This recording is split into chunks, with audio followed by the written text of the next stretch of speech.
A teenager unexpectedly awakened a mysterious profession, only to find out it was even less useful than the most basic life professions. In a classroom at Nanyun High School, a middle-aged man with a receding hairline stood at the podium, explaining the survival rules of this world. He categorized professions into three main types: combat professions, crafting professions, and life professions. Combat professions were the backbone of humanity, responsible for venturing into dungeons, slaying monsters, and pioneering new lands.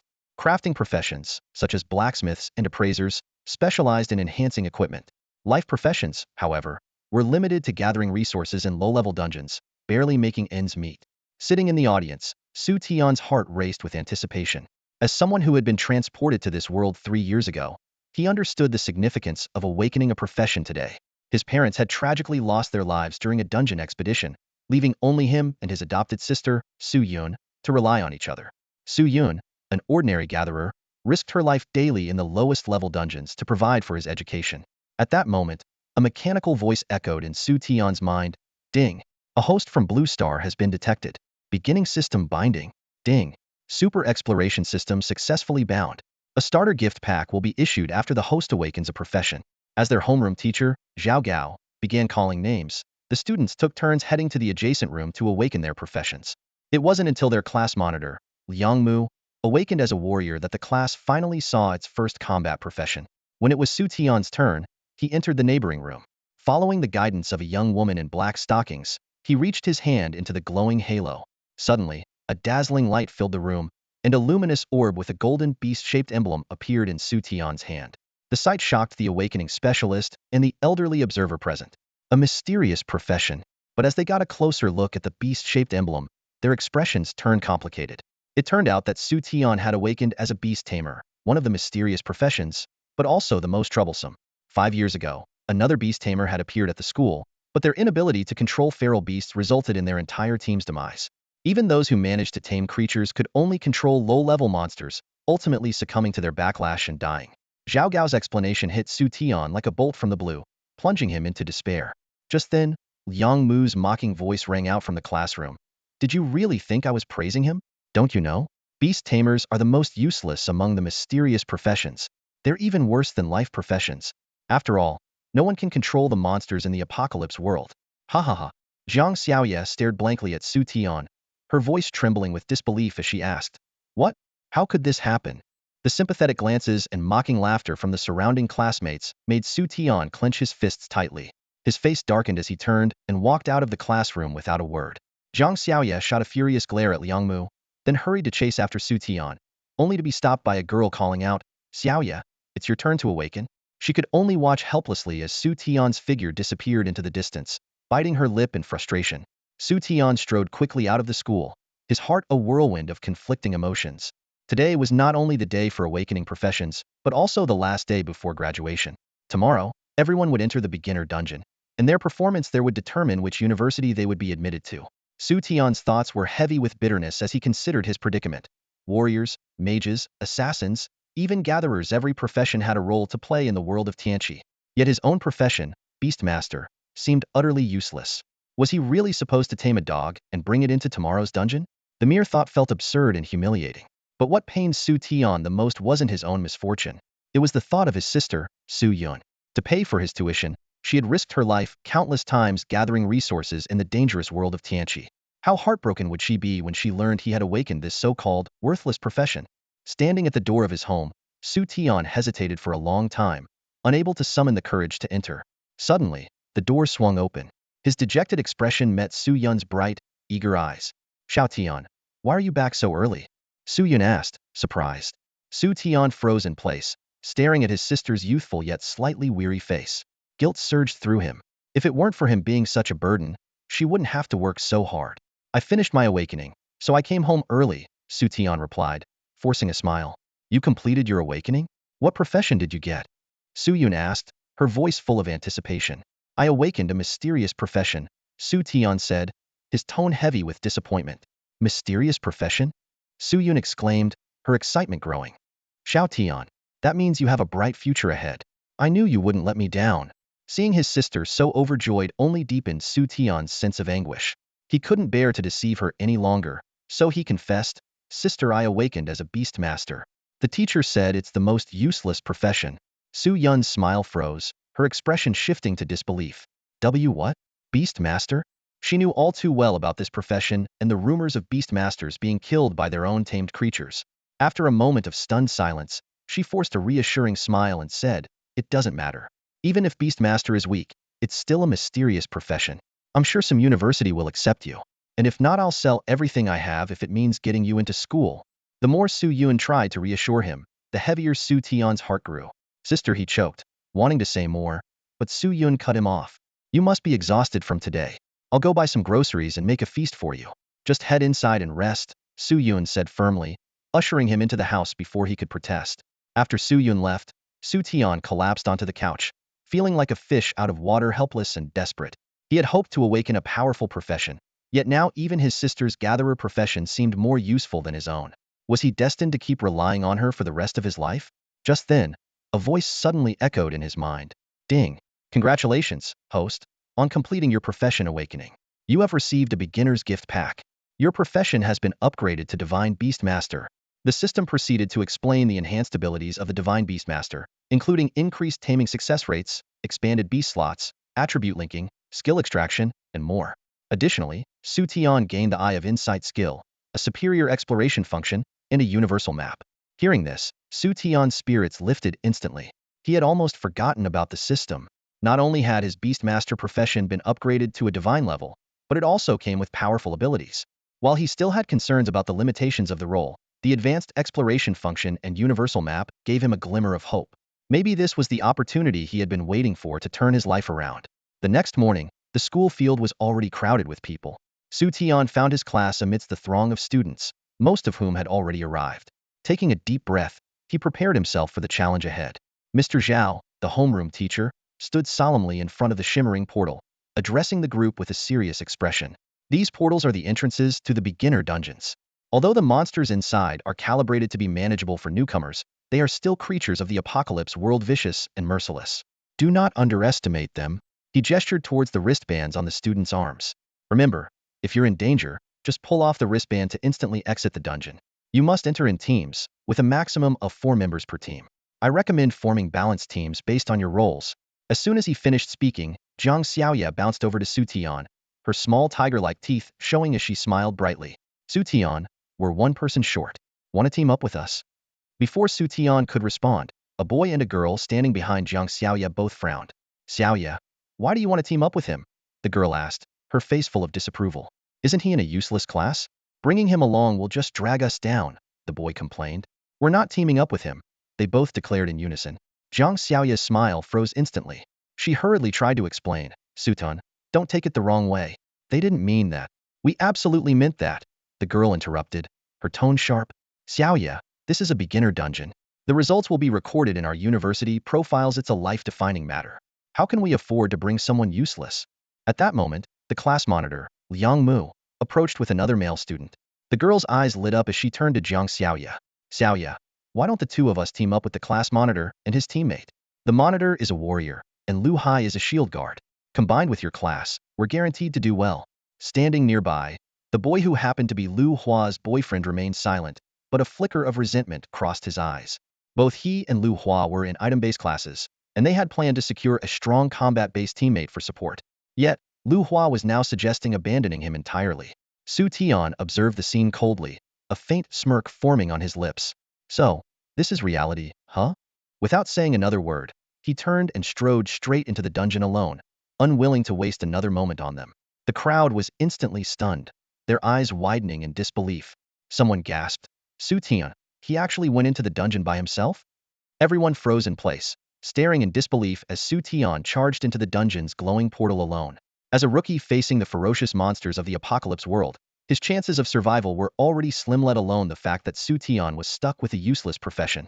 Just as they were still reeling in shock, a graceful figure darted in after him, following close behind. Class monitor Liang Mu was the first to snap out of it.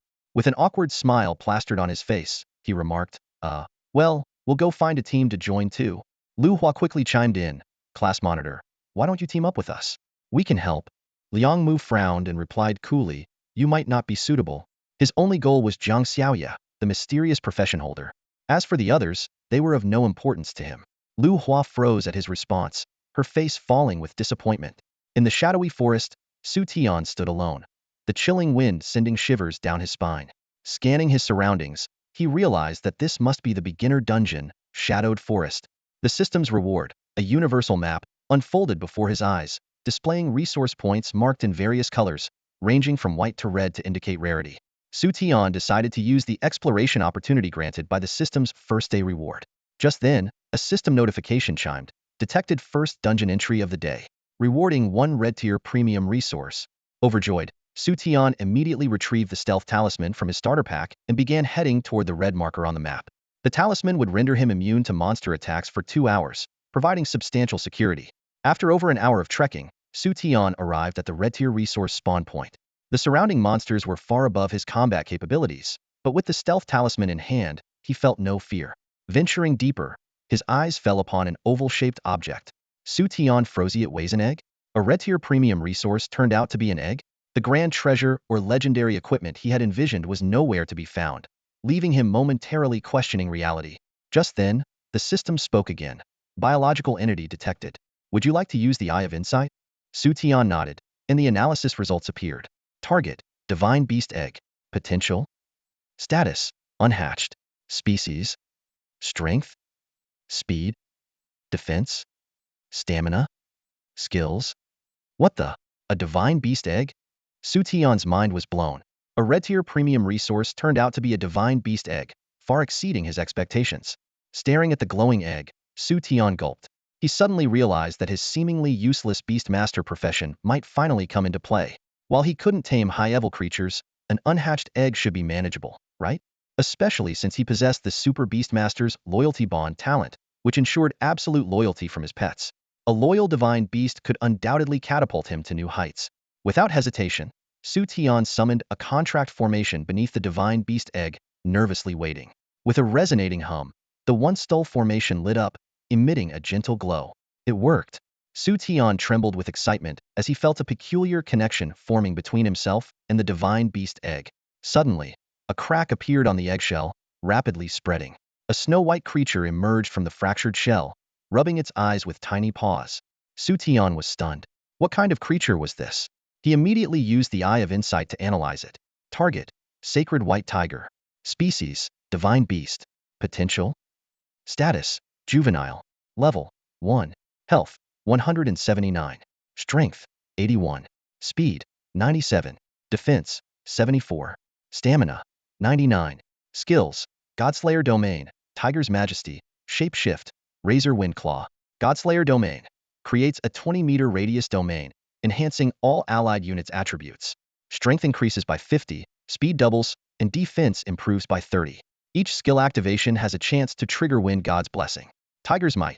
The roar of the white tiger intimidates all enemies within a 20-meter radius, dealing 120 wind damage and reducing their defense by 20. Transformation. The white tiger enters its combat form, boosting all attributes by 100. Razor Gale. With a swipe of its claws, it unleashes 7 sharp wind blades, each dealing 50 physical damage. If all blades strike the same target, an additional 70 speed attribute damage is inflicted. Xu Tian stared at the stat panel of the divine beast white tiger, his eyes wide with disbelief and his heart pounding wildly. This wasn't just a regular petit, was practically a walking killing machine. Even an ordinary level 10 warrior might not boast such jaw-dropping stats. He couldn't help but dream of the possibilities. With a companion this powerful, clearing the beginner dungeon would be a breeze. Who would dare call Beast Tamers the weakest class now? Just as Xu Tian was lost in his fantasies of dominating the game, a soft meow snapped him back to reality. Looking down, he saw the white tiger cub rubbing against his ankle, wobbling adorably as it tried to please its new master. However, the little cub lost its balance and fell flat on the ground with a soft thud. Xu Tian's mouth twitched as he looked at the frail little creature, doubts creeping into his mind. This tiny thing, can it really fight? He muttered to himself. As if understanding his skepticism, the white tiger cub let out another cry. What happened next was nothing short of miraculous. Its petite frame began to grow and expand at a visible rate. In the blink of an eye, a majestic, muscular tiger stood before Xu Tian. Its razor-sharp claws gleamed coldly, and its piercing eyes radiated a fierce aura. The king symbol on its forehead further emphasized its noble lineage. What the? It can transform? Xu Tian exclaimed, finally recalling its transformation skill. The white tiger let out a low growl and gently nudged Xu Tian's chest with its massive, rounded head. Then, it raised a paw and pointed toward a nearby boulder before swiping through the air.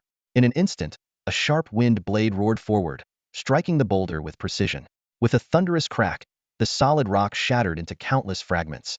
Xu Tian stood frozen, his jaw practically on the floor. He was so exhilarated he almost jumped for joy. This level of power was enough to obliterate a level 20 monster in a single strike.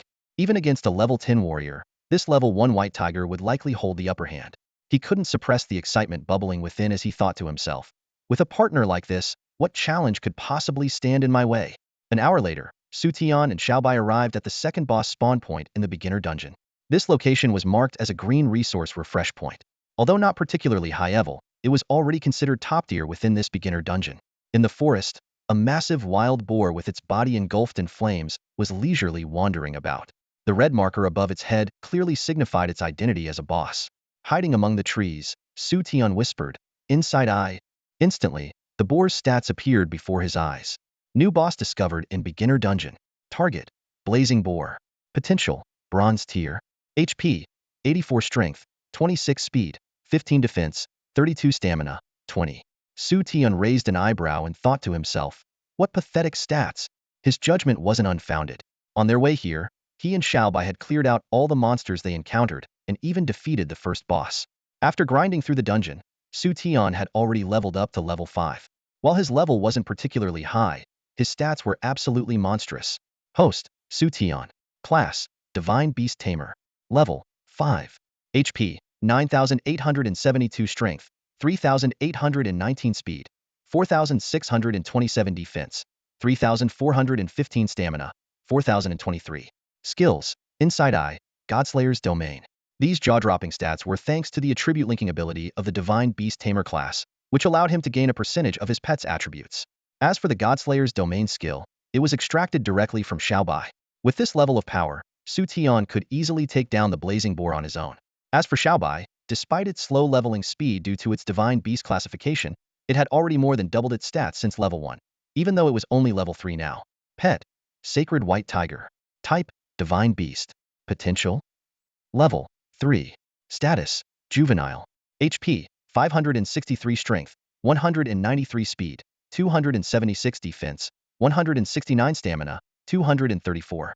Skills, Godslayer's Domain, Tiger's Might, Illusion, Razor Wind Claws, Devour. The attribute linking system seemed to grant Xu Tian 10 of Xiaobai's stats.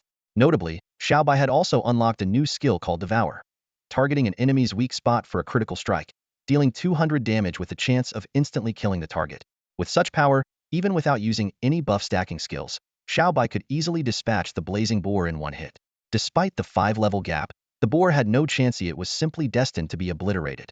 Such was the terrifying potential of a divine beast. Xiaobai, finish it, Xu Tian said casually, waving his hand. Xiaobai let out an excited roar, instantly shifting into battle form and charging at the blazing boar like a bolt of lightning. In less than 3 seconds, a notification chimed in Xu Tian's mind. Congratulations! You have defeated the boss blazing boar. You have earned 800 points and the blazing boar's treasure. A green light flashed, and a pile of loot appeared on the ground. Xu Tian's eyes lit up. Oh, equipment this time? The first boss had only dropped some low-grade materials and potions, but this blazing boar had dropped actual gear, a bronze tier dagger, and an iron armor. Although the stats were modest, adding just 3 points to strength and 4 points to defense, they could fetch a decent price in the trading market. After extracting the blazing boar's valuable tusks, Xu Tian glanced at his watch. There were still 40 minutes left until the exam ended. Having already killed 2 bosses, his score was undoubtedly at the top of the school rankings. But Xu Tian wasn't satisfied. His goal was to claim the provincial champion title. While bosses were challenging, a well-coordinated team of combat class elites could take down 3 bosses. That is, as long as the bosses remained at the bronze tier. If a silver tier boss appeared, things could get tricky. The rewards for the provincial champion were incredibly interesting: a full set of silver tier equipment and the privilege of freely choosing any university. It was a prize coveted by countless participants, including Xu Tian. Besides, sweeping through the dungeon would also help Xiaobai level up, making it a win-win situation. With that, Xu Tian and Xiaobai pressed onward toward the next boss spawn point without delay. Meanwhile, at the next boss spawn point, 2 teams had converged, both eyeing the boss with determination. One team was led by Liang Mu, the class president of Class 2, while the other was led by Jiang Xiaoya, Behind Zhang Xiaoye stood a trio of triplet sisters, all combat class awakeners, who had joined her team because of her healing abilities. Liang Mu was trying his best to persuade them. This is the final boss of the Dark Forest. The other two bosses have already been taken by someone else. If we want a good score, we must take down this boss. Remember, each boss gives 800 points. Even if we split it 8 ways, that's 100 points per person, easily enough to rank in the province's top 100. Zhang Xiaoye, however, stood silently across from him, her expression cold. It was clear she hadn't forgotten Liang Mu's earlier mockery of Xu Tian. Xiaoye, why don't we just agree to this? With 2 teams of all combat classes, we can definitely take down a boss, said one of the triplet sisters, excitement flickering in their eyes. Clearly, they were tempted by the idea. Zhang Xiaoye noticed their expressions, hesitated for a moment, then sighed softly before finally nodding in agreement. After all, without the 3 sisters, her support class wouldn't have made it this far alone. After a brief discussion, the 8 of them cautiously stepped into the boss's territory. However, less than 10 minutes later, several disheveled figures came scrambling out in a panic. Liang Mu's face was pale, and he was gasping for air as he shouted in terror, "It's a Silverdeer potential boss. Its stats are way too high." Behind him, 2 of the team members, aside from Lu Hai, had already broken their teleportation bracelets to escape. The triplet sisters were equally terrified, their faces pale as they trembled and stammered, "It's too horrifying. That Silverdeer potential boss is way beyond what we can handle." Liang Mu, still panicking, readied himself to leave, muttering to console himself, "Luckily, we haven't broken our bracelets yet. There's still some time before the exam ends. If we focus on taking down elite monsters, we can still get a decent score." But just as he turned to leave, the triplets grabbed him. The eldest sister gritted her teeth and demanded, "Are you just going to leave? Xiaoye is still in there. She stayed behind to cover us. We have to go back and save her." Liangmu immediately shouted in shock, "Are you crazy? That's a Silverdeer potential boss. If we go back in, we'll all get killed." For all we know, Xiaoye might have already used her bracelet to teleport out by now. The triplets glared at him furiously, silently cursing Liangmu for being so shameless. He was the one who suggested taking on the boss in the first place, and now that things had gone south, he wanted to run away? Just then, a cold voice suddenly broke through the tense atmosphere. "Who's still in there?" Everyone turned toward the voice and saw a peculiar-looking young man walking toward them. What was even more surprising was that, in this dangerous dungeon, he was completely alone and cradling a white cat in his arms. Xu Tian? Liang Mu's eyes widened as he recognized him. Then, noticing the cat in Xu Tian's arms, he couldn't resist mocking, "You actually tamed a cat? What can it even do? Help you fight monsters?" Xu Tian ignored the taunts entirely and repeated his question coldly, "Who's still in there?" Liang Mu shrugged nonchalantly and replied, "Zhang Xiaoye, obviously. She tried to show off and fight the boss, but she ended up stuck in there alone." "You!" The triplets were furious. Liang Mu's words were utterly outrageous. Xiaoye had stayed behind to protect them, and yet he had the audacity to twist the truth like this? They couldn't help but think, how could someone like him possibly deserve to be the class monitor of Class 2? Xu Tian shot Liang Mu a frosty glance, said nothing, and turned to stride straight into the boss's territory. "Oh?" Everyone froze in place, dumbfounded. Liang Mu's face was filled with shock. Was Xu Tian insane? It was already unbelievable that Head made it this far alone. But now he was actually charging into the Silverdeer boss's lair by himself? The triplets were equally stunned, exchanging bewildered glances. In their hearts, they couldn't help but wonder, who is this fearless guy? Screech! A sharp cry pierced through the dense forest, shattering the tranquility of the jungle. Before Xu Tian could get closer, he saw tree branches snapping and crashing down ahead, as if a colossal beast was rampaging through the woods. His heart tightened, and the image of Zhang Xiaoye flashed through his mind. In their class, Xu Tian had often been ridiculed by classmates due to his poor family background, to the point where he couldn't even afford school fees at times. Zhang Xiaoye had always silently helped him out. At this moment, he could only hope that she had already activated her rescue bracelet and was safe. Xu Tian quickened his pace and soon arrived at the center of the commotion. The scene before him made him gasp. A massive spider, its colossal body wreaking havoc in the forest. Its 8 legs, sharp as blades, swung fiercely through the air. From its mouth, it spewed thick, green, venomous silk that carried a pungent stench. Beneath this terrifying creature, a small golden shield stood out. Inside, Zhang Xiaoye cowered, her face pale as paper. The surface of the shield was covered in cracks, on the verge of breaking. Worse still, her rescue bracelet was nowhere to be seen, likely lost during the chaos. Xu Tian's heart sank. If the spider boss shattered the shield, Zhang Xiaoye would be doomed. He immediately activated his inside eye, quickly analyzing the enemy before him. Target: Venomous Spider Matriarch. Potential: Silver rank. Attributes: Strength 7, Speed 42, Defense 37, Stamina 50, Skill 40. Abilities: Venom Silk Bind, Devouring Bite, Spider Swarm Call. Description: a venomous spider matriarch lurking in dark forests, capable of producing offspring.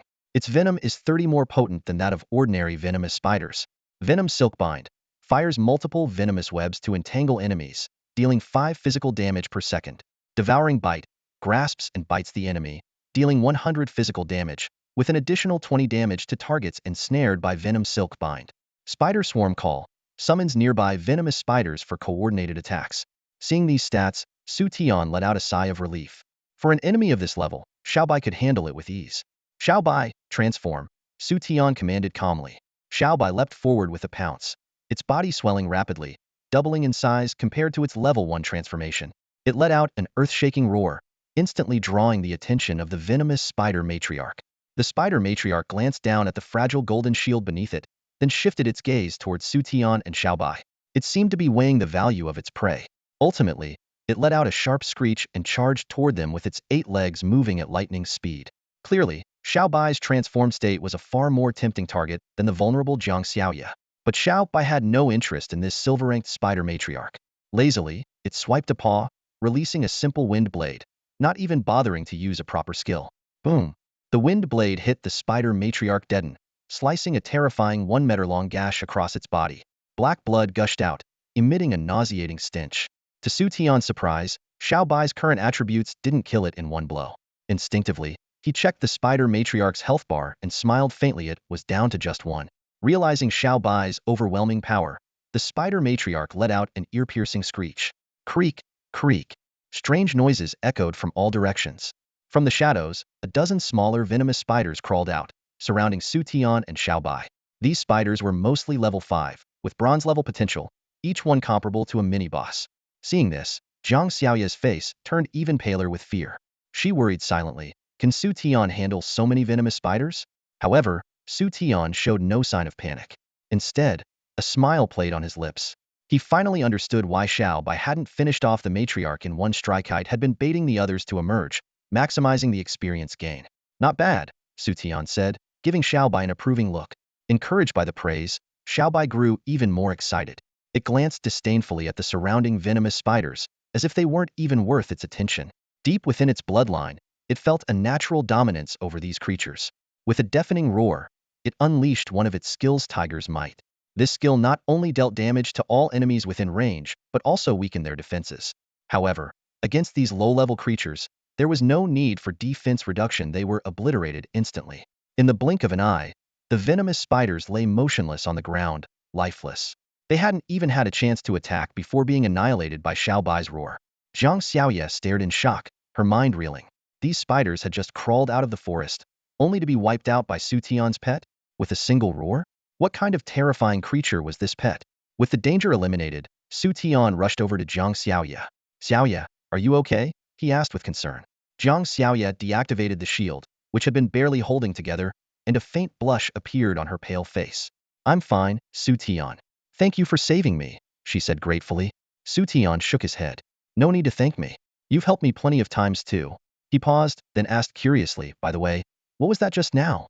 Jiang Xiaoya immediately understood his question and explained, that was a golden grade defense scroll my father gave me, just in case of emergencies.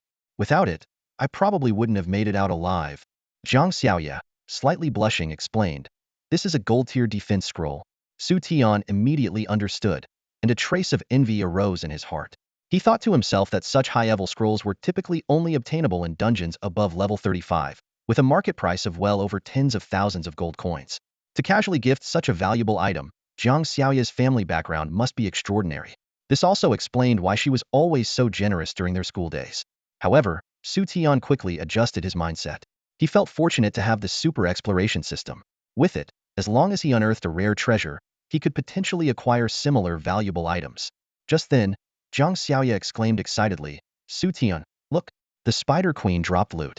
As soon as she spoke, a dazzling blue light burst from the corpse of the venomous Spider Queen, and a pile of items appeared on the ground. Blue-grade resources? Xu Tian murmured thoughtfully. He recalled the map indicating that only green-grade resources were available in this area. Could it be that wiping out the entire spider swarm upgraded the rewards? Without overthinking, he quickly stepped forward to examine the loot. Among the drops were a piece of bronze equipment and some silver-grade materials, but the most eye-catching item was a scroll-like object. Zhang Xiaoya's eyes sparkled with anticipation. Could it be a utility scroll? Xu Tian's heart leapt with joy. Even the most basic bronze utility scrolls were worth a considerable amount and could help alleviate some of his household expenses. However, as he picked up the scroll and noticed the book-like pattern on its back, he froze in shock. This is a skill book? Xu Tian's heartbeat quickened. Even the most basic bronze skill books were worth at least 100,000 gold coins on the market. If it were silver, its value would double. Zhang Xiaoya also noticed the unusual nature of the scroll and gasped in surprise, her mouth wide open. She hadn't expected to encounter such a rare item in a beginner dungeon. Carefully, Xu Tian unrolled the scroll, revealing a line of text printed clearly on it. After reading it, a bright smile spread across his face. Silverder skill.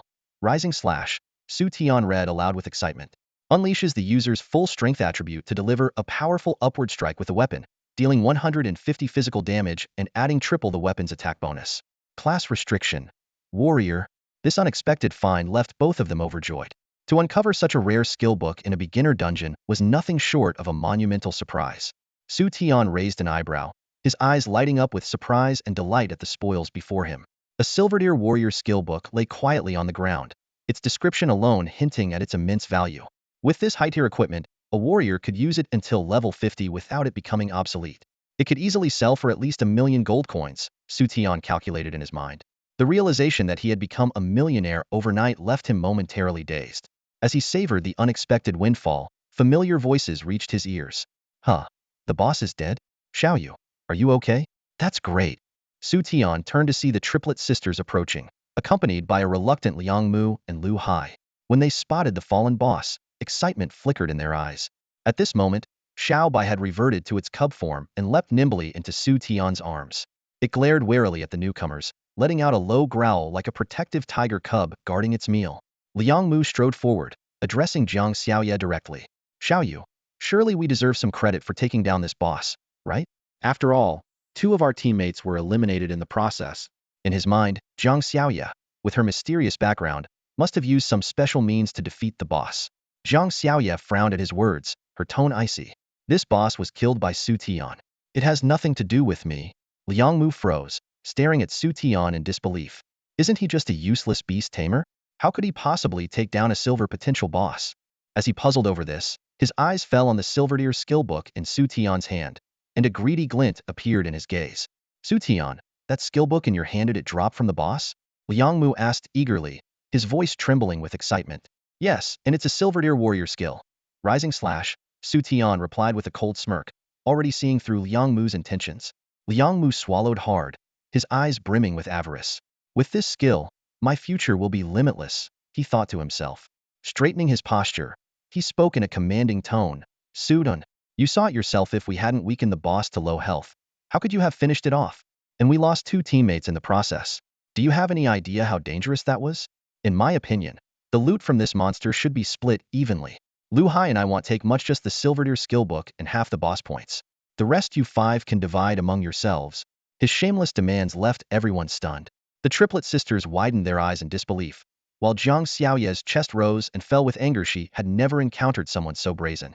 Xu Tian stared at Liang Mu for a moment before letting out a mocking laugh. Interesting. The boss being weakened, how is that even remotely related to you? And as for losing 2 of your teammates, what does that have to do with me? His gaze suddenly turned icy. You really want this Silverdeer skill book? Then go get it at the Tianyun auction house. With that, Xu Tian turned away to gather the remaining resources, refusing to waste any more time on this clown. He thought to himself, better to hunt more monsters and level up Xiao Bai. Infuriated by the blatant disregard, Liang Mu's anger boiled over. As the class monitor of Class 2, when had he ever been treated this way? And now, a so-called useless classmate dared to tell him to buy the book at an auction? Unforgivable. Blinded by rage, Liang Mu fixed his gaze on Xu Tian's back and launched a sudden charge. What he didn't realize, however, was that Xu Tian had leveled up to level 6 after defeating the Spider Matriarch, with all his attributes nearly reaching 50 points. In comparison, Liang Mu, a level 5 warrior, had just barely surpassed 20 points in strength. Xu Tian had already sensed the commotion behind him, a glint of coldness flashing in his eyes. Looking for trouble? Don't blame me for what happens next.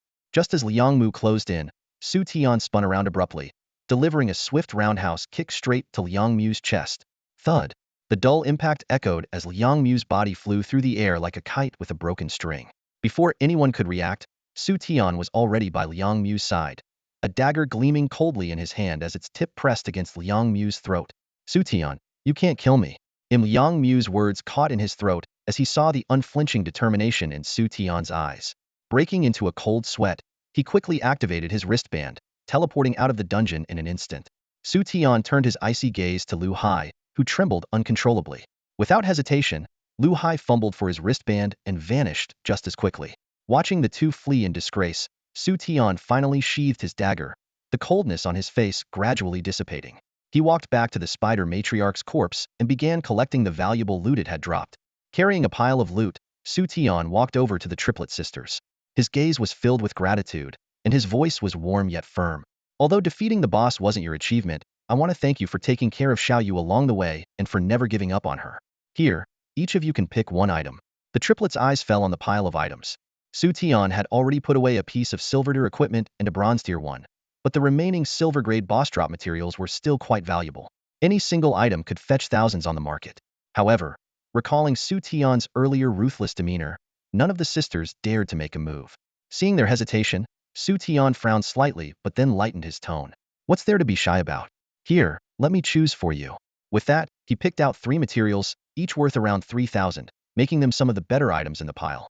He handed them to the sisters, his eyes brimming with kindness. Xiaoyu, there are still a few minutes before the exam ends. I'm going to grind some monsters. After explaining, Xu Tian picked up Xiaobai and headed deeper into the forest. The triplets watched Xu Tian disappear into the distance, admiration flickering in their eyes. To them, his solo defeat of the boss and his earlier move to drive Liang Mu and his team out of the dungeon made him seem like the epitome of a domineering hero. They gathered around Jiang Xiaoya, eagerly bombarding her with questions. Xiaoyu, what's your relationship with him? Is he in your class too? He's so cool. What's his profession? Does he have a girlfriend? Can you give us his contact information? Faced with their sudden enthusiasm, Jiang Xiaoya was a bit flustered. Her cheeks turned slightly pink as her gaze lingered in the direction Xu Tian had vanished. Her heart was filled with an unprecedented sense of ease and joy. Silently, she thought to herself, Xu Tian, you've finally become the person you've always dreamed of being. Meanwhile, Xu Tian, carrying Xiaobai, arrived at a monster-dense area on the map. Xiaobai had already transformed into its combat form, its claws slashing through enemies with ease, taking down one after another. Both Xu Tian and Xiaobai's experience points were rising rapidly. Although Xu Tian had just reached level 6, leveling up again before the exam ended was nearly impossible. However, Xiaobai's experience bar was almost full. With some effort, it might just level up again before the exam concluded. This was precisely why Xu Tian chose to grind monsters alone rather than wait with Jiang Xiaoya, and the others teaming up would split the experience points. Time ticked by second by second. Finally, in the last minute before the exam ended, Xiaobai finished off an elite monster, filling the final segment of its experience bar and leveling up to level 4. A system notification popped up. Pet, Sacred White Tiger. Type, Divine Beast. Potential, Level, 4. Status, Juvenile. HP, 872. Strength, 249. Speed, 301. Defense, 200.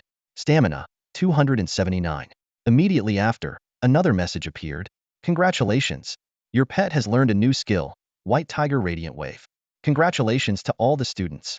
The major exam has successfully concluded. We will now begin calculating each student's total score to determine the school-wide rankings.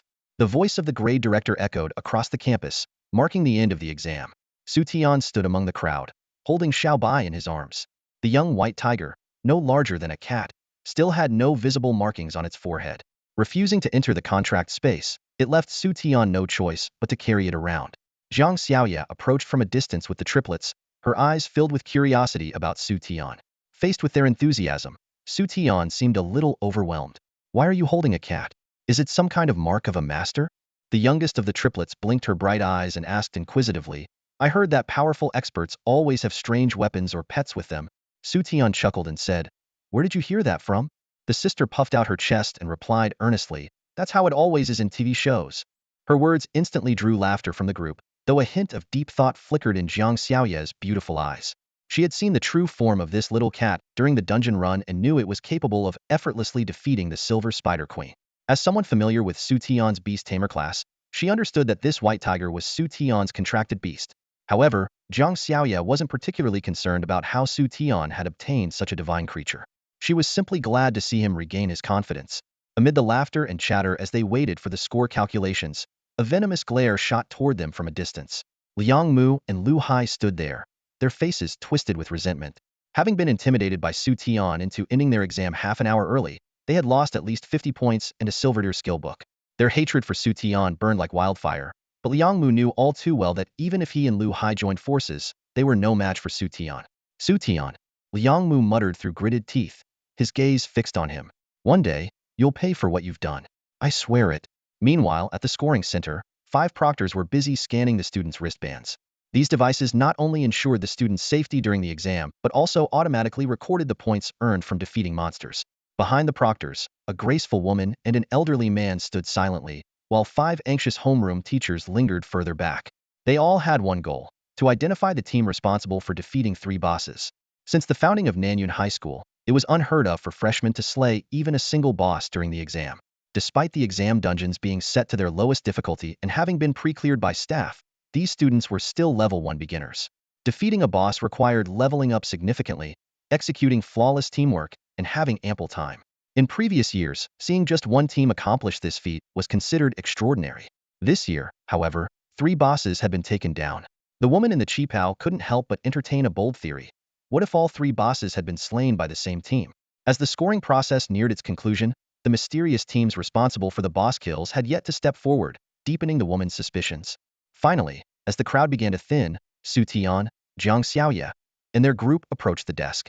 Zhang Xiaoya and the triplets handed over their wristbands first. A proctor, following protocol, asked, "Name, class, profession?" Zhang Xiaoya responded softly, "Zhang Xiaoya, class 2 of senior year 3. Profession, mystery class, holy angel." The invigilator's hands suddenly froze midair, their gaze lifting in astonishment toward Zhang Xiaoya. This seemingly ordinary girl turned out to possess the holy angel profession, renowned as a heavenly blessing. As one of the most formidable roles among the mysterious classes, a holy angel not only has nearly double the healing capacity of a priest, but also wields the terrifying ability to stack buffs. What followed caused an even greater stir. The profession details of the triplet sisters were revealed. Ching, Chu Yun, and Chu Mian, the 3 sisters from class 4 of senior year 3, were revealed to be an archer, a warrior, and a mage, respectively all combat-oriented professions. Their sweet looks, coupled with their enviable profession lineup, immediately drew the attention of their classmates. In the back, a graceful woman and an elderly man finally made a move. They exchanged a glance filled with excitement, clearly realizing that this team, composed of a mysterious holy angel and 3 combat class professions, was very likely one of the squads capable of taking down the boss. With the elder's nod of approval, the invigilator placed the wristbands on the detection device. In an instant, 4 gleaming numbers appeared on the screen: 735, 734, 735, 733. A team average exceeding 700 points was undoubtedly among the top scores in the entire school. Gasps of amazement erupted from the crowd, but the elder frowned. Despite the impressive scores, they still fell short of the standard required to defeat a boss, which demanded at least 800 points per team member. The elder couldn't help but wonder, could there be an issue with the dungeon? Had the 3 bosses failed to spawn? As everyone was still immersed in awe over Zhang Xiaoya's team, a cold voice cut through the commotion. Xu Tian, class 2 of senior year 3, profession, mysterious class, Beastmaster. This self-introduction once again ignited the atmosphere. Another mysterious class profession. The strength of this year's students at Nanyun High School was truly remarkable. However, the cheers were soon interrupted by a discordant voice. "Beastmaster? Are you kidding? That profession is completely useless. It can't even control a single beast. His score must be awful. Don't waste your time watching." As this sentiment spread, some of the previously excited students began to show disappointed expressions. Yet, Xu Tian remained composed in the face of skepticism, silently handing over his wristband. "Where are your teammates?" the invigilator asked with a frown, clearly puzzled by Xu Tian's decision to enter the dungeon alone. "I went into the dungeon by myself," Xu Tian replied calmly. The invigilator's frown deepened. Entering a dungeon solo was an extremely risky move. Surely this student knew that? Then again, cases like Xu Tian's, where a student was forced to go solo due to having an unpopular profession, were not unheard of. The invigilator assumed he must have just stayed near a spawn point to kill a few low-level mobs. His score would likely be under 100. With this assumption in mind, the invigilator coldly placed the wristband on the device. But the next moment, The number that appeared on the screen felt like a thunderclap, shattering his expectations. 3,921? The invigilator stared at the score displayed on the screen in disbelief. He rubbed his eyes vigorously and looked again. It was still 3,921 points.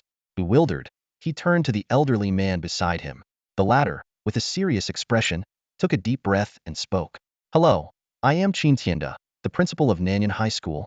Immediately after, the elegantly dressed woman in a cheongsam introduced herself as well. Hello, student. I am Feng Qing, the grade director. Faced with the appearance of the principal and grade director, Xu Tian's expression remained unusually calm, as if he had anticipated this moment.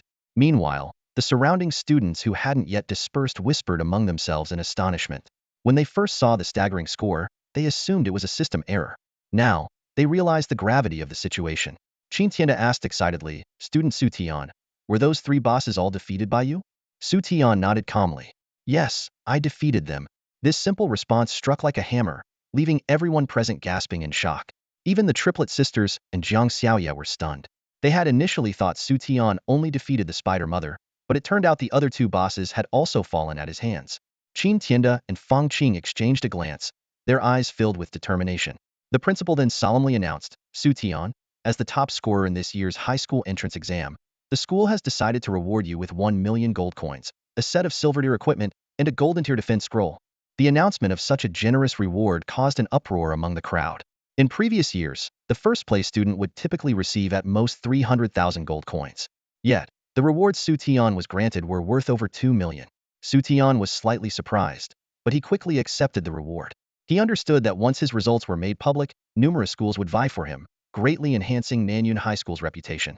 Feng Qing then added, Xu Tian, I also happen to have a silver tier Beast Tamer skill book that I'd like to give you. As she spoke, a glowing, silvery white skill book appeared in her hand. Xu Tian took the skill book and quickly skimmed through it, his face lighting up with excitement. It was a skill called Sacred Tree, which allowed the summoning of a tree that lasted for 10 minutes, boosting the attack power, defense, and experience gain rate of both the Beast Tamer and their pets. For the relatively niche Beast Tamer profession, this was an incredibly valuable skill. Thank you, Director, Xu Tian said sincerely. He knew just how much this skill book would help him. Feng Qing smiled warmly. You're welcome. She understood that while the skill book was of no use to her, it was of immense significance to Xu Tian. Moreover, as Xu Tian stood out as one of the most exceptional graduates of this year, her achievements in the future could undoubtedly elevate the career prospects of her grade director. After collecting his rewards, Xu Tian didn't head home immediately. Instead, he flagged down a taxi and went straight to the trading market. His backpack was still packed with materials he had obtained from the beginner's dungeon, including 2 pieces of silver tier equipment. While their attributes were rather unimpressive compared to the school's rewards, they could still fetch a decent price of 10 to 20,000 gold coins. Xu Tian wandered around the market, selling off all the materials he deemed useless, earning over 50,000 gold coins. He then headed to the auction house to consign the warrior's silver tier skill book. Only after taking care of these tasks did he leisurely make his way home. On the way back, Xu Tian couldn't help but touch the gold coin card resting in his chest pocket. It now held over 1 million coins. I never thought I'd become a millionaire this quickly, he mused to himself. His thoughts soon turned to the upcoming major exams. The tests at Nanyuan High School were only the first step. All results would be uploaded online for ranking, allowing students to choose their preferred academies for application. Of course, some academies might even proactively approach top-performing students, offering them invitations. However, this process would take at least another week. Xu Tian thought to himself, today, he'll just relax at home. But when he arrived, the house was shrouded in darkness. His brows furrowed, and a sense of foreboding crept over him. He quickly rushed upstairs and pushed open the door, only to find the room eerily silent. What's going on? Xu Tian wondered. At this time, my sister should have already prepared dinner and been waiting for me. The unease in his chest grew stronger. He immediately pulled out his phone and dialed a number. We're sorry, the number you dialed is currently unavailable, came the cold, automated response. Xu Tian's heart sank as realization struck Xu Yun must have gone into a dungeon. However, no matter the circumstances, she should have been out by now. Something must have gone wrong. Panic surged through Xu Tian as he dashed out of the house, hailing another taxi and heading straight to the city's virtual transmission center, the only gateway between the real world and the virtual world. Xu Tian stood anxiously at the front desk of the Instance Management Center, facing a young woman with delicate features. Her expression was stern, and her voice firm. I'm sorry, but without legal proof of your relationship, you are not authorized to inquire about someone else's instance entry. This is to ensure the safety of citizens in Longhua. Please cooperate. Xu Tian was desperate. He knew very well that his sister, Xu Yun, must have entered the instance to earn money for his college tuition. If anything happened to her, he would never forgive himself. But the young woman still shook her head. I'm sorry, but this is a matter of principle. Having no other choice, Xu Tian stepped aside and dialed Zhang Xiaoya's number. On the other end of the line, Zhang Xiaoya's voice was filled with surprise. Xu Tian? Why are you calling me so late? Xu Tian got straight to the point. Xiaoya, something's wrong with my sister. She entered an instance and hasn't come out yet. Can you help me find out where she is? Zhang Xiaoya immediately sensed the seriousness of the situation. She knew Xu Tian's sister was just a gatherer, a non-combat profession. If she hadn't returned by now, she was likely in danger. Don't worry, I'll ask my father to look into it right away. About a minute later, Zhang Xiaoya's voice came back. Xu Tian, I found it. Your sister entered an instance called the Crimson Moon Forest. The recommended level for that instance is 20. Level 20? Xu Tian was shocked. Xu Yun was only level 11. For his sake, she had taken the risk of entering such a high-level instance. Zhang Xiaoya offered to go with him, but Xu Tian politely declined. No need. Every second wasted increases the danger for my sister. I can handle it. With that, he hung up the phone and walked back to the front desk. I want to enter the Crimson Moon Forest instance, Xu Tian said firmly. The young woman was a little surprised. All right, the fee is 2,000 gold coins. She couldn't help but wonder this person didn't even know which instance he was looking for moments ago, and now he seemed so determined. Clearly, he wasn't just anyone. Xu Tian paid swiftly with his long card. After processing his request, the young woman frowned. Wait, is this your first time entering an instance? Yes, I just graduated, Xu Tian replied impatiently. The young woman was momentarily taken aback, but noticed his urgency. She quickly said, please provide your name, profession, and current level, and you can enter. Xu Tian, Beast Tamer, level 6, he answered decisively. All right, please stand in the circle of light. The young woman registered his information quickly. When she looked up, Xu Tian had already turned into a beam of light and disappeared. Suddenly, a thought struck her. Wait a second, he's only level 6? And what even is a Beast Tamer? Inside the Crimson Moon Forest instance, a blood-red full moon hung high in the night sky, casting an eerie crimson glow over the entire forest. The system notification rang out, announcing that Xu Tian had been granted one exploration attempt and had discovered a golden resource. Xu Tian didn't bother checking the reward. He immediately scanned his surroundings. The dark forest seemed endless, and the instance map was vast. He quickly sent an in-game mail to his sister's ID and headed toward the location of the discovered resource. There, he found a golden tier weaponized soul hunter sword. This weapon, which once belonged to the demon king Guxier, had the power to pierce through souls. It boasted 127 physical attack power, 59 penetration, and a skill called Soul Flame Slash, which burned enemy souls. Xu Tian gasped. With this sword, he wouldn't even need his companion, Little White, to handle level 20 monsters. Just then, a mail from his sister arrived. It contained only a set of coordinates. Although puzzled, Xu Tian didn't hesitate. He picked up Little White and dashed toward the location. Meanwhile, elsewhere in the Crimson Moon Forest, a 4-person adventuring team was moving cautiously. At the back of the group were 2 women. One of them was Xu Yun, Xu Tian's sister, and the other was a middle-aged woman. Both were non-combat professions and completely powerless against the adventurers. One of the team members asked nervously, Boss, are you sure this won't get us into trouble? The leader sneered. Trouble? They willingly agreed to team up with us to explore that secret area. If we want to take down the boss inside, we need someone to act as bait. Do you want to be the bait? The team member quickly shook his head, while Xu Yun and the other woman felt a chill run down their spines. Only now did they realize they had been tricked into serving as bait for the boss fight. The middle-aged woman panicked. What? That secret area is dangerous? Please, sirs, I don't want to go anymore. Can I leave? I have a husband and children at home. The leader's expression turned sinister. Leave? You agreed to this yourself just now. Backing out now? Too late. As he spoke, he inadvertently revealed a wolf-shaped tattoo on his chest. The woman's voice trembled as she saw the tattoo. You're from the Hunters Guild. Xu Yun's heart sank completely upon hearing that name. The Hunters Guild was a notorious organization, infamous for its ruthless and unscrupulous members who would do anything for profit. Trying to leave now would likely only lead to an even worse fate. Meanwhile, a young man holding a white cat quietly appeared in the dense forest. Through the thick undergrowth, Xu Tian's sharp eyes caught sight of a small group of people up ahead. His brows furrowed slightly as a thought crossed his mind. Hunters Guild? What are they doing with my sister? The Hunters Guild was notorious for its misdeeds, and it was certainly not good news if his sister had been taken by them. Xu Tian silently assessed the situation. For these people to show up in a level 20 dungeon, they must possess considerable strength. He glanced down at the white cat in his arms, hesitating over whether to act. Just then, a portal radiating intense energy suddenly appeared in front of the hunters. Xu Tian's pupils contracted as realization dawned on him. A secret realm. No wonder these hunters had captured his sister and another person. They intended to use them as bait to scout the way. Rage flared in Xu Tian's heart, and he could no longer suppress it. With a furious shout, he stepped out from the shadows. Who's there? The hunters turned sharply, startled by the unexpected voice, only to see a lone young man standing before them. Xu Tian. Xu Yun's heart was filled with both relief and dread upon seeing her brother. She was glad he had come to rescue her, but despair weighed heavily on her as she noticed he was alone. Her face turned pale, and hopelessness washed over her. Where did this guy come from? The four hunters exchanged puzzled glances. Who cares? Just a brat.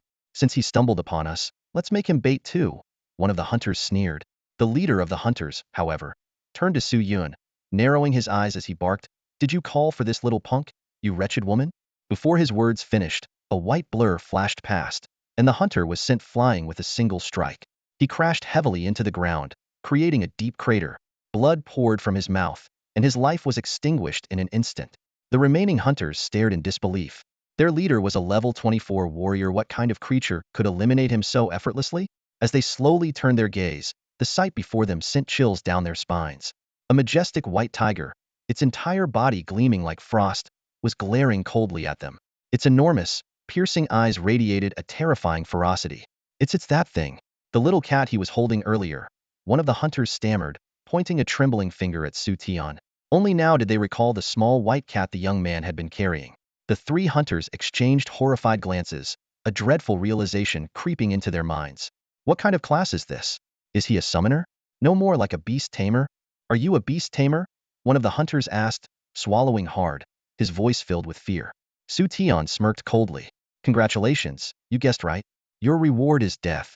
Before the words had fully left his lips, the white tiger, as if understanding its master's intent, unleashed a wind blade that instantly obliterated the hunter.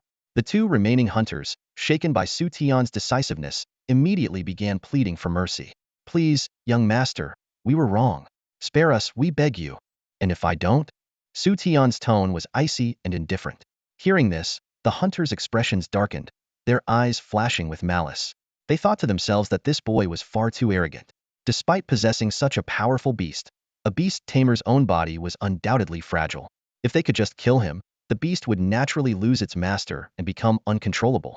In a split second, the two hunters lunged simultaneously, one of them drawing a dagger aimed straight for Xu Tian's vital points.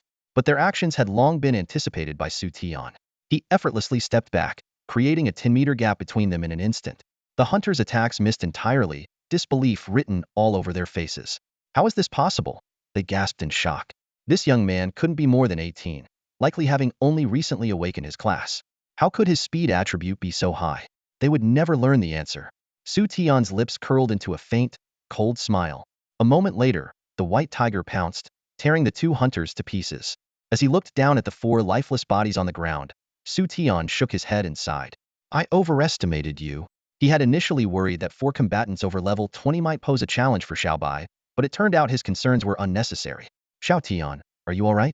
Xu Yun hurried over, her voice filled with concern. I'm fine, sis. They never even touched me, Xu Tian replied casually. Hearing this, Xu Yun finally noticed the massive white tiger. Her face turned pale, and fear flickered in her eyes. Xu Tian. Sis, it's my beast companion, Xiaobai, a creature from the world of Tianqi. Xu Tian quickly explained, gently stroking Xiaobai's enormous head. In a soft voice he added, Xiaobai, this is my sister. Say hello.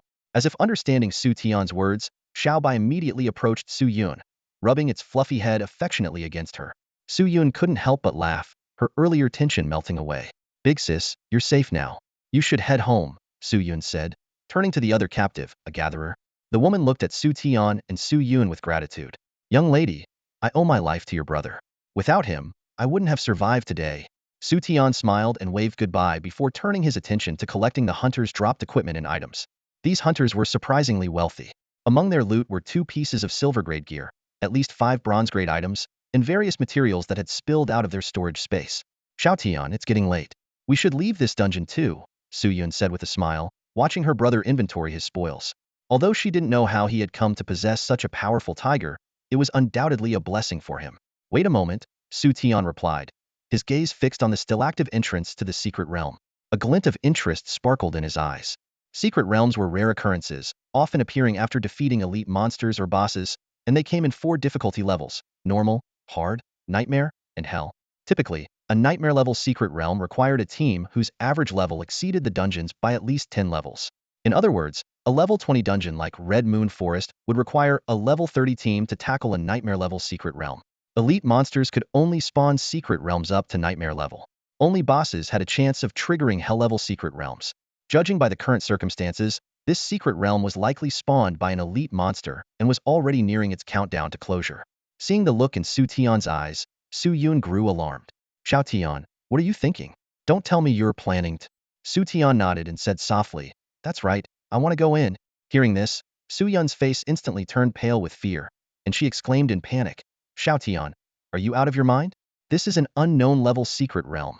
Even those hunters from the guilds couldn't handle it, and wanted to use us as bait to lure out the secret realm boss.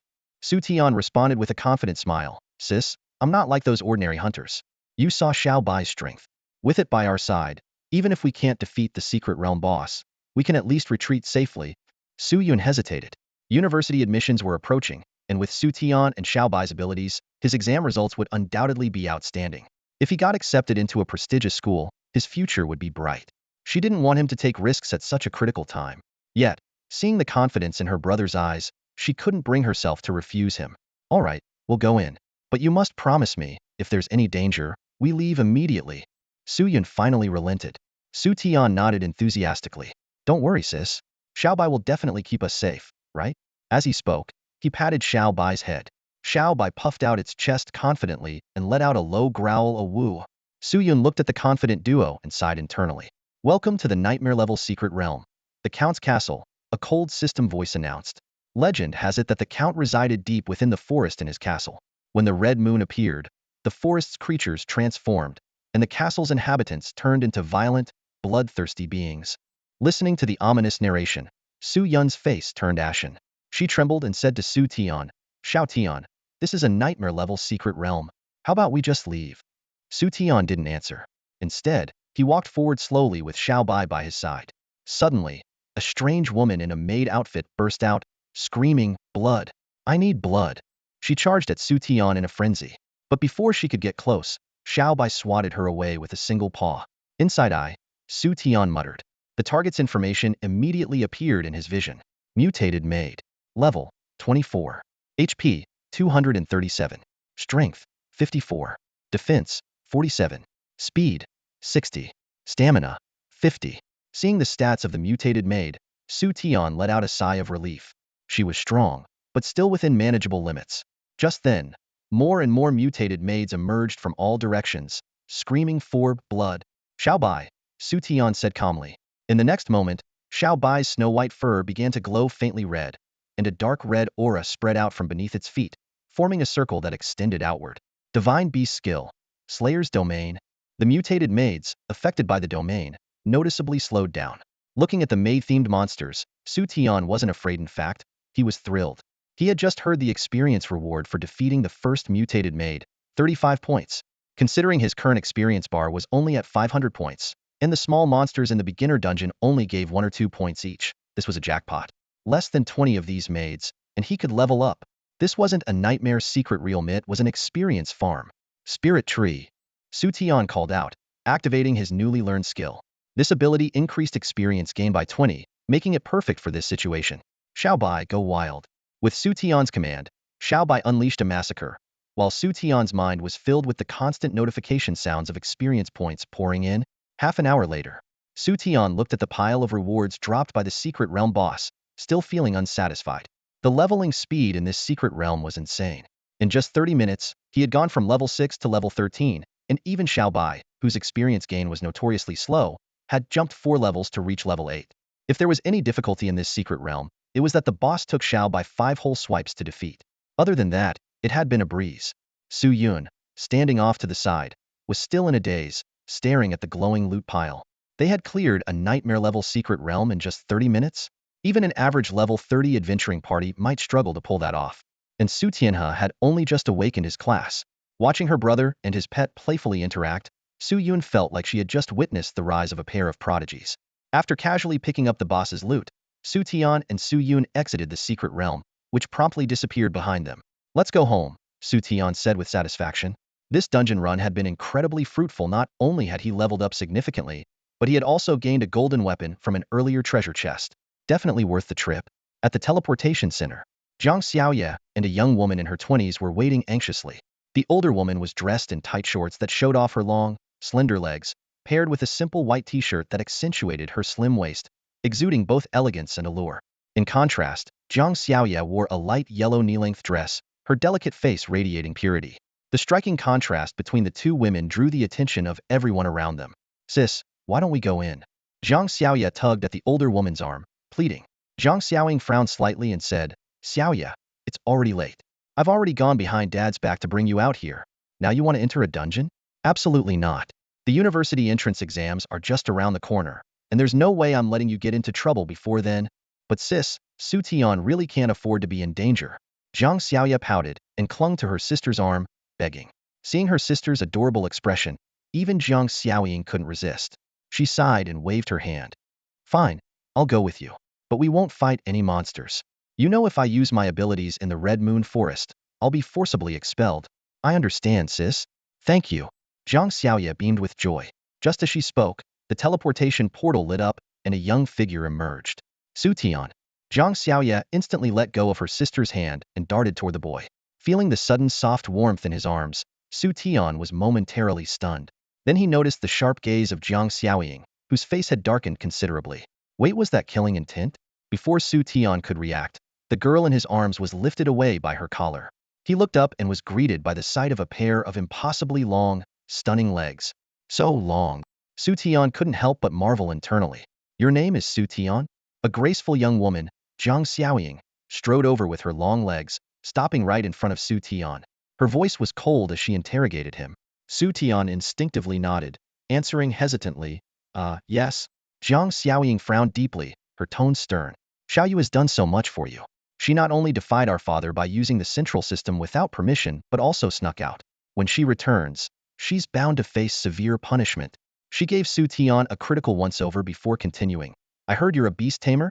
You two come from completely different worlds. I hope you'll stay away from Xiaoyu from now on. Xu Tian, feeling displeased by her commanding tone, replied calmly, and what if I refuse? Zhang Xiaoying let out a cold chuckle. You're welcome to try. With that, she revealed her stats, a shocking level 59, with every attribute in the 4-digit range. The bystanders farming in the area were stunned by the display. Someone whispered in awe, level 59? That's a 4th-tier powerhouse. She might even be on the leaderboard. Seizing the moment, Zhang Xiaoying unleashed her attribute suppression on Xu Tian, a special ability exclusive to high-level players. Under the suppression, Xu Tian's face flushed red, his eyes bloodshot, and his breathing labored. Big sister. Zhang Xiaoye hurriedly grabbed Zhang Xiaoying's arm, attempting to stop her. However, Zhang Xiaoying remained unmoved, her cold eyes fixed on Xu Tian, as if waiting for him to yield. Just then, a sudden roar shattered the tension. From Xu Tian's arms, a small figure leapt out. It was Xiao Bai. In the blink of an eye, the creature's form expanded, transforming into a majestic white tiger, radiating an imposing aura. Zhang Xiaoying was taken aback by the appearance of Xiao Bai, but what truly shocked her was its stats. Despite its relatively low level, its attributes far exceeded the norm, surpassing even the diamond-tier bosses she had faced before. She couldn't help but wonder, what kind of potential does this creature have? Could it really be Xu Tian's tamed beast? But wasn't it said that beast tamers couldn't control height-tier beasts? With Xiao Bai standing by his side, the oppressive pressure on Xu Tian lifted. He met Zhang Xiaoying's gaze and said coldly, you may be stronger than me now, but have you ever heard the saying, never underestimate the potential of the young? Xu Tian's words struck a nerve, leaving Zhang Xiaoying momentarily shaken. Xiao Bai's formidable presence was indeed unexpected, but her strong-willed nature wouldn't allow her to back down so easily. After a moment, Zhang Xiaoying withdrew her attribute suppression, her brows furrowing. I'll admit, you have potential, but don't forget, every beast tamer faces the risk of being devoured by their own beasts. Only if you survive that ordeal can you truly rise to greatness. Xu Tian smirked faintly. You don't need to worry about that. He thought to himself, confident in his loyalist talent, which ensured absolute loyalty from all his beasts. Zhang Xiaoying, noticing his unwavering confidence, frowned. Xu Tian, don't get too cocky. There are countless awakened individuals in this world, and many of them have hidden, powerful professions. Even I am just beginning to explore the full potential of this world. Xu Tian ignored her warning and asked, so, are we from the same world now? Zhang Xiaoying hesitated for a moment before replying coldly, I suppose so. But if you want to be with Xiao Yu, you'll need to at least reach my level of strength. Your level? Fourth dear? You'll get there. Xu Tian chuckled lightly before turning to the nervous young woman behind him. Sister, let's go. As the two walked away, Zhang Xiaoye surprisingly didn't say anything this time. Instead, she lowered her head, a sweet smile curling her lips. Zhang Xiaoying sighed helplessly at her sister. Hey, they're gone. Do you have to look so love-struck? Zhang Xiaoye lifted her head, her bright eyes sparkling.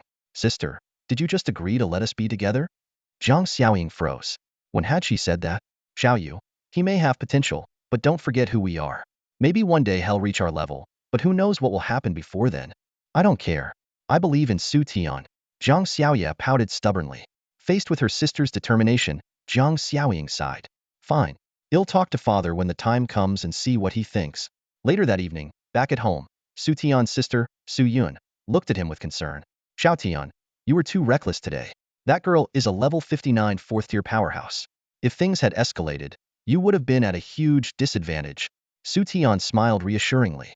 Sis, she's Xiao Yu's sister. She wouldn't have gone too far. Besides, I had Xiao Bai with me.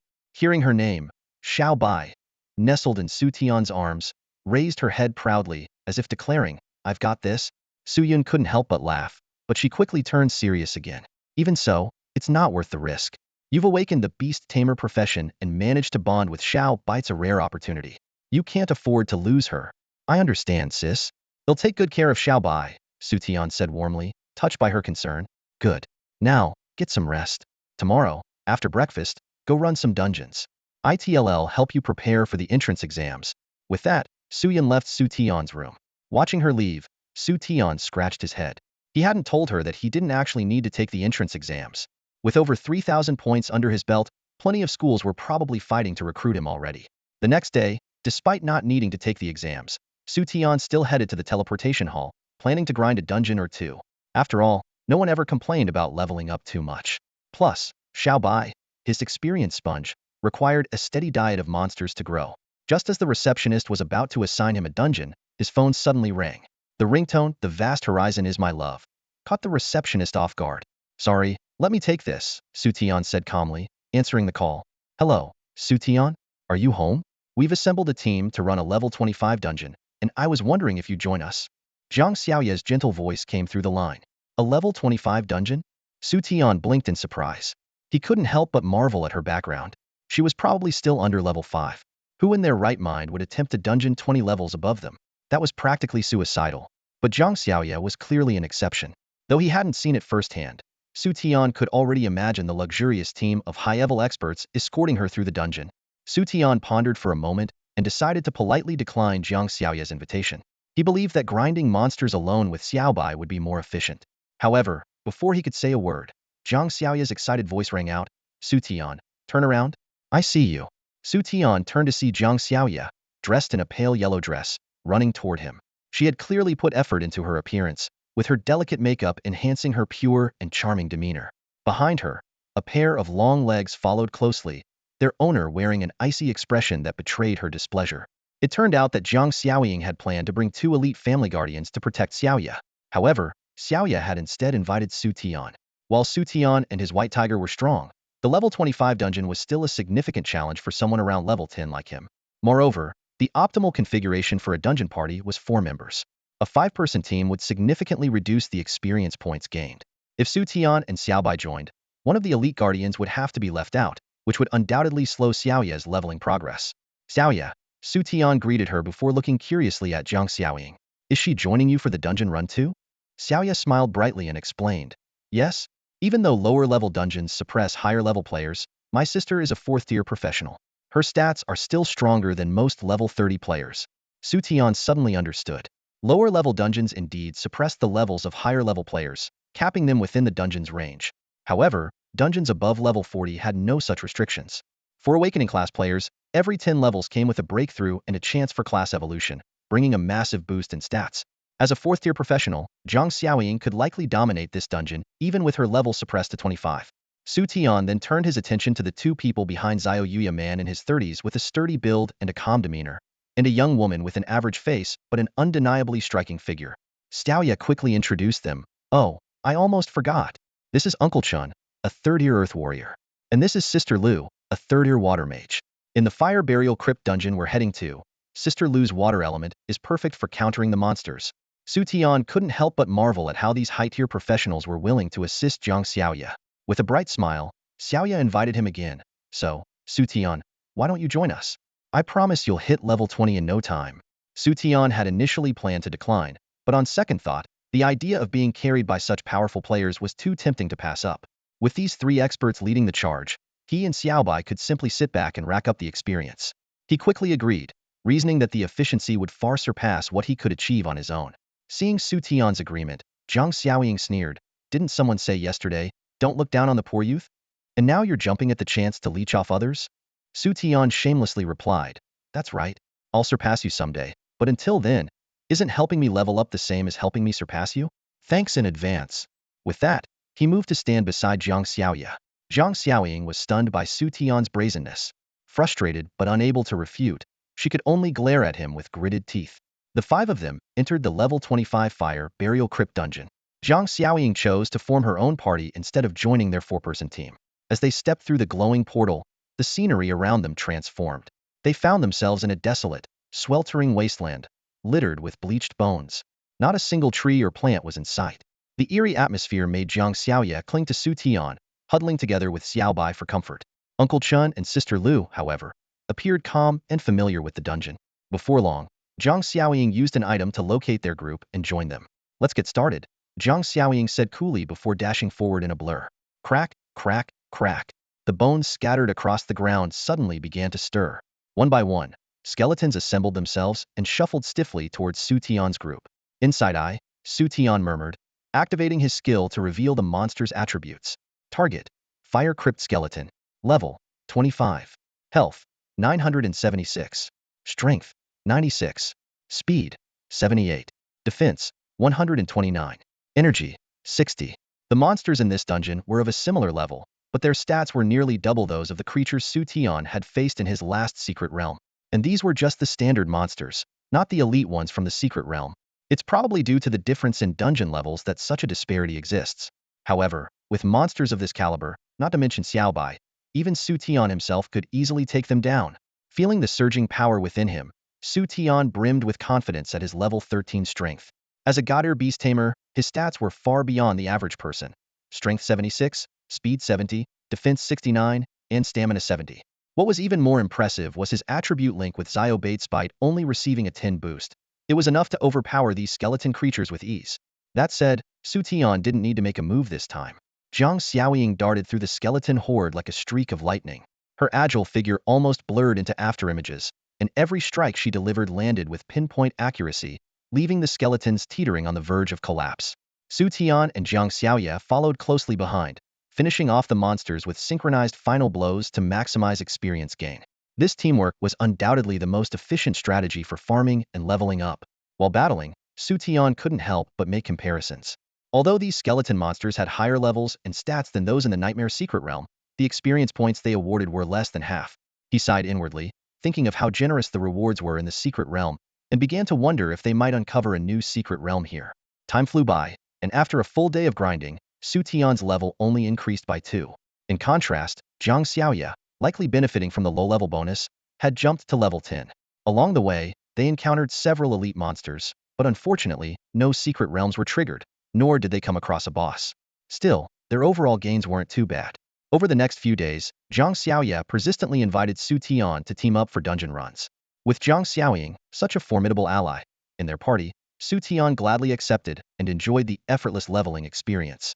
However, their peaceful routine was disrupted one night. Staring at the magical, invisible universal map, Xu Tian's eyes lit up with excitement as he shouted, "The boss has spawned. Let's go fight it." From his observations over the past few days, Xu Tian had realized that the Fire Tomb Ghost Cavern didn't lack boss spawns. It was just that someone had been camping there, immediately taking down the boss as soon as it appeared. But this time was different. The boss icon on the map had been visible for over 3 minutes without disappearing, signaling that they finally had a chance to challenge a real boss. Hearing Xu Tian's exclamation, Zhang Xiaoying was momentarily stunned, wondering how he knew the boss had spawned. But she quickly dismissed the thought this wasn't the time for questions. Bosses not only provided a wealth of experience, but also had the potential to drop rare and valuable gear. Without hesitation, she led the group in a swift charge toward the boss location, their faces brimming with anticipation and excitement. 10 minutes later, the group found themselves on the outskirts of the boss's spawn area. Numerous teams had already gathered, but they were all held back by hordes of powerful monsters, making it nearly impossible to break through. These creatures were noticeably stronger than those on the outer edges, a clear indication that the boss they were about to face was no ordinary one. Zhang Xiaoying surveyed the surroundings and murmured, "Maybe we should skip this boss?" Zhang Xiaoya softly agreed. "After all, we're here to level up. There's no need to take unnecessary risks for a boss."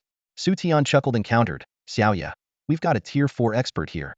If we back out now, there might really be no one left who can handle this boss." Hearing this, Uncle Chen and Lu Zhao's faces darkened with displeasure. After spending several days together, their dissatisfaction with Xu Tian had reached a boiling point. This young man had been leeching experience every day without contributing any effort. If it weren't for the second young lady's presence, they would never have brought along someone they deemed a seemingly useless Beast Tamer. Zhang Xiaoying shot Xu Tian a glare but eventually said, "Xiaoya, Xu Tian does have a point. The boss is right in front of us, so can we just walk away? Besides, taking down a few bosses will be beneficial for both you and Xu Tian's future growth." "Got it, sister." Zhang Xiaoya nodded earnestly.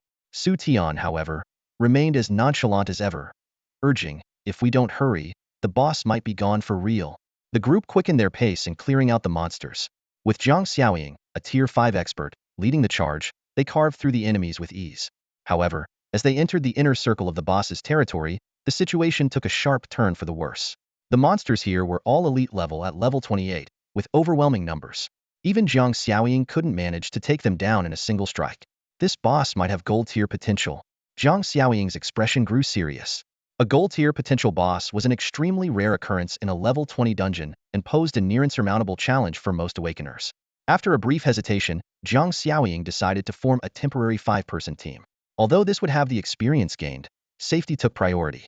Soon, they devised a strategy. Zhang Xiaoying and Uncle Chen would act as the front line. Lu Xiao would handle range damage, and Zhang Xiaoya would provide healing support. Xu Tian, however, seemed completely useless in this setup, deepening Uncle Chen and Lu Zhao's disdain for him. Xu Tian, unfazed, instead focused on studying the universal map in his hand. Moments ago, he thought he saw the boss icon flicker and split into two, but it disappeared just as quickly. As Xu Tian rubbed his eyes, wondering if he had imagined it, Zhang Xiaoya suddenly cried out, "Sister Lu Xiao, watch out." This was followed by Lu Zhao's panicked scream. An elite skeletal wolf had broken through the defensive line and was charging straight for Lu Xiao. With its high attack power and speed, the fragile mage was at risk of suffering a fatal blow. Xu Tian knew he couldn't stay on the sidelines any longer. He quickly drew the golden weapon, the soul-hunting sword, while wearing wind spirit boots and a golden silk soft armor.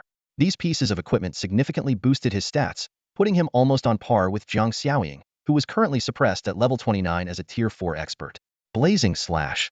With a low shout, the skeletal wolf was instantly shattered, its remains reduced to smoldering bones. Lu Xiao, still shaken, clutched her chest as she struggled to catch her breath, her forehead dotted with cold sweat.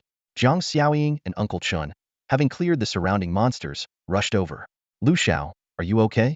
Zhang Xiaoying asked anxiously. "I'm fine, thanks to Xu Tian." Lu Xiao shook her head, her beautiful eyes glimmering with a strange light.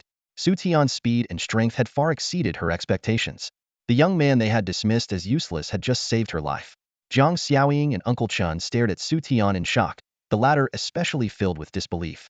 How could a beast tamer with no beasts manage to take down an elite skeletal wolf? Zhang Xiaoying's gaze fell on Xu Tian's equipment, and she froze. She realized that Xu Tian was wearing 3 pieces of gold tier gear that had no level restrictions. Each of these items was worth millions of gold coins, far beyond what an ordinary family could afford. Yet she distinctly remembered Xiaoya mentioning that Xu Tian came from a modest background. Zhang Xiaoying stared at Xu Tian in astonishment, as if she were seeing a ghost. First, he possessed a beast with divine potential, and now he had 3 unrestricted gold tier items. Everything about him was shrouded in mystery. She began to question whether it had been wise to threaten him in the past. As the difficulty of the dungeon increased and the number of elite monsters continued to grow, the frontline defenses were on the verge of collapse. Observing the perilous situation before him, Xu Tian decisively suggested, "Let me join the front line. This way, I can help alleviate some of the pressure." No sooner had he spoken than Uncle Chin frowned and questioned, "You? Are you sure?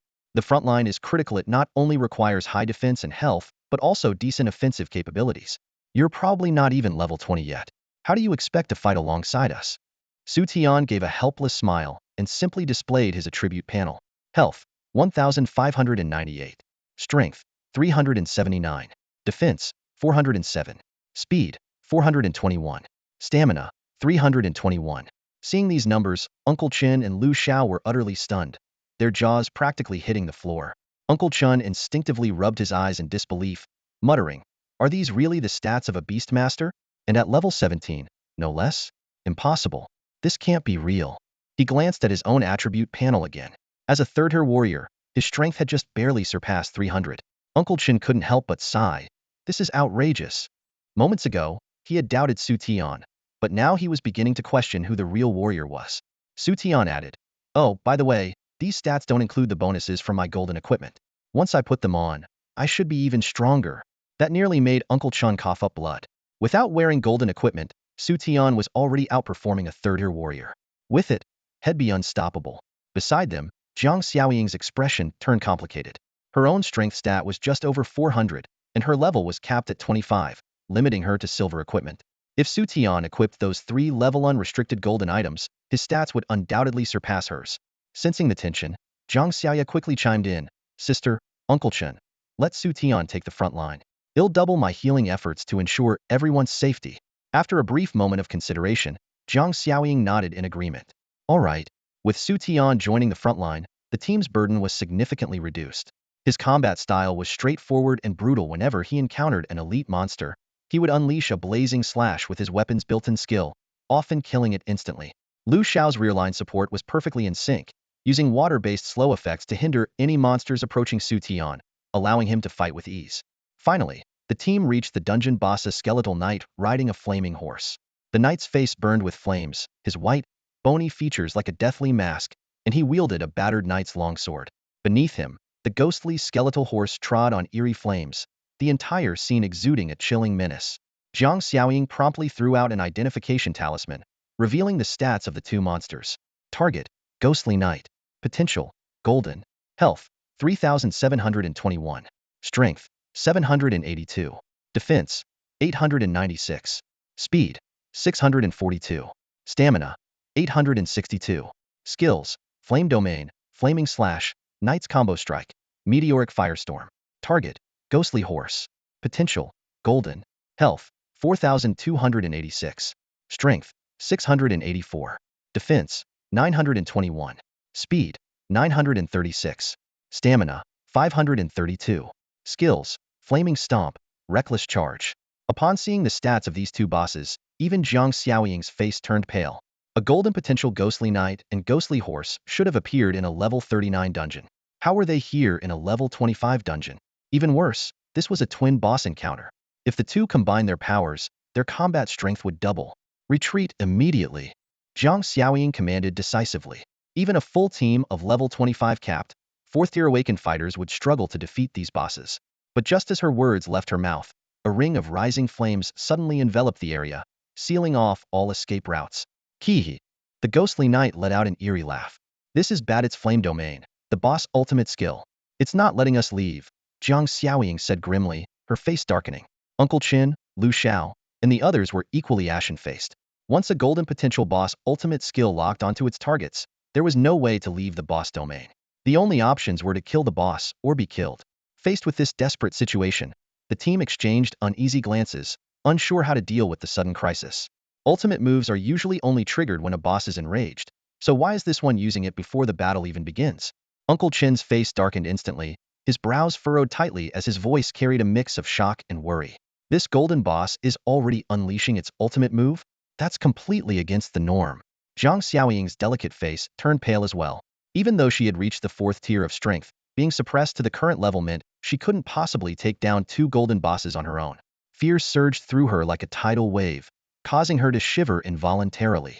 Seeing the despair etched on everyone's faces, Xu Tian sighed with a hint of exasperation. We're not at a dead end yet. Why are you all so pessimistic? What else can we do? Someone retorted, their voice filled with frustration. These are ghost knights and ghost steeds. Each of them has a defense over 800 points. We can't even break through their defenses. Lu Xiao's voice suddenly choked, and tears began streaming down her face uncontrollably. Wah, it's so unfair. I haven't even found a boyfriend yet, and now I'm going to die here. As soon as she finished speaking, she broke into sobs. Watching this scene, Xu Tian couldn't help but feel speechless. Their morale is really something else, he thought. Uncle Chun let out a deep sigh, his tone filled with resignation. Xu Tian, let's just give up. We can't beat these two bosses. Yeah, you're right, we can't beat them, Xu Tian said calmly, before suddenly shifting the tone of his voice. But my pet can. Your pet? Uncle Chun and Lu Xiao froze, staring at Xu Tian in disbelief as they spoke in unison. You have a pet? Of course, Xu Tian replied matter-of-factly. I'm a beast tamer. What kind of beast tamer would I be if I didn't have a pet? Uncle Chun and Lu Xiao exchanged confused glances. While Xu Tian's reasoning made sense, wasn't it common knowledge that beast tamers couldn't actually tame beasts? A flicker of doubt and astonishment crossed their faces. Could Xu Tian really tame beasts? After hesitating for a moment, Lu Xiao asked cautiously, where's your beast? Xu Tian turned around and pointed toward a small white creature he had left with Jiang Xiaoya earlier while clearing the front lines. Over there. What? That cat? Lu Xiao's gaze landed on the little white cat, and the glimmer of hope that had just sparked within her was immediately extinguished. Uncle Chin's mouth twitched as he struggled to process the situation. How could a cat possibly defeat a ghost knight? They had initially thought Xu Tian might have some formidable beast under his command, but it turned out to be a pet cat. Disappointment was written all over their faces. Seeing their reactions, Xu Tian frowned and retorted, why can't a cat defeat a ghost knight? Then, turning to the little white cat, he commanded, Xiao Bai, show them what you've got. Roar. A thunderous tiger's cry echoed through the space as a majestic divine beast, the white tiger, erupted from the void with a powerful roar. Its shimmering, snow-white fur swayed gently in the breeze, exuding an unmatched aura of dominance and majesty. The sudden and breathtaking scene left Uncle Chun and Lu Xiao wide-eyed, staring in disbelief at what had just unfolded before them. The little kitten that had just been cradled in someone's arms, was it really the mythical white tiger? And even more shocking, it was under Xu Tian's command. The two turned to Xu Tian in astonishment, their minds swirling with questions.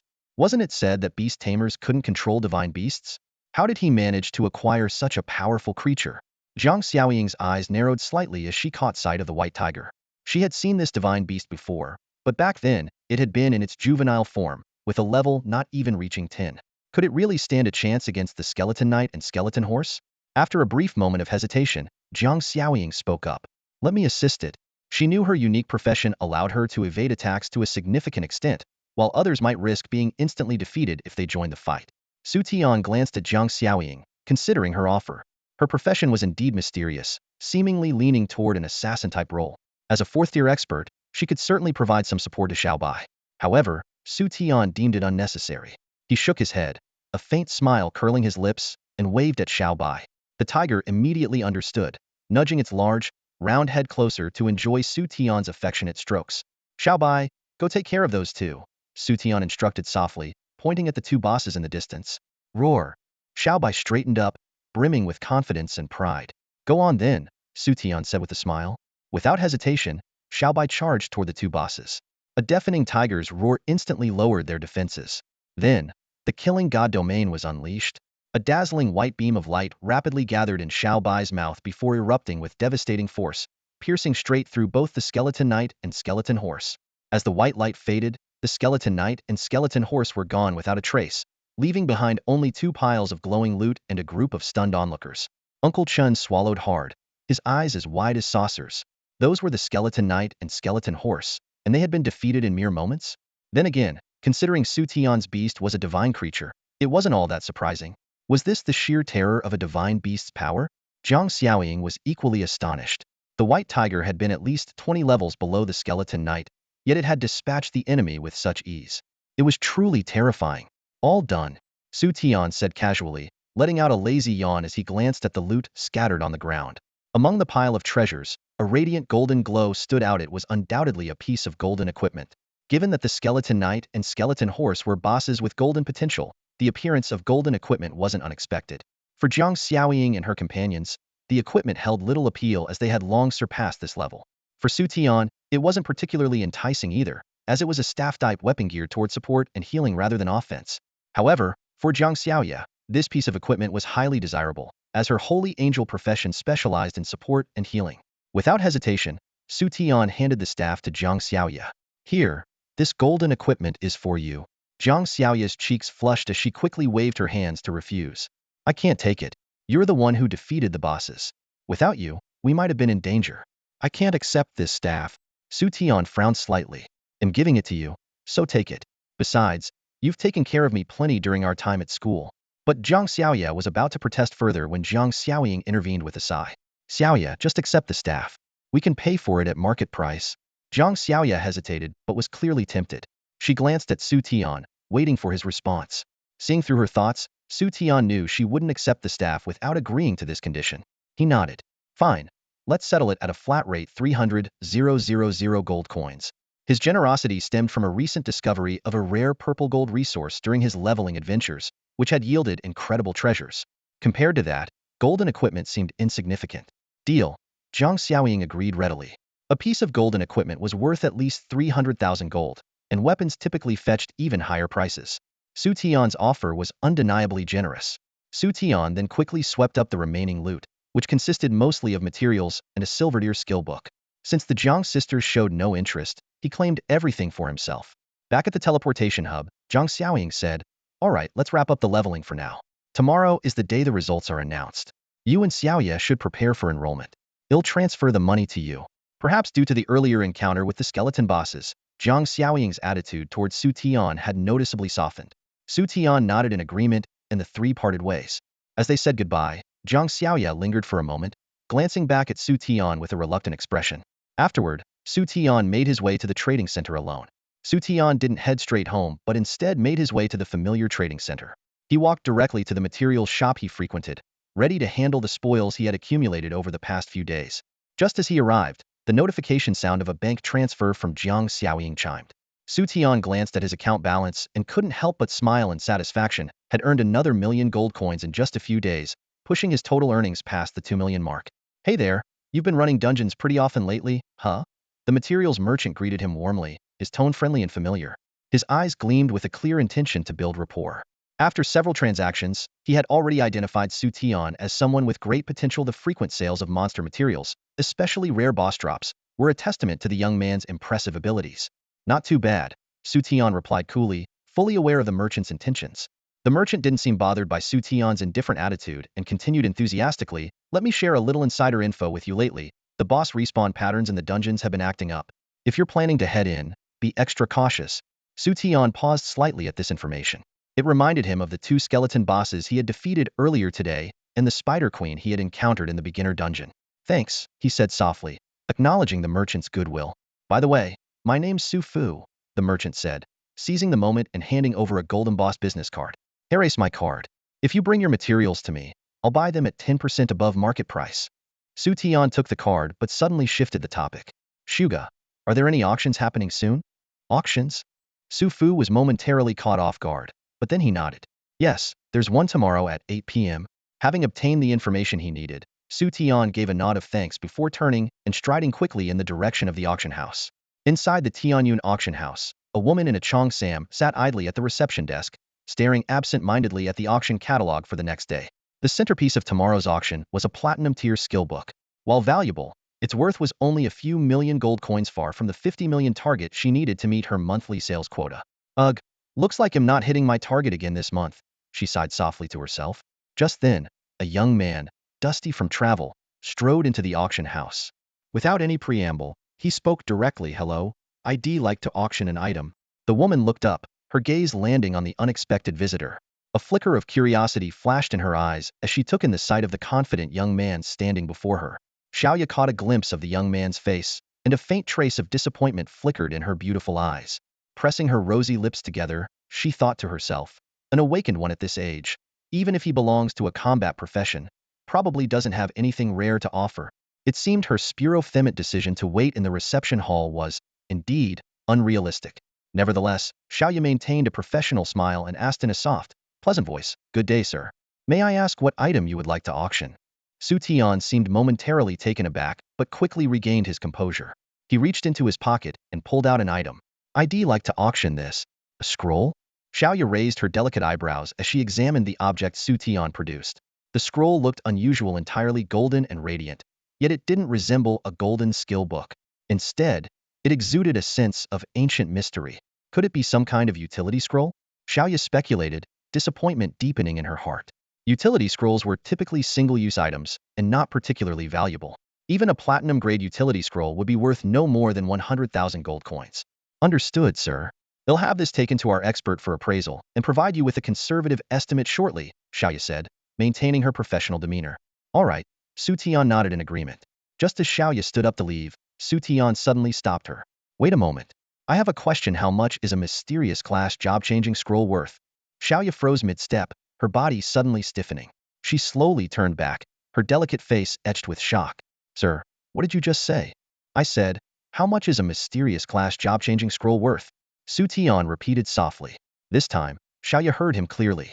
Her right hand trembled slightly as she struggled to contain her emotions. She returned to her seat, her legs, clad in black stockings, visibly trembling. Sir, are you saying this is a mysterious class job-changing scroll? Xiaoya's voice was strained as she stared at Xu Tian. Yes, a mysterious class scroll for the fire controller profession, Xu Tian replied calmly. He went on to explain that he had obtained the fire controller job-changing scroll a few days ago while opening a legendary golden treasure chest. The fire controller, as one of the mysterious professions, offered significant advantages over the fire elementalist. They could manipulate unique flames in the world of apocalypse, greatly amplifying spell damage and earning a reputation for explosive output. According to the rules, mysterious class job-changing scrolls allowed individuals in combat professions to switch to mysterious ones, but they were unusable by those in crafting or utility professions. Xiaoya's heart raced as she listened.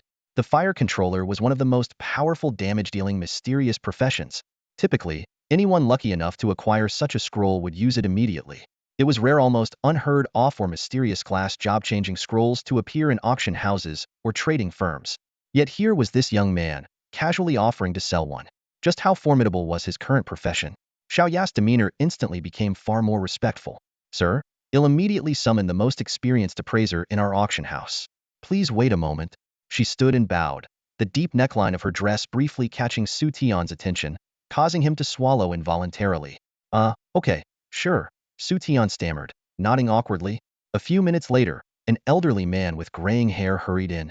He carefully examined the scroll under a magnifying glass, then took a deep breath and declared solemnly, "There's no mistake, this is a job-changing scroll, and it's for the fire controller profession." The old man looked at Xu Tian with excitement. The drop rate for job-changing scrolls is less than 1 in 10,000, and for mysterious class scrolls, it's even lower. Sir, this fire controller scroll is priceless, a true miracle. Xu Tian interrupted him, exasperated. Enough. I just want to know the starting price for the auction. The appraiser and Xiaoyu exchanged glances before Xiaoyu spoke seriously. Sir, I would recommend setting the starting price at 1 billion gold coins. 1 billion. Xu Tian jumped to his feet in shock. Xiaoyu smiled. Sir, 1 billion is actually a modest starting price. I'm certain the final sale price will far exceed your expectations. Xu Tian nodded, already imagining the scene of billions of gold coins being credited to his account. Can this scroll be listed for auction tomorrow? He asked eagerly. Xiaoya hesitated, her red lips parting slightly. What? Is there a problem? Xu Tian asked, puzzled. Not exactly, Xiaoyu explained with a wry smile. Sir, an item like the fire controller job-changing scroll has far-reaching implications. We'll need time to promote it and attract more interested bidders. Oh, I see. Xu Tian nodded. All right then, handle it as you see fit, and let me know when the auction date is confirmed.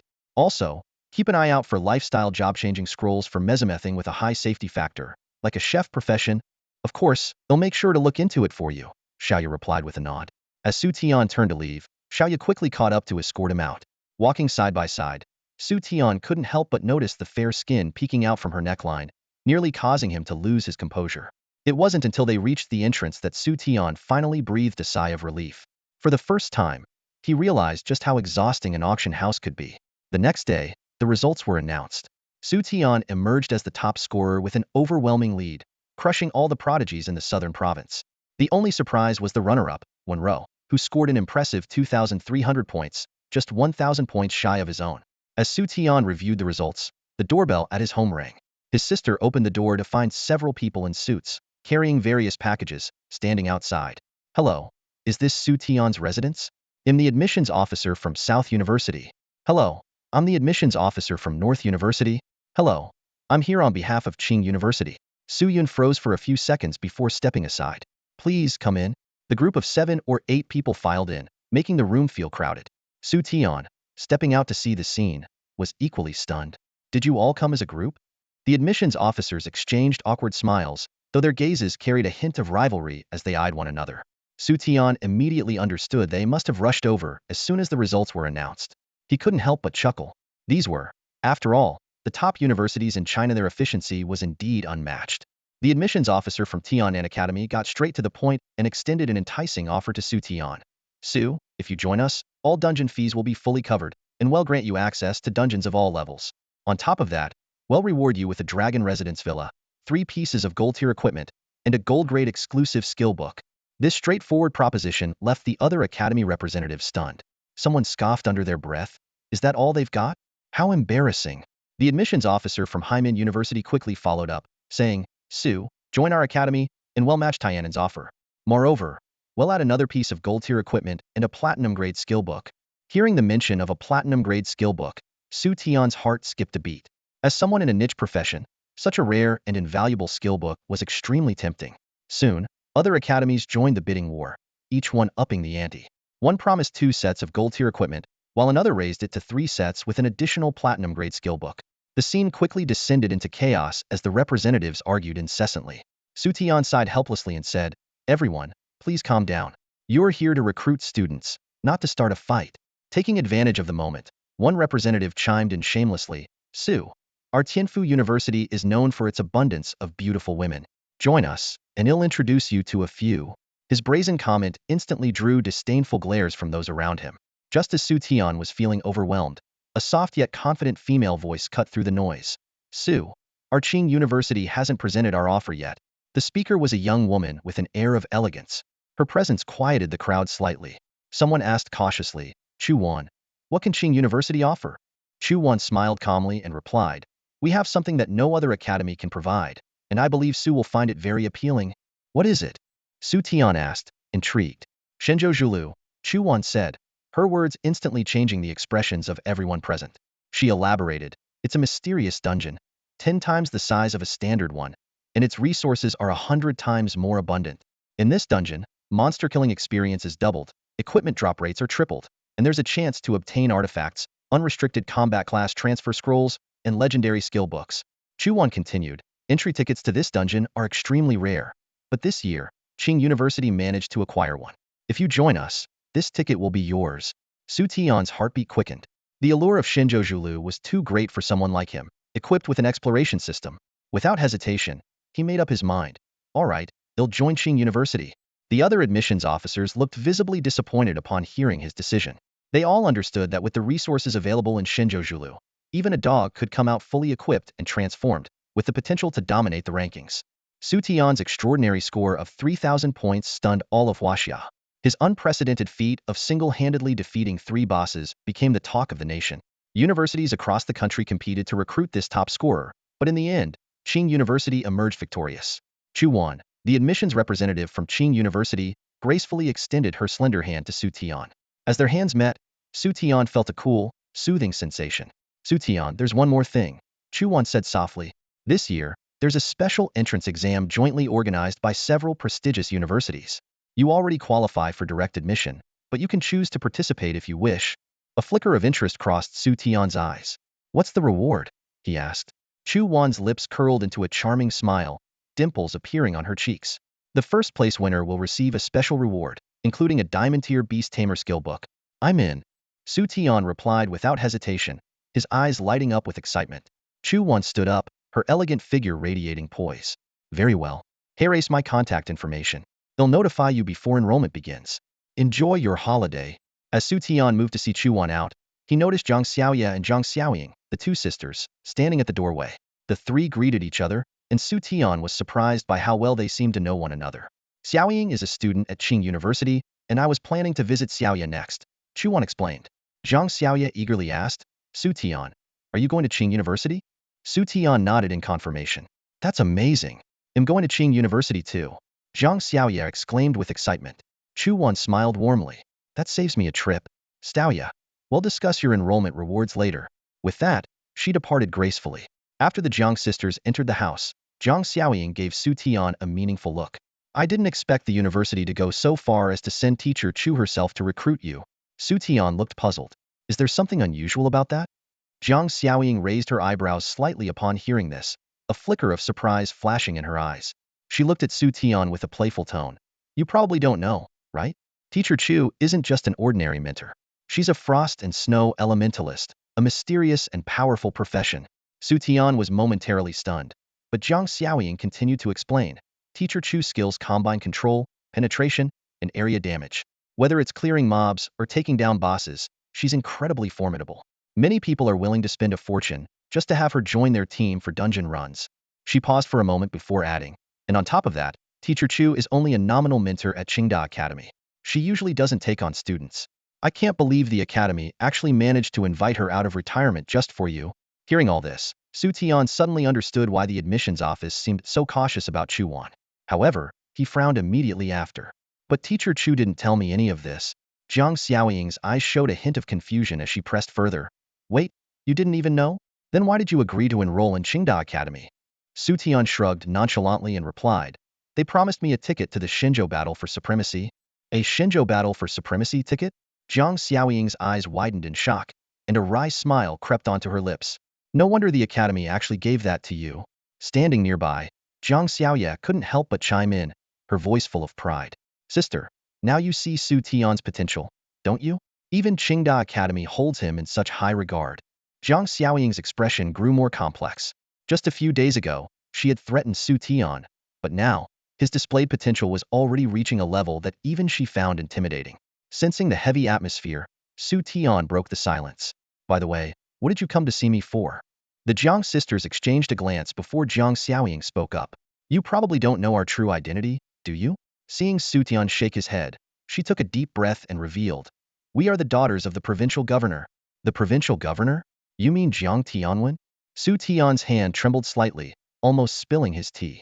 Though he had speculated before, he never dared to imagine they were the daughters of Jiang Tianwen, the governor of the southern province.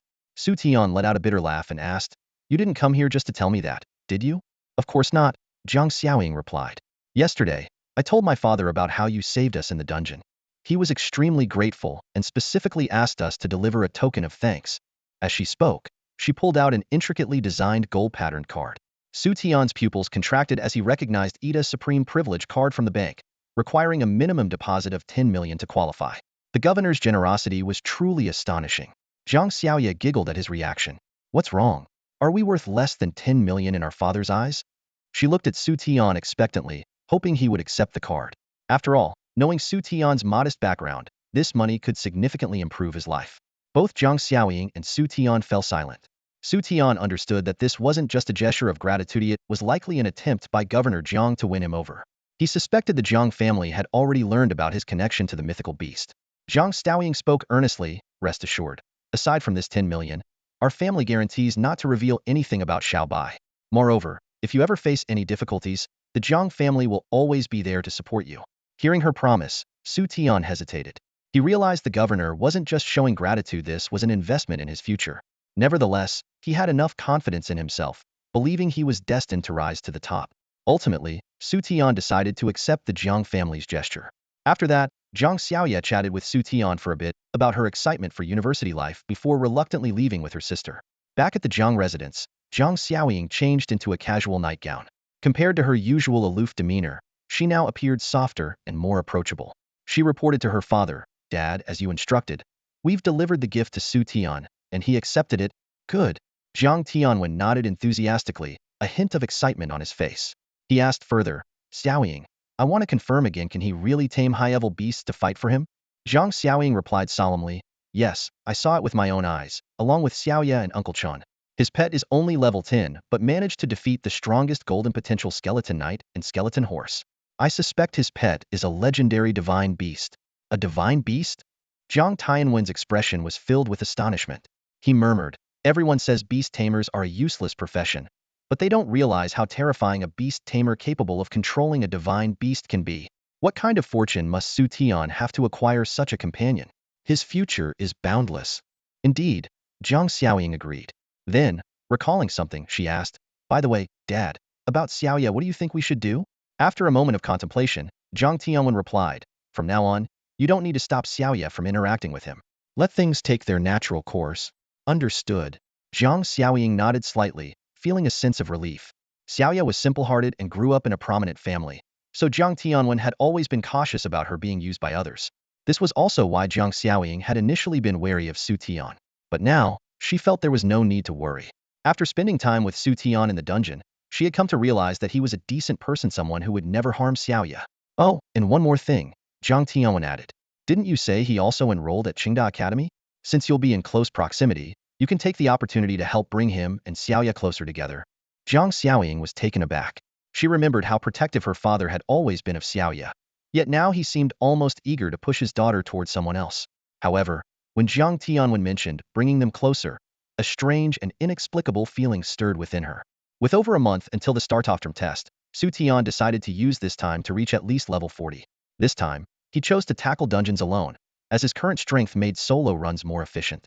With the divine beast Xiaobai by his side, Xu Tian even dared to challenge level 30 dungeons.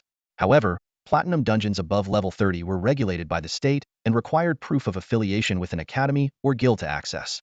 As Xu Tian had yet to enroll in school, platinum dungeons were out of reach for now. Fortunately, the monsters and gold-tier dungeons were more than enough for his leveling needs. Just as Xu Tian was about to enter a dungeon, his phone suddenly rang. It was Zhang Xiaoya, her voice carrying a hint of excitement. "Xu Tian, Uncle Chun is busy today. Can you take me to grind some levels?" Xu Tian raised an eyebrow, teasing her. "Sure, but what could Uncle Chin possibly be busy with?" "Well, it seems that some important guests from the Ren family of the magic capital have arrived in the southern province.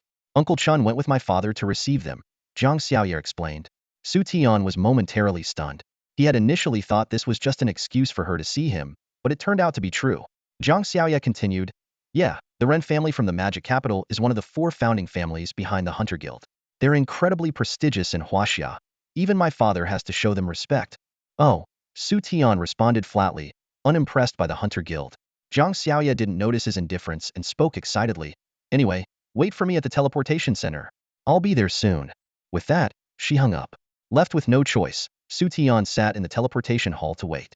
Before long, a striking pair of a man and a woman entered the hall. The woman was especially eye-catching, dressed in luxurious attire with a sapphire pendant adorning her snow-white neck and a face of striking beauty. Xu Tian gave her a quick glance before looking away. However, the woman walked straight toward him, looking down at him as she spoke. "Finally found you. You must be Xu Tian, right?" Xu Tian frowned. This woman seemed to be here specifically for him, but he didn't recognize her. "I am Xu Tian. And you are?" The woman sized him up and then continued, "If my information is correct, your awakened class is Beastmaster, right?" Hearing her reveal his class, Xu Tian's eyes narrowed slightly, but he said nothing. "Hey, I'm talking to you. What's with the attitude?" The woman snapped, displeased with his silence. A flicker of annoyance appeared in Xu Tian's eyes. "What do you want?" "Huh. Just as the report sighed, an orphan, uneducated, and uncultured. I'm here today to offer you a great opportunity, and this is how you treat your benefactor," she mocked. "Allow me to introduce myself. I am Ren Qian, the eldest daughter of the Ren family from the magic capital. Surely you've heard of the Ren family? One of the 4 founding families of the Hunter Guild, with connections spanning all of Huaxia." Xu Tian's expression darkened immediately. Not only was this woman arrogant, but she also insulted his parents. If they weren't in a public place, he might have already lost his temper. "Get lost." Xu Tian snapped coldly. Ren Qian's face changed slightly. "What? You dare to insult me? Do you even know where I come from?" "Why should I care where you come from? All I know is if you don't get out of my sight right now, I won't be polite," Xu Tian replied icily. "Humph. Such an unruly commoner. Fine, you'll overlook it for now and get to the point. I bet once you hear what I have to say, you'll be begging me for forgiveness," Ren Qian said, still full of arrogance. Xu Tian cast her a cold glance, showing no interest in what she had to say. Ren Qian ignored his indifference and continued. "You're aware of the unique nature of the Beast Master class, aren't you? On your own, it's impossible to tame the powerful beasts of the apocalypse world, even if you spent your entire life trying. But I can give you the chance to control a height-ear beast." With that, Ren Qian retrieved a sealed cage from her storage space. Inside was a massive beast, lying dormant. Xu Tian cast an identification skill on it, and his pupils contracted instantly. Target: Young Barbarian King Bear. Potential: Legendary. Level: 12. Health: 5,679. Strength, 672. Defense, 645. Speed, 527. Energy, 308. It was a juvenile barbarian king bear, a creature with legendary potential that typically appeared in dungeons above level 80, and even level 90 elites might struggle to handle it. That the Rin family could capture a cub like this was astonishing. However, Xu Tian had no interest in the young barbarian king bear. He already had Xiaobai, a divine-tier beast companion. At a similar level, Xiaobai's stats had already surpassed 1,000 in all attributes, while the bear was still hovering in the triple digits. To Xu Tian, a so-called legendary potential pet was nothing impressive. Impressed? Shocked? Rin Xianxian smirked, her red lips curving into a smile. A country bumpkin like you has probably never seen such a powerful creature. If you knew that this bear's father is the strongest boss of the Star Doe Forest at level 87, I bet you'd be shaking in your boots. Xu Tian, this is the opportunity I'm graciously offering you. This young barbarian king bear is under control in this sleep cage. While it's asleep, it won't resist, so you can form a contract with it directly. There's no risk of it going berserk and causing the taming process to fail. The Sleep Kajian epic level artifact. Rin Xianxian raised her fair chin, her eyes gleaming with a sense of superiority as she began to describe the extraordinary properties of this treasure. She elaborated on how the sleep cage could render creatures unconscious, stripping them of any ability to resist, and detailed how the Rin family had dispatched their elites into the Star Doe Forest dungeon to capture this cub. Xu Tian listened to her arrogant boasting, a faint smirk curling at the corners of his lips. He stared directly at Rin Xianxian's proud face, his tone dripping with sarcasm. Something this valuable, and you're actually willing to give it to me? Completely oblivious to Xu Tian's mockery, Rin Xianxian's expression grew even more triumphant as she declared her terms. Of course. But from now on, you must swear loyalty to me and obey my every command. Her voice grew increasingly imperious. And you'll kneel and apologize for your earlier insolence. If you agree, they'll reward you with this barbarian king bear cub. From then on, you'll become a beast master with epic potential, basking in unparalleled glory. Hearing her outrageous demands, Xu Tian's anger flared within him. He fixed Rin Xianxian with a cold, piercing gaze and spat out two words, idiot. Rin Xianxian's expression instantly shifted from arrogant to stunned, before twisting into one of sheer rage. She shrieked, You orphaned wretch without a mother, how dare you insult me? Her words struck a nerve, like a dagger plunging into Xu Tian's heart. His eyes flashed with a chilling light, sharp and predatory like a wolf about to pounce. He locked his gaze onto Rin Xianxian with such intensity that she instinctively stepped back. However, she quickly regained her haughty demeanor. Just as the tension reached its breaking point, Jiang Xiaoya hurried onto the scene. Her delicately made-up face carried a hint of worry, and her pale yellow dress swayed lightly with her steps. With concern in her voice, she anxiously inquired about what was happening. Xu Tian gave her a brief explanation of the events. Jiang Xiaoya attempted to mediate, but before she could finish speaking, Rin Xianxian rudely cut her off. Her demeanor grew increasingly aggressive, and to everyone's shock, she suddenly raised her hand and slapped Jiang Xiaoya hard across the face. The crisp sound echoed through the hall, leaving everyone momentarily stunned. Jiang Xiaoya clutched her reddened cheek, her eyes welling with tears.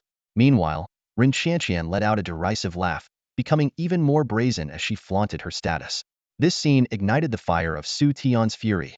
He took measured steps toward Rin Xianxian, his gaze as cold and sharp as a blade.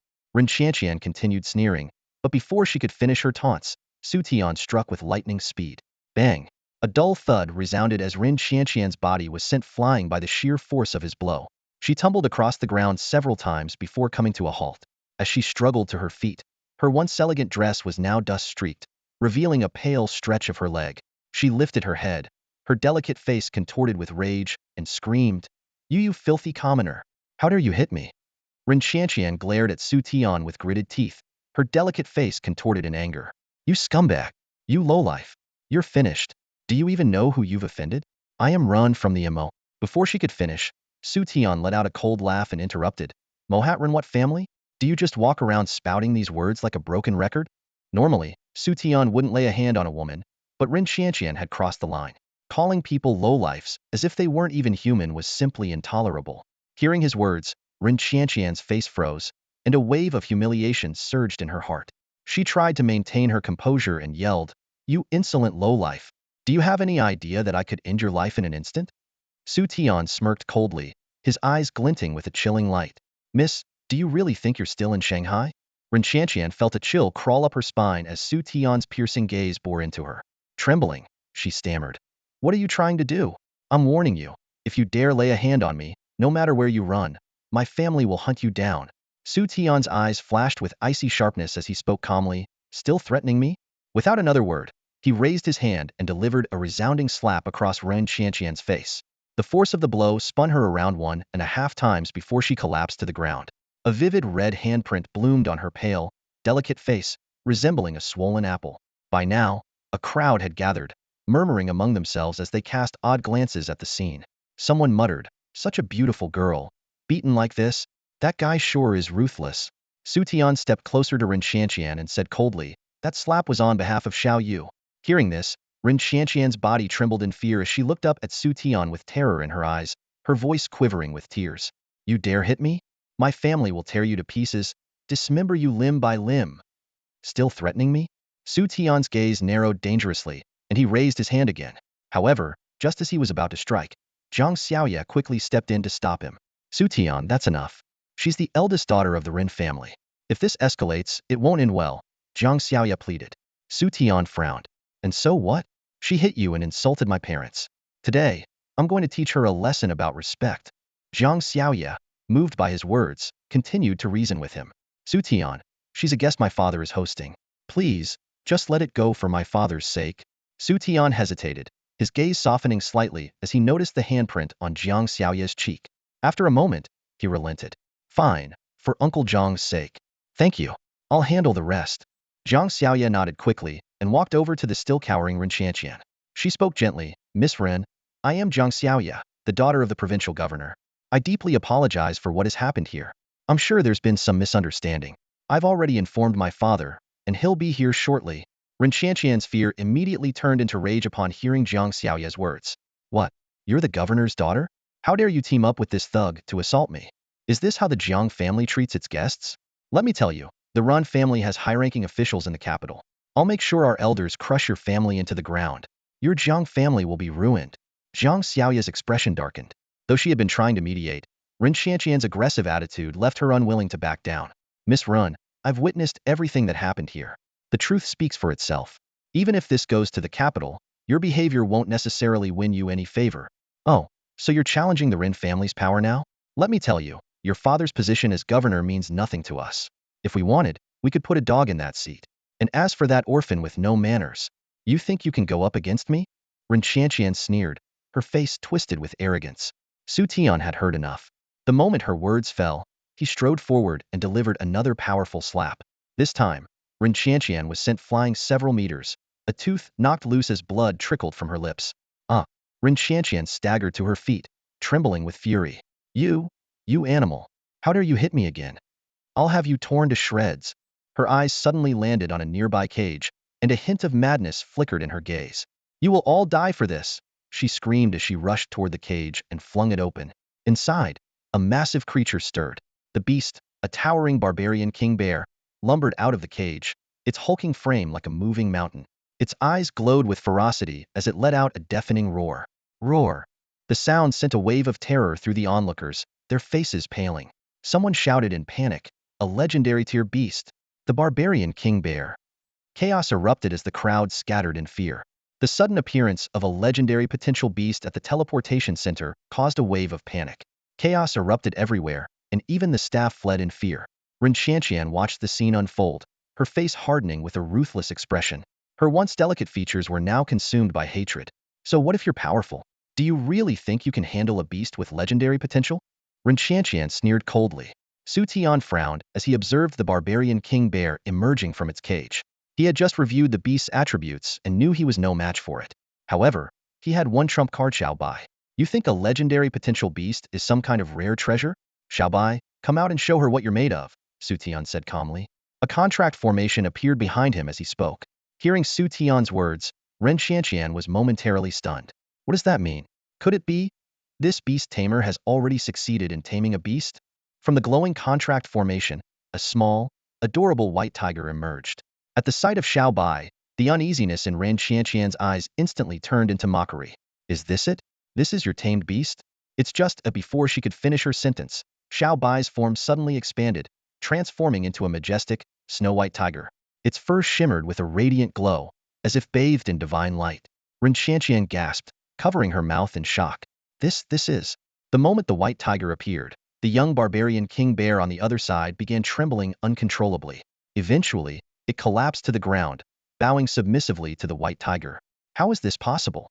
Ren Qianqian's mind raced, coming to only one conclusion: the white tiger's potential far surpassed that of the young barbarian king bear. Could it be a divine beast? You've actually tamed a divine beast? Her disbelieving eyes widened. How is this possible? Isn't it said that no beast tamer has ever managed to tame a high-level beast? How did he do it? Xu Tian smiled faintly. Well, it seems the young lady has some sharp eyes to recognize a divine beast when she sees one. Hearing this, Ren Qianqian felt a wave of humiliation wash over her. She had come to Xu Tian to have him tame the young barbarian king bear, boasting that no one else in the world could claim such a high-level beast. Yet now, Xu Tian had a divine beast as his companion. Her earlier arrogance now seemed utterly ridiculous. It all made sense now. No wonder Xu Tian had shown no interest in the barbarian king bear. This was why. Ren Qianqian's face twisted with anger as she glared at Xu Tian. As the eldest daughter of the Ren family, she had never endured such humiliation or mockery before. But at the moment, the young barbarian king bear, cowed by the presence of Xu Tian's white tiger, couldn't even muster the courage to lift its head. How could it possibly avenge the slap she had received earlier? Was she really going to swallow her pride and accept this humiliation? No, absolutely not. Ren Qianqian screamed internally. She was the Run family's eldest daughter. If today's events spread, how could she ever show her face again? No matter the cost, she had to ensure Xu Tian wouldn't leave the teleportation hall alive. Only then could she salvage her dignity. With this thought, Ren Qianqian gritted her teeth and suddenly activated a remote control. Originally designed to subdue the barbarian king bear, the device was now being used to provoke it into a frenzy. She pressed the switch, and in the next instant, the barbarian king bear let out a low growl. When it raised its head again, its eyes were blood red. This is bad. The barbarian king bear has gone berserk. Zhang Xiaoya, standing to the side, turned pale. How could someone from the Ren family dare to do this? A berserk barbarian king bear's attributes increase fivefold, with its stats surpassing 2,000 in all areas. And this is just a low-level teleportation hall. Even if all the guards here joined forces, they wouldn't stand a chance against it. Zhang Xiaoya continued, her voice trembling. If it were a beast with golden potential, there might still be some hope. But this is a legendary potential beast. Its base stats are already overwhelming, and going berserk only makes it even more terrifying. She glanced anxiously at Xu Tian, only to find him calmly watching the berserk barbarian king bear without a trace of fear. Zhang Xiaoya was momentarily stunned. Xu Tian, aren't you afraid? Afraid of what? It's just a beast with legendary potential, Xu Tian replied with a faint smile. Then, he turned to Xiaobai and said softly, go. As soon as Xu Tian finished speaking, a blood-red aura enveloped Xiaobai. The Slayer's domain. Strength attribute increased by 50. Speed doubled. Over the past few days, Xiaobai had leveled up to level 12, with an average stat of over 1,000. Its strength attribute alone had reached an astonishing 1,327. After transforming, Xiaobai's attribute skyrocketed, with its strength surging to over 3,000 points. This astonishing figure came not only from a 100 base boost, but also from an additional 50 enhancement provided by the Slaughter domain. At the same level 12, Xiaobai, with its skill bonuses alone, far surpassed the berserk state of the barbarian bear king, showcasing the insurmountable gap between a divine beast and an ordinary ferocious beast. Without a moment's hesitation, Xiaobai launched its attack. A thunderous tiger roar echoed through the mountains and forests, instantly reducing the barbarian bear king's defense by 1/5. Following this, a dazzling white tiger roaring light wave shot forth, directly striking the barbarian bear king. Roar! The barbarian bear king was blasted several meters away by the ferocious strike, landing heavily on the ground.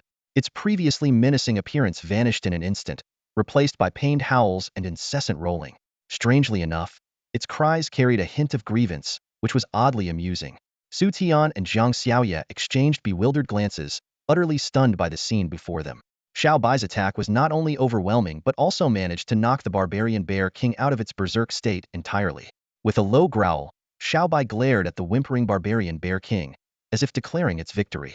To everyone's surprise, the barbarian bear king, despite its injuries, crawled over to Xu Tian, curled up into a ball, and took on an almost pitiable demeanor, resembling a scolded puppy. At this moment, Xiaobai also trotted over to Xu Tian, affectionately rubbing its head against his leg. Then, it raised a paw and pointed at the barbarian bear king. Xu Tian immediately understood its intention. Xiaobai wanted him to take the barbarian bear king as a pet. Xu Tian fell into deep thought. Normally, A beast tamer could only tame one pet in their lifetime. However, he was different. As a system-enhanced god beast tamer, he could tame multiple pets. Moreover, the barbarian bear king had incredible defensive capabilities. It had just endured Xiao Bai's terrifying 3000 strength attack and only let out a few cries in response. Additionally, as a legendary-grade ferocious beast, the barbarian bear king had immense potential and wouldn't become a liability in the future. If Xiao Bai ever got tired of grinding, having it help out wouldn't be a bad idea. After a moment of contemplation, Xu Tian decisively cast a contract formation. The barbarian bear king didn't dare resist and immediately signed the contract. This scene left Ren Xianqian, Jiang Xiaoye, and the others utterly speechless. A flood of questions filled their minds. Weren't beast tamers incapable of forming contracts with high-level ferocious beasts? Wasn't the process of contracting ferocious beasts supposed to be extremely challenging? Shouldn't high-level ferocious beasts become violently resistant during the process? How did Xu Tian manage to complete the contract so effortlessly? Everything about this defied their understanding, leaving them deeply puzzled and shaken. Ren Xianqian's eyes burned with fury, her mind teetering on the brink of madness. The humiliation inflicted by Xu Tian had driven her to unleash the ferocious barbarian bear, intending to kill him. Yet, not only had her plan failed miserably, but she had also suffered a crushing loss.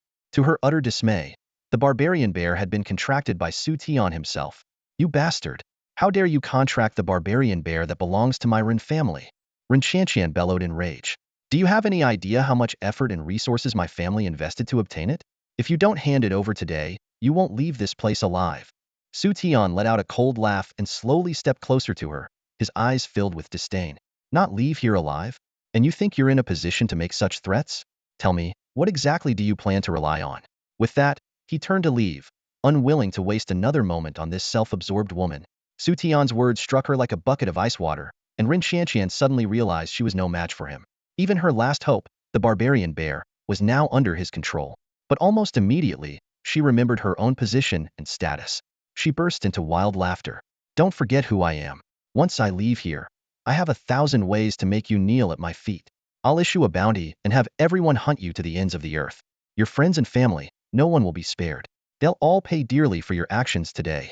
Her words made Xu Tian halt in his tracks. Slowly, he turned back, his eyes glinting with murderous intent. He could disregard threats to his own life, but he would never tolerate anyone endangering his family. His sister, Su Yun, was the only family he had left after their parents' death. If she were to suffer because of him, he would never forgive himself. Xu Tian clenched his fists and began walking toward Ren Xianqian, each step radiating an increasingly menacing aura. Ren Xianqian, a spoiled heiress who had never faced such raw, terrifying hostility, felt the suffocating pressure engulf her. Her legs turned to jelly, and she could barely stand. Just as Xu Tian was about to act, hurried footsteps echoed in the distance. Miss, are you all right? What happened?" Several men in suits rushed over and quickly supported Ren Xianqian. One of them glanced down and froze, his pupils contracting in shock. "Miss, you wet yourself." On the ground beneath her was a conspicuous puddle of pale yellow liquid. The onlookers immediately pulled out their phones to take pictures, provoking furious outrage from the Ren family members. "Who did this?"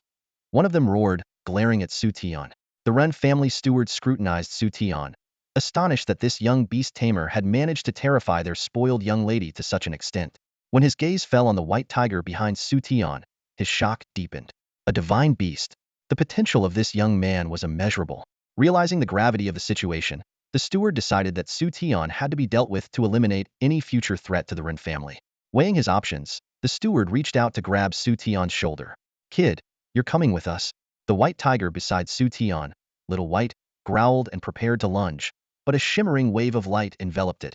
Xu Tian instantly recognized the aura of a high-level spatial mage, likely above level 60. His heart sank. Little White, still in its juvenile stage, stood no chance against such an opponent. Just as the situation seemed hopeless, a deep voice cut through the tension. "Hold it right there." Another group approached, led by someone Xu Tian recognized, Jiang Xiaoying, a middle-aged man whose commanding presence was impossible to ignore. It was Jiang Tianwen, the provincial governor of Nan province. The Ren family steward's expression darkened. "Governor Jiang, what is the meaning of this?" Jiang Xiaoye, seeing her father, immediately ran to him, her face filled with grievance. Jiang Xiaoying noticed the red handprint on her sister's cheek and gasped. "Xiaoye, who hit you?" Jiang Tianwen's face hardened as he pieced together the situation. He turned to the steward with a cold expression. "Mr. Liu, don't you think your family owes me an explanation?" The steward sneered. How amusing, Governor Jiang. Our young miss was beaten to this state by that boy over there. And yet you're demanding an explanation from us? Jiang Tianwen finally noticed the unconscious Ren Qianqian in the puddle beneath her. His gaze shifted to Xu Tian, a mix of exasperation and reluctant admiration flickering in his eyes. The steward pressed on. Governor Jiang, you should know the Ren family's influence across the nation. We'll overlook your daughter's involvement in this incident. But as for that Beast Tamer, Xu Tian, we are taking him with us today. Jiang Tianwan remained silent for a moment before speaking slowly. And if I refuse to let you take him? Jiang Xingxiu, what exactly do you mean by that? Lu Guanchu's eyes turned icy cold, his tone carrying a veiled threat. Let me give you a piece of advice. Don't bring trouble upon yourself. Jiang Tianwan remained composed, staring directly into Lu Guanchu's eyes. He replied steadily, Lu Guanchu, my meaning is clear. This incident occurred within the territory of Nan Province. As the provincial governor, it is my duty to investigate the matter thoroughly. Until the truth is uncovered, everyone involved must remain in Nan Province. However, your family's young lady is gravely injured, so you may take her back for treatment.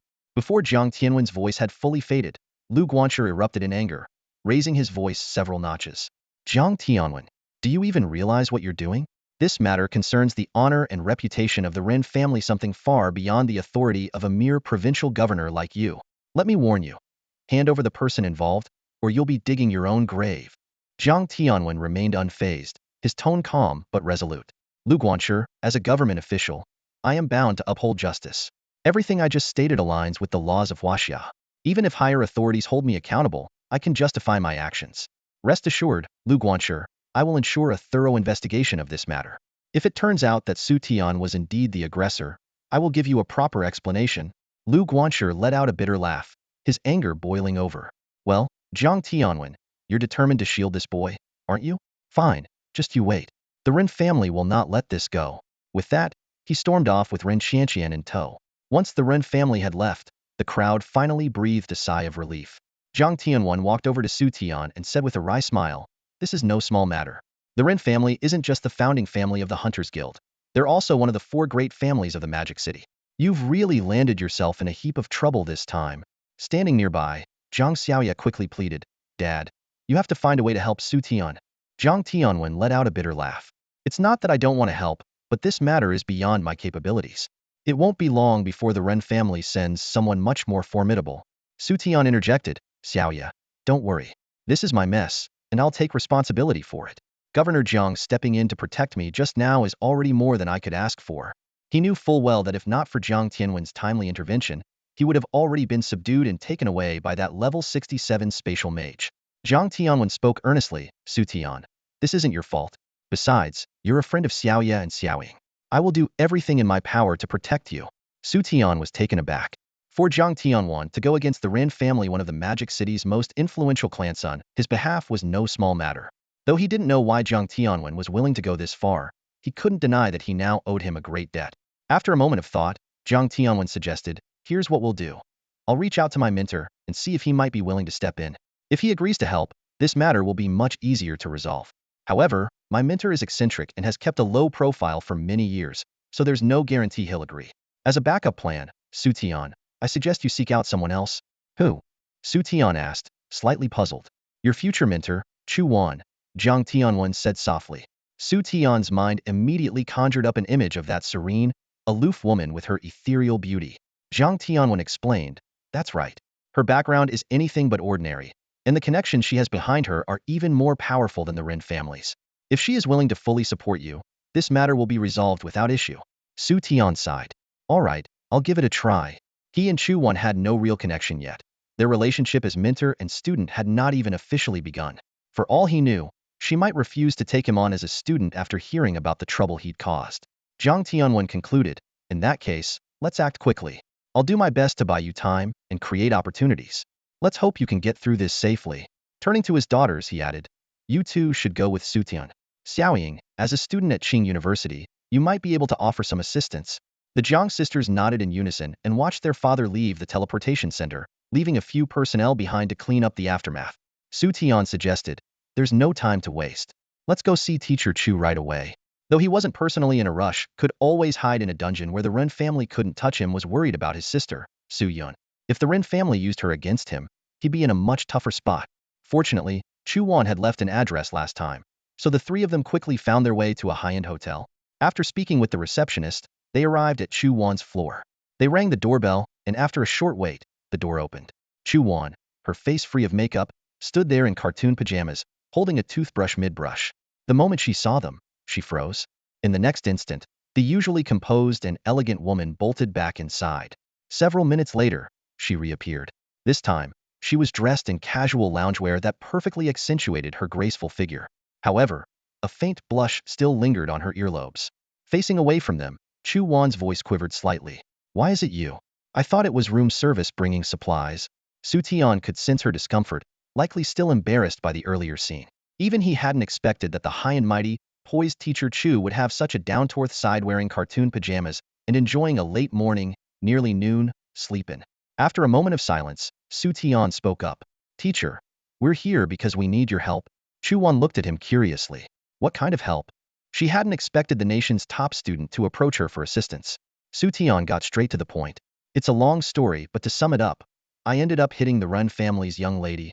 The Jiang sisters hadn't anticipated Xu Tian's bluntness and were momentarily stunned. Chu Wan, too, took a moment to process what he just said.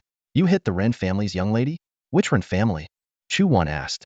"The one from the Magic City," Xu Tian clarified. Chu Wan's brows furrowed slightly. Hearing the name didn't seem to alarm or shock her much. "Tell me the whole story," she said after a pause. Xu Tian recounted the events in detail. After listening, Chu Wan fell silent for a moment before finally murmuring, "This can be resolved." The Jiang sisters' faces lit up with delight upon hearing this.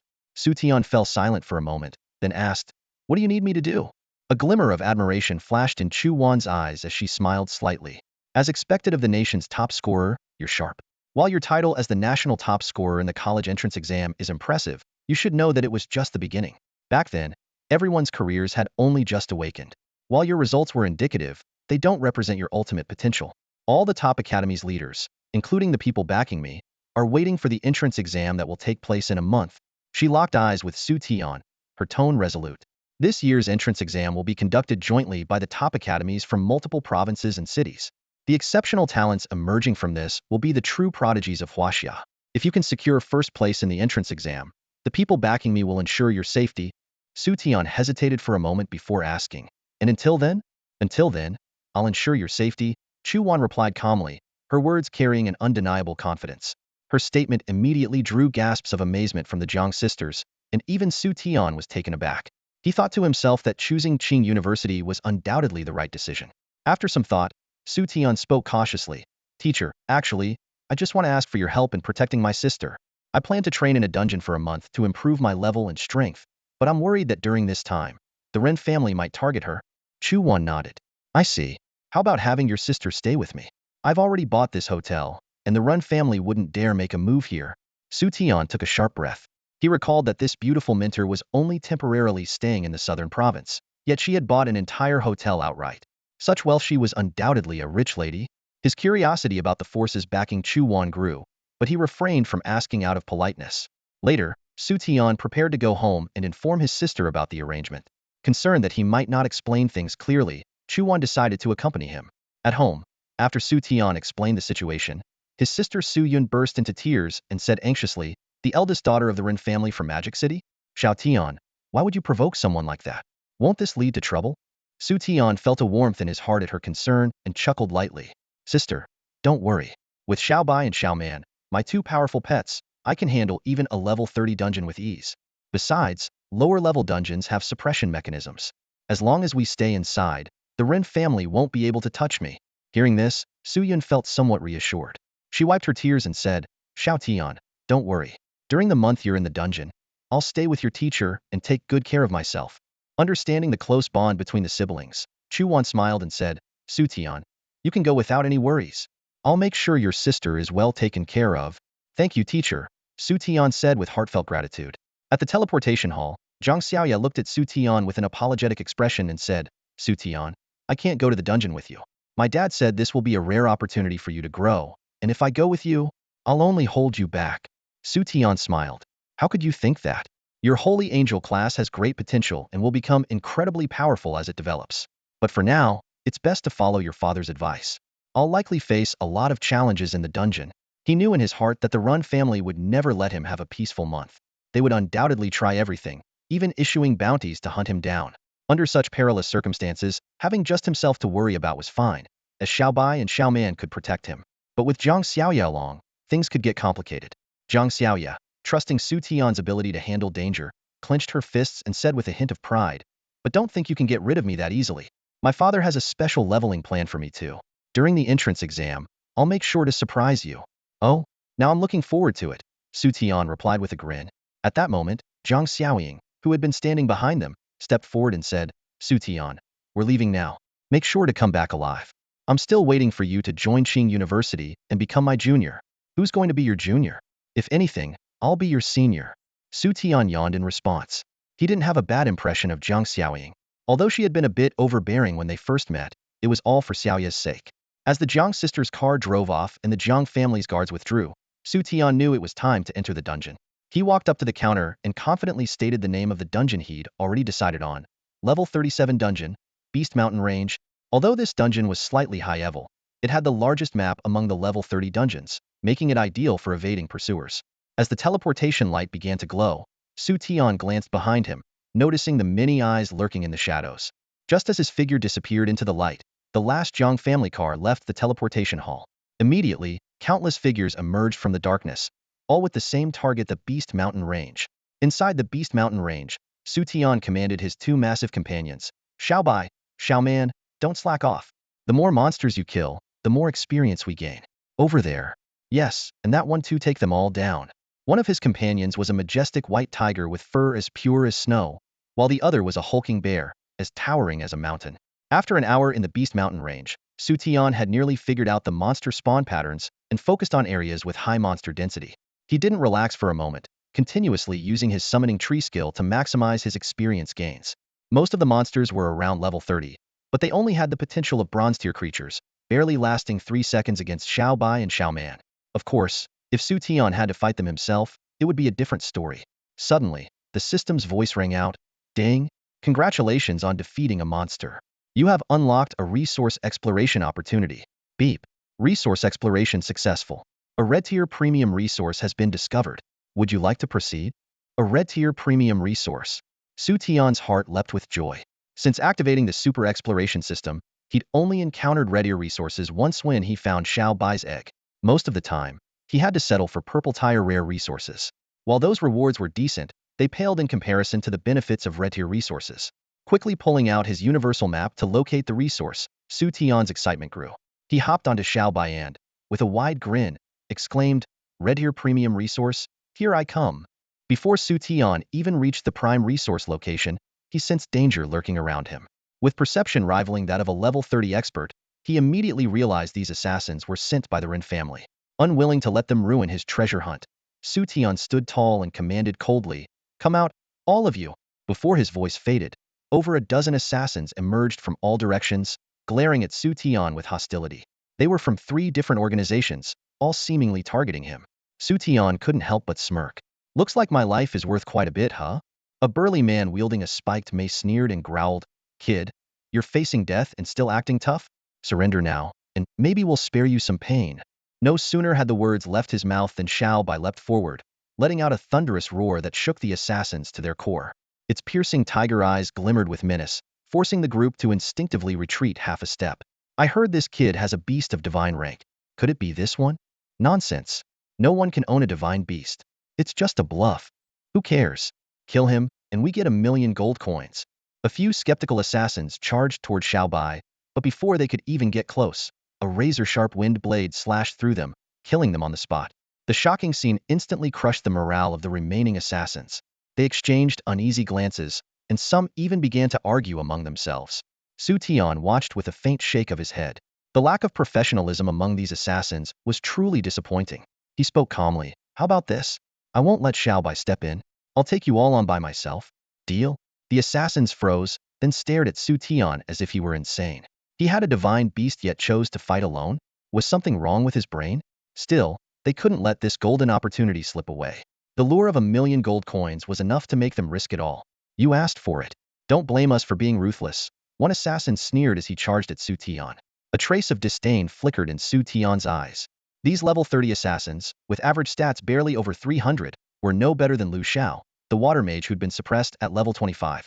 Xu Tian, though only level 19 with base stats around 150, had Xiao Bai's attribute link boosting him. Even with just a tin link, his stats were comparable to those of a level 30 expert. Slayer's Domain. Xu Tian muttered, instantly activating an ability he'd gained from Xiao Bai. In a flash, his strength surged past 400 points, and that was without any weapons. The assassins immediately sensed something was wrong. Xu Tian's stats, which had been around 150, suddenly skyrocketed to 400. Was this guy really just a Beast Tamer? Despite their fear, they had no choice but to attack. One assassin gritted his teeth and drew a silver curved blade. Xu Tian merely shook his head, unfazed. Ironbone of the Barbarian King, he called out, triggering another ability. His body underwent a sudden transformation. With a sharp clang, the silver blade struck Xu Tian's body and shattered into two pieces. The assassin froze in disbelief, his face pale as if he'd seen a ghost. Xu Tian's lips curled into a faint smile. Just as he'd expected, even with weapons, this assassin couldn't penetrate his defenses. This was thanks to the passive defensive skill he'd recently acquired from the Barbarian King Ironbone of the Barbarian King. When under enemy attack, Xu Tian's body seemed to be cloaked in an invisible armor. This defense not only reduced incoming damage by 30, but if the opponent couldn't break through it, it could negate all damage entirely, reflecting the equivalent of Xu Tian's defense back at the attacker. This near-divine ability, the Barbarian King's Iron Will, combined with the power of the God of War domain to enhance all attributes, transformed Xu Tian from an ordinary Beast Tamer into a formidable all-around warrior. One of the assassins, unwilling to believe in such power, drew a bronze weapon and thrust it fiercely at Xu Tian's chest. However, the weapon shattered into two pieces with a crisp sound the moment it made contact. Xu Tian's lips curled into a sly smile as he quipped, "You should be glad you didn't try punching me. Otherwise, your bones would already be broken." Before his words fully landed, Xu Tian delivered a powerful kick to the assassin's chest. The immense force sent the man flying, tumbling across the ground several times before slamming into a tree with a heavy thud, instantly knocking him unconscious. The surrounding assassins, witnessing this scene, swallowed hard in fear. Only now did they begin to understand why Xu Tian dared to challenge a level 37 dungeon with his mere level 19 strength. This guy was a complete monster. Not only was his contracted beast incredibly powerful, but he himself was terrifying beyond belief. Xu Tian's gaze shifted to the remaining assassins, his expression brimming with confidence as he taunted, "Who's next?" Yet, not a single one of them dared to step forward.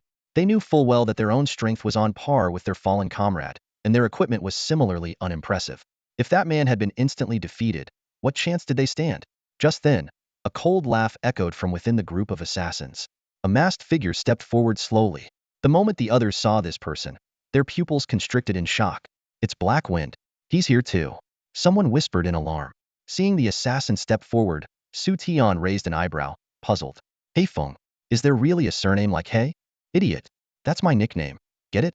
The assassin, wearing a black mask, sneered disdainfully. "They call me Heifeng because I kill as swiftly and silently as the wind." "Oh, so it's a nickname." Xu Tian feigned a look of sudden realization, though a glint of caution flickered in his eyes. Noticing this, Heifeng shook his head mockingly. "Clueless even on the brink of death. But hey, dying by my hands? At least your life won't have been entirely meaningless." With that, he revealed his attribute panel. Every stat was over 400, some nearing 500. Xu Tian narrowed his eyes, internally assessing the situation. A formidable opponent, he thought. The other assassins were numerous but weak, many not even reaching level 35. However, Heifeng was level 37. Xu Tian suspected his true strength exceeded even that level, meaning Heifeng was operating under level suppression to assassinate him, and he had undergone class reincarnation. Xu Tian quickly calculated. Typically, class reincarnation begins at level 20, and one can reincarnate every 10 levels thereafter, but the process demands immense resources and time. For ordinary people, reincarnating immediately after reaching level 20 is nearly impossible unless they come from extremely wealthy backgrounds, like Zhang Xiaoying, a level 59 powerhouse. She had reincarnated at every opportunity, earning her the title of a fully reincarnated individual. Those who failed to reincarnate completely were called incomplete or non-reincarnated. Xu Tian glanced at the surrounding assassins and immediately understood. These ordinary ones are all level 30 but haven't reincarnated even once. No wonder I crushed them so easily. But Heifeng is different. Each reincarnation brings dramatic changes, enhanced classes, attributes, and skills. It's a comprehensive boost. Against a fully reincarnated individual, incomplete reincarnates stand little chance. Heifeng's current attributes were comparable to Jiang Xiaoying's when she was suppressed to level 25. However, she had been level 25 at the time. To match her attributes, Heifeng, now at level 37 and fully equipped, was still falling short. This proved the immense benefits of reincarnation. Nevertheless, Xu Tian deduced that Heifeng had likely only reincarnated twice. Even so, the situation was tricky. As Xu Tian analyzed, Heifeng drew a dagger, his eyes cold and venomous behind the mask. Ready to die, kid? Noticing the dagger, Xu Tian smirked. Ah, so you're an assassin. All right then, show me what you've got. Xu Tian's calm demeanor visibly irritated Heifeng, who sneered. A mere level 19? And you're this arrogant? As his words faded, Heifeng's figure suddenly vanished. Xu Tian's heart skipped a beat. So, he's an advanced shadow assassin. He knew this class often utilized stealth abilities, allowing them to approach their targets undetected for a lethal strike perfect for an assassin's line of work. Suddenly, a metallic clang echoed behind him as sparks flew. Heifeng had struck, but it seemed he hadn't used a skill, failing to breach Xu Tian's defense. Damn it, that's skill again. Heifeng cursed behind him, but when Xu Tian turned, Heifeng had already disappeared once more. Xu Tian pondered briefly. The rebound didn't shatter his dagger. Looks like it's a golden grade weapon. Typically, golden weapons add 70 to 120 points to attributes. For instance, his Soul Hunter sword, a top-tier golden weapon, added 127 points to physical attack. Xu Tian estimated Heifeng's dagger might have a similar enhancement. If its quality was high, the next strike could potentially breach his defense. Not wanting to take unnecessary damage, especially since he was operating solo, without a healer, Xu Tian decided to play it safe. He hated using health potions. They tasted awful. Without hesitation, he equipped his golden silk armor. Clang! Heifeng struck again, this time using a skill silver grade 1 called Venom Strike. What? Still no breach? Heifeng was dumbfounded. His defense was just 400 earlier. How did it jump to 480? Wait, you're wearing golden equipment. But you're only level 19, how can you equip golden gear? Heifeng's exclamation startled the surrounding assassins, who began murmuring among themselves. Golden gear? What's his background? Is he cheating? Xu Tian sighed, exasperated. Haven't you heard of level unrestricted equipment? Seeing their shocked reactions, he thought to himself, are there any competent assassins here at all? Level unrestricted equipment? Heifeng froze. His panic was understandable. Such items were exceedingly rare, worth millions. And who in their right mind would buy such gear, anyway? But this kid, he clearly wasn't normal. Not only could he solo level 30 elites at level 19, but his attributes were also unnervingly high. No, this had to end quickly. A sense of unease crept into Heifeng's mind. Xu Tian was far too unpredictable. Steeling himself, Heifeng melted into the shadows once more, then lunged with a decisive strike. Clang! The sound of impact echoed as Heifeng finally breached Xu Tian's defense. Why? Why is there still no damage?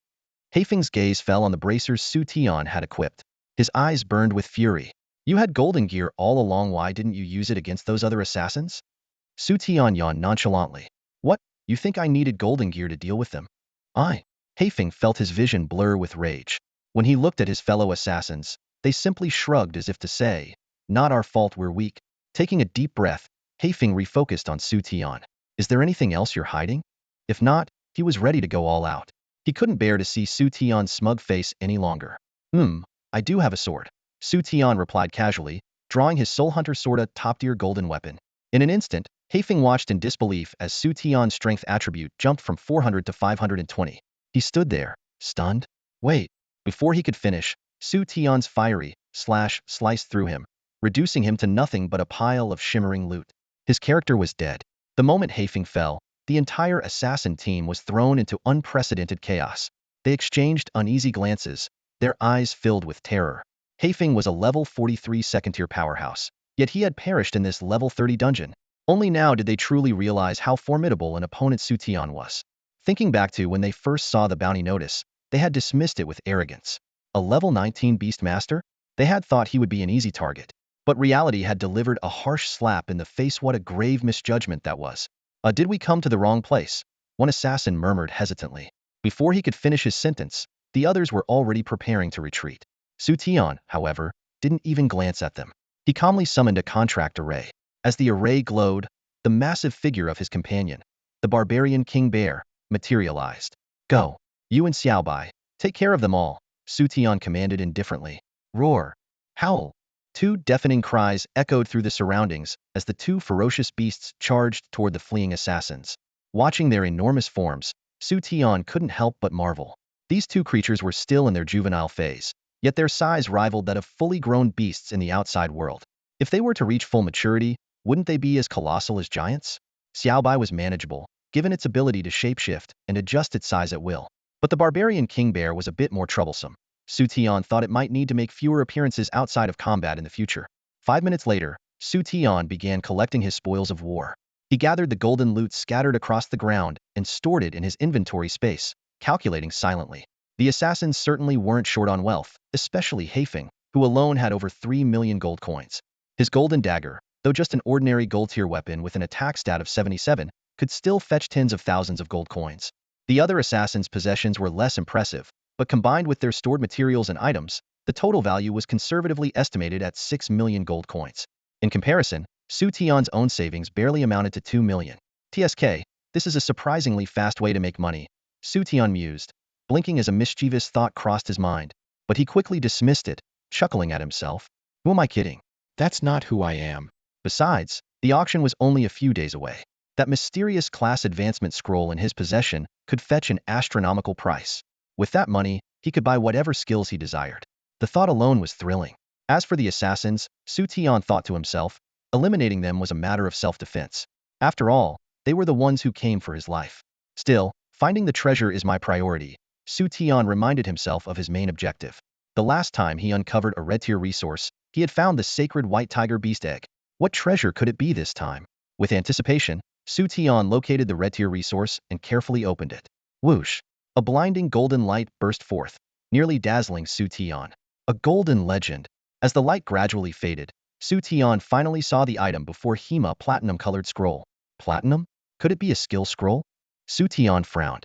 While skill scrolls were useful, their value was far below that of equipment, and they couldn't compare to the class advancement scroll he had found last time. By all logic, such an item shouldn't appear in a red-tier resource. With a mix of curiosity and apprehension, Xu Tian unfurled the scroll. The moment he read its contents, his face lit up with excitement. It's a Beast Master exclusive skill book. Indeed, the scroll was a platinum-tier skill specifically for Beast Masters, and it was an exceptionally powerful one. Beast God's Descent. Temporarily inherit all attributes and abilities of your pets, augmented by the power of the Beast God, increasing damage to bosses by 200. Lasts 30 seconds. Causes a 1-hour debuff of weakness after use. This was a skill designed specifically for taking down bosses, allowing the user to temporarily gain the attributes and abilities of their pets. It could also be used in regular combat, though without the Beast God's buff. Even so, the skill was immensely powerful, enabling Xu Tian to briefly wield the attributes of a divine beast. As expected from a red-tier resource, it didn't disappoint. Xu Tian also noticed an interesting pattern. Items from red-tier resources seemed tailored to enhance his abilities directly. Other resources, on the other hand, produced random items, some of which had no relevance to him. For instance, the mysterious pyromancer scroll he had found earlier might be priceless to someone else, but it was utterly useless to him. He couldn't even pass it on to someone close to him. It was only good for selling. But red-tier resources were different. Every item he obtained from them significantly boosted his strength. Roar! Xiaobai let out a cry beside him and then transformed into a small white cat, leaping into Xu Tian's arms. The nearby barbarian king bear cast an envious glance at Xiaobai and tried to move closer, only to be stopped by Xu Tian. Hold it. You're better off staying in the contract space, Xu Tian said with a smile. The barbarian king bear let out a low, disappointed growl but obediently returned to the contract space. Watching the space fade away, Xu Tian chuckled. The Ren family from Modu sure has been generous. Not only did they gift me the barbarian king bear, but they also sent so many people to deliver money. I'll have to repay their kindness properly when I leave. 10 days later, in the Myriad Beasts mountain range. Hurry! I found that guy's trail. He's injured and can't have gotten far. A bloodied assassin suddenly appeared before a group of bounty hunters who had just accepted the contract on Xu Tian. He shouted excitedly, though a glint of malice flickered in his eyes. What? He's injured? Excellent. What a stroke of luck. That 1 million gold bounty is as good as mine, one assassin exclaimed, charging in the direction indicated. The others quickly followed suit. Meanwhile, the bloodied assassin smirked coldly as he watched them rush off. Deep in the forest, Xu Tian was lying leisurely on Xiaobai's massive form, enjoying the rare tranquility. He had to admit, this little creature was incredibly comfortable when in its larger form. Its soft, snow-white fur emitted a faint, pleasant fragrance that was indescribably soothing. Over the past 10 days in the Myriad Beasts mountain range, Xu Tian had rarely allowed Xiaobai to revert to its smaller size. Xu Tian, come out and accept your fate. Today is the day you meet your end. A loud, arrogant voice suddenly broke the silence as a knife-wielding assassin emerged from the woods. Oh, here to bring me money again? How much did you bring this time? Xu Tian asked lazily as he stood up and looked at the assassin. The assassin froze for a moment, puzzled by Xu Tian's relaxed demeanor. Wasn't he supposed to be gravely injured? He doesn't look it.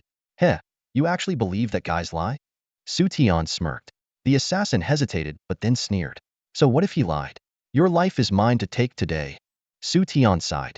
He had heard this same line at least 5 times over the past 10 days in the Myriad Beasts mountain range. It was getting tiresome. Can't you come up with something more original? Xiaoman, Xu Tian called softly. A glowing array appeared before him, and out stepped a fearsome, hulking bear. Xiaoman's physique had grown significantly more robust compared to 10 days ago, now towering at a staggering height of over 4 meters, resembling a small mountain. Its level had skyrocketed from 12 to 19, teetering on the edge of adulthood at level 20. Upon reaching adulthood, Xiaoman was expected to undergo a dramatic transformation. Meanwhile, the small white beast under Xu Tian's command had also shown notable growth, though its level had only climbed to 17. As a divine beast, its potential required far more experience points, 50 more than Xiaoman, whose potential was merely legendary. Xu Tian had gradually come to terms with this, rationalizing it as powerful creatures simply have bigger appetites. He decided to let them level up by hunting on their own. After all, as the world's strongest beast tamer, his role was to sit back and enjoy the ride. Moments later, Xiaoman returned, letting out a loud burp. Its average stats were now approaching 4 digits, effortlessly dealing with the group of assassins. Xu Tian frowned and asked, "Hey, you didn't eat those guys, did you?" Xiaoman quickly stood up and waved its claws, drawing a pig's head on the ground. Xu Tian suddenly understood it had dealt with the assassins, gotten hungry, and then caught a pig that had been spying on it in the forest. However, Xu Tian couldn't shake the feeling that Xiaoman was embellishing the story a bit. What about the loot those assassins left behind? Xu Tian asked again. Xiaoman gestured with its claws and dashed back into the forest, returning shortly with a pile of items. Xu Tian happily stored them in his inventory. Just then, a notification sound caught his attention. Huh, a boss respawn? It was the alert function of his all-purpose map, indicating that a boss had appeared in the current dungeon. Over the past few days, Xu Tian had encountered bosses, but the 10,000 Beasts mountain range was an open dungeon, and by the time he arrived, bosses were almost always already defeated. This time was different. The resources around the boss were marked in purple on the map. It was worth noting that the bosses in the level 37 10,000 Beasts mountain range dungeon typically had gold tier potential, dropping blue or occasionally yellow resources. Purple resources, however, were exclusive to diamond tier bosses. While Xu Tian wasn't particularly interested in the purple resources, the unusual nature of this boss piqued his curiosity. He recalled a rumor shared by a merchant who sold materials, suggesting that something was off with boss respawns in the world of Tianqi. This seemed like the perfect opportunity to verify that claim. Xu Tian instructed Xiaoman to return to its contract space and prepared to head to the boss respawn point. Suddenly, a bloodied figure staggered into Viwit. Was one of the assassins Xu Tian had dealt with earlier. Huh, you're still alive? Xu Tian asked in surprise. This man had ambushed him before, only to be gravely injured by the counterattack of the barbarian King Bear. Xu Tian had then sent him off to gather the other assassins. Boss, I did everything you asked. Could you spare my life now? The assassin pleaded, trembling. After witnessing the ferocity of the barbarian King Bear, all his murderous intent had evaporated. Xu Tian looked puzzled. Wait, didn't I already let you go? You could have just left. The assassin froze for a moment before hurriedly explaining. Boss, I came back because... Before he could finish, a flash of light from Xu Tian's sword engulfed him in flames. The assassin was incinerated in an instant. Didn't expect you to still harbor murderous intent. Time to send you on your way, Xu Tian said, retracting his soul-hunting blade with a faint sigh. Just then, Xu Tian sensed something flicker above him. He immediately shouted, "Who's there?" His voice echoed through the forest, but no response came. This deepened his frown. Meanwhile, near the boss's location, a small team was discussing their next move. Sister Wenru, did you find a strong ally? Gu Yao, who was holding a staff, asked anxiously. Wearing a pristine white gown and exuding an air of innocence, Wenru gently shook her head. No, but I did come across someone interesting. Someone interesting? Gu Yao was momentarily stunned, but grew even more anxious. This boss could drop rare purple resources, and possibly even diamond tier equipment. They had already attempted to approach the boss once, but hadn't even caught a glimpse of it. With more and more people arriving in the area, losing the opportunity to someone else would be a huge blow. Winru, should we try again? Suggested a man clad in armor, carrying a knight's sword and shield. I promise I'll coordinate better this time. Winru shook her head. No need. Even if we manage to face the boss, we might not stand a chance. If it uses its ultimate move, we could be wiped out. The armored man's face turned pale at her words, and he fell silent. Are we really going to give up on a boss that can drop purple rewards? Guyao asked, unwilling to let go of the opportunity. A flicker of contemplation crossed Winru's eyes. Not necessarily. If he's willing to team up with us, we might have a chance. He? Who are you talking about? Guyao asked, looking at Winru in confusion. Xu Tian rode on Xiaobai and arrived at the boss respawn point, surprised to find the area almost deserted. Just as he was about to head straight in, a young man in armor stepped forward to block his way. Wait, the young man said, his voice carrying a hint of hesitation as he approached Xiaobai. Behind them, Guyao watched the scene in shock and turned to Wenro, exclaiming, Did you see that? If Lin Fei hadn't stopped him, this guy would have gone in all by himself. How brave is he? Wenro smiled and stepped forward, addressing Xu Tian. Hello, I'm Wenro, the leader of this team. Would you be interested in joining us to take down the boss together? Xu Tian glanced down at Wenro, finding her name somewhat familiar. He yawned and replied indifferently, Why should I team up with you? Lin Fei frowned and retorted, Hey, do you even know how strong this boss is? The nearby monsters are all elite level, and the boss is likely to have diamond tier potential. Xu Tian raised an eyebrow. A diamond tier boss in a level 37 dungeon? Lin Fei scoffed. Don't you read the news? Boss respawns have been fluctuating lately. A diamond tier boss in a level 37 dungeon isn't unusual. Xu Tian suddenly understood. The officials had indeed issued a notice about that. He smiled faintly. Thanks for the heads up, but can you move aside now? Lin Fei, now irritated, snapped. Hey, are you not listening? That's a diamond tier boss. If you don't want to die, you'd better team up with us. Xu Tian replied coldly, Sorry, I don't need a team. With that, he prepared to ride Xiaobai forward. Suddenly, he sensed something was off. Who's there? Show yourself. The surroundings fell silent. Just as Xu Tian was about to command Xiaobai to attack, when Rose suddenly called out, Wait. She closed her eyes for a moment, and shortly after, a woman in a black dress, identical in appearance to her, stepped out from the shadows. The woman in the black dress smiled. Hello. There was an innate allure about her presence. Xu Tian finally remembered. You're Wenro, the second-rank scholar in the nation. Your class is a twin soul master? The one row in the white dress nodded. That's right, I'm a twin soul master. Curious, Xu Tian asked. Which one of you is the original personality? The one row in the white dress explained. Of course, it's me. The second body is only taken over by the secondary personality when it's not under the control of the primary personality. Xu Tian pressed further. Why didn't you let her speak to me directly earlier? The one row in the white dress blushed. That? You should ask her yourself. Suddenly, the one row in the black dress appeared on Xiao Bei's back, smiling at Xu Tian. If I'm not mistaken, you're Xu Tian, the top scholar in the nation. A faint scent, reminiscent of orchid and musk, wafted into Xu Tian's nose. He looked up, only to see a woman in a black dress gazing at him with eyes full of allure. Her voice was low and seductive. I'm quite curious to see how the top scholar performs. Above U.S. sisters. Before she finished her sentence, a sudden glint of coldness flashed in her eyes. In an instant, a sharp dagger appeared in her delicate hand, and she struck fiercely at Xu Tian's lower body. Damn, that's vicious. Xu Tian was startled, but his instincts kicked in, and he immediately activated his barbarian king's iron body. Clang. A crisp metallic sound rang out. The woman in the black dress froze in place, stunned, while the woman in the white dress standing nearby was equally shocked, her eyes wide with disbelief. So hard. The black-dressed woman murmured in a daze, her beautiful face frozen in astonishment. However, her unintentional remark caused the white-dressed woman, who had just snapped out of her shock, to blush furiously, her face turning as red as a ripe apple. This guy. What kind of wild, shameless words are these? The white-dressed woman thought to herself, silently grumbling. Without hesitation, she summoned a formation. Twin bond. In the next second, the black-dressed woman vanished into the array. Xu Tian finally snapped back to reality, rendered speechless by the series of events that had just unfolded. What the hell? So the gentle version of her has this kind of personality? No wonder Wenru herself is so resistant to letting her take over the body.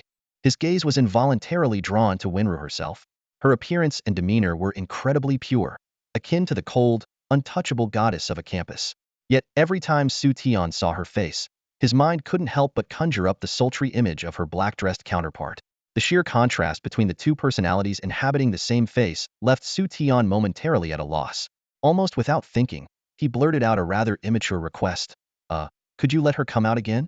Wenru's composed expression instantly shattered. Her face turned frosty, her voice sharp and commanding. Get lost. Xu Tian coughed awkwardly, attempting to ease the tension. Ahem, just kidding. Anyway, I'm off to fight the boss. I really don't need a team. Unless one of you happens to be a healer, he sighed, casting Wenru a peculiar glance before turning to leave. Wait. Wenru suddenly spoke, stopping him in his tracks. She seemed hesitant, biting her lip as if in deep thought. After a brief pause, she finally said softly, this form of mine is a healer.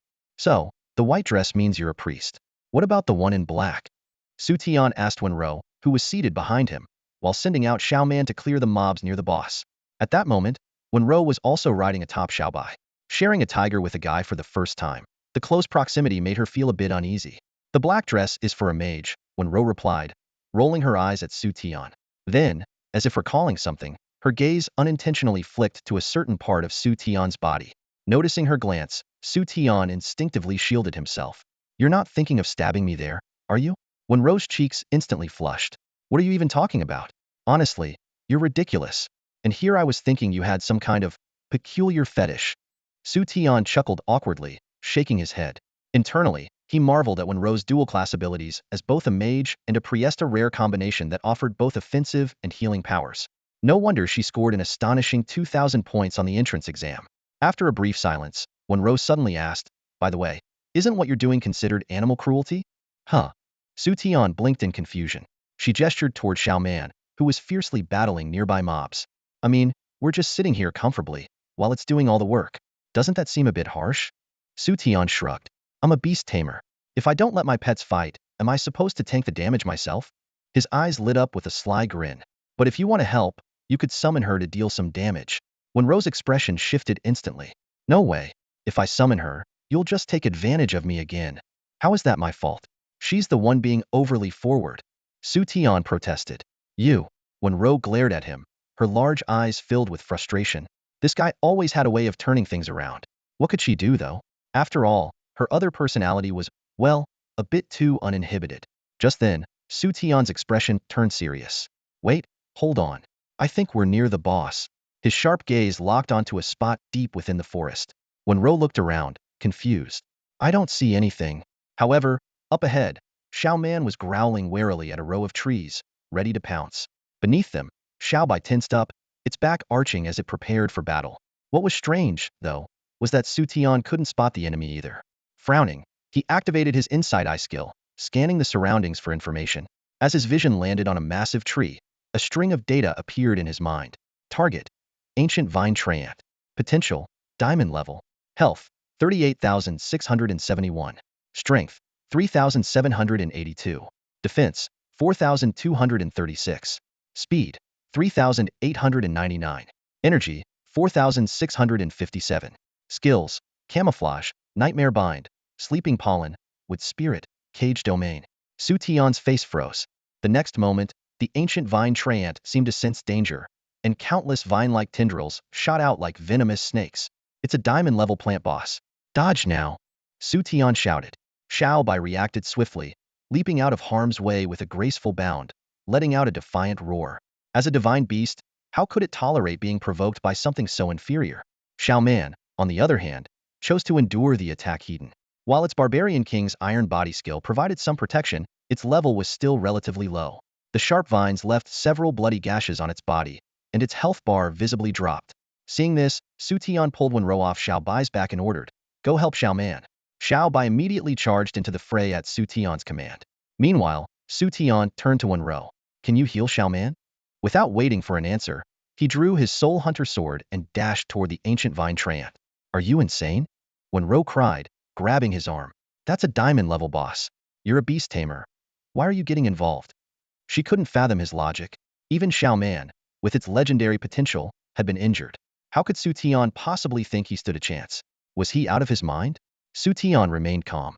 Even though Xiaobai's attributes after transformation are on par with the ancient vine treant, its health pool is too small. With over 30,000 HP, the treant has nearly 3 times Xiaobai's life force. The only way to take it down quickly is for me and Xiaobai to fight together. When Ro was stunned into silence, her mind blank except for one thought. This guy is seriously crazy. She also possessed a skill that allowed her to view the attributes of her targets. Based on her observations, Xu Tian's average stats in the 4 main attributes were just over 700. While this number was already astonishing for someone at level 27, it was practically suicidal when facing a boss like the ancient vine monster.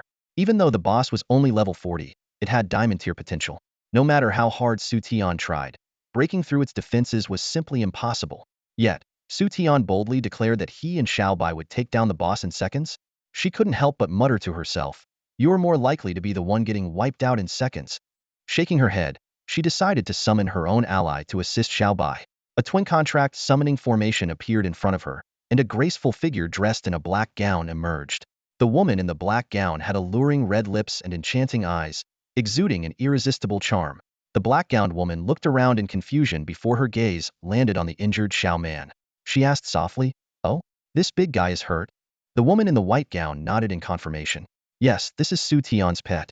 The black-gowned woman crossed her arms, her posture accentuating her captivating curves. She spoke with slight annoyance. "If it's injured, shouldn't you be the one to handle it? Why call me?"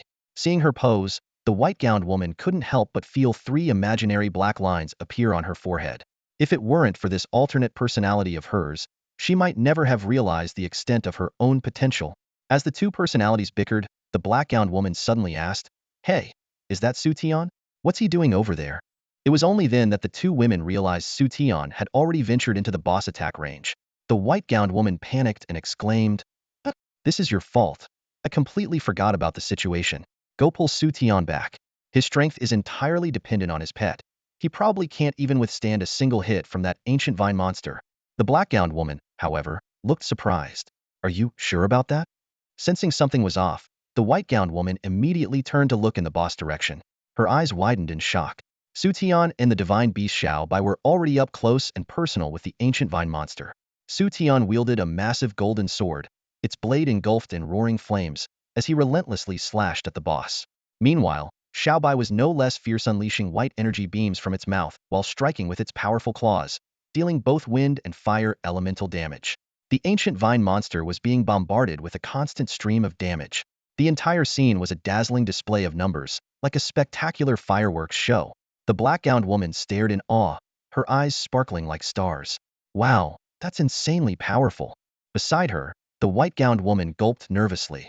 At last, she understood why Xu Tian could single-handedly take down 3 bosses from beginner dungeons. His strength was absolutely absurd. In unison, the 2 women exclaimed, "Who says Beast Tamers are the weakest class?" "Final strike, blazing slash," Xu Tian shouted, his voice echoing through the forest. The ancient vine monster let out a deafening roar before collapsing to the ground. The boss's life came to an end, leaving behind a trail of shimmering purple loot scattered across the ground. Xu Tian yawned as he sheathed his weapon. Dressed in a black dress, Wenru appeared beside Xu Tian like a graceful shadow. Her eyes widened in amazement as she gazed at the fallen monster. "Wow, that was incredible. So this is the prowess of the national champion? Truly terrifying." "Hey, you're here." Xu Tian's eyes lit up, but before he could say more, a wave of weakness washed over him. He stumbled a few steps forward and collapsed. "Hey, are you okay?" Wenru in the black dress rushed forward to catch him. As Xu Tian's consciousness faded, he felt himself fall into an embrace soft, warm, and irresistibly comforting. He relaxed completely. At that moment, Wenru in the white dress approached as well. Seeing the 2 of them in such an intimate position, her eyes flared with jealousy. "Hey, stop letting him take advantage of me." The Wenru in black glanced down at Xu Tian in her arms and pouted. "What do you mean, your advantage? It's my body he's leaning on. But we look exactly the same." The Wenru in white was on the verge of losing her mind. "Not necessarily. Maybe it's just the face that's the same." The Wenru in black teased with a mischievous wink. The Wenru in white froze for a second before her face turned red with anger. "You. All right, all right." The Wenru in black quickly changed her tone when she saw her counterpart getting worked up. "Aren't you a healer? Hurry up and heal him." With a huff, the Wenru in white pulled out her staff and cast a healing spell. Moments later, she let out a sigh of relief. "He's fine. It's not an injury, just the fatigue debuff from using a skill." "A skill?" The Wenru in black tilted her head curiously. So the reason he could face the vine monster Hedon was because of a skill? The Wenru in white suddenly realized something and gasped. Isn't the Beast Master class supposed to be weak? How does he have such an overpowered skill? She recalled the Vine monster's average stats of over 3,000 in all attributes, while Xu Tian's base stats were only around 700. The skill must have boosted his stats by over 2,000. It was absurd. The two Winris exchanged a glance, both envious of Xu Tian's class yet secretly annoyed with each other. Just then, the Winru in white felt a tug at her sleeve. She turned to see Xiao Bai, who had reverted to its usual adorable and fluffy form, looking up at her with big, innocent eyes. Her heart melted instantly. What's the matter? Xiao Bai let out a soft meow and pointed with its paw at Xiao Man, who was lying nearby with visible injuries. Oh no, I completely forgot. The Winru in white's face flushed with embarrassment as she rushed over to heal Xiao Man. How could she have overlooked its injuries? An hour later, Xu Tian's debuff finally wore off, and he slowly regained consciousness. He rubbed his temples and muttered, "Wow, that debuff completely immobilized me. I guess I need to use that Beast God skill sparingly in the future." He thought back to the battle. The only reason he had been able to withstand the boss's attacks was thanks to the Beast God skill he had just acquired, which allowed him to temporarily inherit Xiao Bai's stats for 30 seconds. Even though it only granted him Xiao Bai's base attributes, when combined with Xiao Bai's transformation buff and their shared killing god domain, it was enough to defeat the Vine monster. Based on a rough estimate, Xu Tian guessed that Xiao Bai's average stats had already reached 4,000, a truly terrifying number. Looking over, Xu Tian saw the two Winris playing with Xiao Bai, who had transformed back into its small, cat-like form. "You're finally awake." Winru in the white dress let out a relieved sigh as Xu Tian approached. Xu Tian chuckled. "For a moment, I thought you two might have taken the loot and run off. Hey, do you really think I'm that kind of person?" The Winru in white frowned in displeasure. "You wouldn't. But her? I'm not so sure." Xu Tian raised an eyebrow at the Winru in black, recalling how she had stabbed him with a dagger the first time they met. "Come on, that was just my way of saying hello." The Winru in black replied with a sly smile. "Seriously? Saying hello?" The Winru in white's expression froze. What kind of excuse was that? "Anyway, do either of you want any of the loot? If not, I'm heading out." Xu Tian yawned, clearly uninterested in lingering. "This was your fight. We didn't contribute." "So?" The Winru in white started to speak, but was promptly cut off by Xu Tian. "If you don't need anything, then it's settled. Xiao Bai, Xiao Man, let's go." The two Winris watched in stunned silence as Xu Tian walked away. After a moment, the Winru in black let out a soft laugh, her expression carrying a hint of dangerous allure. "What an interesting guy. If I'm not mistaken, that little bear cub of his is the same one the Ren family in Shanghai recently captured, isn't it?" The Winru in white frowned slightly. She had noticed the resemblance too, but hadn't been certain. Now it seemed. So I was right. Those assassins who entered this dungeon must have been after him. To steal something from the Ren family's got guts. I like that kind of courage. The Winru in black chuckled. The Winru in white's expression darkened. "Hey, what are you talking about? I don't like him. You and I look the same. If I like him, doesn't that mean you do too?" The Winru in black mimicked Xu Tian's earlier yawn before summoning a contract portal and stepping through. As the portal vanished, the Winru in white stomped her foot in frustration. But soon, she grew thoughtful. The Twin Souls class was rare in China, yet her situation seemed unique. After all, most Twin Souls were bound to obey their master, but in her case. Meanwhile, in the Ren family manor in Shanghai, Ren Qianqian sat in her room, her tear-streaked face full of grievance. She looked pitifully at the imposing middle-aged man before her. "Father, that Xu Tianhe is just a lowly beast master with no background at all. Yet he dared to treat me so horribly and even beat me up. You have to get justice for me. And what about the governor of the southern province? It's been days, and he still hasn't arrested Xu Tian. I bet he's trying to cover for him." Ren Yunshan sighed deeply as he looked at his spoiled daughter. "Qianqian, it's not that I don't want to help you. I've already sent people to the teleportation center. We'll catch him as soon as he exits the dungeon. But are you sure Xu Tian was the one who started the fight? According to my investigation, he's the national champion. While that's not a big deal, making a move against him could still cause some waves." He fixed his gaze on her, his eyes sharp. Ren Qianqian felt uneasy under the intense gaze and couldn't help but avert her eyes. She bit her lip and forced herself to stay calm as she said, "Yes, it was that uncivilized guy. He hit me first and even stole the contract for the Bear King's cub." Hearing this, Ren Yunshan's expression darkened, and a trace of coldness flashed in his eyes. He asked in a deep voice, "What? He took the Bear King's cub too?" Ren Yunshan's tone turned calm as he said, "I see. You should rest now." With that, he turned and walked out of the room. Outside the door, Steward Liu, who had been waiting since earlier, immediately stepped forward and bowed when Ren Yunshan emerged. With urgency in his voice, he asked, "Patriarch, That beast tamer named Xu Tian, did he really contract the Bear King's cub as well? How could I not have known about such a major event earlier? Ren Yunshan cast a faint glance at him, causing Steward Lu to tremble and drop to his knees in fear. Ren Yunshan spoke evenly enough. That boy is just a freshman who recently awakened his profession. Head to the southern province again, and make sure to bring him back. Steward Lu let out a sigh of relief and responded respectfully. Understood, Patriarch. Ren Yunshan's expression remained unchanged as he instructed. Remember, no mistakes. Steward Lu smiled confidently and replied, Rest assured, Patriarch. While I may not rival the family's top-ranked experts, dealing with a newly awakened boy will be no trouble at all. Ren Yunshan waved him off, signaling for him to leave. Meanwhile, at the teleportation center, Xu Tian had just appeared when he found himself surrounded by a group of assassins. It was clear they were after the bounty on his head. However, Xu Tian remained calm, having anticipated this scenario.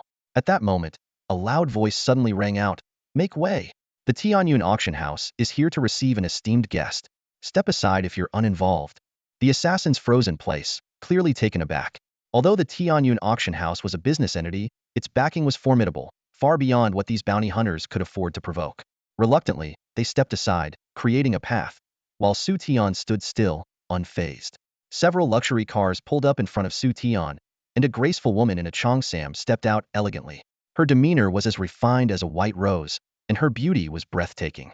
This was none other than Xiao Ye, the manager of the Tianyun auction house. The surrounding assassins watched, smirking inwardly. They assumed Xu Tian was doomed after offending the Ren family of Magic City. He now seemed to have attracted the attention of the Tianyun auction house. To everyone's shock, Xiao Ye approached Xu Tian, bent slightly in a respectful bow, and greeted him with a poised smile. Mr. Xu, we meet again. Xu Tian glanced at Xiao Ye's exquisite features and chuckled lightly. I didn't expect you to come for me, knowing I've offended the Ren family. Xiao Ya's red lips curled into a faint smile as she explained. Mr. Xu has brought us a mysterious profession transfer scroll. The Ren family doesn't have that, so it's clear which holds more value to us. She then surveyed the crowd, her eyes carrying a trace of authority as she warned, Mr. Xu is my honored guest. I suggest you think carefully before making any moves against him in the future. Ask yourselves if you can handle the repercussions from the Tianyun auction house.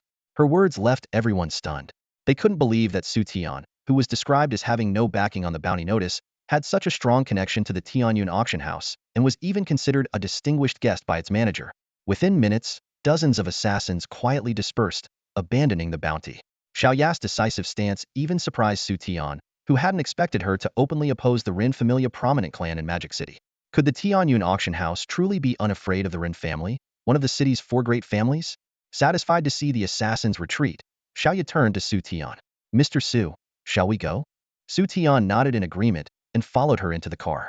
Not far away, the Jiang sisters sat in a Maserati, observing the entire scene. Jiang Xiaoye beamed with pride. I told you, didn't I? Xu Tian would handle those assassins with ease. Jiang Xiaoying frowned slightly and coldly remarked, Didn't you notice that woman just now? She's the manager of the Tianyun auction house. Don't you wonder why Xu Tian knows someone like her? Jiang Xiaoye replied innocently, Xu Tian is so amazing. Isn't it normal for him to know powerful people?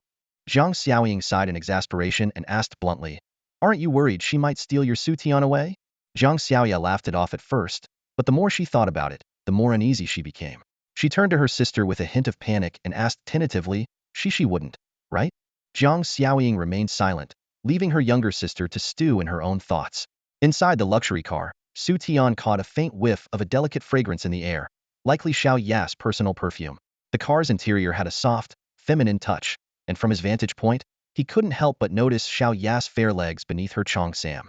Clearing his throat awkwardly, he shifted his gaze to the scenery outside the window. Xu Tian had chosen this specific time to leave the dungeon because he received a message from Xiao Ye about the upcoming auction of the Flame Controller's transfer scroll. Of course, he had other tasks to handle as well, such as his profession advancement. Having reached level 27, he was eligible for a profession rebirth, but he lacked the necessary materials, especially the rebirth core crystal, which had to be purchased in the human world. Suddenly, Xu Tian broke the silence. By the way, Manager Xiao, are you aware of the phenomenon where dungeon bosses are spawning erratically? Xiao Ye turned slightly, her captivating eyes meeting his as she replied, Boss spawning irregularities? Of course, I've heard about it. I haven't explored many dungeons myself, but the Tianyun auction house has extensive information channels. It's said that many dungeons have encountered this issue, with boss spawns becoming unpredictable and explorer death rate skyrocketing. Some dungeons even spawn monsters beyond their intended level. Why? Have you encountered it as well, Mr. Xu? Xu Tian nodded slightly, a glimmer of understanding flashing in his eyes. He had indeed encountered similar situations more than once before. Xiaoya added, apparently, the government is already compiling statistics on the respawn patterns of dungeon bosses. They're planning to adjust the level requirements for dungeon access. Oh, Xu Tian nodded thoughtfully. If the government is stepping in, this must be a pretty serious issue. Upon arriving at the Tianyun auction house, Xu Tian didn't head straight to the auction floor. Instead, he pulled a piece of paper from his pocket and handed it to Xiaoya. She took the list and quickly scanned the items written on it, a flicker of surprise crossing her face. Mr. Xu, she asked softly, are you planning to reincarnate? Xu Tian was momentarily taken aback before it dawned on him. His personal information wasn't set to private, and the Tianyun auction house had clearly done their homework on him. For a newly awakened individual to reach a point of reincarnation in just half a month was indeed extraordinary. No wonder Xiaoya looked astonished. Since you already know my identity, there's no need to call me Mr. It feels a bit awkward, Xu Tian said casually, not minding that she had looked into his background. After all, it was standard practice for a large commercial entity like the Tianyun auction house. Xiaoya smiled. All right, then I'll just call you Xu Tian. And you can drop the formalities to just call me Sister Xiaoya. Sister Xiaoya? Xu Tian blinked, his expression slightly amused. Xiaoya's demeanor suddenly turned serious. But you should be careful of the Ren family. Even though I said what I did in the teleportation hall, the truth is, fortune comes with risk. There will still be those who keep a close eye on you. She paused and then asked, that young wild bear king, did you form a contract with it? Xu Tian let out a wry laugh. Sister Xiaoya, you've really dug up every detail about me, haven't you? Xiaoya quickly waved her hand, her cheeks tinged with a faint blush. Xu Tian, don't misunderstand. I only guessed because I know your profession. Am not aware of the specifics regarding the incident with the Ren family heiress. Besides, the Ren family has already suppressed the news. I see, Xu Tian replied calmly. Yes, I did form a contract with the wild bear king cub. But to be fair, it was the Ren family's young lady who provoked me first. Xiaoya looked at Xu Tian with a complex expression. Though she had already suspected as much, hearing him confirm it still left her somewhat shaken. She was almost certain that Xu Tian's future would be anything but ordinary. To dare seize the Ren family's pet as a newly awakened professional, such decisiveness was far from common. Do you know why the Ren family was so determined to capture that wild bear king cub? Xiaoya asked softly. Why? Xu Tian looked at her curiously. To be honest, he had always thought there was more to the situation. Otherwise, why would the Ren family go to such lengths to capture a wild bear king cub, even using a precious sleeping cage artifact? Lowering her voice, Xiaoya explained, because the Ren family discovered a restricted secret realm. It's an extremely rare one, and it might contain divine artifacts or top-tier skill books. What? A secret realm that could drop divine artifacts? Xu Tian was visibly shaken. He hadn't expected the Ren family to have stumbled upon such a treasure. But then, why did they need the wild bear king cub? Suddenly, Xu Tian narrowed his eyes, as if a thought had struck him. Xiaoya nodded to confirm. Yes, the restriction for entering the secret realm is tied to profession. Only beast tamers are allowed. Moreover, the secret realm is located within a level 60 dungeon, meaning only beast tamers of at least level 60 can enter. Additionally, their contracted beasts must have high potential to ensure success. That's why the Ren family spared no effort in capturing the wild bear king cub and used the sleeping cage to assist their beast tamer in forming a contract. Xu Tian frowned. Wait, don't they know that high-level beasts tend to turn on their masters? Even if a beast tamer successfully contracts that wild bear king cub, it's impossible to raise it to level 60 without facing backlash. Xiaoya explained, that's not a concern. The Ren family has already tested this. Beasts that turn on their masters typically do so at level 59, which is when they reach their prime. As long as the wild bear king is kept at level 59 and the beast tamer themselves reaches level 60, they'll be able to enter the secret realm without issue. Level 59? Prime age. Xu Tian was momentarily stunned. This was the first time he had learned the specific timing of a beast's backlash. It was only then that Xiaoya realized Xu Tian was also a beast tamer. This meant that when his contracted beast reached level 59, he too would face the threat of being turned on. At that point, Xu Tian would have to either release the contract or risk being attacked by his own beast. Xu Tian, don't let this get you down, Xiaoya said in a comforting tone. If there's no other solution when the time comes, you can always release the contract. It's better than being harmed. Huh. Xu Tian snapped out of his thoughts and couldn't help but laugh at her words. He debated whether to tell Xiaoya that he was immune to backlash, but ultimately decided against it. After all, the notion that all beast tamers faced this issue was common knowledge. If he told her otherwise, she probably wouldn't believe him. Sister Xiaoya, let's discuss the auction for a bit. Xu Tiandao's brows furrowed slightly, a hint of worry crossing his face. After the auction ends, I hope you can help me find some buyers with beast taming skills, preferably ones with pet enhancement abilities, especially experience boosts. Xu Tian's gaze drifted toward Xiaoman and Xiaobai, who were resting not far away. These two little companions were leveling up too slowly, and it was starting to concern him. Especially Xiaoman, although its potential had reached legendary levels, without keeping up in level, its true strength couldn't be unleashed. Xu Tian recalled the embarrassing encounter earlier with the ancient vine treant, and shook his head in frustration. As for Xiaobai, it wasn't as much of a concern if it leveled up slowly. After all, its extraordinary skills allowed it to defeat enemies far beyond its level. Xiaoya nodded seriously, her eyes reflecting understanding and determination. All right, I'll have someone check the warehouse for you. If we don't have what you need, I can send out a purchase request. Just then, Xu Tian suddenly remembered something else. Oh, Sister Xiaoya, about that other favor I asked you for last time. He was referring to his request for her to help him find life profession transfer scrolls. Xiaoya's lips curled into a subtle, mysterious smile. I couldn't find the life profession scrolls, but I did come across something else. I think you'll find it even more interesting. With that, she carefully pulled out a scroll from her belongings and handed it to Xu Tian. Xu Tian quickly took the scroll and unrolled it with anticipation. The moment he saw the contents, his face lit up with excitement. This is amazing. With this scroll, my sister won't have to risk going into dungeons to gather resources anymore, he exclaimed, his eyes brimming with gratitude. Hearing this, Xiao Ya's face softened into a warm, satisfied smile. It turned out Xu Tian had been searching for the scroll for his sister, and the depth of his sibling bond moved her.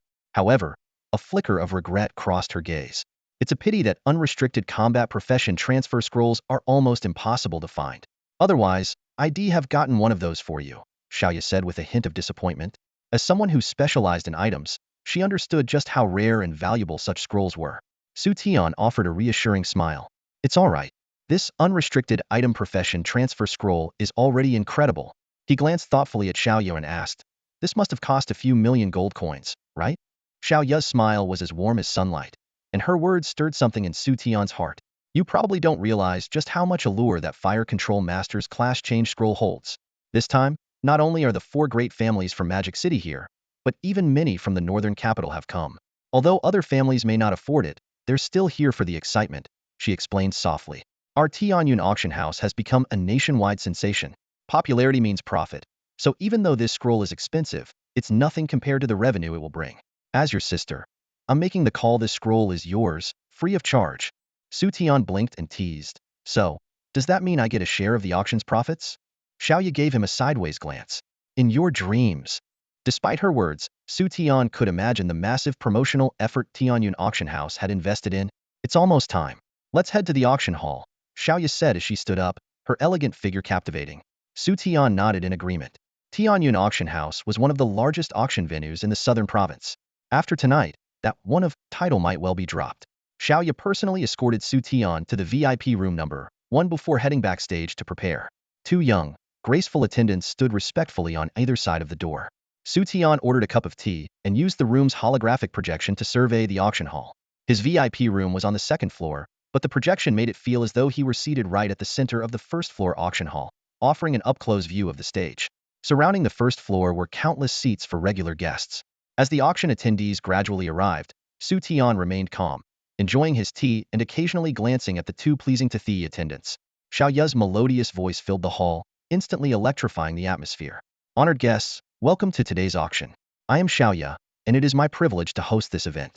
I know many of you have been eagerly anticipating this moment, and I assure you, you won't be disappointed. May you all leave with treasures you desire. Now, let's unveil our first item. The auction hall erupted with cheers. No way. It's Xiaoya, the goddess herself. She's actually hosting. Of course, I'm here just for her. She's my dream girl. Goddess, I love you. From his VIP room, Xu Tian was taken aback, his expression turning a bit strange. This felt more like a concert than an auction. Then again, considering Xiaoya's stunning appearance, figure, and voice, she could easily rival top celebrities, perhaps even surpass them. This woman seemed flawless. Xiaoya chuckled lightly. It seems everyone's quite enthusiastic. Allow me to introduce the first item. This comes from the Deep Sea Fish Valley dungeon and is sure to pique your interest. It's an epic-grade equipment blueprint with no level restrictions, name, Deep Blue Kiss. This is a healer-class staff blueprint with exceptional healing attributes and a unique skill called Song of the Deep Blue. This skill gradually restores teammates' health over 20 seconds while stacking a minor buff. It can be equipped by classes like priests, elves, and clerics. The starting bid is 1 million gold coins, with a minimum increment of 10,000 gold coins per bid. Let the bidding begin. As Xiao Ya's voice faded, the bidding war erupted. 2 million gold coins. 2.3 million gold coins. Xu Tian was stunned. No wonder Tianyun Auction House had such a reputation. The first item alone was so valuable. An epic-grade blueprint with no level restrictions was a rare gem. While it was just a blueprint, the weapon it could create would be incredibly powerful. Such items were usually purchased by major families or factions to nurture their heirs. Imagine a level 30 priest wielding a level 60 epic staff, healing a group of level 30 teammates. The sheer amount of health restored would be overwhelming. One heal could fully recover them. With such an item, dungeon raids would become a breeze, requiring only 3 heavy damage dealers. Truly, this was the kind of luxury only the wealthy could afford. Xu Tian sighed inwardly, grateful he wasn't a support class. Otherwise, he might have been tempted. As he pondered, the bidding for Deep Blue Kiss skyrocketed to 10 million gold coins, finally selling for 13.2 million to someone in VIP room number 2. Meanwhile, in VIP room number 2, Dad, aren't you planning to bid for the Fire Control Master's class change scroll later? Why waste money on this? Zhang Xiaoya asked anxiously, looking at her father, Zhang Tianwen. Zhang Tianwen laughed heartily. This Deep Blue Kiss is perfect for your Saint Angel class. It's an epic grade, unrestricted blueprint. Besides, it only cost a little over 10 million gold coins. Compared to the Fire Control Scroll, this is just a drop in the bucket and won't affect my plans. Zhang Xiaoya pouted, wanting to argue further. That's enough. The next item is coming up. Let's not dwell on this, Zhang Tianwen said dismissively, his tone calm. Zhang Xiaoying chimed in. Xiaoya, Dad's right. The Fire Control Scroll will likely go for over 1 billion gold coins. Spending just over 10 million here is indeed insignificant. Fine, Zhang Xiaoya murmured, pressing her lips together and saying no more. The next item was decent, but didn't particularly catch their interest. Zhang Xiaoying glanced toward VIP room number 1 and asked softly, in past auctions, they always reserved VIP room number 1 for you. Why the change this time? Zhang Xiaoya blinked curiously. Yeah, does that mean the person in there outranks you, Dad? Zhang Tianwen chuckled. You're mistaken. The person inside is likely not an official. Care to guess who it might be? Could it Beta 1 auctioning the Fire Control Master's class change scroll? Zhang Xiaoying speculated instantly. Exactly. No one else would qualify, Zhang Tianwen confirmed with a nod. The two sisters exchanged glances, astonished to learn that the person in VIP room number 1 was the one auctioning the coveted scroll. They couldn't help but wonder someone bold enough to offer such an item must possess immense strength, perhaps even ranking among the top elite players. Zhang Xiaoya anxiously scanned the audience seats, but despite the holographic projection, Xu Tian was nowhere to be seen. She had little interest in the auction itself, her thoughts consumed by the search for the wanted man. He's still being hunted by the Ren family. It's unlikely he'd show up at an event like this. But didn't you say he was taken away by someone from Tianyun Auction House? Zhang Tianwen asked, his gaze thoughtfully drifting to the dazzling host standing on stage. Yes, that's her Xiaoya, the host on stage. We saw with our own eyes that she took Xu Tian away. Zhang Xiaoya confirmed with a nod, her tone laced with hostility. At that moment, Xiaoya was the center of attention, her elegant dress perfectly accentuating her stunning figure. Her fair, luminous skin glowed under the spotlight, resembling the finest jade. Even Zhang Xiaoya, as a woman, couldn't help but feel a tinge of envy. Really? But how would Xu Tian know someone from Tianyun Auction House? Zhang Tianwen murmured, his gaze narrowing as he studied Xiaoya. Meanwhile, in VIP box number 1, Xu Tian sat idly, watching the stream of auction items with little interest. Just as boredom began to set in, a commotion suddenly erupted among the crowd. Sir, I am the steward of the Ren family from Modu. Our family has taken a liking to this item. Perhaps you might do us the honor of withdrawing your bid? It would make future encounters more pleasant, came an arrogant voice from VIP box number 4, clearly pressuring the occupants of box number 17. The two boxes had been locked in a bidding war for several minutes. Instead of raising the bid, the Ren family chose to flaunt their status, attempting to intimidate their rival into submission. Xu Tian frowned, disgusted by the Ren family's shameless tactics. Xiaoya noticed the situation and immediately issued a warning. Esteemed guest in box number 4, coercion and intimidation are strictly prohibited during the auction. If you violate the rules again, we will be forced to take action. However, the Ren family steward shamelessly chuckled and replied, Miss Xiao, I am not intimidating anyone. I merely recognized an old acquaintance in box number 17 and decided to exchange a few pleasantries. Isn't that right, my friends in box number 17? The occupant of box number 17, clearly a sycophant, quickly chimed in with a nervous laugh. Indeed, I've known the steward for some time. I didn't realize it was him earlier. Otherwise, how could I possibly compete with him? Huh. After the auction, I must visit you for a drink, the Ren family representative said with a triumphant laugh. Xiaoya could only sigh in frustration and proceed with the auction. This time, the Ren family placed their bid again. With their identity now revealed, no one dared to challenge them. Within just a few rounds, the item was sold to the Ren family for a price far below its expected value. As the auction continued, the Ren family became even more brazen. Even if someone attempted to compete, they would only make a token bid before withdrawing, hoping to curry favor with the powerful family. This led to items being sold for prices significantly lower than Xiaoya had anticipated, leaving her increasingly anxious. The Ren family, one of the four major clans of Modu, wielded influence across the nation, far beyond what smaller southern families could contend with. Their behavior also emboldened representatives from the other three major families, who began to stir with ambition. In VIP box number 7, Xu Tian shook her head with a sigh. Miss, letting the Ren family get away with this is too easy. Should we? No. Acting like that would make us no better than them. Still, Tianyun Auction House is going to suffer a huge loss this time. Her beautiful eyes glanced toward Xiaoya on the stage, a flicker of pity crossing her face. In VIP box number 9, a woman in a black dress stretched lazily, her alluring curves on full display before her companion in a white dress. Interesting. Is the Ren family taking advantage of Tianyun Auction House's good nature? The woman in the white dress blushed at the sight, momentarily speechless. What are you staring at? Jealous that mine are bigger than yours? The woman in black teased with a playful smirk, catching her companion's gaze. The woman in white glanced down, realizing the undeniable size difference. Flustered, she lunged forward in mock anger. You insufferable woman! Hey, stop grabbing! The woman in black exclaimed in surprise. The auction pressed on. The current item was a rare material, essential for crafting legendary equipment, with a market value of at least 5 million. Yet, the Ren family's bid of 3.2 million was met with silence, leaving them poised to claim it at a bargain price. If this continued, Tianyun Auction House would undoubtedly suffer severe losses. Xiaoya's face turned pale. She had never anticipated the auction would spiral into such chaos, yet she was powerless to change the situation. The smaller families were too intimidated by the Ren family, while the larger ones were only interested in the coveted Fire Control Masterclass scroll and had no desire to meddle in minor disputes. Just as Xiaoya was about to lose all hope, a lazy voice suddenly rang out. 5 million. The voice came from VIP box number 1, instantly electrifying the room. Everyone was stunned. Even the Ren family fell into a brief silence.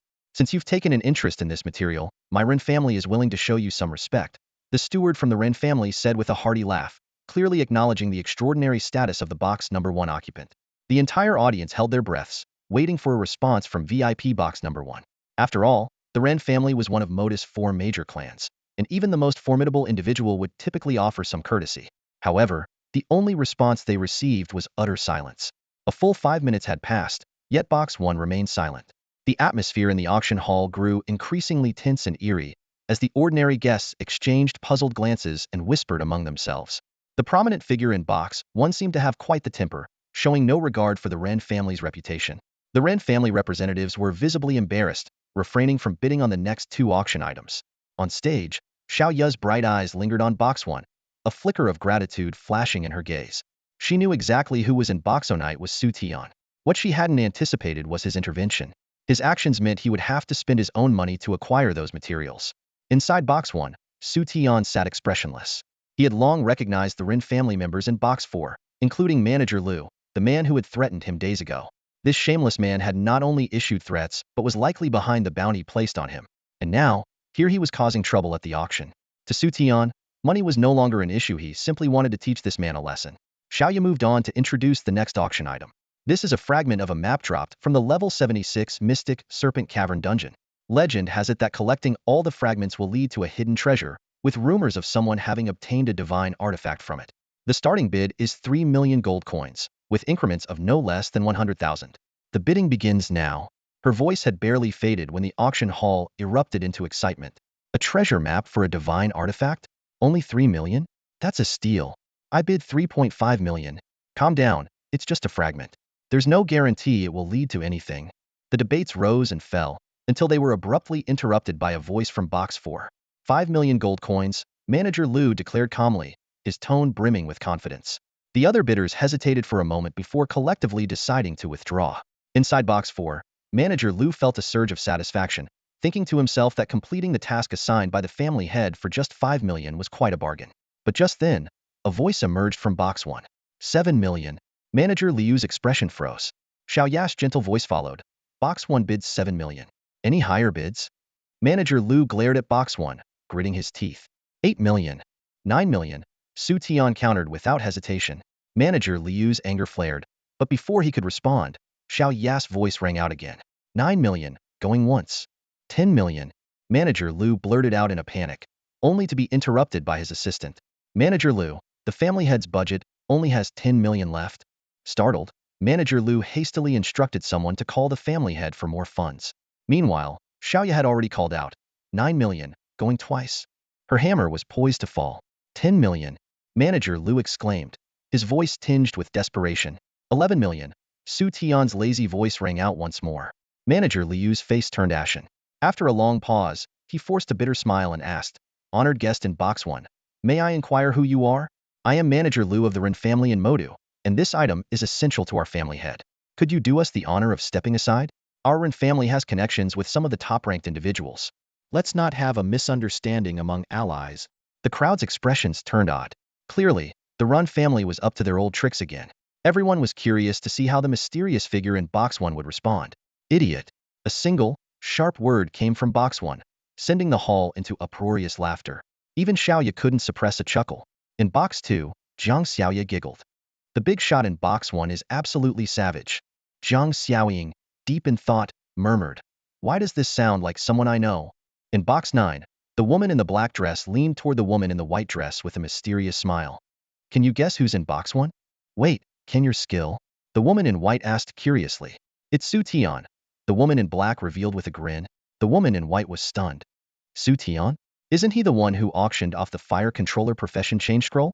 Could it be that scroll was his to begin with? But he's never even cleared a level 90 dungeon. How could he have obtained it? The woman in black chuckled. Silly. He owns a divine beast. What's a mysterious scroll compared to that? The woman in white nodded in sudden realization. That does make sense. Meanwhile, in box 4, the auction house enforcers stepped in, their demeanor icy. Guests in box 4, you have repeatedly disrupted the auction. Please leave immediately.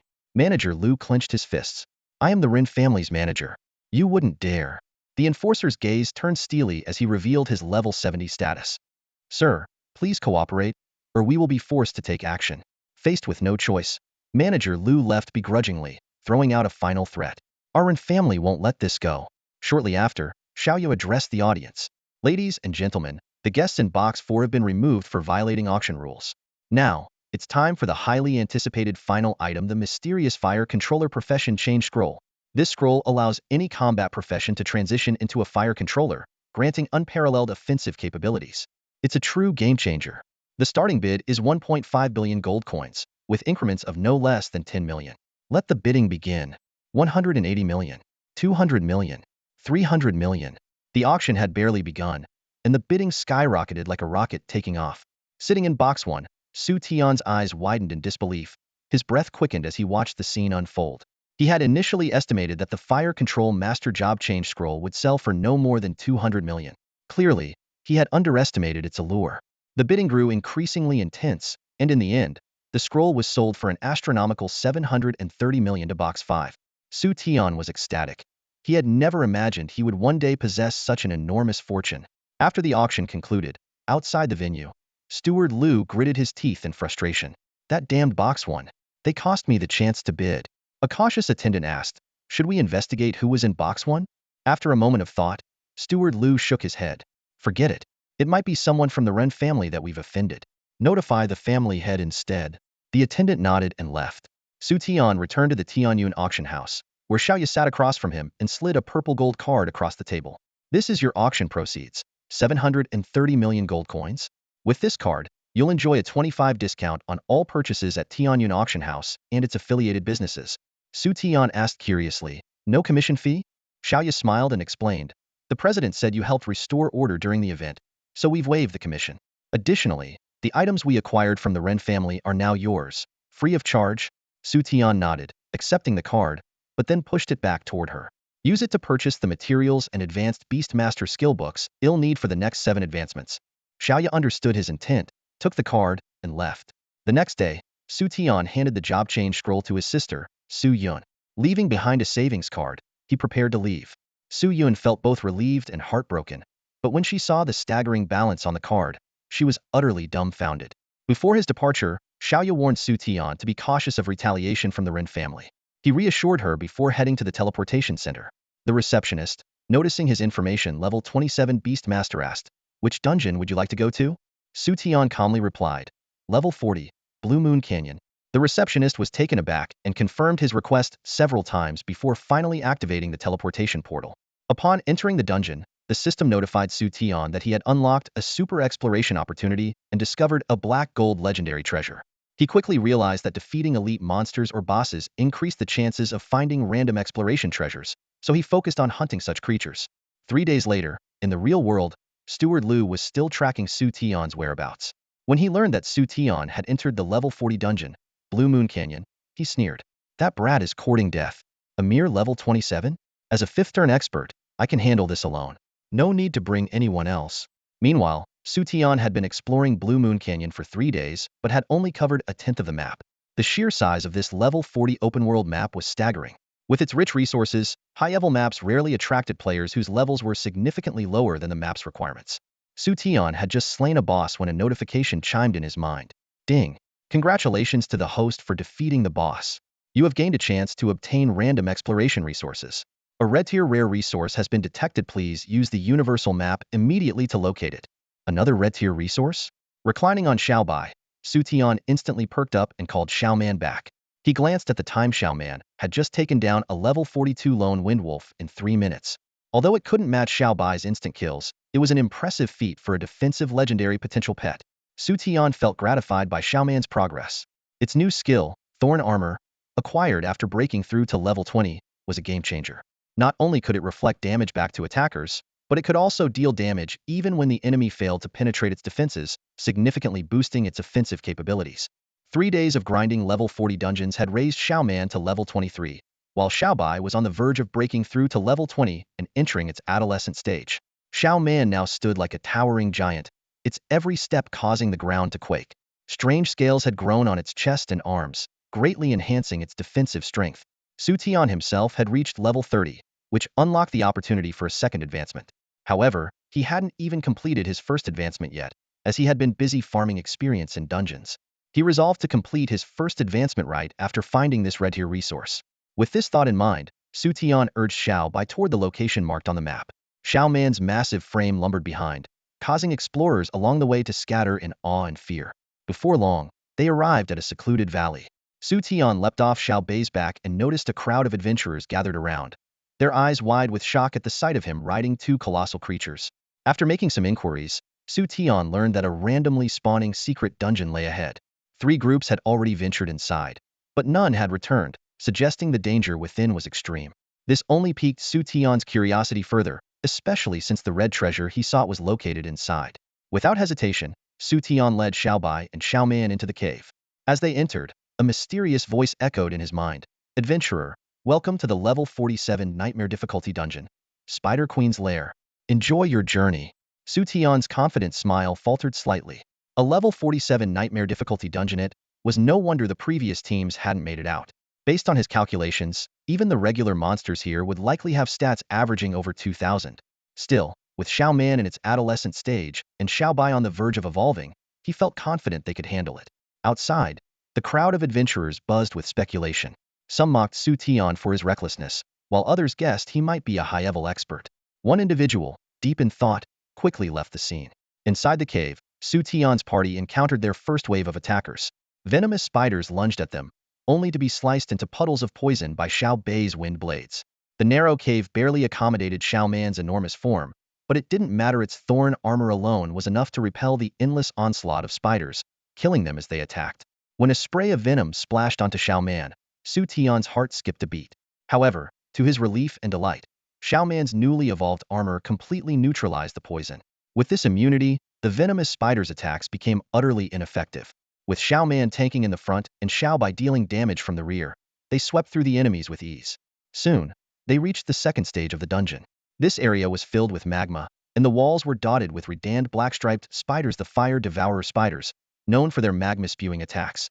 A particularly large fire devourer spider let out a piercing shriek and unleashed a stream of molten liquid. Xiao Man raised its arm to block, and the liquid was deflected harmlessly. Xiao Bai followed up with a wind blade, shredding the elite spider into fragments. Xu Tian smiled faintly. It seemed Xiao Man's armor could negate all liquid-based attacks, making it even more powerful than he had anticipated. With this discovery, Xu Tian ordered an all-out offensive. The two beasts charged forward with unstoppable momentum, swiftly clearing the stage and reaching the boss Lyra massive spider looming over a shimmering water pool. Target acquired. Xu Tian's gaze locked onto the information transmitted by the system. The poison marsh spider mother was a formidable platinum-ranked creature, boasting level 47 strength and astonishing attribute values. Not only did it possess dual abilities of water and poison, but it also wielded highly adhesive webs. The system helpfully provided a detailed description, warning Xu Tian not to get dragged into the toxic marsh. Xu Tian quickly realized that the seemingly ordinary pond ahead was actually a lethal poison marsh. He urgently called out to warn his companions about the webs, but it was too late. In an instant, a bundle of sticky threads wrapped around Xiao Man's arms, the force so immense that even the massive beast staggered. Xiao Bai! Xu Tian shouted urgently. Xiao Bai understood immediately, unleashing a wind blade at the webbing. However, the sharp attack only managed to sever half of the threads, leaving the rest stubbornly clinging to Xiao Man, letting out a furious roar. Xiao Man yanked forcefully, finally breaking free from the entanglement. Xu Tian's heart sank. It was the first time he'd seen Xiao Bai's wind blade struggle against an opponent. He hesitated, considering whether to activate his Beast God's Descent skill, but decided against it after glancing at the toxic marsh. At that moment, Xiao Bai suddenly let out a long howl, its snow-white fur gradually taking on a blood-red hue. Its attack, speed, and defense attributes soared. This was its killing god domain skill, which boosted the stats of all allies within its range. A flash of inspiration hit Xu Tian, as he remembered he had the same skill. Without hesitation, he activated his second killing god domain. Two crimson formations appeared beneath their feet, causing Xiao Bai and Xiao Man's attributes to skyrocket to astonishing levels. Take it down, Xu Tian commanded. Xiao Bai roared with excitement, a white glow gathering in its mouth as it unleashed its white tiger light wave. Meanwhile, Xiao Man grabbed a massive boulder and hurled it at the spider mother. The moment the white light struck, the poison marsh spider mother let out a piercing screech, spewing toxic liquid everywhere. Xiao Man quickly positioned itself in front of Xu Tian and Xiao Bai, its armored scales forming an impenetrable shield that blocked the venom entirely. Enraged, the spider mother launched another web attack, binding Xiao Man's arms once more. But this time, Xiao Man's eyes gleamed with disdain. With a mighty pull, it began dragging the spider mother closer, step by step. Realizing the danger, the spider mother struggled to retreat, but it was futile. Xiao Man hauled the spider mother directly in front of it and delivered a devastating punch to its head. The spider mother reeled, its 8 legs collapsing beneath it. Seizing the opportunity, Xiao Bai followed up with another wind blade, and the two beasts commenced a relentless assault. Minutes later, the battle was over. The spider mother's lifeless body lay surrounded by glimmering loot. Xu Tian paid no attention to the spoils. His true target was the red resource marked on his map. He checked the map again, only to find that the resource was located within the toxic marsh. Turning to his two loyal beasts, who were eagerly awaiting praise, Xu Tian smiled warmly. Who among you brave warriors is willing to take on this task for me? Xiao Bai had anticipated this and leapt backward, avoiding eye contact. Left alone, Xiao Man stood there, looking utterly confused. All right then, it's up to you, Xu Tian said with a satisfied nod. Xiao Man hesitantly approached the edge of the toxic marsh, staring at the bubbling poison with a bewildered expression. Suddenly, its eyes lit up. It turned and ran toward the spider mother's corpse. What is it doing? Xu Tian wondered aloud. With a loud crack, Xiao Man tore off one of the spider mother's legs and began stirring the poison marsh with it. Moments later, it fished out a round object and excitedly brought it back to Xu Tian. Xu Tian stared at the bizarre sight of Xiao Man holding an unidentified object in one paw and the spider mother's leg in the other. The grotesque image made his stomach churn. Ugh, you little rascal, don't you dare tell anyone you're my beast companion. After retching, Xu Tian took a closer look at the mysterious round object. His eyes lit up as realization dawned on him. A divine beast egg. It was another divine beast egg, a rare red resource just like Xiao Bai's. Xu Tian's heart raced with excitement as he gazed at the green egg, knowing it would soon hatch. Sure enough, the egg began to tremble, a crack forming on its surface. The fissures spread rapidly, and the shell split in two. A deep emerald head emerged, followed by a sturdy shell and a short tail with a snake's head at its tip, flicking a crimson tongue. Xu Tian froze for a moment before the truth struck him. Could this be the divine beast Xuanwu? The little creature let out a low growl as it spotted Xu Tian and began crawling toward him.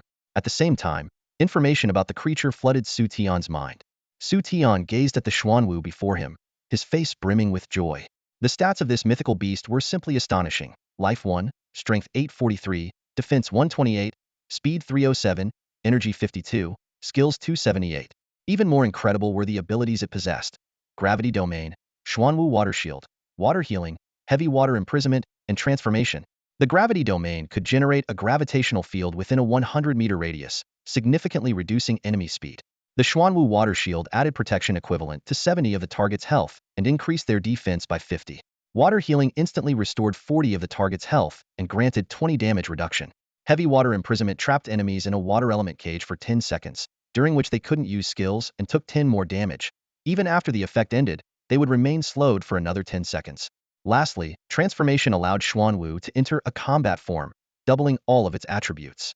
After carefully analyzing these abilities, Xu Tian realized that while Xuanwu had not yet fully grown, its support and control capabilities were already outstanding.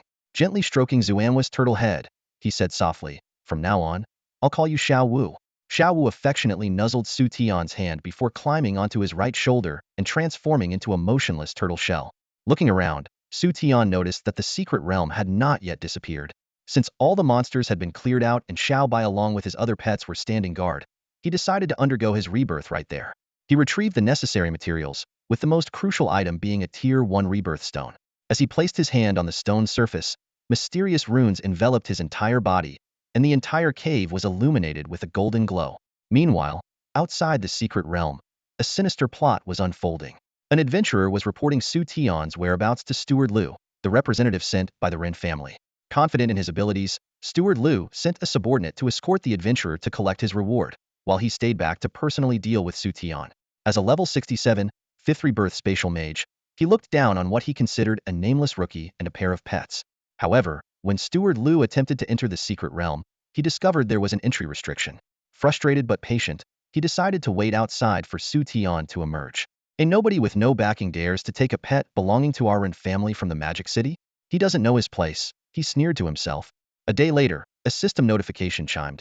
Congratulations to the host on successfully completing the first rebirth. You now have the opportunity to choose a career specialization. Xu Tian was presented with 3 options: God Tier Ice Element Beastmaster, God Tier Fire Element Beastmaster, or God Tier Wind Element Beastmaster. Each choice would enhance the abilities of corresponding elemental pets and grant exclusive skills. The system also highlighted that as a God Tier Beastmaster, all rebirth class abilities could stack together. Xu Tian opened his eyes and was astonished to find that his career branch selection had directly become a system option. This unexpected development made him wonder, could this be considered some kind of cheat? Even more surprising was the fact that the abilities of his reincarnated professions could be stacked, completely overturning conventional norms. Normally, after undergoing a second career change, previous abilities would have to be discarded. However, Xu Tian had the unique ability to retain and accumulate skills from different professions. This meant he could potentially possess the abilities of 9 different careers simultaneously. The sheer potential of this realization left him exhilarated. Without much hesitation, Xu Tian decisively chose the third option, Divine Wind Element Beast Tamer. This choice was not random but the result of careful consideration. At the moment, he lacked beast taming abilities for fire and ice elements, while his companion, Xiao Bai, happened to have wind attributes. This made the Wind Element Beast Tamer the optimal choice. After completing this reincarnation, Xu Tian did not leave the secret realm. His goal was to undergo a second career change, and he had already prepared thoroughly for it. Before entering the dungeon, he had purchased all the materials needed for 7 reincarnations in one go. By now, his level had risen to 31, thanks to the high experience bonuses from defeating monsters in the secret realm. This level met the requirements for a second career change, and Xu Tian was determined to seize this opportunity to further enhance his strength. After quickly replenishing some food and water, Xu Tian began his second reincarnation without hesitation. 2 days later, when Xu Tian completed his second reincarnation, he realized that the time required for each reincarnation seemed to be increasing. He muttered to himself, 2 days have already passed? It seems the time cost for each reincarnation is going up. At that moment, the system's notification sounded in his mind. Congratulations to the host for completing the second career reincarnation. You have unlocked an additional career branch selection opportunity. Meanwhile, outside the secret realm, Steward Liu had been anxiously waiting for 3 whole days. Those 3 days had been pure torment for him. He couldn't stop wondering, what kind of secret realm could keep that kid Xu Tian inside for so long? During that time, he had tried multiple times to enter the secret realm himself, only to be mercilessly repelled every time. At the very least, this proved one thing. Xu Tian was still alive and remained inside. Steward Liu was on the verge of losing his mind. He began to suspect. Could it be that Xu Tian knew he was waiting outside and was deliberately staying in there? But he quickly dismissed the thought there was no way Xu Tian could have predicted his arrival before entering the secret realm. While Steward Liu was consumed with worry, Xu Tian had successfully completed his second reincarnation inside the secret realm and was fully prepared for the adventures ahead. The ultimate choice between divine-level mastery of gold, dark, and earth elemental beast taming was laid before Xu Tian. Without hesitation, he opted for the last one divine-level earth elemental beast tamer. After all, his pet, Xiao Man, was an earth element beast, and he had no experience with the other two attributes. A system notification promptly sounded. Ding! Congratulations on becoming a divine-level wind elemental beast tamer. You have acquired the exclusive skill, Child of the Wind. Congratulations on becoming a divine-level earth elemental beast tamer. You have acquired the exclusive skill, Rock Barrier. The descriptions of the two exclusive skills followed. Child of the Wind grants the ability to manipulate wind elements for 60 seconds. All attacks deal an additional 20 wind elemental damage based on the user's attack power. Bestows the blessing of the wind god, allowing 3 instances of instant teleportation. Cooldown, 1 hour. Rock Barrier erects a rock barrier within a designated area, providing absolute defense, increasing healing speed by 50, and removing all negative effects from allies within the area. Duration, 20 seconds. Cooldown, 1 hour. Xu Tian clenched his fists in excitement. The sheer power of these skills was astonishing. With these abilities, he felt confident enough to challenge a genuine level 50 Diamond Ear boss, rather than the fake level 39 Ancient Vine Treant he had faced before. Brimming with excitement, Xu Tian opened his attribute panel to examine his stats closely. On average, level 30 adventurers had 4-dimensional stats of around 700, only reaching 1000 after their second-class transition. Yet, Xu Tian was already approaching those figures before his class advancement. More importantly, he now had 3 tamed beasts, and the system's attribute linking feature applied to all of them. After calculating, Xu Tian realized he could gain a 10 attribute link from each pet. Currently, Xiaobai and Xiaoman each had an average 4-dimensional stat of over 2000, which meant Xu Tian received a 400 attribute boost. Coupled with the higher base stats of a divine-level beast tamer compared to regular players, his average 4-dimensional stats had soared to an impressive 1600. Reflecting on this, Xu Tian couldn't help but chuckle bitterly. He was already level 31, while Xiaobai was only level 19. Despite being 12 levels apart, Xiaobai's stats still surpassed his. Who's the master here, anyway? He thought to himself with a wry smile. Of course, this calculation didn't even include Xiao Wu's stats yet. If Xiao Wu could reach the same level as Xiaobai and Xiaoman, Xu Tian's attributes would climb even higher. Xu Tian had considered contracting additional beasts to further enhance his stats through attribute linking, but he ultimately dismissed the idea. As a divine-level beast tamer, he had only gained 2 additional pet slots, with 1 more unlocked every 10 levels. Currently, he could contract up to 5 pets, and with 3 slots already taken, he decided to reserve the remaining 2 for stronger beasts. Besides, Xu Tian wasn't particularly desperate to increase his own strength. With Xiaobai and Xiaoman by his side, there were few situations that required him to personally intervene. With that thought, Xu Tian waved to Xiaobai and Xiaoman, who were standing guard nearby. The two immediately perked up and dashed toward him. Xiaobai, now the size of a kitten, leapt nimbly into Xu Tian's arms. Xiaoman, on the other hand, was less graceful. Its massive head nearly knocked Xu Tian over.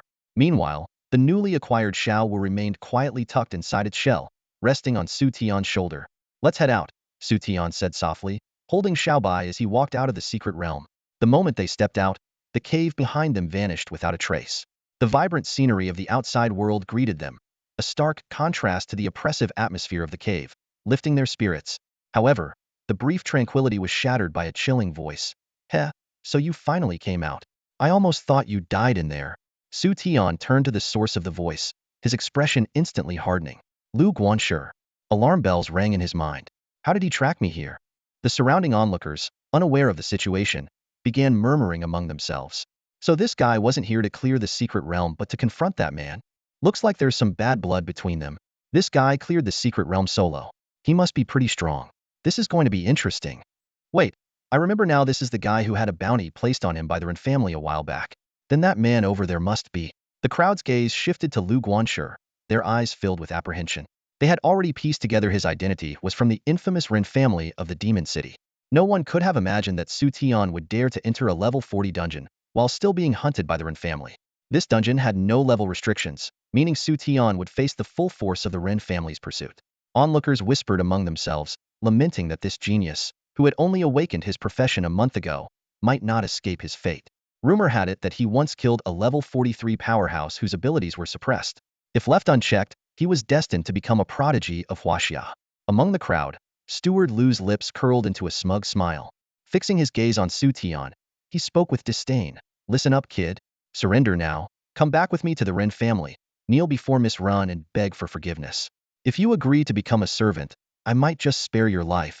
Xu Tian responded with a cold laugh, a flicker of contempt in his eyes.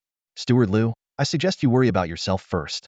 If your master learns that you perished here, I wonder how they'll react. Steward Liu's smile faded, his eyes turning icy. Sharp-tongued brat, you're courting death. Before he finished speaking, a pure silver staff materialized in his hand, and in an instant, a wave of light shot towards Xu Tian.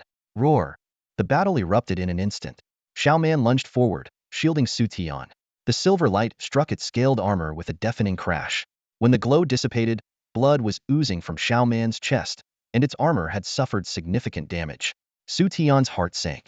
A casual attack from Steward Lu had injured Xiaoman. His strength was clearly beyond expectations. Without hesitation, Xu Tian activated his inside eye to analyze his opponent's stats. What he saw sent a chill down his spine. Target: Lu Yonghong. Level: 67. Class: Spatial Control Mage. Rebirths: 5. Health: 23,748. Strength: 7,782. Defense: 8,063. Speed: 9,792. Energy: 13,642. That staggering energy stat of 13,642 confirmed Xu Tian's worst fears. There was no doubt this was the most terrifying opponent he had ever faced. Steward Lu hovered in midair, looking down at Xu Tian with a mocking smile. Too high. Even with all kinds of buffs stacked, Xiao Bai's stats can't possibly catch up to his. Is this the power of a 5th-rank expert? Xu Tian was inwardly shocked. How about it, kid? Feeling hopeless yet? It's not too late to regret now. Steward Lu's voice brimmed with confidence. His entire body was equipped with epic gear, and he had completed his 5th-class advancement. Just his void staff alone added over 1,000 energy points. This overwhelming power made him feel that Xu Tian had no chance of resistance. Xu Tian took a deep breath and fixed his determined gaze on Xiao Bai. Steward Lu, do you really think you've got me cornered? Xiao Bai seemed to understand, letting out a furious roar as a red light emanated from its body. At the same time, Xu Tian activated his ability, and 2 crimson auras enveloped both of them. Dual Godslayer Domain.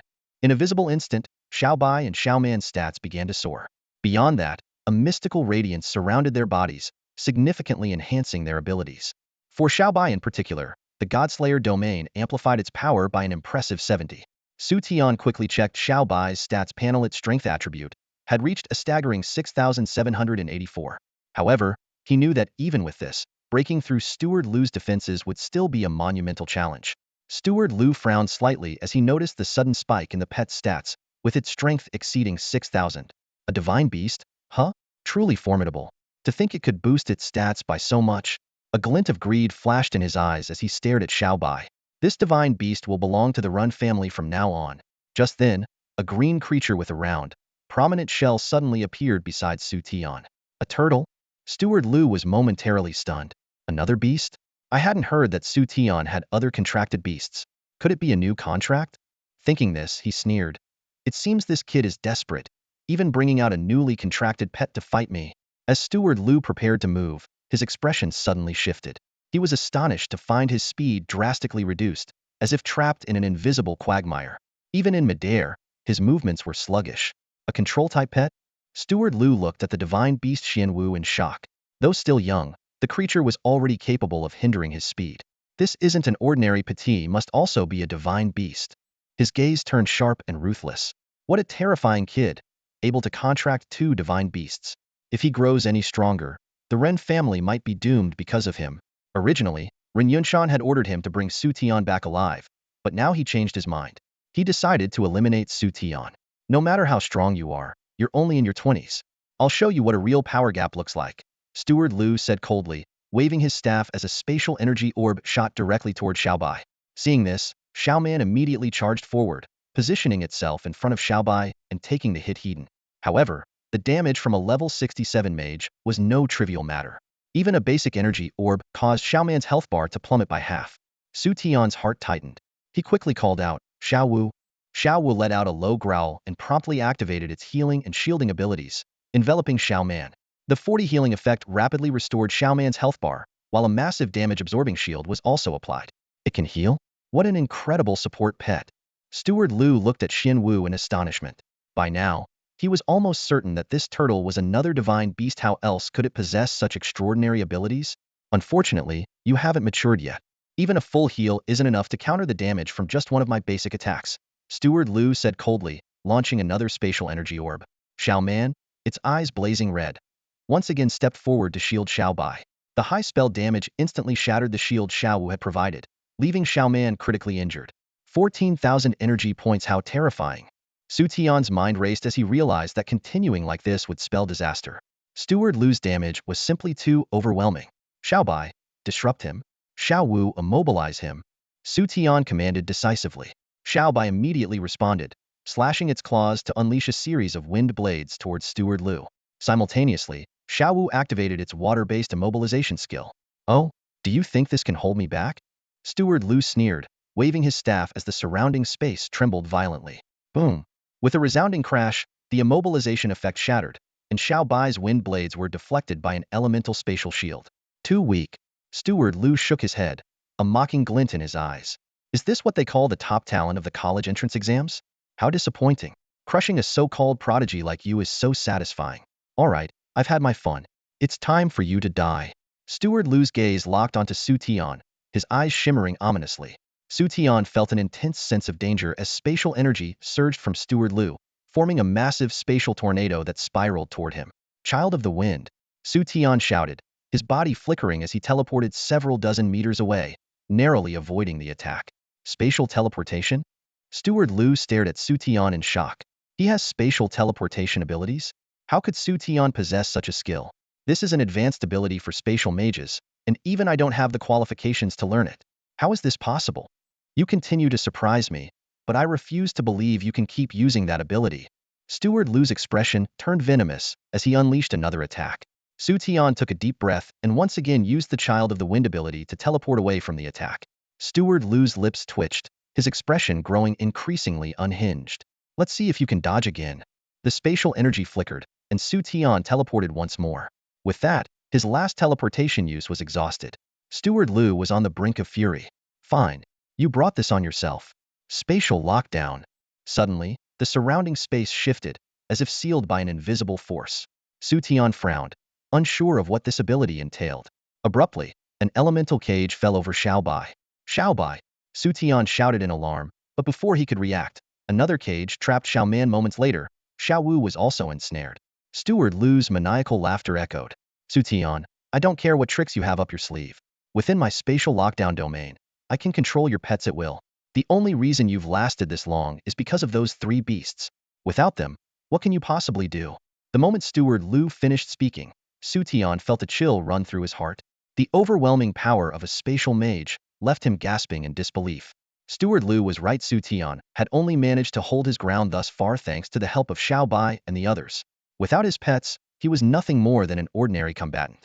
A wave of despair washed over him, but Xu Tian quickly thought of his last hope, Beast God skill. By activating it, he could temporarily gain Xiaobai's attributes. This was his one final chance.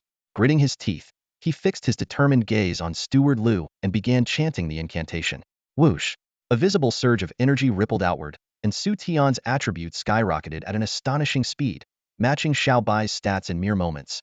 Steward Lu noticed the change and froze briefly, but quickly regained his composure. It seems I underestimated you. Steward Lu sneered coldly. But even with your pet's attributes, you stand no chance of defeating me. The gap between us cannot be bridged so easily. Xu Tian's heart raced. He knew Steward Lu's words were true. Even with Xiaobai's attributes, the chasm in their power remained vast. But this was his last show that had to take it. In that critical moment, an earth-shattering roar erupted from within Xu Tian. In the next instant, a massive phantom materialized behind him. It was a strikingly majestic white tiger, resembling Xiao Bai but exuding a more mature and commanding presence. Wind energy swirled fiercely around it, leaving an awe-inspiring impression. A system notification immediately popped up. Target: Phantom of the Beast God White Tiger. Potential: level, health, strength, defense, speed, energy. Seeing this, Xu Tian drew a sharp breath, memories flooding back. This was a hidden attribute of the Beast God's skill, Beast God Descent. He hadn't expected to activate it so fortuitously in this moment of peril. Steward Lu's face turned pale as he witnessed the Beast God White Tiger's phantom appear. Alarm bells rang in his mind. He opened his mouth to speak, but before he could utter a word, the phantom's razor-sharp claws came slashing toward him with a deafening roar. No!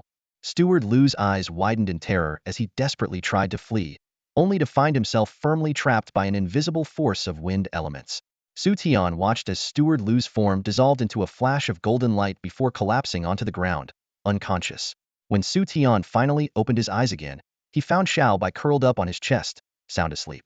Nearby, Xiao Man stood like a small mountain, vigilantly guarding the area. To his amusement, Xiao Wu was perched on top of his head. Roar! Xiao Bai was the first to sense Xu Tian waking up, letting out an excited growl. The other two beasts quickly turned their affectionate gazes toward him. Xu Tian gently stroked their heads and slowly stood up. Looking not far away, he saw Steward Lu's lifeless body lying on the ground, surrounded by the golden glow of loot. The sight brought back memories of what had transpired before he lost consciousness. If not for the Beast God White Tiger's phantom descending, he would have been doomed. While feeling a sense of relief, Xu Tian also realized the importance of preparing more trump cards for survival. The next time he found himself in such a dire situation, luck might not be on his side. Turning his attention to the loot left behind by Steward Lu, Xu Tian was astonished. As expected of someone from the Ren family, the spoils were incredibly rich. There were all kinds of equipment, materials, scrolls, rare potions, and skill books for various professions. Although the set of epic-level equipment was unusable due to level restrictions, Xu Tian discovered something truly unexpected: a fragment of a map. Upon closer inspection, he realized this fragment closely resembled the one he had previously purchased at the Tianyun auction house. Excited, he took out his own piece for comparison, and sure enough, the two fragments fit together perfectly, though two more pieces were still missing. No wonder he wanted to buy that fragment at the auction, Xu Tian muttered to himself. He already had one of the pieces. A realization dawned on him. This really is a blessing in disguise. Now I have two fragments.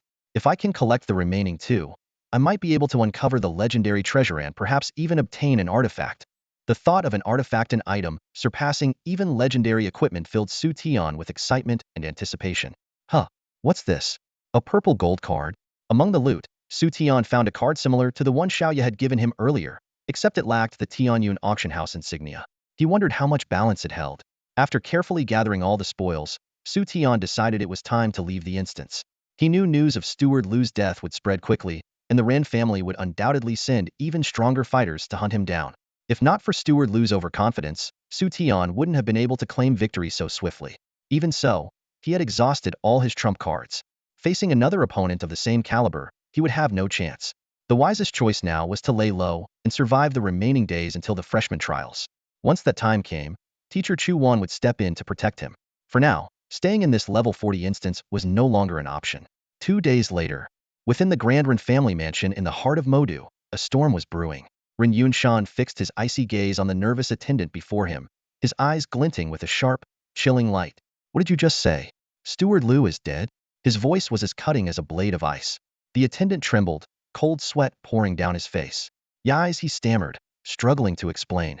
Steward Lu was keeping watch on Xu Tian and told me to wait outside. But yesterday, news suddenly came that he was killed by Xu Tian. Hearing this, Ren Yunshan erupted in fury, slamming his palm down on the desk. With a sharp crack, the heavy mahogany desk shattered into pieces. You fool, he roared. Didn't I tell you to stay with him? Do you have any idea how crucial Steward Lu was? He was the only spatial manipulation mage in our family. If he had reached level 90, he would have undoubtedly secured a place on the mage leaderboard. And yet, he was killed by Xu Tian, a mere rookie who just awakened his profession? The attendant was so terrified that he dropped to his knees, his voice trembling as he tried to defend himself. Master, run. It's not that I didn't follow him. It's just that he wouldn't let me. He said he could handle Xu Tian on his own, so I... Ren Yunshan closed his eyes, taking a deep breath to calm himself. He knew all too well about Steward Liu's arrogance. Enough, he said, shaking his head. Then, he asked, Since he's dead, did you at least recover what he was carrying? The attendant froze for a moment before responding. Master Run. By the time I got there, Xu Tian was already gone, and Steward Liu's belongings had been looted. I have no idea where Xu Tian went, so I came back to report. Before he could finish his sentence, Ren Yunshan slapped him so hard that he was sent flying across the room. The head of the Ren family, his eyes blazing red with fury, bellowed, "You idiot! Who told you to come back? Do you even know what Steward Liu was carrying? Besides that fragment of the map, there were 10 billion gold coins I had just transferred to him, and now it's all gone. If Xu Tian gets his hands on it, do you understand how catastrophic this could be?" The rage within Ren Yunshan burned so fiercely it seemed as if it might ignite the entire room. 10 billion gold coins might not mean much to the Ren family, but it was enough to nurture Xu Tian into an even more formidable adversary. The fact that Xu Tian managed to kill Steward Liu under such circumstances proved his potential was terrifying. If someone like him were allowed to grow, the Ren family would undoubtedly face devastating retaliation. The attendant swallowed hard, quickly pledging, "Understood, Master Ran. He'll head to the southern province right away and capture Xu Tian." Wait. Ren Yunshan raised a hand to stop him, falling into a moment of contemplation before saying, "No, forget it. Your strength is no match for Steward Liu's. Besides, the new talent assessments are coming up soon. This time, I'll handle it personally." The attendant bowed respectfully and replied, "Yes, master." A glint of cold determination flashed in Ren Yunshan's eyes as he began calculating his next steps to deal with this sudden crisis. A dozen days later, inside the level 39 dungeon, two girls who looked exactly alike were locked in battle with a freshly spawned boss. The boss's strength far exceeded their expectations. The girl in the black dress was already injured, blood trickling from the corner of her mouth. "Quick, get out of here. This is a platinum tier boss." The girl in the black dress cried out anxiously, her voice tinged with pain. The girl in the white dress narrowed her beautiful eyes, ready to retreat, but a sudden flash of black light blocked her path. The dark light quickly expanded, forming what seemed like a barrier. Both girls' delicate faces turned pale in an instant. The boss' ultimate skill. The girl in the black dress gritted her teeth. "We fight. I refuse to believe that a mere monster can take our lives." A glint of determination and fury flashed in her eyes. The girl in the white dress looked bitter. If they had a full team of warriors and assassins, there might have been a chance. But with just the two of them, the odds were slim. They had only intended to probe the boss, but it had gone straight into its ultimate move. Unwilling to back down, the girl in the black dress cast another spell attack. This enraged the platinum tier boss further, and the lion-shaped creature lunged toward her with ferocity. "Watch out!" The girl in the white dress cried in alarm, but it was too late. The girl in the black dress froze in place, despair filling her heart. In the blink of an eye, a shadow flashed by. The girl in the black dress found herself falling into the arms of a man. The sudden, overwhelming scent of masculinity left her momentarily stunned. "Hey gorgeous, need a hand?" A brilliant smile greeted her, belonging to none other than Xu Tian. "You, Xu Tian?" The girl in the black dress was a mix of surprise and delight. Her face quickly flushed as she realized Xu Tian's hand had landed on a rather private area. "Ahem, just stay here. I'll take care of this boss." Xu Tian cleared his throat awkwardly and reluctantly let go of her, turning to face the platinum tier boss. "Another over-leveled boss, huh?" Xu Tian muttered as he strode forward, narrowing his eyes. Lately, he had been roaming dungeons above level 30. While the experience was less rewarding, it was a safer strategy. In level 30 dungeons, he was practically invincible. A sleek, jet-black longsword appeared in Xu Tian's hand. Its ancient, intricate patterns gave it an ominous aura, as if it had been forged in the depths of hell. This was Black Abyss, a diamond-tier weapon he had acquired while treasure hunting. It had no level restrictions and boasted an attack boost exceeding 700. "Flames of the Black Abyss," Xu Tian murmured, his speed suddenly surging as he closed the distance to the boss in an instant. With a heavy slash, he struck down hard. Roar! The platinum-tier boss howled in pain, stumbling backward in fear as it stared at Xu Tian. Still not enough attack power, Xu Tian sighed before casting a water-binding spell. With a few more swift strikes, the boss collapsed to the ground. The entire battle was over in less than a minute, simple and brutal. "That's it? It's over?" The girl in the white dress was in disbelief. Recalling how they had been pushed to the brink of death moments ago, her face flushed with embarrassment.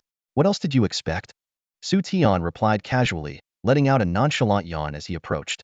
The girl in the black dress reminded her, "Last time, he managed to kill a diamond-tier boss in just 30 seconds, but he didn't even summon his beasts this time," the girl in the white dress whispered. Hearing this, the girl in the black dress was stunned as well. Last time, Xu Tian had relied on his beasts to take down a diamond-tier boss. Now, he could defeat a platinum tier 1 on his own? His growth was absurdly fast. Hey, are you this quick at everything you do? The girl in the black dress teased with a sly smile. Xu Tian froze for a moment before catching on to her innuendo. He shot back without hesitation. Why don't you try me and find out? The girl in the black dress eyes sparkled mischievously. Oh, how about the two of us together? Ahem. Xu Tian suddenly felt his throat go dry. Xu Tian found himself struggling to resist the fervent charm of He Kun Winru. Her demeanor was proving to be quite a challenge for him. Meanwhile, Bai Kun Winru, standing nearby, blushed slightly, silently wondering how Xu Tian could say such shameless things with such a straight face. Eager to change the subject, Xu Tian's gaze swept over the two beauties before him. Suddenly, a question popped into his mind. By the way, aren't you both mysterious class professionals? You're already level 35, yet you couldn't handle a level 39 platinum boss. Bai Kun Winru, worried that He Kun Winru might say something inappropriate again, quickly jumped in to explain, that's because we haven't undergone our class reincarnation yet. If we had, that boss would have been no match for us. Xu Tian's eyes lit up with curiosity. Oh, if your twin masters undergo reincarnation, wouldn't that be like reincarnating twice? A proud smile spread across Bai Kun Winru's face. Exactly. After reincarnation, our attributes can stack together. Impressive, right? She finally felt like she'd regained some confidence in front of Xu Tian. Xu Tian nodded, a hint of admiration flashing in his eyes. Not bad. Twin masters truly deserve their reputation as one of the strongest mysterious professions. The advantages are undeniable. However, seeing Xu Tian's somewhat nonchalant reaction, Bai Kun Winru's excitement dimmed slightly, and her lips pursed in mild disappointment. At that moment, He Kun Winru suddenly leaned closer, wrapping both arms tightly around Xu Tian's right arm. Her scent was intoxicating, and her voice was sweetly seductive. Hey, since you're so strong, why not take us along to level up? Feeling the soft sensation against his arm, Xu Tian's heart skipped a beat. He bit his tongue to steady himself, silently cursing this woman for being such a temptress. Fighting back his inner turmoil, he quickly pulled his arm away and forced a faint smile. I'm being hunted by the Ren family right now. If you stick with me, you'll only get dragged into trouble. He Kun Winru pouted, her eyes flashing with a hint of disdain. We're not afraid of the Ren family. Xu Tian was taken aback by her confidence, wondering if Winru's background might be more complicated than it seemed. Still, he was used to operating alone. Traveling with two women, especially one as bewitching as He Kun Winru, seemed more trouble than it was worth, no matter how stunning they both were. As Xu Tian racked his brain for a polite way to decline, He Kun Winru suddenly giggled. Relax, I'm just teasing you. We know you're not interested in taking us along. Besides, the time for the freshman trial is almost here. We need to complete our class reincarnation and get ready for it. Xu Tian scratched his head awkwardly, then remembered something and asked, by the way, which academy did you choose? He Kun Winru chuckled lightly. Your neighbor, the Northern Academy. Of course, if we'd known you were going to Ching Academy, we might have followed you just to compete with you. After all, you stole the top spot from us. Xu Tian laughed. Oh really? Well, there's always a chance to compete during the freshman trial. He Kun Winru shot him a playful glare. Who wants to compete with you, pervert? She cast a meaningful glance downward, her gaze lingering for just a moment too long. That look made Xu Tian's little brother feel an inexplicable chill. Bai Kun Winru quickly waved goodbye, her cheeks flushed as she said, we're leaving now. Don't listen to her nonsense. As Xu Tian watched the two women walk away, he glanced down at the time. Only 3 days remained until the freshman trial. He was already level 37, but couldn't help wondering, could he reach level 40 in time? 3 days later, the day of the freshman test arrived as scheduled. This year's testing ground was a mysterious realm called the 9-layer Demon Cavern, a unique and enigmatic location in Huaxia that could only be opened once a year.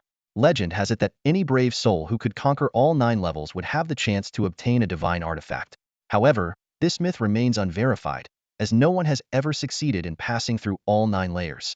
In previous years, countless individuals had gone bankrupt attempting to purchase an entry pass. This year, however, the universities joined forces to secure the opportunity and designated it as the testing ground for new students. This decision clearly demonstrated how seriously the institutions regarded this year's test. At the Special Teleportation Center in the southern province, the Jiang sisters had already arrived. Jiang Xiaoya was dressed in a pristine white priestess robe, exuding an air of purity that replaced her youthful innocence. Over the past month, with her elder sister Jiang Xiaoying's help, her level had skyrocketed to 39, just one step away from reaching level 40. In her hands, she gripped a dazzling blue staff, an epic weapon she had recently obtained, called the Deep Blue Kiss. Standing beside Jiang Xiaoya was her tall and striking sister, Jiang Xiaoying. She wore a fitted t-shirt that accentuated her figure, paired with shorts that revealed her long, fair legs, drawing the attention of many onlookers. Zhang Xiaoye scanned the crowd eagerly, her eyes searching for Xu Tian. Unfortunately, she found no sign of him. Just then, a cool and composed voice sounded from behind. Xiaoye, Xiaoying. Zhang Xiaoye turned around and exclaimed with delight. Teacher Chu. Chu Wan was dressed in a crisp white blouse and a black skirt, with a pair of rimless glasses perched on her high-bridged nose. Her aura carried a unique mix of cool elegance and subtle charm. Glancing around, she asked, Has Xu Tian not arrived yet? Zhang Xiaoye shook her head. Chu Wan frowned slightly, a trace of concern crossing her face. Noticing the unease, Zhang Xiaoying asked, Teacher Chu, is there something wrong? Chu Wan nodded. I've received word that Ren Yunshan, the head of the Ren family, might be coming in person. What? Zhang Xiaoye exclaimed in shock. Ren Yunshan himself? Doesn't that mean Xu Tian is in danger? At that moment, the Jiang sisters' father, Jiang Tianwen, approached. Just as he was about to speak, a hearty laugh interrupted him. Governor Jiang, it's been a while, hasn't it? If I recall correctly, the last time we met was at the capital city conference. Everyone turned to see a middle-aged man in a suit walking toward them, flanked by an intimidating group of black-clad bodyguards. Each of them exuded a powerful presence, with levels above 70. Beside the man stood a young woman in a black dress Ren Qianqian. Her gaze landed on Zhang Xiaoye, and a flicker of malice flashed in her eyes. Jiang Tianwen responded with a polite smile. Ah, Master Ren, still as distinguished as ever. His expression, however, remained neutral. Ren Yunshan shifted his attention to Chu Wan and said courteously, You must be Teacher Chu from Ching University. I've heard much about you number one on the mage rankings. It's an honor to meet you. Chu Wan replied indifferently, Master Ren. Ren Yunshan didn't seem bothered by her aloofness. Turning back to Jiang Tianwen, he smiled and said, Governor Jiang, you're well aware of the Ren family's strength. I've come all the way from the capital for one purpose and one person, Xu Tian, the Beast Tamer who recently awakened in your province. Hand him over to me. Jiang Tianwen shook his head. Master Ren, you know the full story. Besides, Xu Tian is from my southern province. If I hand him over to you, what would that say about my integrity as a governor? Ren Yunshan's eyes turned cold. So, you're determined to protect him? Yes, Jiang Tianwen replied calmly. Chu Wan cast a surprised glance at Jiang Tianwen. As one of the four major families in the capital, the Ren family had the power to influence a governor's position. Jiang Tianwen's decision to shield Xu Tian was undoubtedly a risk to his career. Ren Yunshan's lips curled into a sinister smile. Very well. In that case, be prepared to share his fate. As the tension escalated, a light-hearted voice suddenly broke the silence. Well, looks like everyone's here. All eyes turned toward the source of the voice. Xu Tian strolled toward them casually, cradling a drowsy little wight in his arms. Xu Tian. Zhang Xiaoye called out in joy, quickly covering her mouth afterward. Ren Yunshan's gaze fixed on Xu Tian, his tone icy. Xu Tian, I didn't expect you to show up so boldly. As soon as he finished speaking, the black-clad bodyguards behind Ren Yunshan moved in unison, closing in on Xu Tian. Noticing the sudden shift in the atmosphere, Xu Tian scanned his surroundings. His eyes landed on Ren Qianqian, and he instantly pieced together the identity of the middle-aged man. Taking note of the bodyguard's levels, he couldn't help but feel a pang of alarm. All above level 70? Seriously? Jiang Tianwen's expression darkened as he stepped forward. Several individuals behind him followed suit, forming a defensive line. Ren Yunshan let out a cold laugh. Jiang Tianwen, do you understand the consequences of your actions? Rage burned like a blazing fire in Ren Yunshan's eyes as he glared coldly at Jiang Tianwen. His anger stemmed not only from Jiang's lack of tact, but also from his audacity. Yet, Jiang Tianwen remained composed, meeting Ren Yunshan's gaze directly. Master Ren, he said calmly, do you dare to publicly admit that this matter began with Xu Tian's wrongdoing? These words caused Ren Qianqian, standing beside Ren Yunshan, to reveal a flicker of guilt on her face. However, Ren Yunshan merely sneered, his tone dripping with disdain. Why should I care who started it? Xu Tian dared to strike my daughter, and even took the young cub of my Ren family's savage king bear. Killing him wouldn't be excessive. Ren Yunshan's domineering statement infuriated Zhang Xiaoye, who clenched her fists tightly, her anger boiling within. It was clear to her that Ren Qianqian had been the one to strike first. Yet Ren Yunshan twisted the truth so brazenly. Just then, a crisp, melodious voice like that of a songbird rang out. It was Chu Wan. Master Ren, since your side is at fault, why not show some leniency? I can have Xu Tian return the savage king bear cub, and we can let this matter rest. What do you say? Her proposal, however, did little to diffuse the tension. Ren Yunshan narrowed his eyes, his tone laced with menace. Chu Wan, are you planning to shield Xu Tian as well? Think careful, Ido, you really believe he's worth it? Unfazed, Xu Wan responded calmly, Master Ren, Xu Tian is the top scorer in the National College entrance exam and my most outstanding student. You tell Mado you think he's worth it? Her words were like a sharp slap to Ren Yunshan's face in front of the crowd. Ren Yunshan's expression twisted with fury as he spat out 3 consecutive good s before waving his hand. From the crowd emerged a woman whose skin was adorned with lifelike snake patterns, sending chills down the spines of those present. Xu Wan fixed her gaze on the woman and said gravely, a snake spirit master. You must be Dai Yasi. The moment the name was spoken, the tension in the air heightened. Snake spirit masters were known for their wide-range attacks, but were notoriously difficult to control, making them undesirable allies. What's more, Dai Yasi was a top-tier heavenly-ranking expert, striking fear into the hearts of everyone present. Xu Tian narrowed his eyes, growing increasingly vigilant.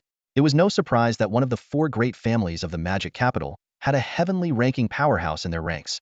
He silently prepared himself to summon Xiaobai at any moment. Ren Yunshan, noticing the reactions around him, smiled in satisfaction. He gestured again, and an 86th level shield warrior stepped forward to stand by his side.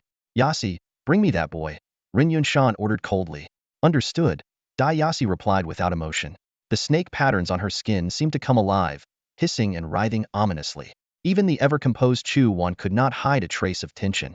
Though she was ranked first on the Earth ranking, she was only at level 86, far below Dai Yasi's level 90. The odds were slim, especially with Jiang Tianwen only at level 80. Amid this escalating standoff, an aged voice suddenly echoed through the air. Hehe, must we truly fight to the death over this? An elderly man dressed in traditional Tang-style attire stepped out slowly from a special passage, a kind smile gracing his face. His presence was like a gentle spring breeze, instantly dissolving the tense and hostile atmosphere. The restless serpent patterns around Dai Yasi also fell into an eerie stillness. A soul master, Jiang Xiaoying blurted out, immediately recognizing the man's ability. Xu Tian furrowed his brow slightly, surprised. This old man was indeed a soul master, a mysterious class renowned for enhancing allies and dispelling negative effects, dominating the field of support roles. Ren Yunshan's eyes flickered with a hint of apprehension as he noticed the man. Principal Tang, I didn't expect you to come in person, he said, his tone laced with a mix of respect and caution. However, it was clear his reverence wasn't directed at the man himself, but rather at the powerful force behind him, the Tang family of the capital. Xu Wan quickly walked up to the elderly man and greeted him respectfully. Grandpa Tang? The man looked at Xu Wan with a warm smile. My dear girl, your grandfather entrusted me to take good care of you. Have I finally fulfilled my promise? For once, a rare smile appeared on Xu Wan's usually cold and elegant face. Of course. This exchange darkened Ren Yunshan's expression. He said coldly, are you two planning to represent the Tang family and the Chu family of the capital to challenge me? As far as I know, neither of you has the authority to do so, do you? Xu Wan remained composed. Master Ren, we don't have that authority now. But once Xu Tian passes the freshman trials, things might change. Ren Yunshan's face turned grim upon hearing this. Xu Tian's formidable strength had already allowed him to defeat one of Ren Yunshan's stewards. Such talent, if showcased in the freshman trials, would undoubtedly catch the attention of influential figures. With their protection, Ren Yunshan's plans would be completely thwarted. This was precisely why he had rushed here, hoping to take Xu Tian away before the trials began. He hadn't anticipated Xu Wan and Tangda getting involved. So, you're determined to protect him today? Ren Yunshan asked in a low voice. Tangda replied softly, at the very least, until after the freshman trials, wouldn't you agree? Fine. Ren Yunshan retorted angrily, flicking his sleeve with frustration. Let's see what happens if Xu Tian becomes the first one eliminated in the trials. Then we'll see how you plan to protect him. With that, he stormed off with his followers into the special passage. Tangda turned to Xu Tian with a kind expression. You must be Xu Tian, correct? I'm Tangda, the principal of Ching University Academy. I've heard a lot about you. Xu Tian bowed respectfully. It's an honor to meet you, Principal Tang. Tangda continued. Your situation is both complicated and straightforward. In essence, it boils down to 2 things. You hid a young lady from the Ren family, and you took the barbarian King Bear. The former isn't a big deal, but the latter is extremely important to the Ren family. As for why, well, you'll find out if you manage to succeed in the freshman trials. From here on out, everything depends on you. Remember, if you want to stand out among the new students and gain the protection of those influential figures, you must come in first place. Only first place will make you unforgettable. Do you understand? Xu Tian nodded solemnly. Understood. He cast a grateful glance at Xu Wan, knowing she was the one working behind the scenes to give him this chance. He vowed to seize it. Good. Let's head inside, Tangda said, gesturing toward the special passage. Though curious about what lay beyond the passage, Xu Tian followed the group inside. After a brief teleportation, they arrived in a vast, open area. In the distance, a towering 90-year pagoda loomed majestically. At its base was a massive field teeming with people candidates, examiners, and high-ranking officials from various provinces and cities. Zhang Tianwen and Zhang Xiaoying separated from the group to greet some familiar officials. Meanwhile, Xu Tian and Zhang Xiaoya followed Chu Wan to the designated waiting area for the trials. Unable to contain his curiosity, Xu Tian asked, "Teacher Chu, what exactly is the format of this test?" He had initially assumed it would be similar to an open-world trial like a college entrance exam, but it seemed quite different now. Zhang Xiaoya also looked at Chu Wan with curiosity. Chu Wan took a moment to organize her thoughts before explaining. The location for your freshman trial is called the 90-year Demon Toweries, that tower over there. Each round of the trial involves teams from various academies entering the tower. Your task is to defeat a certain number of monsters while climbing as high as possible. Only by eliminating enough monsters on each level can you gain access to the next. Otherwise, you'll be eliminated from the competition. Xu Tian and Zhang Xiaoya exchanged a look of realization. I see, Chu Wan added. By the way, each team consists of 4 members. Have you found the other 2 for your team yet? Do pets count? Xu Tian hesitated for a moment, then looked up at Chu Wan. Chu Wan's beautiful eyes glimmered as her lips curved into a slight smile. Instead of answering, she asked in return, "What do you think?" Xu Tian didn't respond immediately. Instead, he pulled out his phone and dialed a number. On the other end, a pleasant female voice answered, "Hello? I'm at the meeting point. What's up? Have you joined a team yet?" Xu Tian asked directly. "No, not yet," the girl replied briefly. Xu Tian's eyes lit up. "We've got 2 spots here. Interested in joining us? Wait for us." The girl responded quickly and hung up. Beside him, Zhang Xiaoya looked at Xu Tian with a puzzled expression. Xu Tian smiled and explained, "She's a friend I met in a dungeon. She has a mysterious class and is pretty strong." Zhang Xiaoya nodded lightly and obediently stood behind Xu Tian. Not long after, a woman in a white dress approached gracefully. It was Wenro. She spotted Xu Tian immediately and greeted him with a warm smile. Xu Tian quickly introduced everyone. "This is my mentor from Qingda, Professor Chu. This is my friend, Zhang Xiaoya. And this is Wenro." Zhang Xiaoya and Wenro exchanged smiles and polite greetings. As they sized each other up, they were surprised to notice a similar air about them. Both radiated a calm and gentle demeanor, though Zhang Xiaoya had a more girl-next-door charm, while Wenro, true to her name, exuded elegance and a soft, endearing shyness that made her seem like a caring older sister. After a moment of silence, Chu Wan spoke softly. "It seems like you're still 1 person short?" Xu Tian smiled knowingly and turned his gaze toward Wenro. Understanding his unspoken cue, Wenro activated a summoning circle. From the glowing array, a figure identical to her stepped out, except this one wore a black dress. The black Wenro immediately charged at the white dress Wenro, shouting, "You wretched woman! How dare you lock me in that summoning circle again?" Both Zhang Xiaoya and Chu Wan were momentarily stunned. Chu Wan, in particular, narrowed her eyes slightly and murmured, "A twin summoner?" "Exactly, a twin summoner," Xu Tian confirmed with a nod. Chu Wan appeared thoughtful, her gaze lingering on the 2 Wenrouse with a subtle, unreadable expression. The group then took a moment to share their classes and levels. All 3 had already completed their second-class advancements, but a potential issue soon emerged. Zhang Xiaoya hesitated before turning to the white dress Wenro. "Both of us are healers. Won't that disrupt the team's balance?" she asked uncertainly. The woman in the white dress froze for a moment, then broke into a gentle smile. She looked at Xu Tian, her eyes sparkling with excitement. "With someone like you, a total monster, how could there still be any talk of class balance?" Xu Tian gently stroked the little creature in his arms, a confident smirk playing on his lips. "I am a team all by myself. Let's go." As Xu Tian walked away, the woman in the black dress gazed after him with a look of infatuation, murmuring to herself, "He's becoming more and more commanding."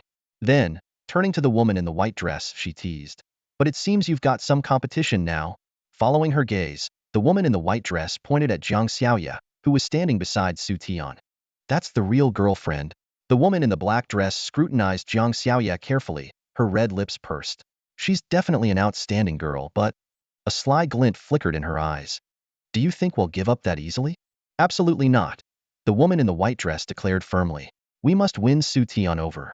Hearing this, the woman in the white dress suddenly twitched at the corner of her mouth. "Hey, you can fight for him all you want, but don't drag me into it." The woman in the black dress refused to back down. "We're sisters, aren't we? Are you really going to let me fight this battle alone?" With my sharp instincts, I'd say that Zhang family's older sister also has her sights on Xu Tian. The woman in the white dress hesitated. No way. That Zhang's sister is so cold and aloof. Why would she be interested in Xu Tian? Let's make a bet. The woman in the black dress said confidently. If you lose, you'll team up with me to steal Xu Tian from those two sisters. Deal. I'm not afraid of you. The woman in the white dress clearly didn't believe her claim. Soon, the group arrived at the base of the 90-year demon tower. A crowd of students had already gathered there, along with some high-ranking officials and the school principal, all eagerly anticipating the upcoming test. The rules for entering the tower were straightforward.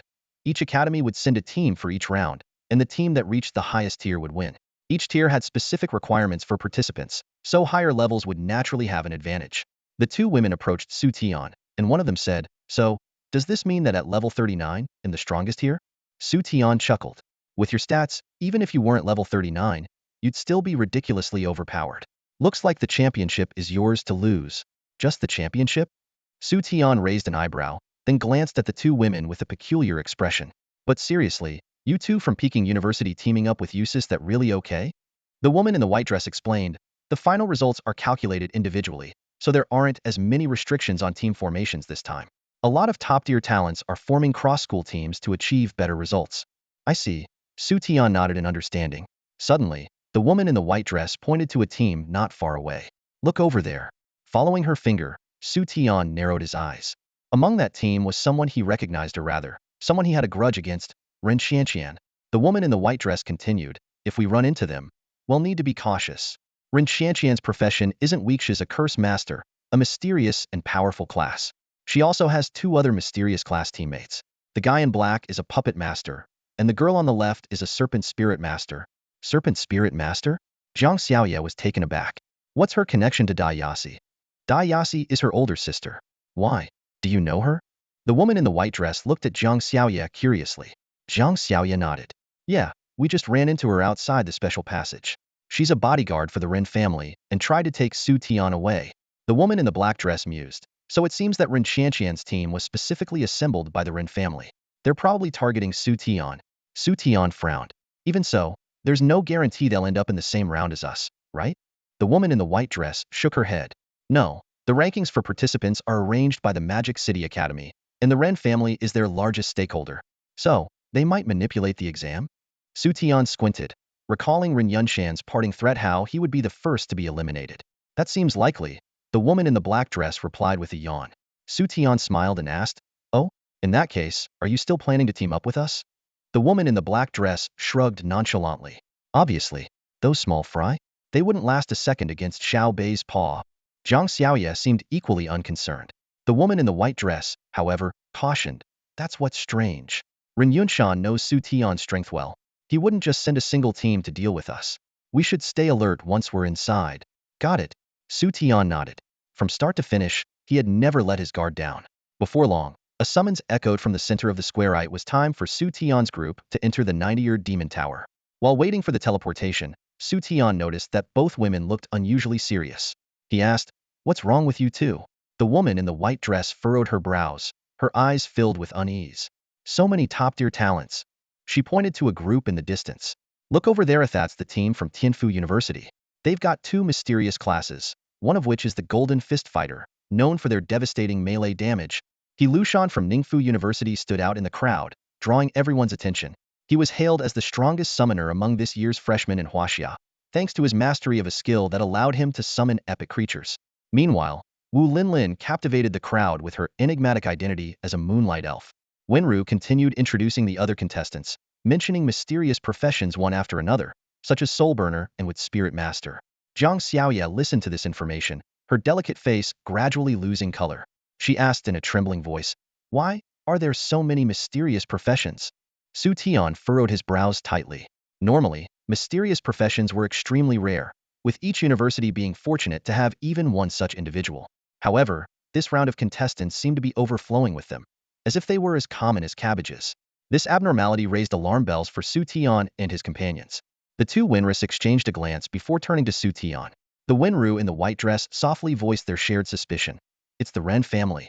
They must have offered huge incentives and manipulated the contestant lineup behind the scenes. Their goal is to hunt you down, Xu Tian." The Wenru in the black dress frowned and said, "Doesn't this mean we'll be pitted against the best talents from every university?" "I'm afraid, yes," the Wenru in white sighed deeply. At the same time, the university president seated on the central platform also noticed the anomaly and began discussing it among themselves. One of them directly questioned, "What's going on? Why are there so many mysterious professions in this round?" These contestants all seem to be the top talents from their respective universities, ranking within the top 500 in the national entrance exam. President of Modu University, "We need an explanation." Tangda, noticing Xu Tian in the crowd, quickly pieced together the situation. He turned to the president of Modu University and asked in a stern tone, while the other presidents also cast questioning glances. The president of Modu University, however, remained calm and unperturbed. He replied, "Fellow presidents, don't you think this makes the competition more exciting? If these top talents were scattered across different rounds, the champions of each round would be predictable. But by placing them all in the same round, we can better determine who the true genius is, can't we?" These words made the other presidents' eyes flicker with a strange light. Their gazes instinctively shifted to Tangda. It was well known that the top scorer in the national entrance exam was a Beast Tamer who had been recruited by Qingda University. This fact had already stirred some resentment among other universities. Though they had also attempted to recruit Xu Tian, Qingda had ultimately secured him first. In truth, if they had truly given it their all, Xu Tian might not have chosen Qingda. However, their hesitation stemmed from a lingering doubt. How could a Beast Tamer possibly achieve the top score? They suspected that Xu Tian might have used some unconventional means. If this competition could knock Xu Tian off his pedestal as the top scorer, Qingda University would become the laughingstock of Huaxia.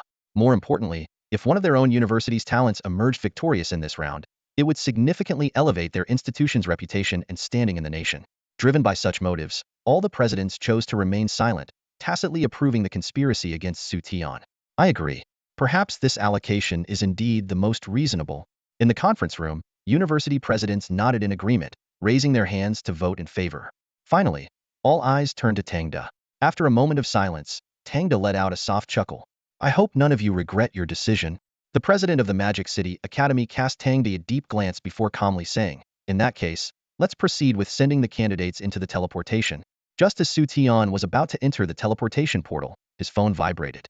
He pulled it out and saw a text message from teacher Chu Wan. "Xu Tian, be careful. The president of the Magic City Academy has tampered with the test. The opponents you'll face in your round may all be hostile." Xu Tian looked around and spotted Chu Wan standing not far away, her gaze calm as she watched him. He nodded slightly in acknowledgement, then turned and stepped into the shimmering teleportation portal, the first level of the 9-layer demon tower. A flash of light passed, and the surroundings gradually became clear. Xu Tian found himself in a space filled with towering stone tablets, the air damp and heavy with an ominous atmosphere. Not far away, four figures emerged from another golden glow, clearly members of the other competing teams. The group glanced around in confusion, confirming that there was no immediate danger, before shifting their attention to each other. Many hostile gazes landed on Xu Tian and his team. Two of the teams exchanged a glance before walking towards Xu Tian's group. "Well, what a stroke of luck to run into our top-scoring candidate so soon," said a boy carrying a black scythe, grinning slyly. "Ha! A beast master becoming the top scorer? Must be all show and no substance," someone from another team sneered. "Whether it's all show, you'll find out soon enough," the boy with the scythe said coldly, a glint of malice in his eyes. At that moment, a girl in a white dress stepped out from behind Xu Tian and spoke coolly. "You must be Chen Shan, right? The Reaper from the Mysterious Professions, ranked 439th in the entrance exams, admitted to South China Academy." "Oh, you actually know me?" Chen Shan was momentarily stunned, his gaze shifting to the girl in white. But when his eyes landed on another girl behind her, his pupils contracted sharply. "A twin soul master? You're Wenro, the runner-up?" Chen Shan's exclamation caused a stir among the onlooking teams. "No way, it's Wenro, the second top scorer," someone whispered in astonishment. While many doubted Xu Tian's performance as a beast master, no one dared to underestimate Wenro's strength. The title of Twin Soul Master was legendary. Among all the mysterious professions, its power ranked in the top 3. Possessing 2 professions and 2 characters whose minds were perfectly synchronized, a Twin Soul Master was nearly unbeatable. Whether in unknown combat or team battles, they had unparalleled advantages. Meanwhile, outside the tower, to better monitor the results of the freshman test, the Magic City Academy had specially invited a mirror master to project the scenes inside the tower. What was happening within was clearly visible to all the university presidents. The president of South China Academy, who had hoped Chen Shan might defeat Xu Tian, was stunned to see Wenro, the second top scorer, in Xu Tian's team. He immediately turned to North University's president, Shun Qingrong. Feeling the gazes of those around him, Shun Qingrong spread his hands helplessly. "Why are you looking at me? You all know that girl's background. Oh, you think we can control her?" The other university presidents winced, recalling Wenrou's intimidating family background, and chose to remain silent. On the other side, Magic City Academy's president, Tan frowned in thought. Wenrou teaming up with Xu Tian was unexpected, but it didn't pose a major problem. After all, he had prepared a special gift for Xu Tian. Wenrou alone wouldn't be enough to stop what was coming. A cold smile crept onto Tan Ying's face as he thought, daring to cross the Rin family's heiress? Xu Tian, you're doomed. Back on the first level of the tower, Xu Tian stepped forward from his team, his expression calm. Wenrou, let me handle this. These people are here for me. Wenrou hesitated briefly before stepping back behind him. Didn't expect you to be so chivalrous. But since that's the case, you're in for some bad luck, Qin Shan said with a gleam of excitement in his eyes. He had worried Wenrou might interfere, but Xu Tian had willingly given up his lifeline. Seeing Qin Shan's excitement, Xu Tian couldn't help but shake his head. This guy had decent exam results, but his intelligence clearly left something to be desired. Did it never occur to him that Wenrou, the runner-up, wouldn't have teamed up with Xu Tian if his results were truly questionable? Shadow Scythe Slash. Qin Shan suddenly yelled, charging at Xu Tian with his scythe raised. Xu Tian stood still, not even attempting to dodge, calmly waiting for the scythe to strike. Clang! A crisp sound of metal breaking rang out, and Qin Shan's scythe shattered on impact, falling to the ground in 2 pieces. My golden weapon! Qin Shan cried out in disbelief, staring at the broken blade on the ground. How? This is a golden weapon, how could it break, just by touching you? You must have used some kind of trick. Xu Tian sighed, gesturing for him to come closer. Come here and he'll tell you. Qin Shan eyed him suspiciously, but eventually stepped forward only to be sent flying by a swift kick from Xu Tian. Qin! His teammates cried out, rushing to help him up. Qin Shan scrambled to his feet, pointing at Xu Tian angrily. You dare attack me by surprise? What are you all standing there for? Get him! His 3 teammates exchanged uncertain looks, hesitating. From what they had just witnessed, it was clear Xu Tian wasn't as weak as they had assumed. Realizing something was off, Qin Shan's expression wavered. He turned to the other team nearby and whispered, let's join forces. If we take Xu Tian down, we'll get the Rin family's bounty. That's an epic-level skill book. Hearing this, the other team hesitated briefly before stepping forward, closing in on Xu Tian. Seeing this, Xu Tian narrowed his eyes slightly, his voice icy. Still not leaving? Then none of you will leave today. As he spoke, a long sword wreathed in black flames materialized in his hand. The moment the sword appeared, the surrounding air seemed to grow hotter. Slash! Slash! Xu Tian uttered in a low voice, and a blade-like black flame swept through the air, instantly engulfing the 8 opponents. Amid their blood-curdling screams, the health bars above their heads plummeted rapidly, on the verge of being completely depleted. Xu Tian stood by expressionless, showing no intention of stopping. Realizing they couldn't hold on any longer, the 8 had no choice but to activate the life-saving wristbands on their arms. With a buzzing sound and a flash of light, they were teleported out to the outside world. At this moment, their faces were as dark as coal, filled with humiliation and anger. Being eliminated on the first floor without even encountering any small monsters meant their test scores were 0. To make matters worse, a Mirror Master had been broadcasting the scene live, and their embarrassing defeat was witnessed by everyone. The principal of the South China Academy had a face as dark as a stormy sky. Qin Shan was their most promising new student, yet he had managed to achieve a score of 0. This not only failed to bring honor to the academy, but also meant that the resources they had invested in him were wasted. He glared angrily at Principal Tang and demanded, Principal Tang, you owe us an explanation. Principal Tang responded calmly. An explanation for what? The test rules don't prohibit students from eliminating each other. Besides, it was Qin Shan who provoked first. The South China principal was left speechless, unable to refute. After all, everyone had seen Qin Shan and his team of 8 initiate the provocation, only to be defeated single-handedly by Xu Tian. The other principals' gazes shifted as well, their perception of Xu Tian beginning to change. They realized this top scorer in the college entrance exams was no ordinary talent. The principal of the Shanghai Academy fixed his eyes on Xu Tian in the broadcast, a glint of malice flashing in his gaze. He secretly plotted that to protect the rise of the Ran family's genius, Xu Tian must not leave the 9-layered demon tower alive. Inside the tower, after witnessing Xu Tian effortlessly take down the 8 challengers, the other teams abandoned any thoughts of competing with him and retreated. Wenrou approached Xu Tian with a smile and said, it seems they won't be making a move on you for now. Zhang Xiaoya cautioned. But once we reach the higher levels, stronger opponents might try to cause trouble. Xu Tian nodded in agreement, remaining vigilant despite the small victory. After a brief rest, Xu Tian and his team began their climb through the tower. Due to the earlier conflict, they were now lagging behind the other teams.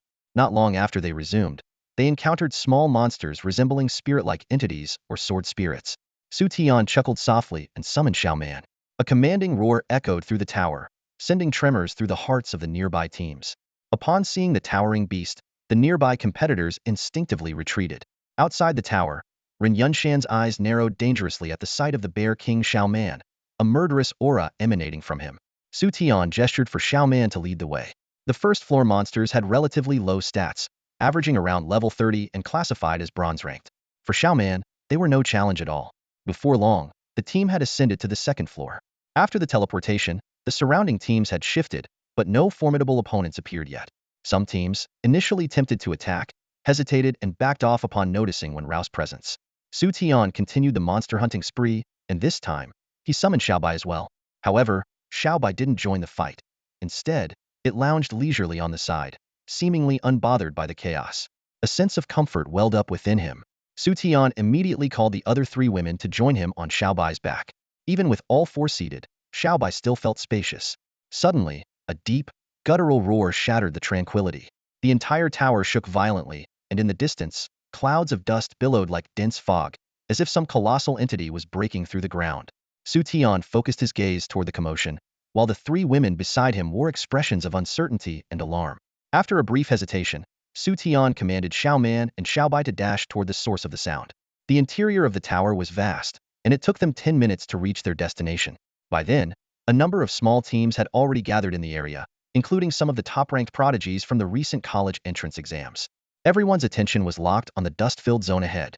Although they noticed Xu Tian's arrival, no one showed any intent to confront him. Their focus remained entirely on the mysterious sight. Speculation began to swirl in everyone's minds. Could this be a hidden treasure of the 90-year Demon Tower? Or perhaps a secret realm? The 90-year Demon Tower was already a rare and coveted dungeon for cultivators, offering unparalleled challenges and rewards. Reaching the 9th tier even presented the chance to obtain divine artifacts. The opportunities and treasures concealed within the tower were legendary. Given the tower's unique nature, any secret realm it spawned was unlikely to be ordinary. As the dust gradually settled, the crowd collectively held their breath. Xu Tian and his companions were no exception, their eyes fixed on the scene ahead. But when the view finally became clear, Xu Tian's pupils constricted sharply, and an expression of disbelief spread across his face. Emerging from the ground were countless skeletal remains of various forms. Some were humanoid, others beast-like, but all shared one eerie feature: their eyes glowed with an unsettling red light, resembling a resurrected army of the undead. Behind these skeletal figures stood four pale-faced youths, their lips moving as they chanted incantations. With each word of their spell, more bones crawled out of the earth, accompanied by a spine-chilling series of cracking and popping sounds. The secret realm everyone had anticipated turned out to be the creation of these four individuals. Who were they, and what was their purpose in causing such a disturbance? Questions and unease filled the minds of the onlookers as they processed the bizarre scene before them. Gentle Ro lowered her gaze, her expression grave. The four scions of the undead from the Hunters Guild. What are they doing here? Xu Tian was momentarily stunned before asking, Hunters Guild? Isn't that under the Ren family's influence? Strictly speaking, the Ren family is just one of its shareholders, Gentle Ro explained, a hint of wariness flashing in her eyes. Xu Tian yawned lazily and asked, So, are they another tactic the Ren family is using to deal with me? Gentle Ro nodded slightly, her voice tinged with concern. Most likely. The four scions of the undead didn't rank very high in exams, probably around the 500th place. But that's due to the nature of their profession. They're all necromancers, and in a place like this, their abilities are 10 times more effective than in an ordinary dungeon. In the 90-year Demon Tower, they're in their element. With the Hunters Guild sending them here, you need to be especially careful this time. Xu Tian, however, chuckled carelessly. What's there to fear? We'll deal with whatever comes our way. The four scions of the undead? Sounds pretty intimidating. We'll give them that. The black-dressed Gentle Ro gave him a coquettish glance. You fool, don't underestimate the Hunters Guild. Those four are notorious for being ruthless. Hearing this, Xu Tian's expression finally turned serious. He scanned the surroundings, noticing that the area below was densely scattered with skeletal remains, bones of those buried within the 90-year Demon Tower. As Gentle Ro had said, this place was indeed a paradise for necromancers. Just then, a timid voice sounded nearby. I think I can counter them. Everyone turned to look. Zhang Xiaoye stood there blinking her innocent eyes, looking guileless. Counter them? The black-dressed Gentle Ro asked curiously, pointing at the group of undead. Zhang Xiaoye nodded.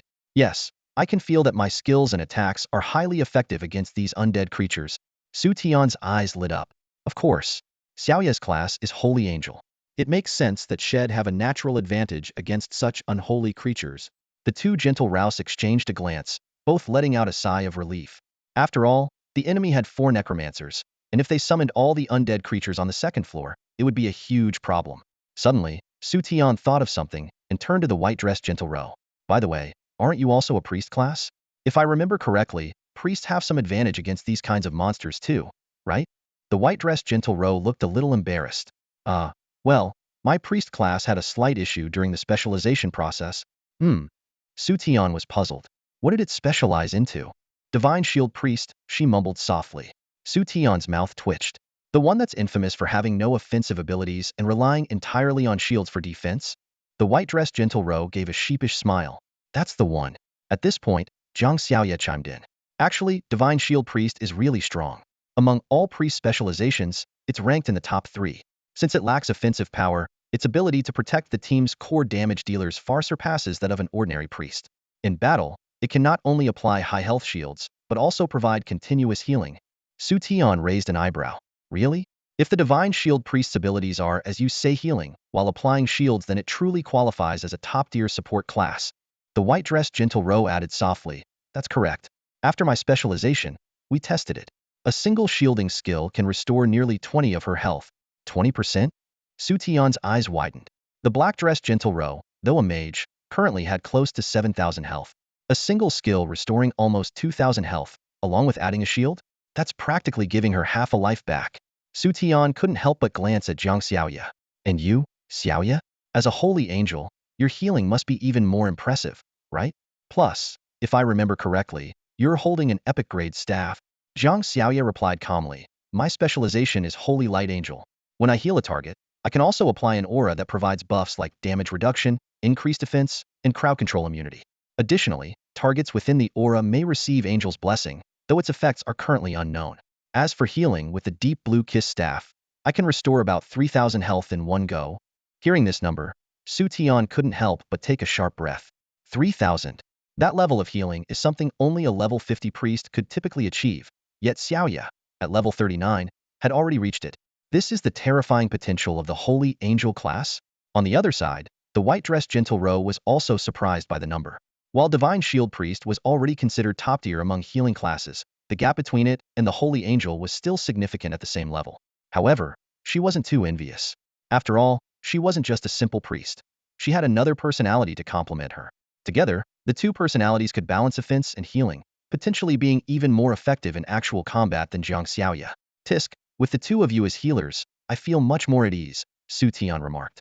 Both of their support abilities were incredibly strong, more than enough to keep Xiaobai and Xiaoman healthy in the tower. Of course, they were still slightly outclassed by Xiao Wu, whose skills were percentage-based rather than fixed values. However, since Xiao Wu was a secret companion obtained later in a dungeon, only the Ren family's steward Lu knew of her existence, and Lu was already dead. Xu Tian had no intention of revealing Xiao Wu's existence, planning to keep her as a trump card for unexpected situations. Just then, a loud rumble echoed below, and the ground began to quake violently. The earth beneath their feet trembled, and small stones visibly bounced on the surface. A section of the ground near the 4 scions of the undead suddenly collapsed, causing the skeletal undead standing above it to tumble down one by one. Soon, a staircase leading downward appeared, extending into the dark, ominous depths below. Several nearby teams shouted at the 4 necromancers. What is this? Hey, what are you guys up to? The 4 scions of the undead finally ceased their chanting, turning to face the surrounding competitors. Their pale faces twisted into eerie smiles. Congratulations, everyone. You've discovered the hidden realm, the tomb of the undead. Hidden treasure realm. A startled cry echoed among the contestants, sparking a wave of commotion. Teams scattered around the area erupted into excitement, their eyes gleaming with greed as they all turned their attention to a staircase descending into the ominous darkness. The 4 sons of the undead noticed the stir and let a faint smirk play on their lips.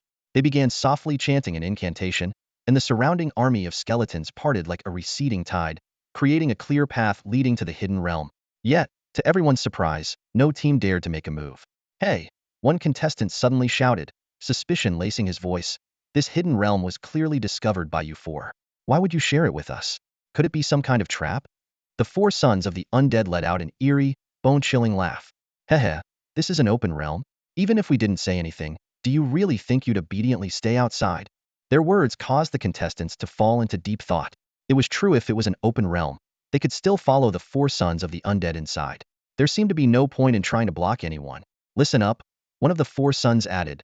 The rare treasures in an open realm are limited. First come, first served. With that, they stepped onto the staircase and disappeared into the darkness.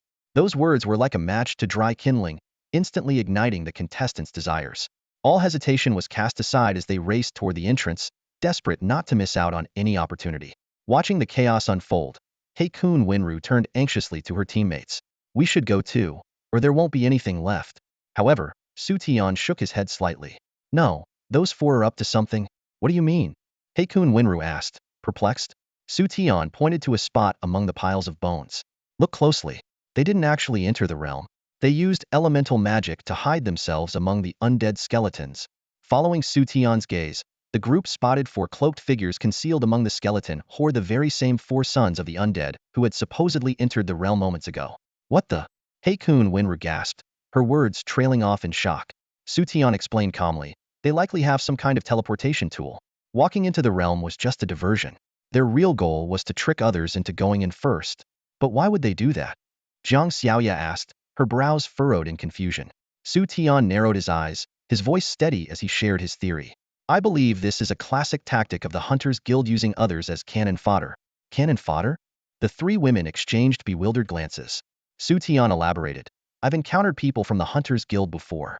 When they face an unknown and potentially dangerous realm, they'll often coerce or deceive unsuspecting individuals into testing the waters for them. What? The three women exclaimed, their faces paling. That's barbaric. If there's real danger, those people could. Exactly, Xu Tian confirmed grimly. It's a despicable practice. But I suspect these four have an even bigger agenda. Did you notice how the realm only appeared because they were controlling the undead skeletons nearby?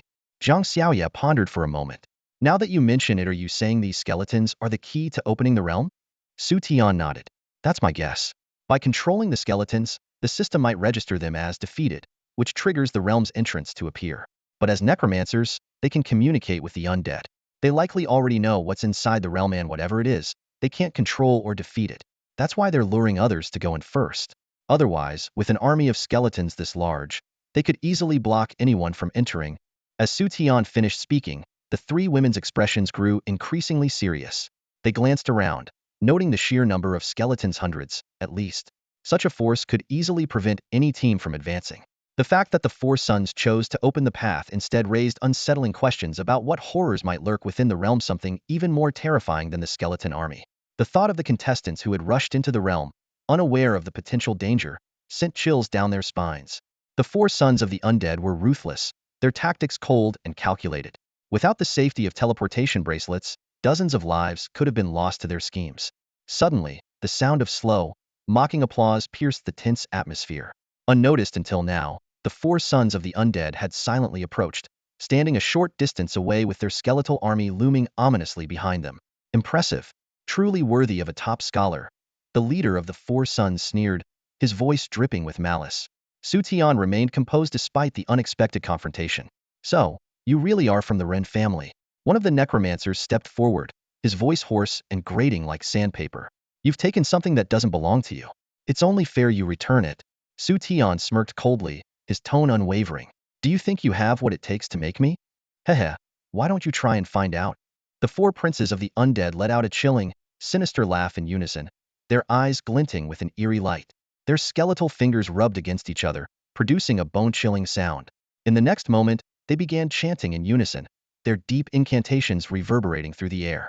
Clatter, clatter. The ground beneath Xiao Bai suddenly cracked open as countless skeletons burst forth from the earth. Their bony, claw-like hands clamped tightly onto Xiao Bai's limbs, pinning him firmly in place. A flash of anger flickered in Xiao Bai's eyes as he prepared to unleash his fury, but before he could act, a clear, melodious voice rang out. Holy light, shine forth. Zhang Xiaoya's body suddenly radiated a brilliant golden light, instantly illuminating the entire area. The skeletons that had just emerged from the ground let out piercing wails under the radiance of the holy light. Black smoke began to rise from their bones, and they quickly lost their mobility, collapsing into lifeless heaps. A holy angel! The four princes of the undead exclaimed in shock, their composure shaken. Your team actually has a holy angel class?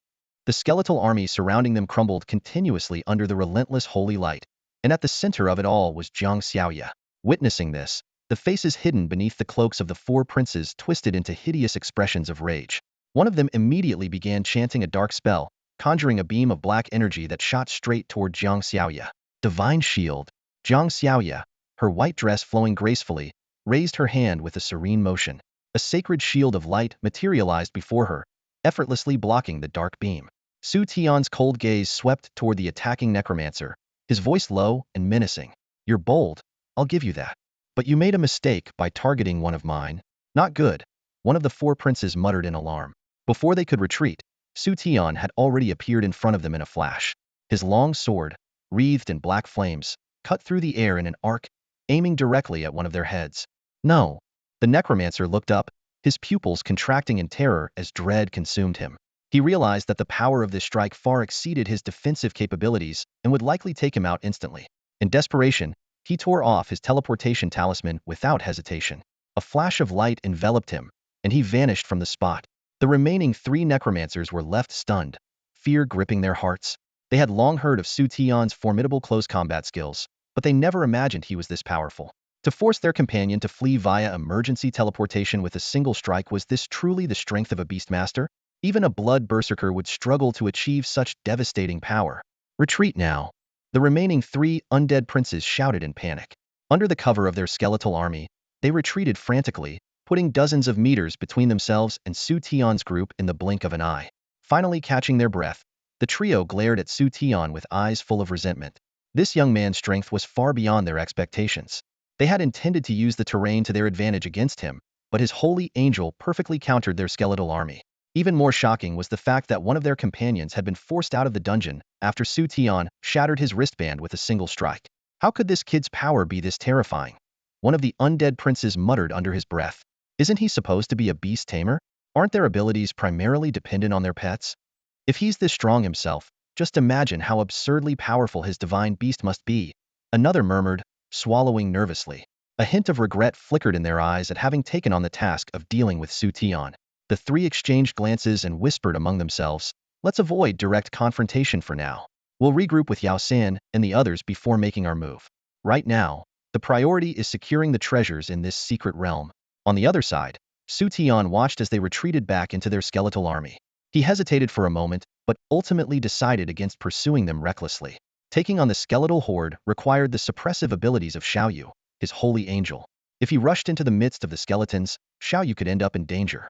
As for those three, he'd have another opportunity to deal with them. Just then, a flash of silver light appeared at the entrance of the secret realm, and two battered figures emerged. One was a pale-faced young woman clutching a silver staff, her complexion alarmingly ashen. The other was a knight armed with a sword and shield, though his armor was in tatters, bearing the marks of a fierce battle.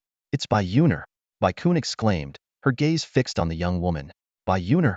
Xu Tian raised an eyebrow and looked at her. When Ro explained, "She's the heiress of the Bai family in Magic City and the only space attribute mage to awaken in this generation.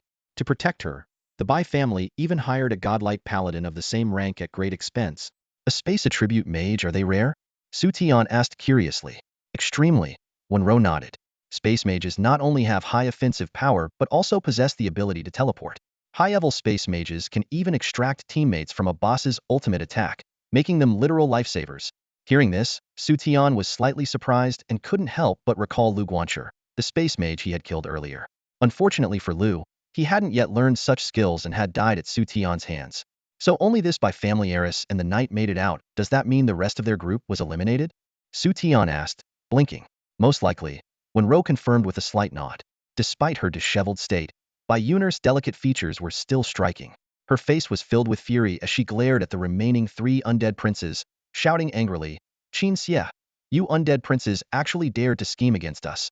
Qin Xie sneered and shamelessly retorted, "Miss Bai, what are you talking about? You entered the secret realm of your own accord. I didn't force you in. How can you blame us for what happened?"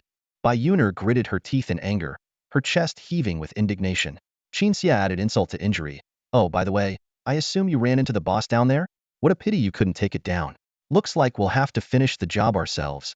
With that, the three undead princes laughed and strode into the secret realm. Watching this, Bai Yuner's anger flared even hotter. She knew exactly what those three were planning. They intended to kill the boss. Her team had weakened to near death. Shameless. By Yuner cursed, but she was powerless to stop them. She and her teammate had exhausted all their strength just to escape. Their health and mana were nearly depleted, leaving them no chance of competing for the boss. At that moment, Xu Tian's group walked past them. Bai Yuner's eyes suddenly lit up as she remembered something. Her beautiful eyes widened, and she exclaimed excitedly, "It's him, Xu Tian, the top scorer in the national exams." She turned to the knight beside her and whispered, "The undead princes are closely tied to the Ren family, and yet Xu Tian dares to go after them. This is going to be interesting. Let's follow and watch."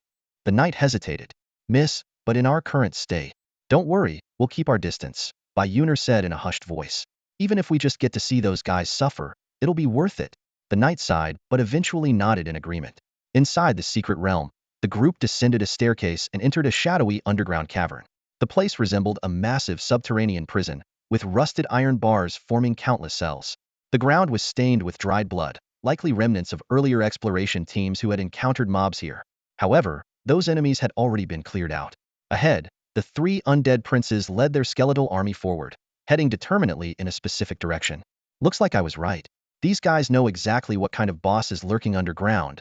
Xu Tian and his team quietly followed behind, carefully avoiding the densely packed skeletal army around them. "Hey, why are we even here?" Hey Kun, Wenru asked softly, her voice lowered, a trace of confusion flashing in her eyes. Without even turning his head, Xu Tian replied, "Obviously, we're here to snatch the boss. You don't want to see those three kill the boss and hog all the secret realm rewards, do you?" "Of course not." Hey Kun, Wenru quickly agreed, but then hesitated and added, "But with their skeletal army everywhere, can we really take it from them?"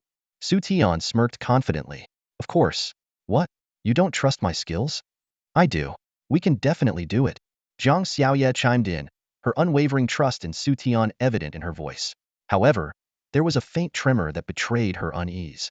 Xu Tian glanced back and, sure enough, caught a glimpse of fear flickering in Zhang Xiaoye's eyes. He immediately remembered her fear of the dark. Without hesitation, he turned around and held her hand, offering silent reassurance. Seeing this, Heikun Wenru's expression instantly changed. She hurried over to Xu Tian's side, putting on a pitiful look. "Xu Tian, I'm afraid of the dark too." Xu Tian rolled his eyes at her without mercy. Go, go. Find your sisters." Hearing this, Heikun Wenru's face fell instantly. Bai Kun Wenru, watching the scene unfold, couldn't help but tease. "What's the matter?" Realizing who the real queen is now, Heikun Wenru shot her a glare. "What are you laughing at? If I can't win Xu Tian over, you'll be the one embarrassed in the end." Bai Kun Wenru's face stiffened, as if realizing there was some truth to those words. Just as she opened her mouth to retort, Xu Tian suddenly whispered, "Stop. I think we've reached the boss area." The group immediately halted, silently blending into the shadows. Thanks to Heikun Wenru's skill, they melted into the darkness like specters. This ability allowed them to mimic shadows, a key survival skill for dark mages that also enabled them to cast spells undetected. Meanwhile, the three princes of the undead scanned their surroundings warily. After confirming there was no one else, they let out smug chuckles. "Heh, looks like Xu Tian doesn't dare to come down here." One of them sneered. "Of course not. This is our turf. The skeletal undead down here are even more numerous than above. If he dares step foot here, he won't leave alive," another added. "All right, let's focus on taking down this boss first and see what treasures it drops," the third reminded them. The trio's gaze locked onto the boss, a massive, pitch-black serpent. Its scales gleamed with an ominous sheen, its crimson eyes glowing like blood, sending chills down anyone's spine. This was a living boss, one that even the three princes of the undead couldn't control. That's why they had let other contestants weaken it first. Now, the serpent's health was already below half. Seeing this, the three princes exchanged triumphant grins. "Looks like the treasures of this secret realm are as good as ours." As soon as the words left their mouths, a swarm of skeletal undead charged forward. The cavern echoed with the serpent's deafening roars. The fierce battle raged on for nearly 20 minutes before the serpent's health finally dropped to critical levels. One of the three princes swallowed hard in anticipation. This boss potential must be higher than Diamond tier. I can't wait to see what kind of items it drops. With a thunderous crash, the boss collapsed, its health reduced to a sliver. A burst of purple light radiated around its massive body. But in that very instant, a figure wielding a black long sword appeared out of nowhere. The three princes froze as they recognized the figure. Their faces twisted in shock and fury as they roared in unison, "Xu Tian, how dare you? What do I have to fear?" Xu Tian chuckled lightly, his sword descending in a swift arc. A streak of black flame blazed through the air, and the giant serpent's health dropped to zero in an instant. In that fleeting moment, endless golden light erupted, illuminating the entire hidden realm. Golden! The third son of the undead exclaimed in shock. It's actually a golden reward. But before they could even get a clear look at the prize, Xu Tian had already waved his hand, collecting the entire treasure into his storage space. Curse him! The third son of the undead was furious, his eyes glinting with murderous intent. Everything they had painstakingly planned was about to culminate in claiming the ultimate reward of the hidden realm, only for Xu Tian to appear out of nowhere and snatch it from under their noses. Xu Tian, hand it over, or you won't leave here alive, the third son shouted menacingly. He's alone now.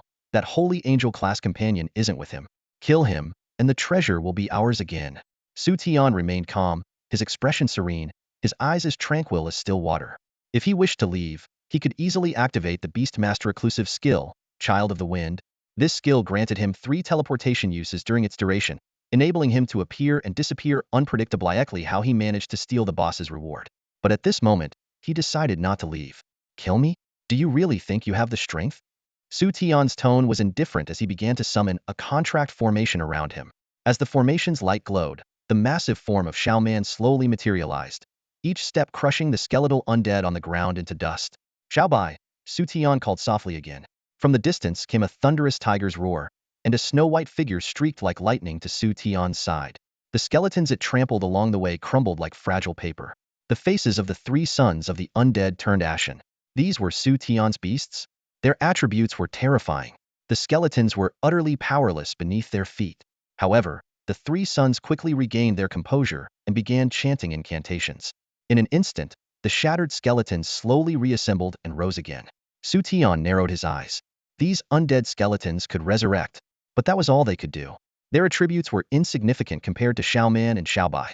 Once the 3 sons of the undead were dealt with, the skeletons would naturally lose their master's control. Without hesitation, Xu Tian turned his gaze toward the 3 sons, who were hiding amidst the skeletal horde. Feeling his piercing stare, the 3 sons' faces turned pale, and they hurriedly commanded the surrounding skeletons to shield them. Xu Tian snorted coldly, gesturing for Xiao Bai and Xiao Man to clear the way.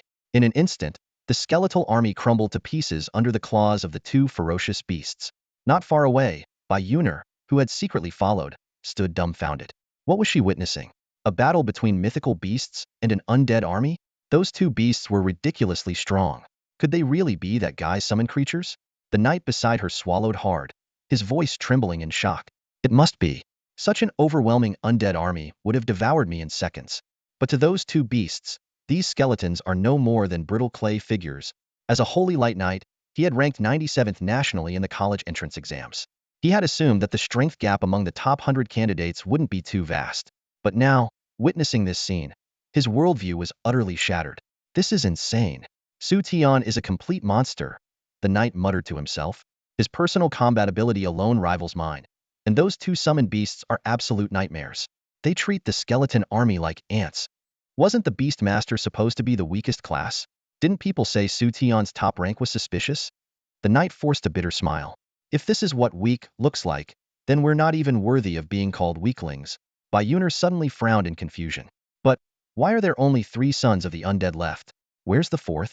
The knight exchanged a puzzled look with her. Maybe Xu Tian already dealt with the other one? Elsewhere, the 3 women observing the scene were equally stunned. The black-clad Wenru, who had been preparing to step in and assist, quietly lowered her staff. Does he really have to be this terrifying? The white-clad Wenru sighed in amazement. There's no doubt about it, Xu Tian will be one of the pillars of Huaxia's future. A beast master reaching the pinnacle.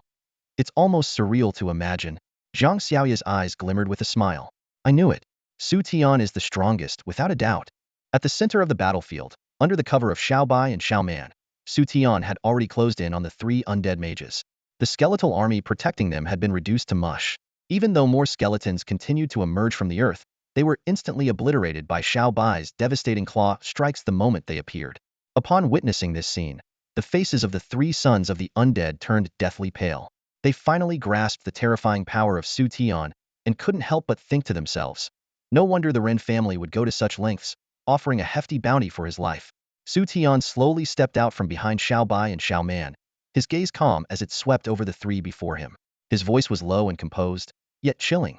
Will you leave on your own, or do I need to assist you? The three exchanged glances, their eyes darkening with malice.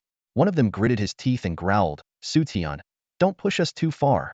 If you corner us, you'll regret it just as much. Hearing this, Xu Tian raised an eyebrow slightly, the corner of his mouth curling into a mocking smirk. Oh? Then go ahead. Show me what you've got. Honestly, taking you out like this feels a little too easy. His words hit them like a hammer, striking directly at their pride. They felt as if their very souls had been insulted, and rage surged within them. Without hesitation, they began chanting a low, sinister incantation. Just then, Xu Tian sensed an unusual movement behind him. He turned slowly, his pupils contracting sharply. To his astonishment, the massive serpent boss he had just slain had somehow come back to life. However, it was no longer a creature of flesh and blood. Its body had been completely incinerated by Xu Tian's hellfire. What now stood before them was a skeletal frame glowing eerily, with crimson flames burning in its hollow eye sockets. Xu Tian frowned, his eyes darting between the skeletal serpent and the three sons of the undead. A thought crossed his mind. This boss has at least diamond tier potential, and yet those three managed to control it? The trio burst into laughter at his reaction. Ha ha ha, Xu Tian, you didn't see this coming, did you? This is a diamond tier potential boss, you don't stand a chance against it. Kill us? Xu Tian, today will be the day you meet your end. From the back, Bayuner and the knight couldn't help but gasp. What? They actually managed to control that boss? Bayuner exclaimed, her voice filled with disbelief. They were all too familiar with the boss's strength. It had nearly wiped out their entire team. If not for Bayuner's spatial relocation skill, they would have been eliminated for sure. I can't believe it's a diamond tier potential boss, the knight murmured to himself. If we had a fully advanced third-tier team, maybe there'd be a chance of victory. But that's impossible. Every participant here only awakened their profession a month ago. Even with the fastest leveling speed, no one could surpass level 40, let alone complete the third-tier advancement. Bayuner and the knight exchanged uneasy glances, their eyes filled with worry. The same question lingered in both their minds. Could it be that even Xu Tian isn't a match for them? The diamond boss appeared. From the shadows, a trace of worry surfaced on Jiang Xiaoye's delicate face. She held her breath as she caught sight of the resurrected serpent. However, the tense atmosphere was suddenly broken by a soft chuckle from Wenru, one of the two women beside her. Xiaoye, no need to worry, said the woman in the white dress with a gentle smile. This guy could take down a diamond boss, even when he was only at level 27. What? Jiang Xiaoye froze, her eyes wide with surprise. Even though she had immense faith in Xu Tian's abilities, defeating a level 50 diamond boss at level 27? That sounded almost unbelievable. The woman in the black dress, also named Wenru, giggled and added, that's right. His freakish strength is beyond imagination. Trust me, you don't need to worry about him. Secretly, she felt pleased. Clearly, this girl didn't fully understand Xu Tian's capabilities yet, which meant she might still have a chance. Xu Tian glanced at the skeletal serpent and shook his head indifferently. Is this all you've got? Although the level 50 diamond boss was far more powerful than the level 39 withered vine monster he had faced before, with its stats averaging at 5,000 across the board, Xu Tian was no longer who he used to be. Even Xiao Bai and the others had long since outgrown their juvenile phases. Xiao Bai, Xu Tian called softly, not even bothering to ask Xiao Man for assistance. With a low growl, Xiao Bai's fur emitted a faint red glow. Its majestic posture resembled that of a divine beast bathed in holy light. Gathering a swirling mass of wind energy in its mouth, it formed a glowing sphere on the verge of exploding. The leader of the undead trinity sneered at the sight. Xu Tian, do you really think your pet can stand up to a diamond potential boss? It's level 50. Even if your pet has divine potential, it's impossible for it to win. So you. Before he could finish, the glowing sphere in Xiao Bai's mouth transformed into a beam of energy and shot forward, piercing straight through the skeletal serpent's body. White Tiger Radiant Wave. Time seemed to freeze for a moment as the intense white light consumed the skeletal serpent. Under everyone's stunned gazes, the serpent shattered into pieces, its very bones fragmented by the overwhelming wind energy. Impossible. The leader of the undead trinity stood frozen, his expression rigid and his eyes filled with terror. The white tiger had just obliterated a level 50 diamond boss in a single strike. Xu Tian shook his head lightly. You have no idea what divine beasts are capable of. With that, he gestured casually, and Xiao Man charged toward the trio. Without their undead skeletons to protect them, they were no better than ordinary magus, completely vulnerable. As Xiao Man's claws swung down, the trio hastily activated their teleportation bracelets. Just before disappearing, the leader of the undead trinity gritted his teeth and shouted, Xu Tian, we won't let you get away with this. Xu Tian raised an eyebrow and unleashed a sudden burst of black, infernal flames. The flames scorched their robes as they screamed and vanished from the scene. Outside the tower, the undead trinity reappeared, engulfed in black flames. They screamed in panic, shouting, "Quick, put out the fire!" A nearby water mage rushed forward to cast spells, but the strange black flames refused to be extinguished. "Step aside." A cold voice rang out as Xu Tian, the headmaster of the Magic City Academy, appeared. His eyes glinted with a sharp light as he cast 3 consecutive ice water spells, finally extinguishing the dark flames. "Headmaster!" The leader of the undead trinity cried out in dismay. "Xu Tian is a monster. His divine beast is beyond anything a human can contend with." "Silence, you useless fools!" Xu Tian roared, his face dark and menacing. The undead 4, students recruited by the Magic City Academy, had been his trump card. He had planned to use the unique environment of the 9-layered demon tower to eliminate Xu Tian. Instead, they had made a complete mockery of themselves in front of everyone, no less. Feeling the weight of the judgmental stares around them, the undead 4 lowered their heads in shame and slunk away silently. Xu Tian forced himself to remain composed as he returned to the discussion table, but he could feel the piercing gazes directed at him. "Headmaster Jia," a man named Tang said lazily from his seat. "Your academy's actions are truly an eye-opener. Always preaching fairness, yet resorting to underhanded tactics behind the scenes. One of the top 5 academies in Huaxia, targeting a single student like this? Quite the display of grace and dignity. SK, talk about shooting yourself in the foot." Xu Xianyue's face flushed red with embarrassment. He forced a smile and responded, "You misunderstand. Their conflict is purely personal and has nothing to do with our academy." "Is that so?" Tang sneered. "Then Xu Tian must have a lot of enemies, huh? Even the undead 4 from the Hunters Guild are out to get him." Xu Xianyue remained silent, his expression stiff. His gaze turned even colder as he looked at Xu Tian through the mirror, his eyes now brimming with murderous intent. Back inside the tower, with the undead trinity eliminated, their undead skeletons crumbled into piles of bones. The 3 women approached Xu Tian, their eyes sparkling with admiration. "Hey, you're really something, you know that?" teased the woman in the black dress. "You handled everything all by yourself without giving us a chance to help." Xu Tian grinned. "These small fries? Hardly worth troubling you lovely ladies. Flattery will get you everywhere," she replied, her smile growing wider. Zhang Xiaoye gazed at Xu Tian with shining eyes but said nothing. "All right, the air here isn't great. Let's wrap things up and head out," said the woman in the white dress. There wasn't much to tidy up anyway. Xu Tian had already collected all the valuable loot from the serpent boss, leaving behind only piles of useless bones. Just as they were about to leave the secret realm, the woman in the black dress suddenly stiffened and turned toward a particular direction, her voice cold. "Who's there? Show yourself. If you don't blame us for being rude." As she spoke, she raised a hand, summoning a dark magic spell. Wait, well, come out, okay?" A sweet, delicate voice called out from behind a rock. Bayuner and a holy light knight of the divine seal stepped out from behind a rock, both looking slightly surprised. Dressed in a flowing white dress, Bayuner was the first to speak, her tone brimming with excitement. "Sorry about that. We didn't mean to spy on you. It's just that those 4 guys were so infuriating, so we followed them. Watching you take them down just now was absolutely exhilarating." Xu Tian was slightly taken aback. He hadn't expected this young woman to venture this far, just to witness the downfall of the 4 undead lords. In a calm tone, he replied, "You've seen what happened to them. You can leave now, can't you?" Internally, he remained cautious. Bayuner was from the Magic City, and there was a chance she could be connected to the Ren family. Staying vigilant was the safest approach. Sensing Xu Tian's wariness, Bayuner quickly explained, "Of course, with a pet as powerful as yours, we wouldn't dare cause any trouble." Her curious eyes wandered to the small creature in Xu Tian's arms. Recalling how it had effortlessly taken down a diamond-ranked boss earlier, its current docile demeanor was a stark contrast. She couldn't help but marvel at the sight. Noticing Xu Tian's increasingly cold gaze, Bayuner wisely turned to leave, though she cast one last reluctant glance at the little creature before departing. The woman in the black dress, Winru, teased with a playful tone. "Oh my, it seems the young lady from the Bai family has taken quite an interest in your little pet. How about we send it to use some charm and lure her over? A spatial mage would be a great asset to the team in the future." Xu Tian rolled his eyes and countered, "If anyone's going to use charm, it should be you. With your allure, you could probably win over even other women." Winru stretched gracefully, her curvaceous figure drawing attention. Even Bayuner and Zhang Xiaoye couldn't help but glance her way. Smiling, she asked, "Should I take that as a compliment about my charm?" The woman in the white dress muttered under her breath, "Such a temptress."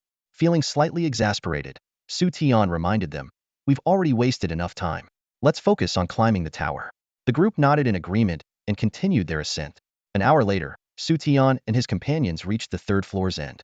At their feet lay a freshly defeated boss. Although it only had the potential of a gold-ranked boss, its level was as high as 39. This boss had eliminated many ordinary teams, but it posed no real challenge to Xu Tian's group. What truly caught their attention was the unexpected reward: a golden weapon. Looking at the weapon on the ground, Xu Tian remarked indifferently, "It's just a golden weapon, but not bad." Although he was also at level 39 and still within the range for using gold-tier equipment, in reality, he had long outgrown the need for it. Over the past month of training, he had acquired numerous treasures, including several diamond, epic, and even legendary-grade items. While most of the high-tier equipment couldn't be used yet due to level restrictions, he had already assembled a set of level-free platinum armor and wielded a level-free diamond sword called Black Abyss. The two women, Wenru and the one in the white dress, were equally unenthused about the golden weapon. Though they rarely showed their strength, Xu Tian could sense that their equipment was far from ordinary. As for Jiang Xiaoya, with an epic deer staff in hand, she certainly wouldn't care about a mere golden weapon. In the end, the weapon was given to Xu Tian, as it was his pet, Xiao Man, who had taken down the boss. Little did they know, this golden weapon, which they dismissed as insignificant, was worth at least tens of thousands, possibly even hundreds of thousands, in the outside world. The spectators watching the mirrored scenes couldn't help but feel speechless, marveling at how wealthy today's newcomers seemed to be. It made them recall their own struggles at this stage, when even obtaining one piece of golden equipment was a challenge. On the fourth floor, after defeating the boss, they obtained 2 more golden pieces of equipment and some scroll items. Xu Tian mused aloud. It seems that starting from the 3rd floor, items and equipment begin to drop. The higher the floor, the better the rewards. The 3 women nodded in agreement. Scanning his surroundings, Xu Tian noticed that there were significantly fewer teams around. This could be due to the tower's attribute suppression, which prevented further progress, or because they had been eliminated by the bosses. He asked, "Do any of you feel any discomfort?" The 3 women all shook their heads, indicating they were fine. As a dual soul master, Wenru's attributes combined those of 2 individuals after her class transformation, possibly even surpassing Xu Tian's in raw stats. Jiang Xiaoya, with her epic deer staff and other high-quality gear, also found the 4th floor manageable. Seeing the 3 women unharmed, Xu Tian nodded slightly, took a deep breath, and said with unwavering determination, "In that case, let's move forward." At the 5th level's end, the 4 of them joined forces to defeat the boss, reaping impressive rewards: 3 gleaming gold pieces of equipment and 2 platinum item scrolls radiating a mysterious aura. After dividing the spoils, they wasted no time and pressed on to the deeper levels.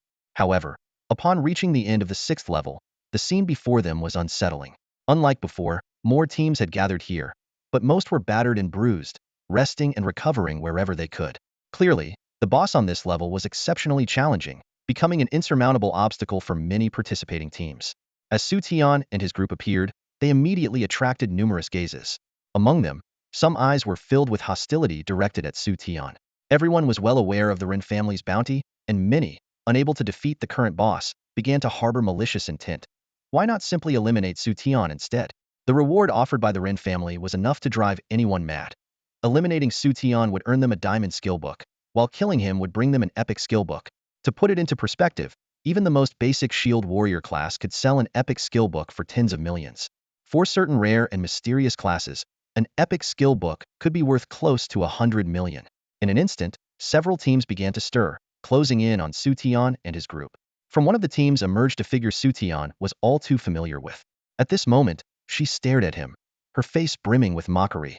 "Xu Tian, you've finally arrived," Ren Qianqian said coldly, her delicate features filled with a deep-seated hatred. Xu Tian, however, remained nonchalant in the face of the young woman. He yawned lazily and replied, "Miss Run, long time no see." "Ha!" Ren Qianqian sneered, her tone dripping with contempt. "Do you have any idea how long I've waited for you here? What you did to me that day, I remember it as if it happened yesterday. Today, you'll pay the ultimate price." She suddenly raised her voice, addressing the surrounding crowd. "Everyone, this is Xu Tian. Whoever manages to eliminate him will be rewarded with a diamond skill book. And if you kill him, it's an epic skill book. What are you all waiting for?" Even though Ren Qianqian remained silent, many had already recognized Xu Tian. After much deliberation, they still decided to eliminate the top scorer of the college entrance exams. The chances of defeating the 6th floor boss were slim, and even if they managed to win by sheer luck, the rewards wouldn't compare to the diamond skill book. On the other hand, teaming up against Xu Tian would guarantee his elimination. Whoever succeeded in taking him down would gain both fame and fortune, surpassing the top scorer in reputation while earning substantial rewards. The surrounding teams moved in slowly. Jiang Xiaoya and the 2 other women cautiously scanned the area, their tension growing more palpable. Xu Tian's gaze swept across the encroaching figures as the soft-spoken girl in the white dress quietly introduced them. That's Zhao Han, ranked 78th in the exams, a mysterious class stone giant. Over there is Huang Cheng, ranked 92nd, a mysterious class array master. And, as her gentle voice continued, Xu Tian's expression grew colder. He spoke indifferently. So many of you want to eliminate me? The girl in the white dress explained softly. Before the freshman trial began, the Ren family put a bounty on you. Eliminating you earns a diamond skill book, and killing you directly awards an epic skill book, with no profession restrictions. Xu Tian's eyes narrowed slightly, a hint of killing intent flickering within. The Ren family has gone to great lengths for me, he murmured, his breath seemingly carrying a chill. The Ren family's relentless pursuit would have been fatal for most people by now. The girl in the black dress surveyed the area, noting at least 7 teams closing in. Among them, Ren Xianqian's team was the strongest, with all members being mysterious class professionals at level 35 or higher. She asked, Xu Tian, should we retreat for now? Jiang Xiaoya's delicate face was tense, her bright eyes fixed on Xu Tian as she awaited his decision. No retreat. Xu Tian shook his head, a cold smile forming as he glanced at the surrounding teams eyeing him like prey. Do they really think they can eliminate me? What a ridiculous notion. To me, they're not even worth being called small mobs. His words enraged the surrounding teams. Someone shouted angrily, arrogant. Xu Tian, no matter how strong you are, there's no way you'll survive against so many of us. If you're smart, disconnect your wristband and leave now to avoid unnecessary suffering. Xu Tian responded calmly, why don't you come and try? The man hesitated for a moment, but after glancing around at the others, his resolve reignited. This was the top scorer of the college entrance exams, after all, and supposedly the weakest to Beast Tamer. Eliminating him would surely make him a legend. The man stepped forward, summoning a broad-bladed greatsword, clearly a warrior class professional. With a roar, he charged straight at Xu Tian, sword raised. Prepare to die. As the heavy sword roared through the air, Xu Tian remained expressionless, making no attempt to dodge. Behind him, the white-dressed girl in Jiang Xiaoya shouted anxiously, Xu Tian, watch out. Even Ren Xianqian, observing from a distance, looked puzzled. What's going on? Has Xu Tian frozen in fear, or has he given up resisting? Clang. A sharp sound echoed as the greatsword struck Xu Tian's neck.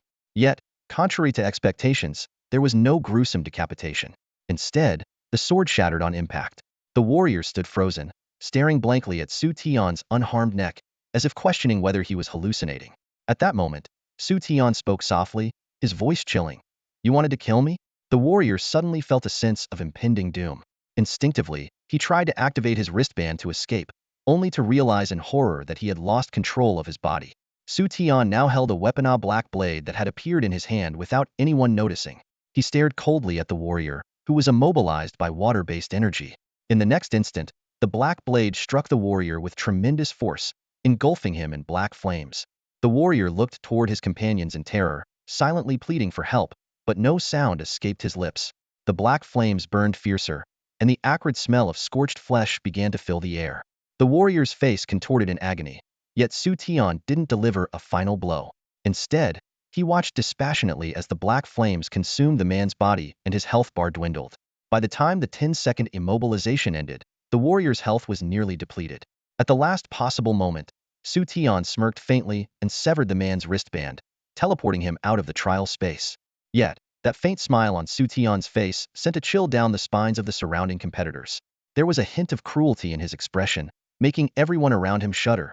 The contestants exchanged uneasy glances, their eyes filled with fear. One of them muttered under his breath, "This man is nothing short of a demon." The horrifying scene of the warrior being consumed by black flames was still vivid in their minds. The relentless fire licked at his body, leaving behind charred scars. Even though he had been teleported out, it was likely that not a single part of his body remained unscathed. The competitors couldn't help but feel a sense of relief, grateful they weren't the ones facing Xu Tian. Even if he was teleported out, he's probably crippled for life and has no chance of being admitted back into his academy, someone whispered, their tone a mix of sympathy and dread. Such ruthless methods absolutely inhumane. Another competitor said indignantly, though they dared not meet Xu Tian's gaze. In stark contrast to the other's shock, Xu Tian remained composed. Slowly, he turned his head, his eyes scanning the terrified faces around him. His voice was calm but carried clearly to every ear. So, does anyone else want to try and eliminate me? As soon as he finished speaking, silence fell over the area. No one dared to respond, let alone challenge him. Outside the tower, at the council platform, The presidents of various academies were equally stunned by Xu Tian's actions. The president of the academy that had admitted the injured warrior slammed his hand on the table, roaring, "Outrageous! How could he do such a thing?" His face flushed with anger, his fists clenched as if he were ready to storm into the tower himself. This level of cruelty is beyond anything a civilized person would do. Another president exclaimed furiously. That black fire engulfed his entire body. There's no doubt that student's life is ruined. Indeed, such behavior is despicable. I propose we disqualify him from the test altogether, someone suggested, immediately garnering widespread agreement from the others. The council platform was thrown into chaos as the presidents voiced their protests, their outrage palpable. On the other side of the platform, Xu Tian, the president of the Magic Capital Academy, wore a sly smile, a glint of cunning in his eyes. He was secretly delighted. I didn't expect Xu Tian to be so reckless, handing me such a golden opportunity. Originally, he had only intended to follow Ren Yunshan's instructions to find a way to eliminate Xu Tian. But now, with such an incident and the collective outrage of the other presidents, Xu Tian had made his job much easier. Zhao Ziyanya's mind raced. If Xu Tian were disqualified from the test, he would lose his chance to join Tsinghua Academy. At that point, relying on the provincial governor of the southern province alone wouldn't be enough to protect him. Let's see how you escape this time, kid, Zhao Ziyan thought with a cold smirk. Seeing that the atmosphere among the presidents was sufficiently heated, he cleared his throat, preparing to speak. Everyone. Zhao Ziyan's voice rose above the clamor, silencing the room. As one of the officials overseeing this year's admissions test, I am deeply shocked and appalled by Xu Tian's actions. To behave in such an extreme manner in front of so many witnesses is utterly unacceptable. He paused, his gaze sweeping across the assembly. Therefore, in response to the overwhelming calls from the presidents here, I have decided. Before he could finish, a cool, clear voice suddenly interrupted him. Hold on. Miss Chu's graceful figure suddenly appeared in front of the council table, immediately catching Zhao Xinyue's attention. He frowned slightly and questioned, "You're just a mentor from Ching University. How did you manage to get in here?" As he spoke, his gaze shifted to Tangda, the silent headmaster of Ching University. Chu Wan walked over to Tangda's side and gently shook his shoulder. "Grandpa Tang," she said softly. Tangda jolted awake, glancing around in confusion. The other headmasters couldn't help but twitch their lips at the sight. There they were, discussing his student, and he'd actually fallen asleep. "Grandpa Tang, they're talking about Xu Tian," Chu Wan quietly reminded him. Oh, Tangda finally understood what was happening. With a calm expression, he said, "All right then, from now on, Chu Wan will represent Ching University. I'll head back and catch up on some sleep." With that, he stood up, yawned, and slowly left the council table. The scene left the gathered headmasters utterly stunned. Such an important role, handed over so casually? Even Jia Xinyue's expression froze in disbelief. Chu Wan's status was vastly different from Tangda's. She was the most promising talent of the prestigious Chu family in the capital, while Tangda was merely an elderly figure from the Tang family. Chu Wan could almost represent the Chu family, whereas Tangda, though headmaster of Ching University, wasn't necessarily the voice of the Tang family. Jia Xinyue was about to probe further when Chu Wan interrupted him. "Everyone, you've all seen what happened. So many people attacked Xu Tian at the same time. This seemed like a premeditated and orchestrated plan. In such a situation, how many attackers would he have faced if he hadn't defended himself? Moreover, that warrior's sword was aimed directly at Xu Tian's vital point. If Xu Tian's defenses hadn't been strong enough, his life could have been in danger. Now tell me, whose actions weigh heavier in this scenario?" Chu Wan's words made the headmasters present fall into contemplation. Some hesitated due to her influential background, while others felt her argument was reasonable. In any case, the voices of protest noticeably quieted down. Jia Xinyue frowned and countered, "Miss Chu, I disagree. Xu Tian directly caused that student to lose their professional combat abilities, while he himself was unharmed. Shouldn't he be held accountable for that?" "Accountable?" Chu Wan smiled faintly. "Headmaster Jia, didn't I just point out that the warrior's actions were instigated by someone? If that's the case, shouldn't the responsibility for his defeat lie with the one who incited him, rather than Xu Tian?" Chu Wan's sharp words left Jia Xinyue momentarily speechless. At that moment, the headmaster of Bei University interjected, "Headmaster Jia, as the one in charge, you allowed this assessment to devolve into such chaos. Is this the fairness you promised?" The remark sparked an uproar among the council members. Some questioned whether this was a conspiracy against Xu Tian. Others brought up the bounty offered by the Ren family, and some even suspected Jia Xinyue of secretly manipulating the contestants. The wave of speculation and discussion made Jia Xinyue's expression grow increasingly grim. "Enough!" Jia Xinyue interrupted coldly. "This matter ends here. Whatever actions the contestants take during the assessment fall within the normal scope of the test." Though many were dissatisfied, they refrained from pressing further, given the tense situation within the tower. After all, the contestants were not yet official students, and showing bias toward any side at this point would be inappropriate. As the council table gradually quieted down, Xu Wan let out a sigh of relief. She glanced at the mirror image of Xu Tian and murmured softly, "Xu Tian, I've done everything I promised. The rest is up to you." Inside the tower, the team surrounding Xu Tian showed no signs of retreating. Though the warriors' earlier defeat had shaken them, the lure of the Ren family's bounty was too tempting to ignore. For these students, most of whom came from ordinary families, a diamond-grade skill book was a once-in-a-lifetime opportunity. Huang Cheng, ranked 92nd in the entrance exam, stepped forward. "Xu Tian, we admit you're strong, but thinking you can take on all of us alone is pure arrogance." His boldness encouraged the other contestants. Xu Tian smiled calmly. "Huang Cheng, your class is formation master, right? Come on, show me what you've got." Huang Cheng's lips curled into a smug smile upon hearing the words. Just as he was about to speak, he suddenly noticed a figure appearing in front of him. He looked up, only to see Xu Tian's emotionless face staring back at him. At the same moment, a sharp pain erupted in his abdomen. "For what reason?" Xu Tian asked softly, his voice calm yet chilling. The black inferno sword in his hand was already engulfed in raging flames as it pierced deeply into Huang Cheng's stomach. Huang Cheng lowered his head in disbelief, staring at the wound.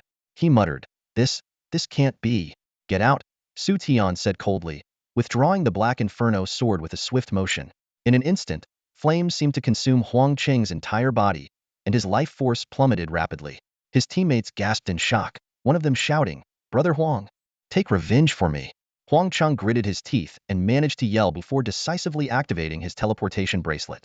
A flash of light enveloped him, and his figure vanished without a trace. The scene left all the surrounding contestants stunned. Xu Tian, relying solely on his own strength and without even summoning his companion, had already eliminated 2 opponents in succession. One of them was even a prodigy ranked in the top 100 of the national exams for mysterious professions. His sheer power was nothing short of terrifying. The crowd couldn't help but question whether challenging Xu Tian was a wise decision. Yet, at this point, there was no turning back. Huang Cheng's teammate was the first to recover and shouted. He only caught Brother Huang off guard with a sneak attack. "If we work together, we can take him down and claim the diamond skill book." "Attack." His words reignited the fighting spirit of the others. Those who had been paralyzed by fear began to stir, and one after another, they charged towards Xu Tian. Seeing this, a cold glint flashed in Xu Tian's eyes. He let out a low growl, courting death. "Xiao Bai." At his call, a massive summoning circle appeared out of thin air. In the next moment, a colossal white tiger leapt out of the circle, letting loose an earth-shattering roar. Roar! Xiao Bai suddenly appeared in the arena, instantly causing a commotion. The contestants halted their actions and cautiously eyed the divine beast.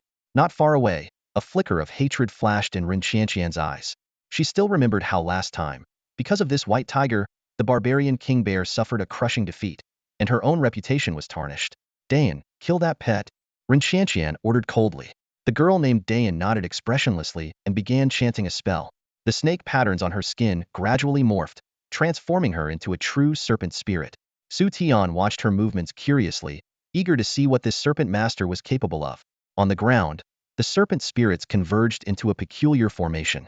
Suddenly, a massive energy serpent emerged from the formation, its jaws wide open, revealing sharp fangs as it surged forward menacingly. Xu Tian chuckled lightly and gave Xiaobai a subtle look. Xiaobai immediately understood, letting out a thunderous roar. White light gathered in its mouth, and in the next moment, a powerful white tiger roar beam shot forth with immense force. Boom! The instant the energies collided, the giant serpent summoned by Dayan disintegrated in an instant. Impossible! Dayan's eyes widened in disbelief as she stared at the scene before her. Her prized killing move had been effortlessly neutralized. Ren Qianqian's expression darkened, her teeth clenched in frustration. "Damn it, that guy's pet has gotten even stronger." Xu Tian shook his head mockingly. "A serpent master? Is that all you've got?" Just then, a water element cage materialized out of nowhere, trapping Xiaobai inside. A plain-looking boy stepped forward with a smug expression. "Xu Tian, you didn't see this coming, did you? I've imprisoned your divine beast. Now, what will you rely on to fight us?" Ren Qianqian nodded in approval. "Well done, Xu Tian. Without your divine beast, how do you plan to contend with me? Everyone, take note, this is the perfect time to strike him down." As soon as she finished speaking, Ren Qianqian and Zhao Han attacked simultaneously. Zhao Han, ranked 72nd in the national exams, possessed the rare stone golem giant class, excelling in both offense and defense. He was convinced that Xu Tian, being a beast master, was defenseless without his pet. However, Xu Tian sneered. You think just because you've trapped Xiaobai, you can kill me? Don't tell me you seriously believe I only have one pet. Before he finished speaking, a massive contract sigil appeared in front of him. In the next moment, a colossal armored beast emerged from it was none other than the barbarian king bear, Xiao Man. Xiao Man let out a deafening roar and stomped on the ground, causing it to cave in. Zhao Han, who had been full of confidence moments ago, instantly deflated. His still developing stone golem giant form looked like a child in front of the towering barbarian king bear. Xiao Man glanced down at Zhao Han and, without hesitation, swiped at him with a massive paw. Smack! With a loud crack, Zhao Han was sent flying 10 meters like a broken kite, crashing hard onto the ground. His stone golem giant form was forcibly dispelled, leaving him coughing up blood in pain. What's going on? Zhao Han struggled to lift his head, glaring at Ren Qianqian with fury. Miss Ren, didn't your family say he only had one divine beast? What is this barbarian king bear? Ren Qianqian's face turned deathly pale, and for a moment, she was at a loss for words. The Ren family deliberately concealed the fact that Xu Tian possessed the wild king bear, leaving most participants completely unaware of this truth. This decision stemmed from their concern. Many powerful families knew the Ren family had captured a wild king bear.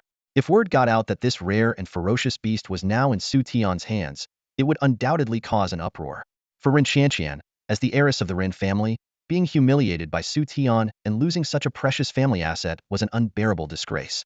She had counted on Zhao Han to subdue the wild king bear, but to her shock, he was defeated with laughable ease. Xu Tian observed the chaotic scene before him, shaking his head lightly as a faint, composed smile graced his lips. His calm demeanor only fueled Ren Qianqian's fury. Her delicate features twisted in rage as her anger flared uncontrollably. Don't listen to his nonsense, Ren Qianqian shouted sharply. A beast with legendary potential could never compare to a divine beast. With so many of us here, we can definitely take it down. Despite her impassioned declaration, the other participants remained hesitant, too afraid to act recklessly. After all, they were facing a wild king bear with legendary potential, while their own levels barely surpassed 30. Seeing their reluctance, Ren Qianqian gritted her teeth and threw out a tempting offer. Whoever kills Xu Tian, he'll personally reward them with a platinum-grade equipment set. The value of this set, worth millions, immediately ignited the crowd's greed. Many participants' eyes glinted with crimson desire as they launched another charge towards Xu Tian. Narrowing his eyes, Xu Tian's voice took on a chilling edge. Seeking death, are you? Don't blame me for what happens next. Xiaobai. At his command, Xiaobai, who had been restrained, let out a thunderous roar that shook the air. With a single swipe of its paw, it shattered the cage and revealed its majestic form. This sudden turn of events sent Ren Qianqian into a panic. She spun around abruptly to glare at the boy in charge of controlling the cage, her voice shrill with accusation. Didn't you say this cage could hold it for 3 minutes? What's going on? The boy's face turned pale as he stammered in defense. It's impossible. My cage should hold for 3 minutes. Xu Tian let out a cold laugh, his tone dripping with mockery. Ridiculous. Even a level 67 spatial mage can only hold Xiaobai for 10 seconds. And you thought you could manage 3 minutes? Isn't that a bit too delusional? His words hit Ren Qianqian and the boy like a bucket of ice water, leaving them frozen in dread. As they watched Xiaobai slowly approach, an ominous feeling crept over them. It's over the same thought crossed their minds simultaneously. Swish, swish. The tower's interior lit up repeatedly as contestants were eliminated one after another like leaves swept away by the autumn wind. The scene was utterly brutal. Every second, someone was forcibly teleported out of the tower, their screams echoing in a chilling symphony. Ren Qianqian watched as Xu Tian approached her step by step. She shrieked sharply, Xu Tian, don't think you've won. As long as you don't take first place, my Ren family can still end your life. Xu Tian's expression remained cold and emotionless. With a swing of his long sword, black flames erupted instantly. Ren Qianqian activated her wristband without hesitation, but she was still a moment too late. Just as she teleported outside the tower, her dress was engulfed by the flames. She let out a piercing scream. Someone put out the fire. Jia Xianyue arrived in time and extinguished the flames with an ice breath spell. However, Ren Qianqian's dress had already been burned to shreds, leaving large patches of her skin exposed to the gaze of the surrounding crowd. Greedy eyes fixated on her, making the scene even more humiliating. Jia Xianyue's lips twitched, a glint of coldness flashing in his eyes. He thought to himself, that damn Xu Tian, where did he get that weapon? Flames that even a regular water mage can't extinguish? Unheard of. Even more terrifying, so many people ganged up on him and still couldn't take him down. His strength is truly beyond comprehension. Jia Xianyue grew increasingly uneasy. If Xu Tian takes first place, he'll surely attract the attention of powerful figures. By then, even the Ren family might struggle to deal with him. If he continues to grow, he could become a serious threat. Silently, he prayed, I just hope someone can stop this kid. Inside the tower, Xu Tian's relentless elimination of contestants left everyone in shock. Single-handedly, he had wiped out entire elite teams, some of which included top-performing prodigies from the national exams. It was no wonder the Ren family had placed a hefty bounty on him. Xu Tian's power had clearly reached an extraordinary level. Many competitors felt relieved they hadn't joined the attack. Otherwise, they too might have been eliminated in such a miserable fashion. A shared realization spread among the crowd. A genius like Xu Tian was destined to make it onto the Huaxia heavenly rankings in the future. He was in a league of his own. Such a figure was not someone to provoke lightly. After eliminating numerous contestants, Xu Tian called back Xiao Man and Xiao Bai. When Rou and the others quickly gathered around him, Zhang Xiaoya's beautiful eyes scanned him up and down, and only after confirming he was unharmed did she breathe a sigh of relief. In her black dress, when Rou teased, "Tisk tisk, taking down so many prodigies all by yourself. I doubt anyone else in history has done what you just did, Xu Tian." In truth, she had been a bit worried earlier. After all, those contestants were some of the most outstanding students of this generation, many of them possessing rare and mysterious professions, not to mention that they were anything but predictable dungeon bosses. Xu Tian chuckled lightly. If they couldn't even defeat the boss of the 6th floor, they're not part of the true first echelon of this generation. Eliminating them is hardly a challenge. When Rou blinked curiously, the first echelon? Xu Tian explained. The so-called first echelon refers to the strongest students of each generation forming a team. Typically, all 4 members have powerful professions that complement each other, allowing them to defeat enemies far stronger than themselves. Such teams usually gain national attention and are often personally assembled by high-ranking officials. This year, 2 such teams have been formed. Suddenly, Xu Tian remembered something and asked, by the way, with your second-place score in the national exams, didn't you receive an invitation to join the first echelon? The 2 Wenrouse exchanged a glance and smiled knowingly. In unison, they replied, of course we did. As Twin Soul Masters, one of us is equivalent to 2 people.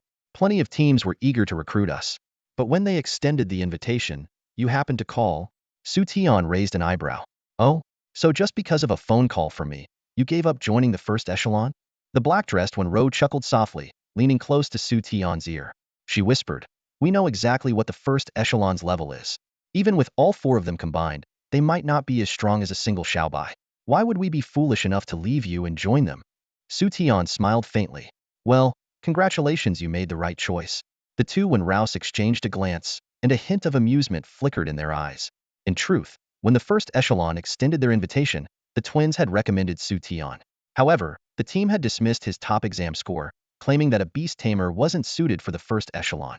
That outright rejection was the real reason they had declined the invitation. If a genius like Xu Tian wasn't worthy of the first echelon, then what was the point of such a team? Let's go. On to the 7th floor, Xu Tian said, striding toward the 6th floor boss's location.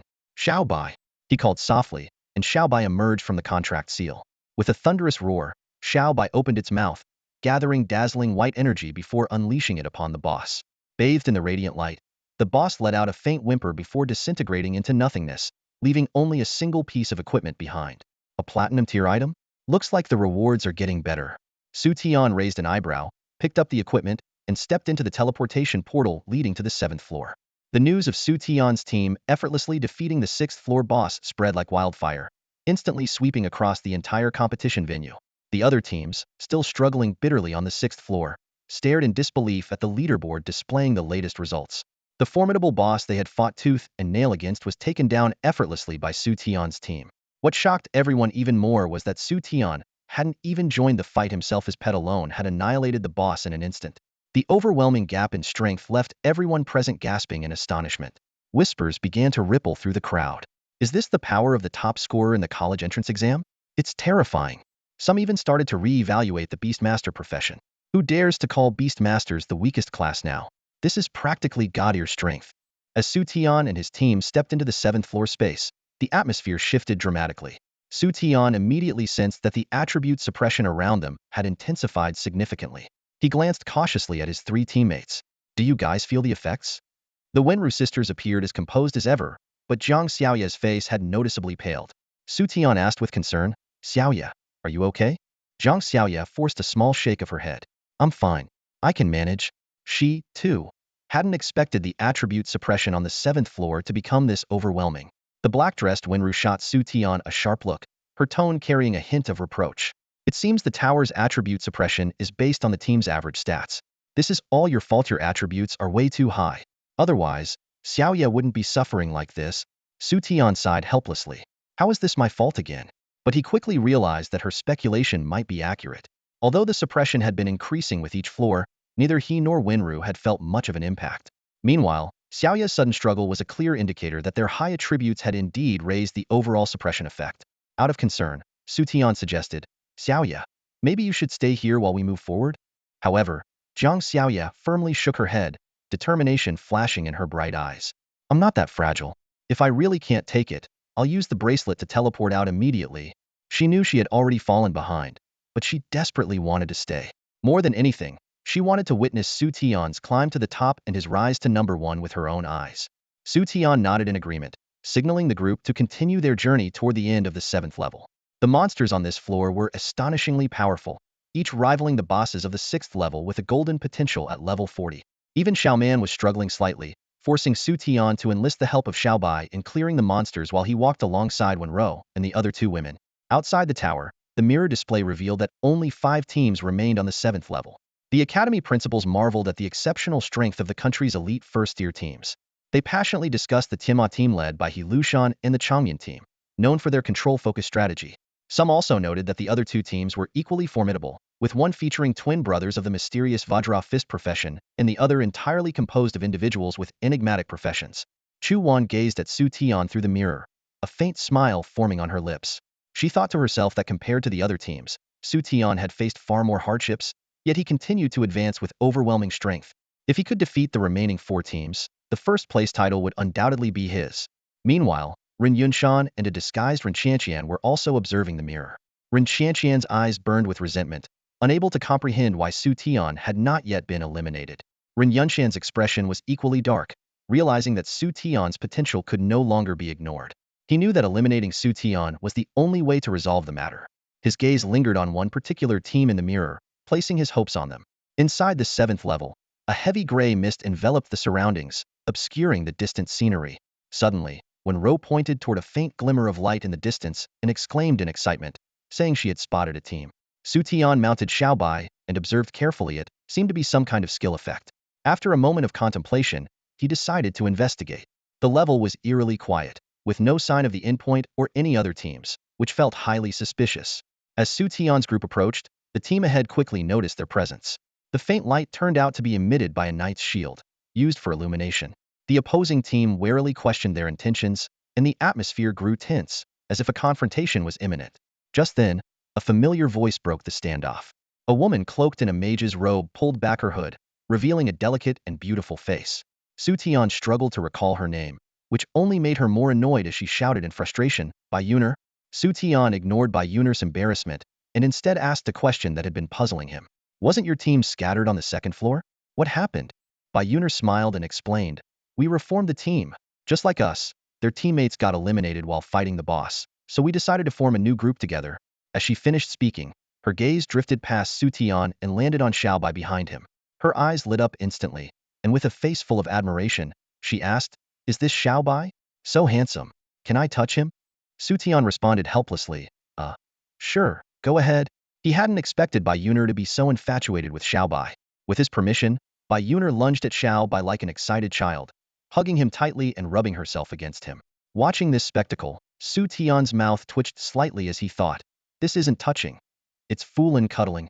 To shift the topic, Xu Tian turned to the knight and asked, "By the way, why are you all stopped here?"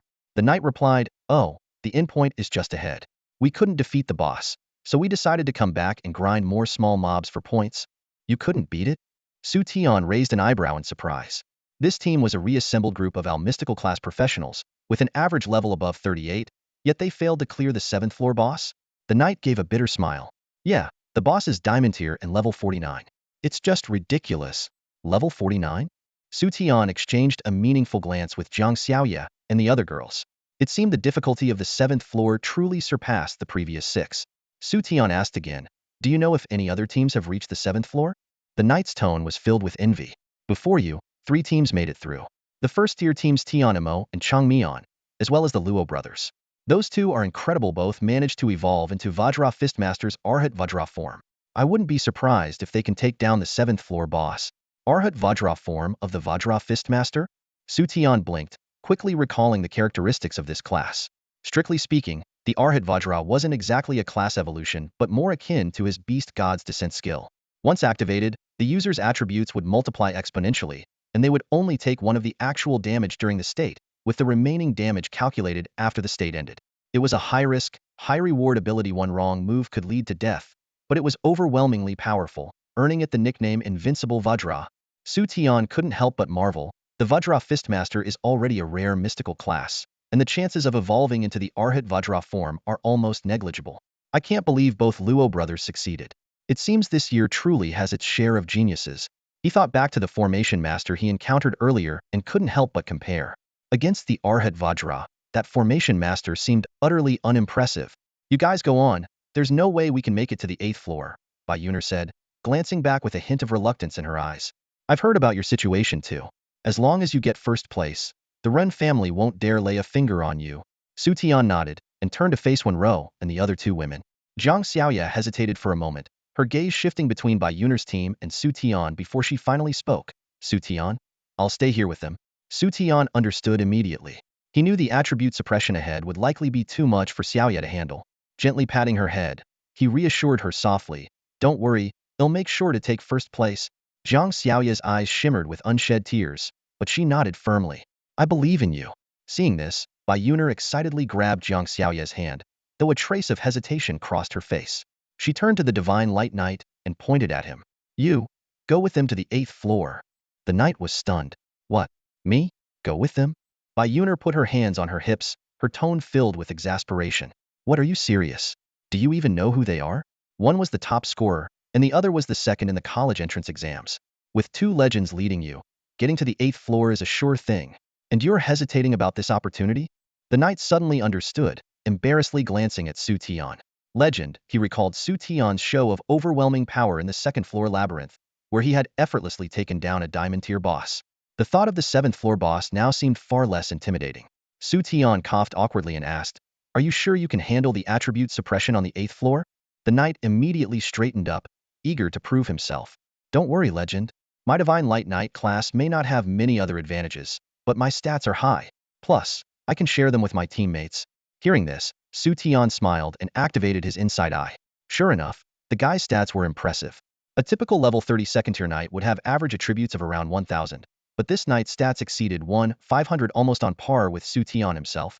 Wenro, standing nearby, explained, the Divine Light Knight is the only mysterious subclass among knights. With each reincarnation, they gain a mark. Every 10 levels, they get 1 more mark. These marks not only boost their base stats, but also enhance the attributes they can share with teammates. Really? Xu Tian raised an eyebrow, intrigued. Alright, come with us. Let's see how much you can share. Yes, Legend. The knight responded eagerly. Moments later, the team composition shifted as the knight joined Xu Tian's group. Xu Tian's stats subtly increased. His strength rose from 1,682 to 1,763, a boost of over 80 points. Not bad, Xu Tian remarked with a glimmer of interest. The Divine Light Knight wasn't just a strong frontliner. His ability to enhance the entire team's stats made him a valuable asset. What's your name? Xu Tian asked with a smile. Legend. Wei Hang. The knight beamed, thrilled by the acknowledgement. No time to waste. Let's move, Xu Tian said, gesturing for the team to press forward. At the end of the 7th floor, they found nothing but the ruins of past battles. Looks like those 3 teams really made it to the 8th floor, Xu Tian observed, narrowing his eyes. When Ro stepped forward, that means all 3 teams have the strength to challenge a diamond-tier boss. With 2 legends this powerful, you'll definitely beat the boss too, Wei Hang exclaimed, his excitement barely contained. Being part of a team destined for the 8th floor made him feel like he'd joined the ranks of the elite. Before long, the group encountered a newly respawned boss, a diamond-tier plant-type willow. Legends, it'll tank it. Wei Hang, eager to prove himself, raised his shield and charged to the front. Xu Tian placed a hand on his shoulder and said calmly, no need for all that trouble. Xiaobai, Xiaoman. A summoning circle appeared, and 2 beasts materialized before the team. Xiaobai locked eyes on the willow boss, its body glowing red as it let out a fierce roar. Slaughter Domain. Xu Tian began chanting as waves of red light radiated outward. Slaughter domain stack. Strength increased by 100, defense increased by 60. What the? Wei Heng exclaimed as his strength skyrocketed from 1,500 to 3,000. Is this a bug? He turned to look at Xu Tian and Wenro, only to see their stats had also risen dramatically. Meanwhile, the White Tiger's attributes were off the charts. Wei Heng swallowed hard, realizing that this was the true power of a legend. Had Xu Tian been holding back even when he crushed the second-floor boss? At that moment, Xiaobai moved. It became a blur, instantly closing the distance to the Willow boss. Despite being a level 49 diamond tier monster with over 4,000 stats and 40,000 HP, it stood no chance. With a single swipe, Xiaobai took off a third of its health. Holy crap! Unreal! Wei Heng shouted in shock. Our team couldn't even scratch this boss after 10 minutes, and the legend's pet just wiped out a third of its HP in one hit. What kind of god-ear damage is this? The Willow boss, enraged, lashed out with its branches. But Xiaobai dodged effortlessly, retreating behind Xiaoman. The bear-like beast stood firm, its armor shimmering as it absorbed the attack. Not only did it take no damage, but its iron body skill reflected a significant amount of damage back at the boss, reducing its health by another half bar. Is this bear invincible? As a knight accustomed to tanking, Wei Heng could hardly believe his eyes. It's not only immune to damage, but also reflects it? While Wei Heng was still processing his shock, Xiaobai unleashed a roaring light beam, striking the Willow's trunk. With a flash, the boss' health hit 0, and loot scattered across the ground. Xu Tian spoke indifferently. That's that. Let's move. Wei Heng stood frozen, utterly stunned. It took him a long moment to snap out of it. Done, done, done, done already? Wei Heng stood frozen in place, his eyes wide with disbelief as he stared at the scene before him. The corpse of the 7th-floor boss was still slowly dissipating, and he hadn't even had the chance to throw his first punch. Master, are we heading to the 8th floor now? Wei Heng's voice trembled with a mix of shock and excitement. The woman in the black dress chuckled softly and teased. Of course, or are we staying here for dinner? Her tone carried a hint of humor, clearly amused by Wei Heng's exaggerated reaction. Xu Tian allowed himself a faint smile. Let's move, he said succinctly, signaling the group to prepare for the next floor. With a flash of light, the group was instantly transported to the 8th floor. A thick, almost suffocating gray fog enveloped them, as if attempting to swallow them whole. Xu Tian quickly assessed the surroundings and estimated that the attribute suppression here had reached an average of 1,300. With high attribute stats, Wenro and Wei Heng averaged around 1,500 for their core attributes, just enough to adapt to this environment. The group began to advance cautiously, with Wei Heng volunteering to take on the lighting task. His tall figure moved ahead like a mobile beacon, dispelling the surrounding darkness. Xiaobai and Xiaoman scouted the path vigilantly, while Xu Tian and the two Wenrouse followed comfortably behind. The woman in the black dress occasionally lightened the mood with playful remarks directed at Xu Tian, ensuring the atmosphere didn't grow too tense. Suddenly, Wei Heng's voice broke the silence. Masters, there's someone over there. Xu Tian immediately looked up and spotted a faint glow through the fog. Let's check it out, he commanded decisively. Under the cover of Xiaobai and Xiaoman, the group quickly approached the source of the light. When they finally got a clear view, the woman in the white dress exclaimed in surprise, "The Luo brothers?" Two figures radiating golden light stood before them. Their eyes gleamed with a golden hue as they ferociously attacked the surrounding monsters. Each punch effortlessly shattered a creature, showcasing their overwhelming power. They're in the Arhat Vajra state? Xu Tian frowned slightly, as if realizing something. The woman in the white dress explained softly, yes, they haven't exited the Arhat Vajra state yet. It seems they're using potions to farm monsters. Once they leave this state, all the damage they've accumulated will be tallied. They'll need a large supply of healing potions, or they'll likely die from running out of health. Xu Tian clicked his tongue in amazement. Impressive. Taking out monsters with a single punch. Their attack power must be at least 2,500 right now. The woman in the black dress teased with a smirk. As impressive as they are, can they possibly be more terrifying than you monster? Hearing this, Wei Heng couldn't help but glance back at the two Wenrouse before turning to Xu Tian with genuine admiration. Master, I really envy you. Xu Tian's expression twitched. What exactly are you envying? The woman in the white dress blushed slightly and hurried to clarify. You misunderstood. But Wei Heng grinned mischievously. Oh, I get it. My bad. It's not something to talk about openly, huh? Xu Tian sighed in exasperation, just as a sudden, powerful gust of wind rushed toward them. Xiaoman appeared in the nick of time, blocking the strike with a loud thud. Who are you? A deep voice demanded.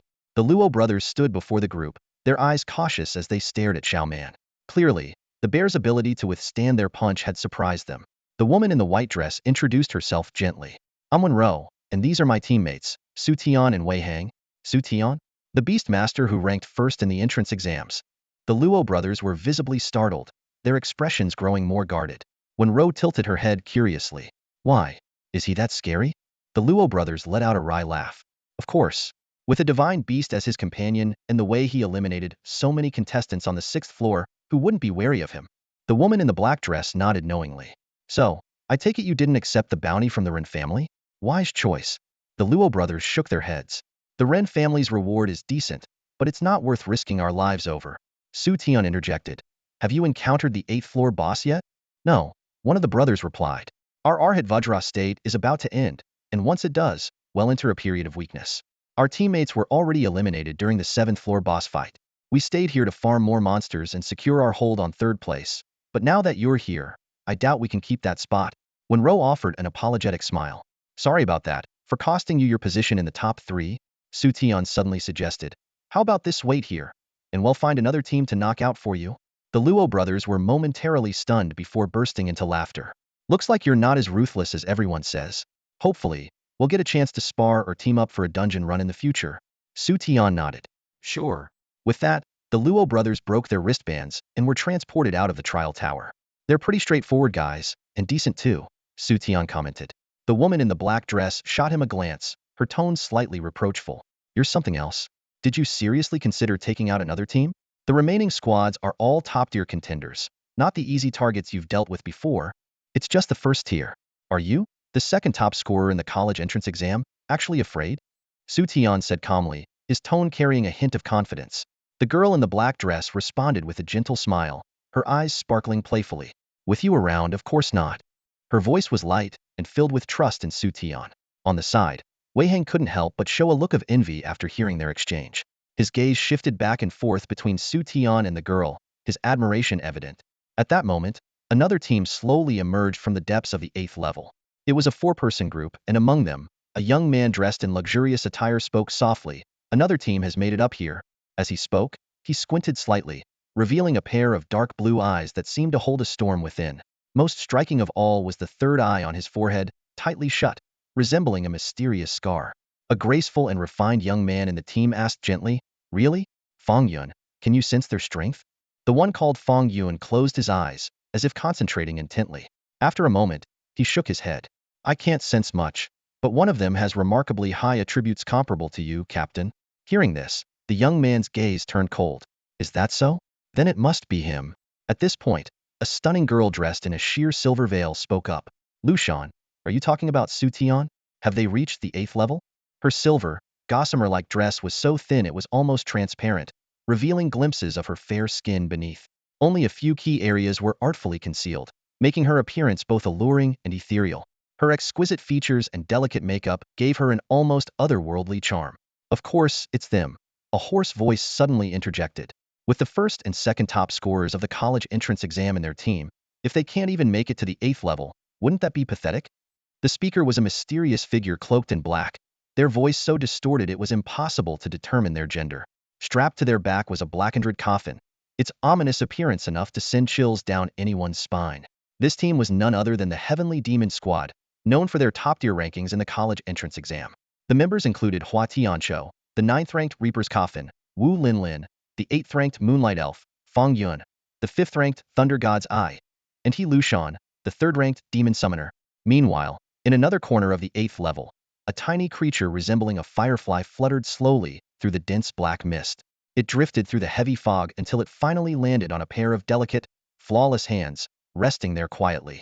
A delicate hand reached upward, its fair, lotus-like arm belonging to a woman of unparalleled beauty. Her brows were like distant mountains, her lips crimson and teeth pearly white. She wore a traditional Miao ethnic dress, her bright eyes shimmering like autumn waters as they gazed at a small insect. Upon closer inspection, her red lips were seen to be moving slightly, as if in conversation with the creature. Moments later, the corners of her lips lifted into a gentle smile, revealing 2 charming dimples. So, they really came. The woman murmured softly, her voice as clear and ethereal as a mountain spring. Her teammates paused at her words and turned to look at her. Captain, who's here? Asked a petite girl holding an ice blue staff. Her large, watery eyes sparkled with curiosity. Lan replied softly, Xu Tian, 1 row, and it seems like there's also a knight with them. The petite girl gasped in surprise. Wow, they actually made it to the 8th level. You, who ranked 12th in the college exams, managed to reach the 8th level. Why wouldn't they? Don't forget, those two are the top scorers, the valedictorian and salutatorian. A young man in a mage's robe remarked mockingly. How dare you, Lin Xiao? Say that again if you've got the guts. The petite girl fumed, stomping her feet as icy patterns began to form on her staff. A tall, long-haired girl intervened to mediate. Lin Xiao, you shouldn't tease Xiao Xian like that. Sure, she only ranked 12th in the exams, but as an ice spirit elementalist, her class is the same as Sister Chu Wan's. And Chu Wan, after just a few class advancements, has already become the #1 on the Huaxia Earth rankings. Xiao Xian's potential is limitless. Our team might be relying on her in the future. Big Sister Tang, you're the best. Lu Xian cheered, throwing herself at the taller girl like an octopus. However, given her shorter stature, she only reached Tang Shui's chest and could only nuzzle against her ample figure. This sight made Lin Xiao gulp audibly, his eyes filled with envy and jealousy. Letting go of Tang Shui, Lu Xian noticed Lin Xiao's expression and smugly tilted her chin upward. Lan's voice cut through their playful banter. All right, that's enough. Let's focus on finding the endpoint of the 8th level. If my guess is correct, the boss on this level is likely of epic rank. Her words immediately silenced the group.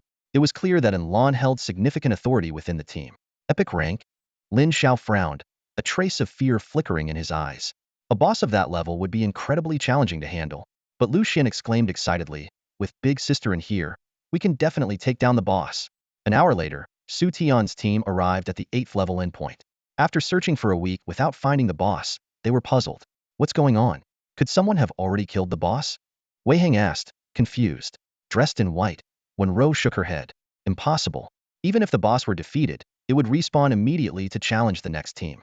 It wouldn't just vanish without a trace. Then where is the boss? Wei Heng glanced around warily.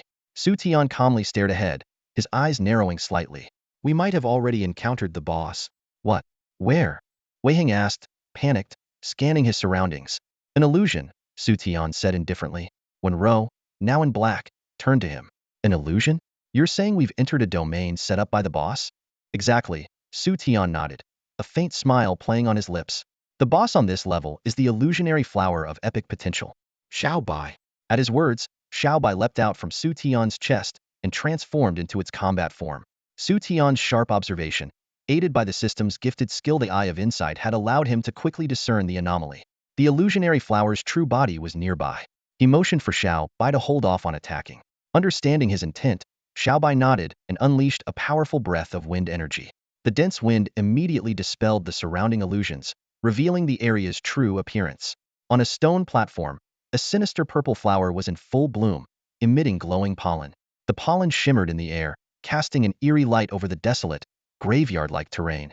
Scattered bones on the ground sent shivers down Wei Heng's spine, prompting him and the others to assume defensive stances. When Rou tossed an identification talisman, and the illusionary flower's attributes became visible to everyone. Target: illusionary flower. Potential: epic. Level: 51. Health: 89,741. Strength: 8,234. Defense: 12,043. Speed: 7,242. Energy: 14,789. Skills: enchanting pollen continuously releases pollen in the surrounding area. Any enemy inhaling it will fall into an illusion, during which the illusionary flower absorbs their attributes to nourish itself. As the flower of daylight bloomed, and the illusory blossom unfurled in a dazzling moment, a brilliant light engulfed the surrounding enemies. A surge of overwhelming magical energy swept through the area, dealing up to 150 damage while leaving a shimmering daylight mark on the targets. Immediately after, the illusory blossom unleashed pitch-black flames known in legends as the Fire of Night. These flames burned silently, searing the souls of its victims and dragging them into a deep, dreamless slumber. During this brief sleep, the enemies endured torment equivalent to 50 of their magical damage per second. When they finally awoke from their nightmare, they found themselves branded with the Mark of Night. Then, as if activated by an unseen force, the illusory blossom triggered all the marks at once. In a catastrophic explosion, enemies within several meters were caught in its devastating blast, suffering a staggering 300 magical damage. Even more terrifying, one unfortunate target lost their sense of self entirely, becoming a puppet of the illusory blossom. Finally, the flower demonstrated its horrifying control abilities. Its branches and leaves moved as if alive, swiftly entangling the enemy's limbs. Those ensnared were instantly paralyzed, completely losing their ability to act. Seeing the terrifying stats of the illusory blossom, Xu Tian's face darkened. He couldn't help but recall the time he encountered Lu the Steward at level 67. Even someone as powerful as that had nowhere near such monstrous attributes. Xu Tian's gaze swept across the scattered skeletons around him, and he silently pondered. These must be the weaker creatures of the 8th level, right? The illusory blossom had wiped them all out using just its hallucinogenic pollen, absorbing who knows how much nourishment in the process to grow to this horrifying level. At that moment, Wenru, in her black dress, pointed urgently into the distance. Xu Tian, there's another team over there, she exclaimed. Following her direction, Xu Tian spotted a group of 4 people. They appeared to be trapped in the illusion blossom's hallucinatory effects, standing motionless and dazed. Xu Tian lowered his voice. It seems the illusory blossom hasn't fully awakened yet. Let's go take a look. With that, he motioned for the group to move. The 4 of them crept forward cautiously, like thieves sneaking through the shadows. Even Xiaobai, not one to be left behind, transformed into a small cat and leapt into Xu Tian's arms, adopting a vigilant stance. As they approached, Wenru suddenly gasped in surprise. Huh, that looks like Enlan's team. Xu Tian raised an eyebrow. Enlan? The 4th place scorer in the college entrance exam? His gaze lingered on the woman dressed in Miao ethnic attire, and he couldn't help but think, not bad, she's got quite a figure. After a moment of thought, Wenru suggested, this illusory blossom is probably an open-world boss. With our strength, we might not be able to take it down alone. Why not wake them up and work together? Xu Tian nodded in agreement. Sounds good. He knew full well how troublesome the illusory blossom could be, especially with its infuriating control abilities. Their own team lacked anyone capable of dispelling such effects. By contrast, the curvaceous girl in Enlan's team seemed to be a psychic, likely possessing some dispelling abilities. As this thought crossed his mind, Xu Tian frowned slightly, deep in thought. But how exactly should we wake them up?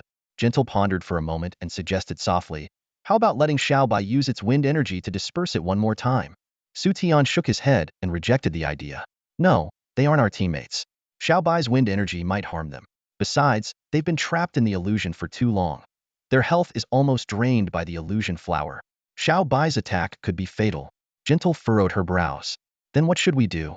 Just then, Xiaobai suddenly leapt onto Tang Xue's shoulder and began licking her cheek vigorously. Tang Xue, who had been motionless, had her eyelashes flutter slightly.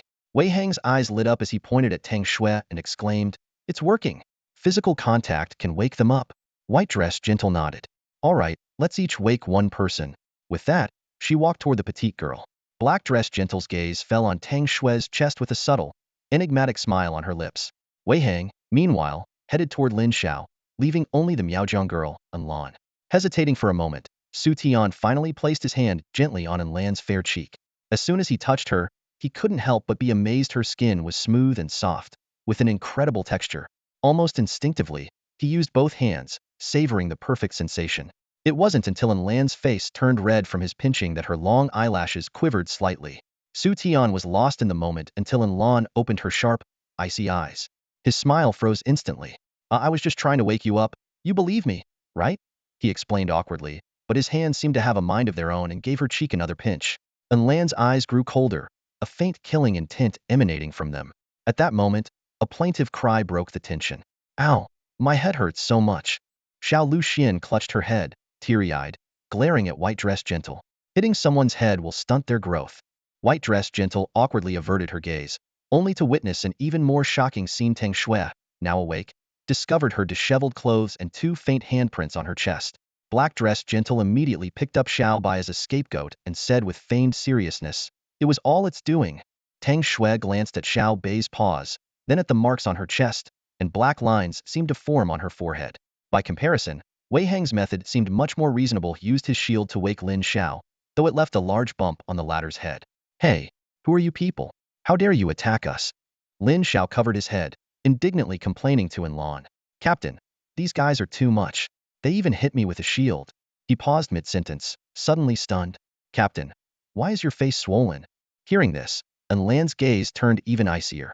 Feeling the frigid atmosphere, Lin Xiao quickly lowered his head, not daring to say another word.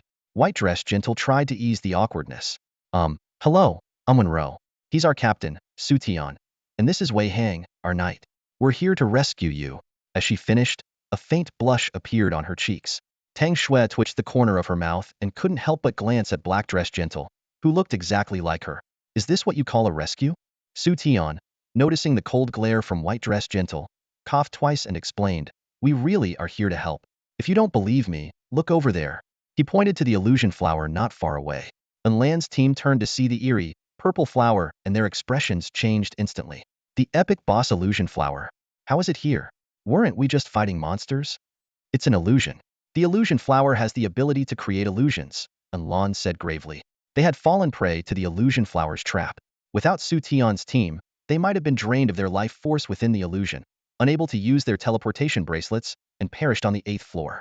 Realizing this grim outcome, Lan's team showed traces of fear on their faces, as well as gratitude towards Xu Tian's group. Compared to death, those earlier mishaps seemed trivial.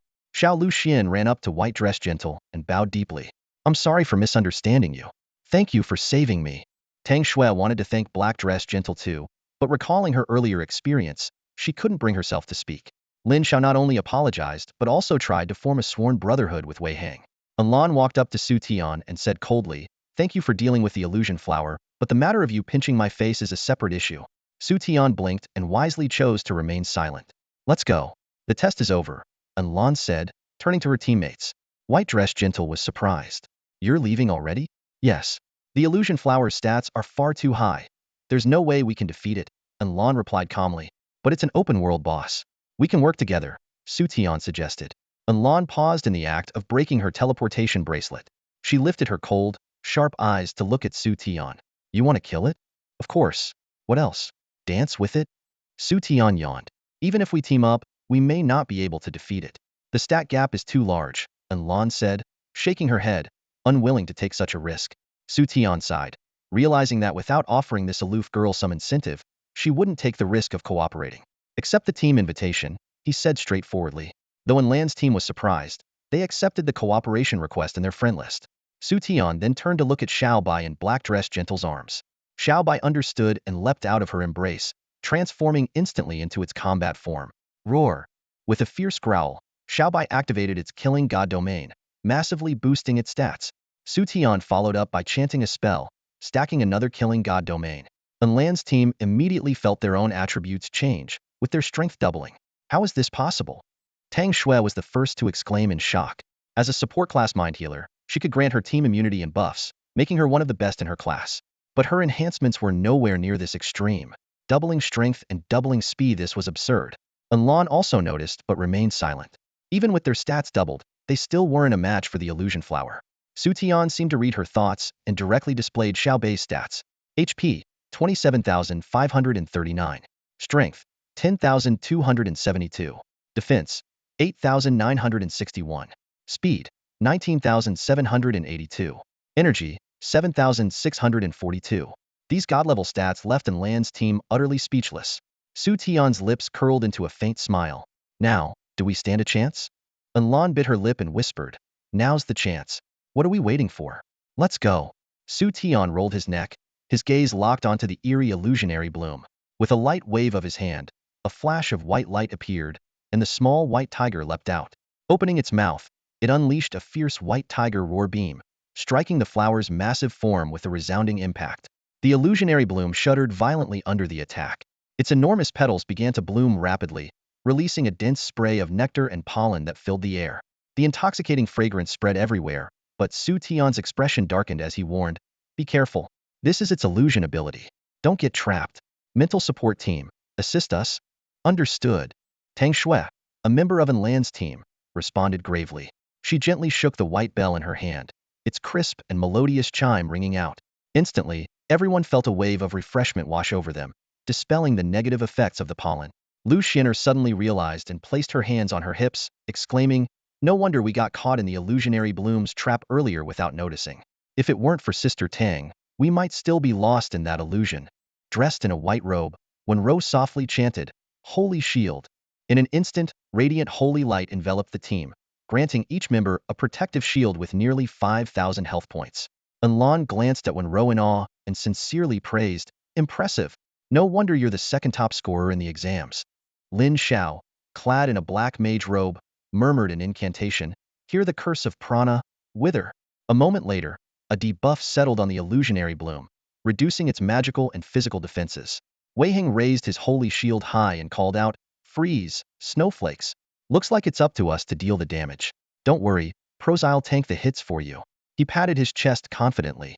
Xu Tian nodded in acknowledgement and turned his gaze towards Wenro in her black dress. Quickly analyzing the team composition, he noted that most of Enlan's group specialized in support and control, making them better suited for the backline. The real damage dealers were himself, Wenro, Enlan, and Wei Heng, with Wei Heng focusing on tanking the front lines. "You and Xiaoman pair up. We'll attack from the side," Xu Tian instructed succinctly. The battle commenced in an instant. A sharp screech pierced the air as Wenro's dark magic spell struck the illusionary bloom first. Known for its exceptional piercing power, dark magic inflicted a corrosive effect with every hit, gradually weakening the target's magical defenses. However, due to her relatively low stats, the attack only slightly reduced the illusionary bloom's health.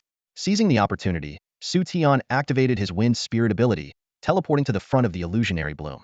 Wielding his weapon, Demonic Inferno, he slashed down at the flower's stem without hesitation. With a loud whoosh, a blazing inferno erupted, and a series of damage numbers flashed before the team's eyes. 472,378,376. "It's like scratching an itch," Xu Tian muttered under his breath, gaining a new appreciation for the illusionary bloom's formidable defenses. At that moment, the illusionary bloom sensed the imminent threat and lashed out. Green stems and leaves surged like waves, aiming to entangle Xu Tian and immobilize him. "It's that binding skill. Once you're caught, you can't move," Xu Tian shouted in alarm. "I'll handle this," Wei Heng roared, charging forward with his shield raised. He intercepted the incoming stems and leaves heat-in, blocking their path to Xu Tian. Roar! Xiaoman's massive form appeared next, grabbing the writhing stems and tearing them apart with brute force. Severed vines fell to the ground, oozing sticky sap. The illusionary bloom let out a piercing screech, as if enraged. Its entire body trembled violently, and its petals spread wide, attempting to swallow Xiaoman whole. Xiaoman bellowed defiantly, his fur transforming into a hardened, armored coat.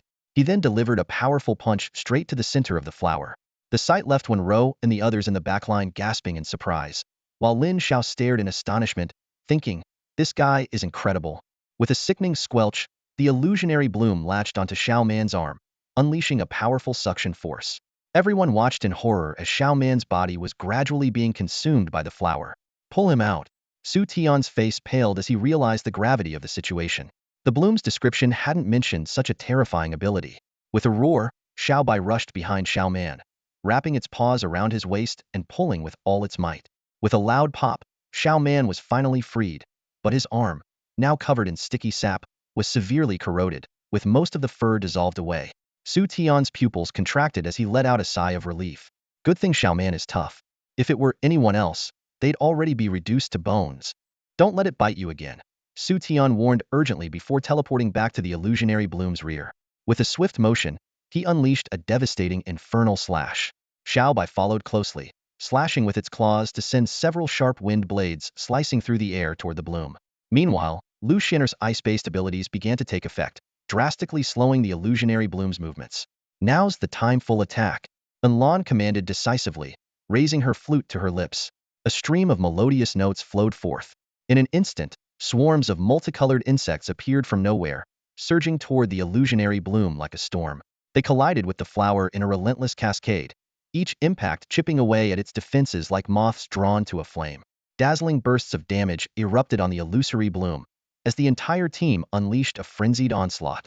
Its massive 80,000 HP began to plummet at a rate visible to the naked eye, and the battle reached a fever pitch.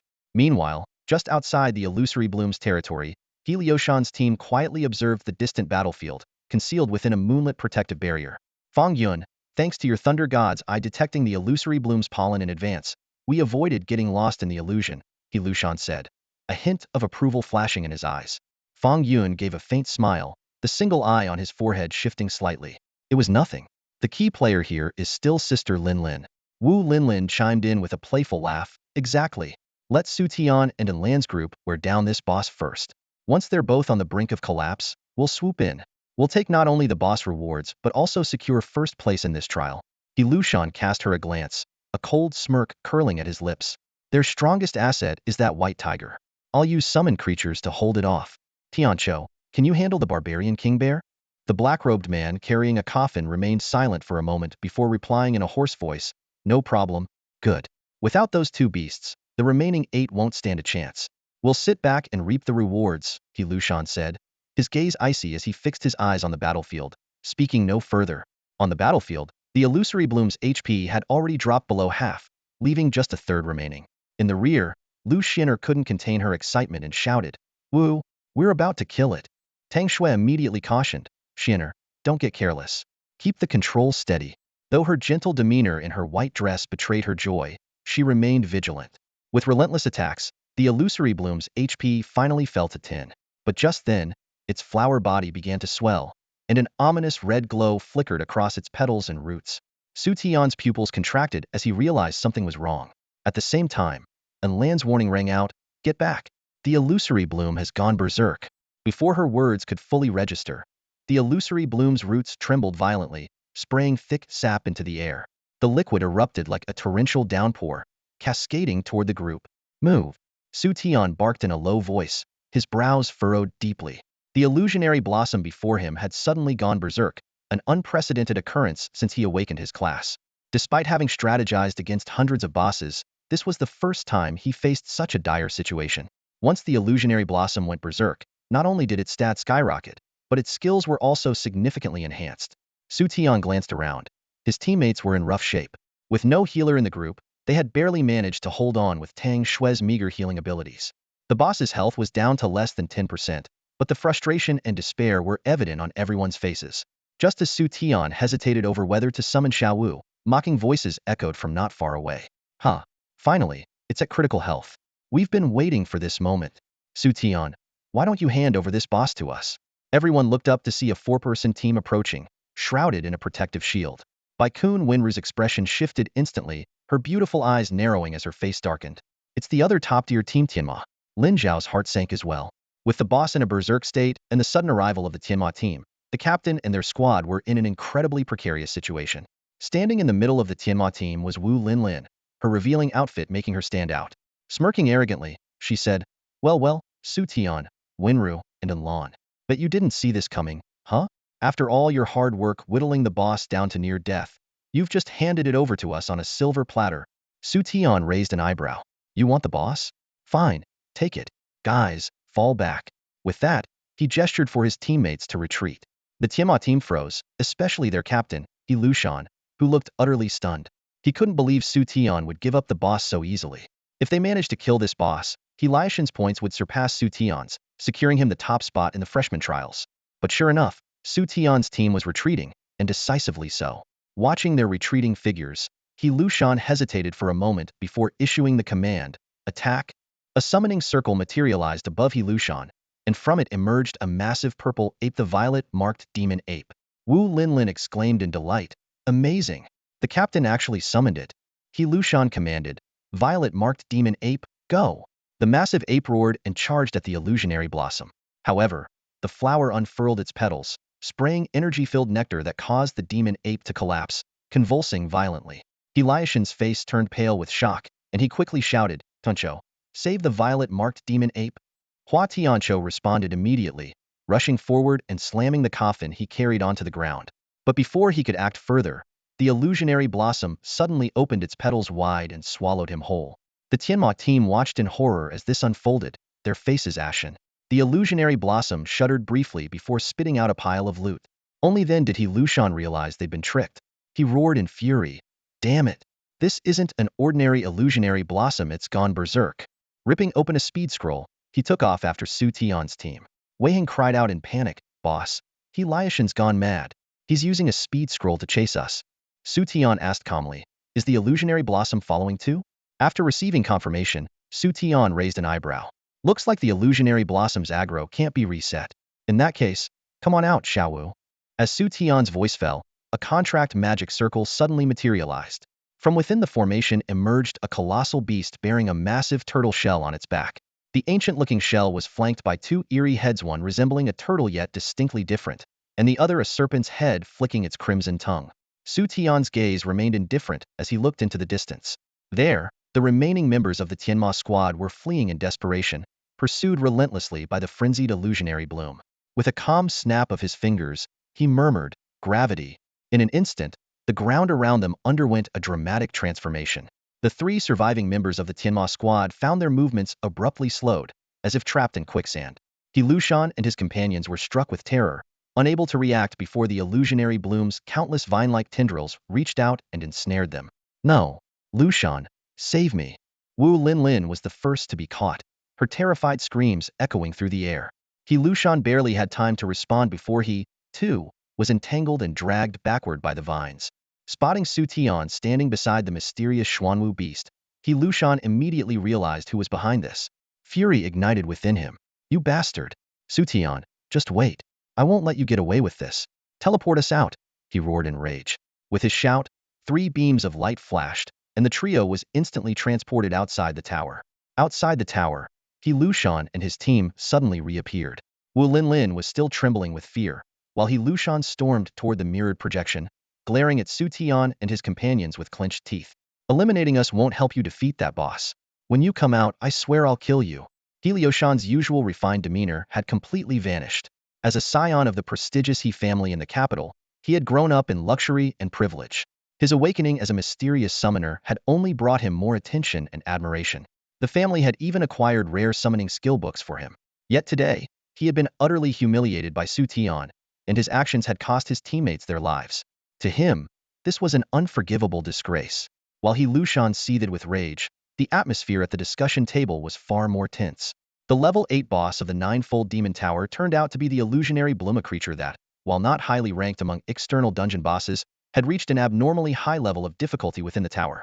Given that the tower only opened once every 6 months to a year, the illusionary bloom had absorbed countless minor creatures' essence over time, making it far more powerful than usual. Worse still, it was now in a berserk state. For Liu Shan's squad to challenge, it was akin to courting death. Thankfully, only Hua Tianqiu had perished in the end. However, the real concern among the higher-ups was for the individuals still inside the 8th level, another top-tier team, Changmian, as well as the National College Entrance Exam champion Xu Tian and the runner-up Wenro. If they recklessly attempted to take on the illusionary bloom, they could face total annihilation, potentially without even having time to activate their wristbands to escape. The loss of such prodigies, representing the pinnacle of this generation's talent, would be an immeasurable blow to Huaxia. "Please, come out safely," Chu Wan muttered anxiously, her delicate hands clenched tightly as she watched the mirrored projection with a face full of worry. Inside the 8th level of the Ninefold Demon Tower, Wenro stared nervously at the slowly advancing illusionary bloom, its movements hindered by the gravity field. "Xu Tian, let's leave too, okay?" Even Liu Shan's epic-level summon creature was instantly killed. "That thing is terrifying." "No," Xu Tian replied, shaking his head with a glint of determination in his eyes. "The illusionary bloom is already on the verge of death. Giving up now would be a waste. Besides, retreating isn't my style." Under the effects of the gravity field, the illusionary bloom's speed was drastically reduced. Combined with Xiao Man's binding abilities, as long as they prevented the creature from getting close, victory was still within reach. Moreover, the illusionary bloom's ranged attacks seemed limited to its vines. As this thought crossed his mind, Xu Tian's eyes lit up with inspiration, and a sly smile spread across his face. He softly chanted, "Rock barrier." In an instant, a surge of rocks erupted from the ground. What was typically a defensive skill was repurposed by Xu Tian to trap the illusionary bloom completely. At the same time, he manipulated the earth element to encase the creature's roots in solid stone, rendering it immobile. "Everyone attack!" Xu Tian shouted. Xiaobai was the first to leap into action, unleashing a roaring white tiger light wave from its mouth in a long-range strike. In her black dress, Wenro followed closely, casting spell after spell. The illusionary bloom writhed frantically within its rocky prison, but was powerless to escape. It was being countered by elemental advantage. Earth overcomes wood, and while the illusionary bloom's berserk state made it resistant to ordinary control abilities, the earth element was its natural weakness. With the rock barrier lasting 60 seconds, the team's offensive abilities rained down mercilessly. As the blue energy bar of black dress gentle depleted, she unhesitatingly downed a mana potion and continued her relentless assault. In the final second of her skill duration, the health of the illusory blossom was completely drained. With a thunderous crash, an endless radiance burst forth, and loot rained down like a shower.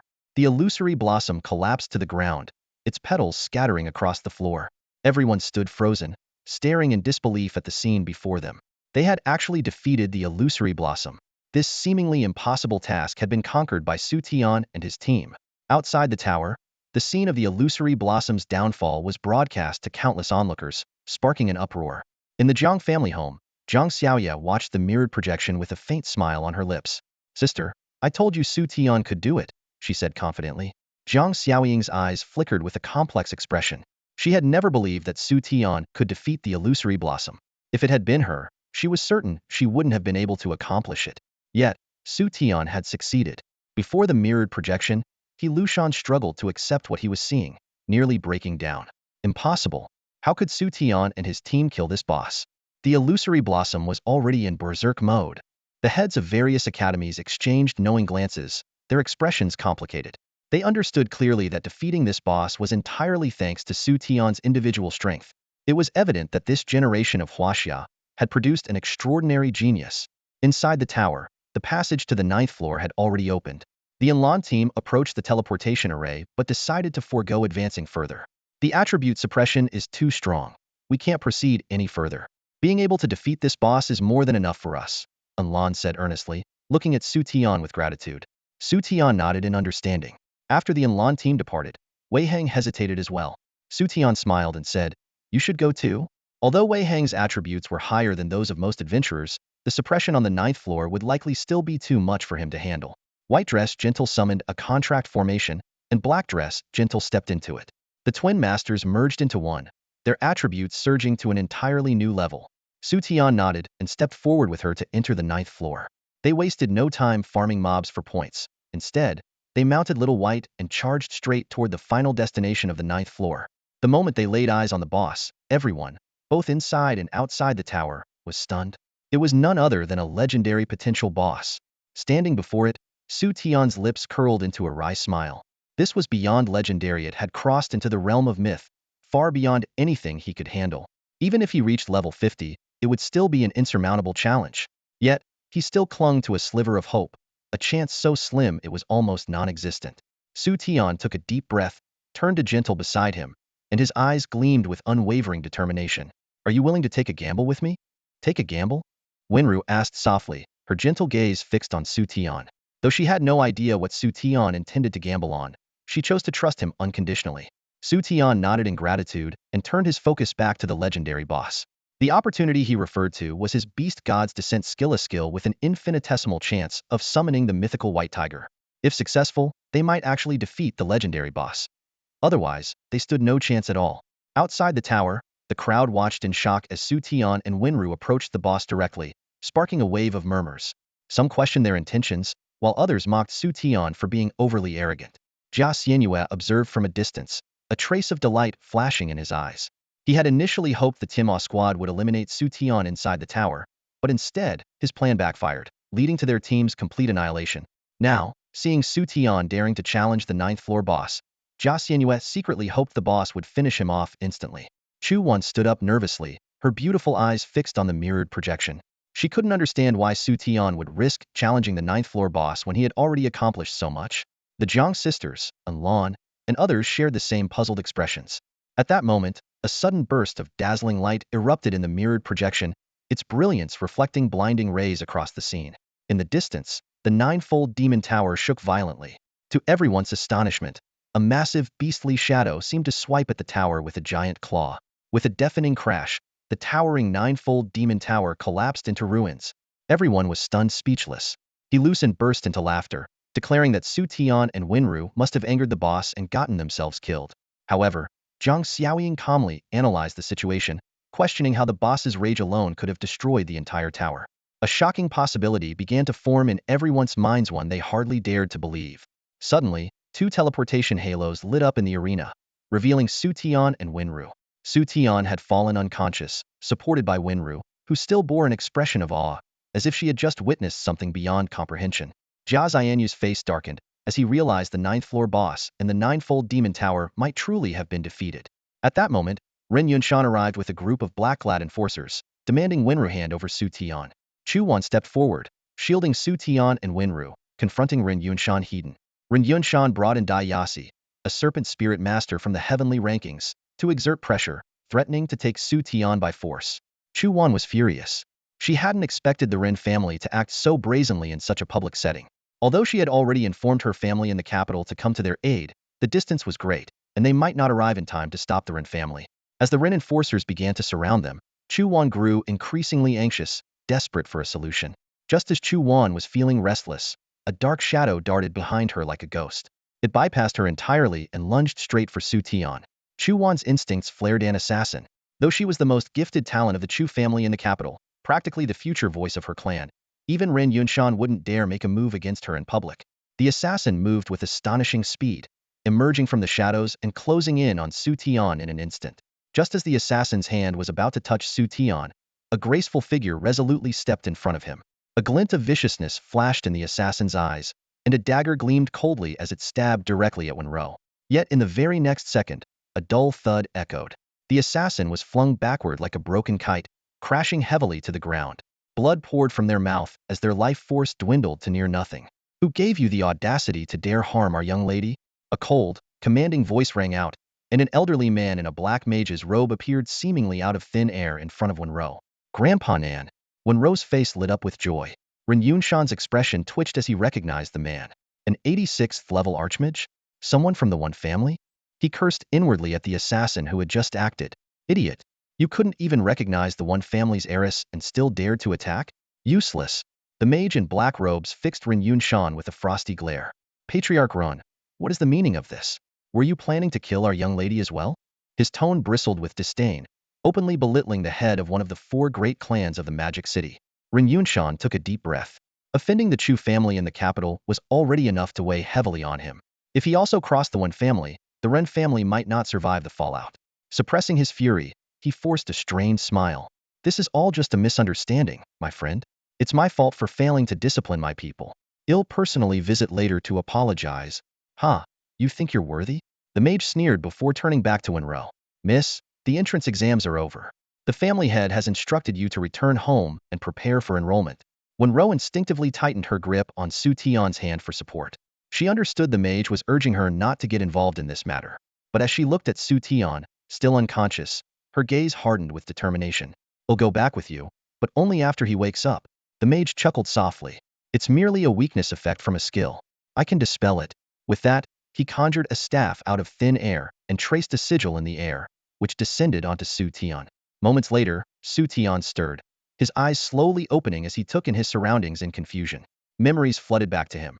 The 9th floor of the tower, the beast god's descent, the white tiger's phantom accidentally damaging the 9-layered demon tower, the ultimate reward, the teleportation bracelet, and then the ensuing weakness and unconsciousness. As his gaze landed on Ren Yunshan and his men, as well as Chu Wan and Wenro standing protectively in front of him, he immediately grasped the situation. Clearly, Ren Yunshan intended to eliminate him by force. "Miss, he's awake now. It's time for us to leave." The mage spoke with satisfaction, addressing Wenro. "Xu Tian." Wenro hesitated, but Xu Tian raised a hand to stop her. From the mage's words, Xu Tian deduced that Wenro had intervened to dispel his weakness early. It was also clear that the mage didn't want Wenro to get further involved. After all, the Run family, as one of the 4 great clans of the Magic City, held significant influence throughout China. Even families of equal standing were reluctant to provoke them unnecessarily. "I understand. Thank you for your help. You should go now, it'll be fine," Xu Tian said softly. Wenro glanced around and realized that Chu Wan alone wouldn't be able to hold off the Ren family. Yet, for reasons she couldn't explain, Xu Tian's calm assurance made her choose to trust him. She nodded and followed the mage away, leaving the scene in a tense standoff. Now, it was just Chu Wan standing between Xu Tian and the Ren family. Ren Yunshan sneered coldly. "So what if you're awake?" "Xu Tian, it's time to settle our score." "Really? And what exactly is this score between us?" Xu Tian replied icily. "Your daughter insulted me first that day. I merely taught her a lesson, and now your family has put a bounty on my head to hunt me down. Even if I did hurt Miss Ren, does it warrant trying to kill me?" His words immediately sparked murmurs among the onlookers. "Yeah, I heard about that." Apparently, the Ren family's daughter was being incredibly arrogant and even insulted Xu Tian's family. Xu Tian's an orphan, isn't he? His parents died in a dungeon when he was young, sacrificing themselves so he could survive. Who wouldn't be furious? So it really was the Ren family's fault, and then they issued a bounty on him? If Xu Tian weren't so capable, he'd probably be dead by now. Do powerful families think they can just bully anyone they want? This is outrageous. The growing wave of whispers and discontent washed over the Ren family, making Ren Yunshan's expression even darker. This wretched boy was stalling for time by stirring up public opinion. "No matter what you say, You stole the barbarian king bear from us. That beast belongs to the Ren family, and we're simply taking back what's ours, Ren Yunshan declared, stepping forward as he prepared to strike personally. Chu Wan's eyes widened in alarm. She quickly cast a skill to try to restrain him, but the icy flower that formed on Ren Yunshan's body shattered in mere seconds. He's immune to control effects that quickly. He's a dark berserker. Chu Wan's face paled as she turned to Xu Tian and shouted, "Run!" But Xu Tian didn't retreat. Instead, he stared at Ren Yunshan, who was charging toward him, a resolute glint in his eyes. If there was truly no way out, he wouldn't hesitate to use the ultimate reward from the 9th floor to take this man down with him. Little girl from the Chu family, if you insist on protecting him, don't blame me for what happens next. Ren Yunshan snarled as he appeared before Chu Wan, his body clad in armor and surrounded by swirling dark energy. Ice shards formed around Chu Wan, but they shattered instantly as Ren Yunshan approached. She had no way to resist him. Chu Wan's face turned ashen, but just as the situation reached a critical moment, a voice brimming with authority suddenly rang out. "Ren Yunshan, stop!" The words had barely fallen when Ren Yunshan's expression shifted drastically. Yet, without hesitation, he drew his greatsword and swung it down toward Chu Wan and Xu Tian. If he couldn't take Xu Tian alive, he would ensure the boy's death. Phew! Xu Tian and Chu Wan suddenly felt the temperature around them soar dramatically. Intense flames surged up like a barrier, encircling them. Ren Yunshan, seeing this, abruptly halted his heavy sword mid-swing, a flicker of apprehension flashing in his eyes. "Ren Yunshan, what do you think you're doing?" A red-robed elder strode into the scene, his cold gaze sweeping over the members of the Ren family. With a wave of his hand, the fiery barrier behind him dissipated in an instant. Only then did Xu Tian and Chu Wan get a clear view of their surroundings. When Chu Wan noticed the red-robed elder, her eyes revealed a mix of surprise and respect. "Director Chun, what brings you here?" Ren Yunshan also stared at the elder, a trace of hostility and frustration flashing across his face. He clenched his teeth in silent fury. He had been so close to killing Xu Tian, only to be interrupted at the last moment. Chen Guofeng's piercing gaze bore into Ren Yunshan. "Ren Yunshan, Xu Tian is the top scorer of the Huaxia National College entrance exam and ranked first in the National University League exam. He is a future pillar of this country. Do you have any idea what your actions signify?" Ren Yunshan's lips twitched. Chen Guofeng was not only a high-ranking official in the National Security Bureau of Huaxia, but also renowned for his uncompromising integrity. Even the upper echelons of the Ren family dared not provoke him lightly.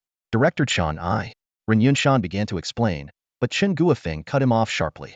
"Save it for the National Talent Division. Attempting to harm a national treasure, you'd better prepare for court." Ren Yunshan's face turned ashen, as if he'd swallowed a fly. The mighty head of one of the 4 great families of Modu, forced to face trial? But when he saw the icy expression on Chen Guofeng's face, he dared not utter another word. This man represented the authority of the state. Unless the Ren family wanted to jeopardize their standing in Huaxia, who would dare challenge him? The tense atmosphere began to ease slightly with Chen Guofeng's arrival. At that moment, Jiang Tianwen stepped forward and respectfully greeted, "Director Chen." Chen Guofeng smiled warmly. "Ah, Xiaowen. It's been years since we last met." Ren Yunshan's eyes widened in shock upon hearing this. Jiang Tianwen.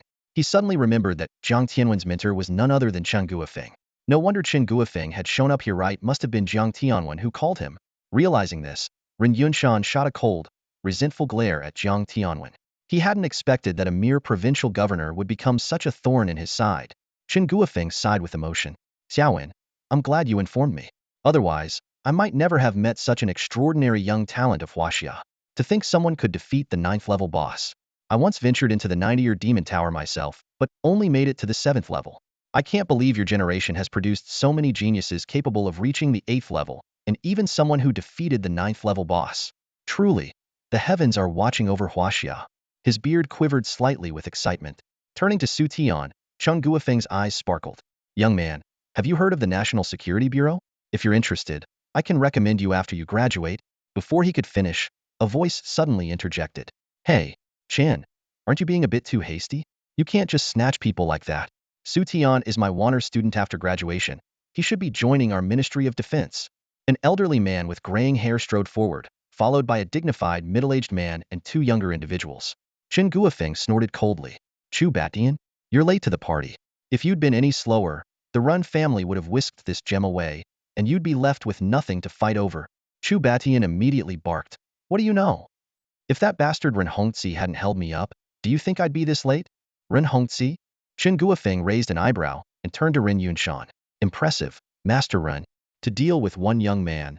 You even brought out the old patriarch of the Ren family. Ren Yunshan's expression darkened.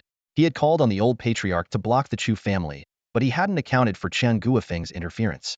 Today was a total disaster, had lost everything, and gained at least two powerful enemies for the Ren family. Chu Batian snorted. What now, Ren family brat? Out of respect for your old patriarch, I won't beat you up today. Now get lost, what are you waiting for? An invitation to dinner? Ren Yunshan's mouth twitched. In the presence of these seasoned veterans, his status as the head of the Ren family was utterly insignificant. Just as Ren Yunshan was about to leave, Xu Tian suddenly spoke, his voice tinged with a hint of defiance. Wait, Master Ren. After targeting me to this extent, are you planning to just walk away? Don't you think you owe me an apology? Ren Yunshan paused mid-step at the words. He turned around, his gaze sharp and cold as it locked onto Xu Tian. Boy, don't push your luck. Chu Batian immediately interjected, his tone stern. What's this? You sent people to assassinate him, placed a bounty on his head, and left him living in constant fear. It's already generous that no one's demanding compensation for emotional distress, yet you can't even offer a proper apology? Chu Batian knew he had arrived too late to assist Xu Tian at the crucial moment. So now he was eager to back him and perhaps persuade him to join the National Defense Department. Ren Yunshan's fists clenched instinctively at the sharp rebuke, but he slowly released them. Through gritted teeth, he forced out two words. I'm sorry. With that, he spun around, ready to leave in a fury. Hold on, Xu Tian called out again. Ren Yunshan's expression twisted instantly, his anger flaring. What more do you want? The head of one of the four great families, reduced to such a state by a young man, was utterly humiliating. Even Chen Guofeng and Chu Batian looked slightly taken aback, a flicker of hesitation crossing their faces. Ren Yunshan had already swallowed his pride and apologized if Xu Tian pressed further. It might seem excessive. Xu Tian replied calmly, Master Ren, you misunderstand. I'm not asking for another apology from you. I want the true culprit behind this incident to step forward in person. Ren Yunshan froze, the muscles in his face twitching slightly.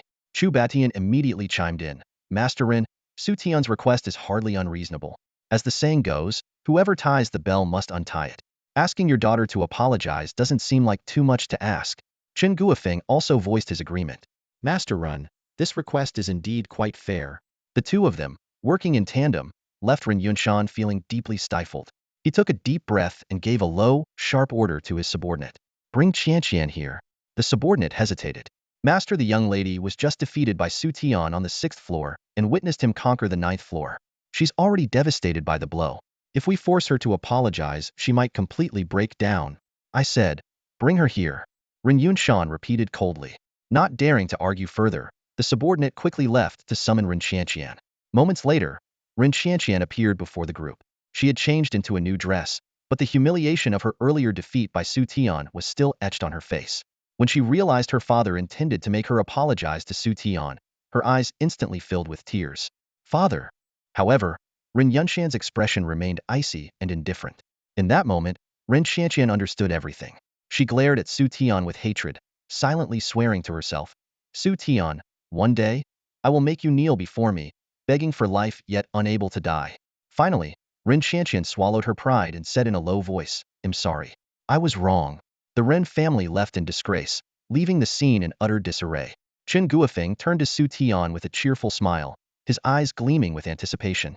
Kid, don't forget our agreement. After you graduate, come join the National Security Bureau. With that, he turned and prepared to head back to the capital. Jiang Tianwen, seeing this, quickly followed to send off his former mentor. Chu Batian stroked his graying beard, his approving gaze landing on Xu Tian. Xu Tian, don't listen to that guy. The Ministry of Defense is where the real future lies. When the time comes, they'll personally open the doors for you. He then turned to Chu Wan, winking playfully. Oh, right. Little Wan is your mentor at Ching University, isn't she? If you have any questions, just ask her. She'll definitely take good care of you at the university. Won't you, little Wan? Chu Wan's cold and composed face froze for a second at his words, but she still nodded lightly. Satisfied, Chu Batian chuckled. See? With Chu Wan around, you can focus on improving yourself at Ching University without worry. She'll handle the rest for you. Alright, it's getting late. I should head back too. Alright, Grandpa, let me see you off, Chu Wan said softly.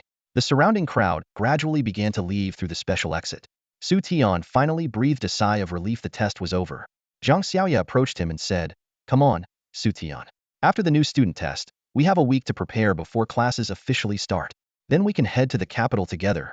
Sure, Xu Tian replied with a smile. After a brief chat, Xu Tian returned home with the Jiang family's car.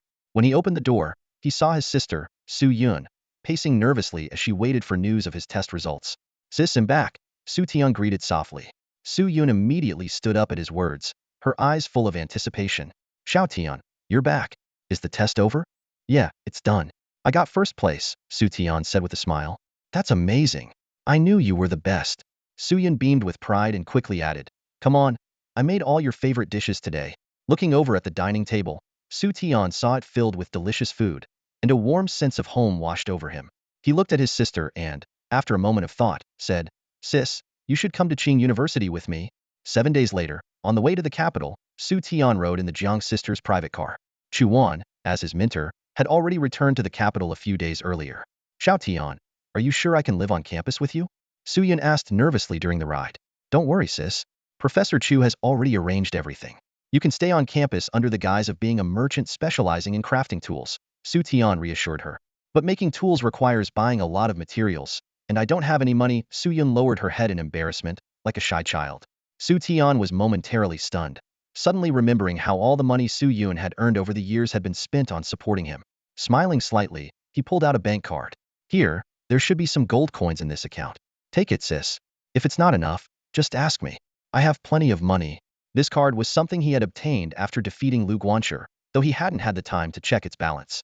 Given Liu's position in the Ren family, Xu Tian figured there should be enough for his sister to start her crafting business. Su Yun instinctively wanted to refuse, but seeing the determined look in Xu Tian's eyes, she relented.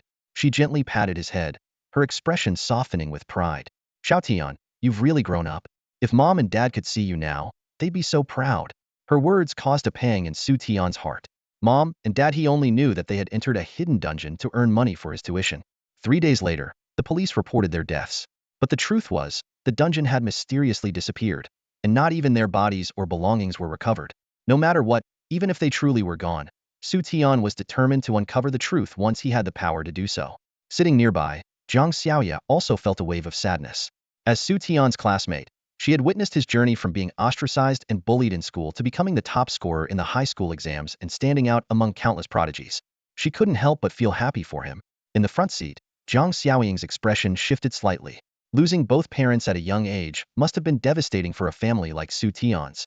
She could only imagine the hardships he and Su Yun had endured to make it this far. Perhaps, she thought to herself, she shouldn't have said those things to him that day.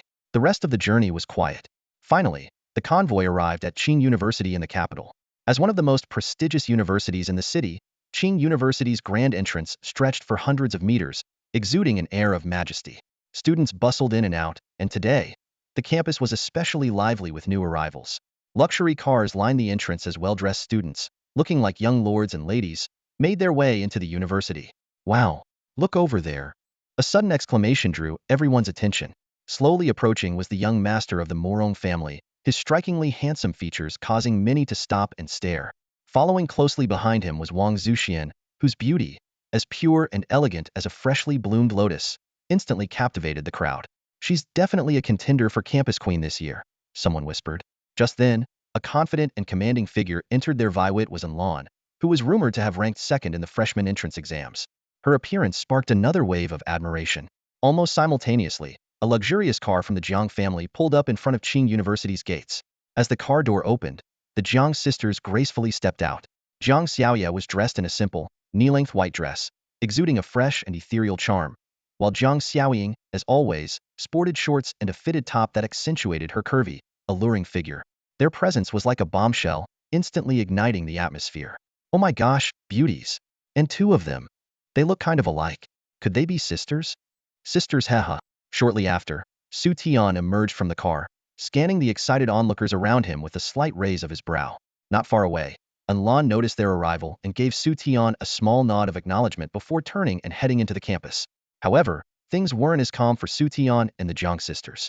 The sisters' stunning appearances drew a swarm of upperclassmen eager to help carry their luggage. Scratching his head in confusion, Xu Tian muttered to himself, Lan looks great too. Why didn't they act this enthusiastic around her? Hey there, freshman. I'm Chao Rue, a junior. Need help with your bags? Freshman, nice to meet you. I'm the student council president. The enthusiastic voices of introductions and offers to help overwhelmed Zhang Xiaoya, who looked around helplessly and turned her pleading eyes to her sister. Zhang Xiaoying's lips twitched slightly as she recalled going through a similar experience when she first entered college. Apparently, none of these people recognized her now. Xu Tian. Zhang Xiaoying turned, her sharp gaze locking onto the bystander watching the commotion unfold. Her tone was cold and firm. Xu Tian froze for a moment, unsure how to respond. You wanted to prove yourself, didn't you? Well, erase your chance. Zhang Xiaoying tilted her delicate chin, signaling for him to take action. Feeling the hostile stares from the crowd, Xu Tian was momentarily speechless. Taking a deep breath, he strode over to Zhang Xiaoye and, without hesitation, wrapped an arm around her slender waist. Sorry, everyone, Xu Tian announced loudly, but she's already taken. Xu Tian. Zhang Xiaoye let out a surprised gasp as she suddenly felt an arm wrap around her waist. But the moment she noticed the curious gazes from those around her, she quickly quieted down. She didn't want Xu Tian to lose face in front of everyone. Besides, if it was Xu Tian, perhaps she didn't really mind. This unexpected scene left the crowd stunned. Xu Tian, though decently good-looking, was dressed plainly and gave off the impression of someone out of place, almost like a freeloader tagging along for a ride. Many in the crowd exchanged looks of disdain and mockery, thinking, how could someone like him deserve a pure and lovely junior like Zhang Xiaoye? Just then, the white cat in Zhang Xiaoye's arms suddenly leaped onto Xu Tian. This unexpected action caused a subtle shift in the expressions of the surrounding senior students. A rumor flashed through their minds: wasn't the top scorer of the freshman entrance exam a Beast Tamer named Xu Tian, rumored to have a white cat as his divine beast companion? Could this plain-looking guy really be that Xu Tian? Some seniors began eyeing him with caution, while others maintained their dismissive attitudes. After all, they prided themselves on their superior knowledge and experience compared to a mere freshman. And someone like Zhang Xiaoye? She should obviously be the target of everyone's admiration, not someone to be taken by a nobody. At that moment, a male student stepped forward, his lips curling into a sneer. Hey, kid, do you even know what it means to respect your seniors? Let go of her now, and I might consider letting you off this time. Otherwise, your days at Ching University are going to get very rough. Low murmurs arose from the crowd nearby. That's the student council vice president. I heard he's from the powerful Huang family in the capital. A rich second-generation heir with a mysterious profession. Xu Tian couldn't help but chuckle at the threat. So respecting seniors means giving up my girlfriend? Is he out of his mind? He calmly uttered a single word. Leave. The smirk on Huang Yu's face froze instantly.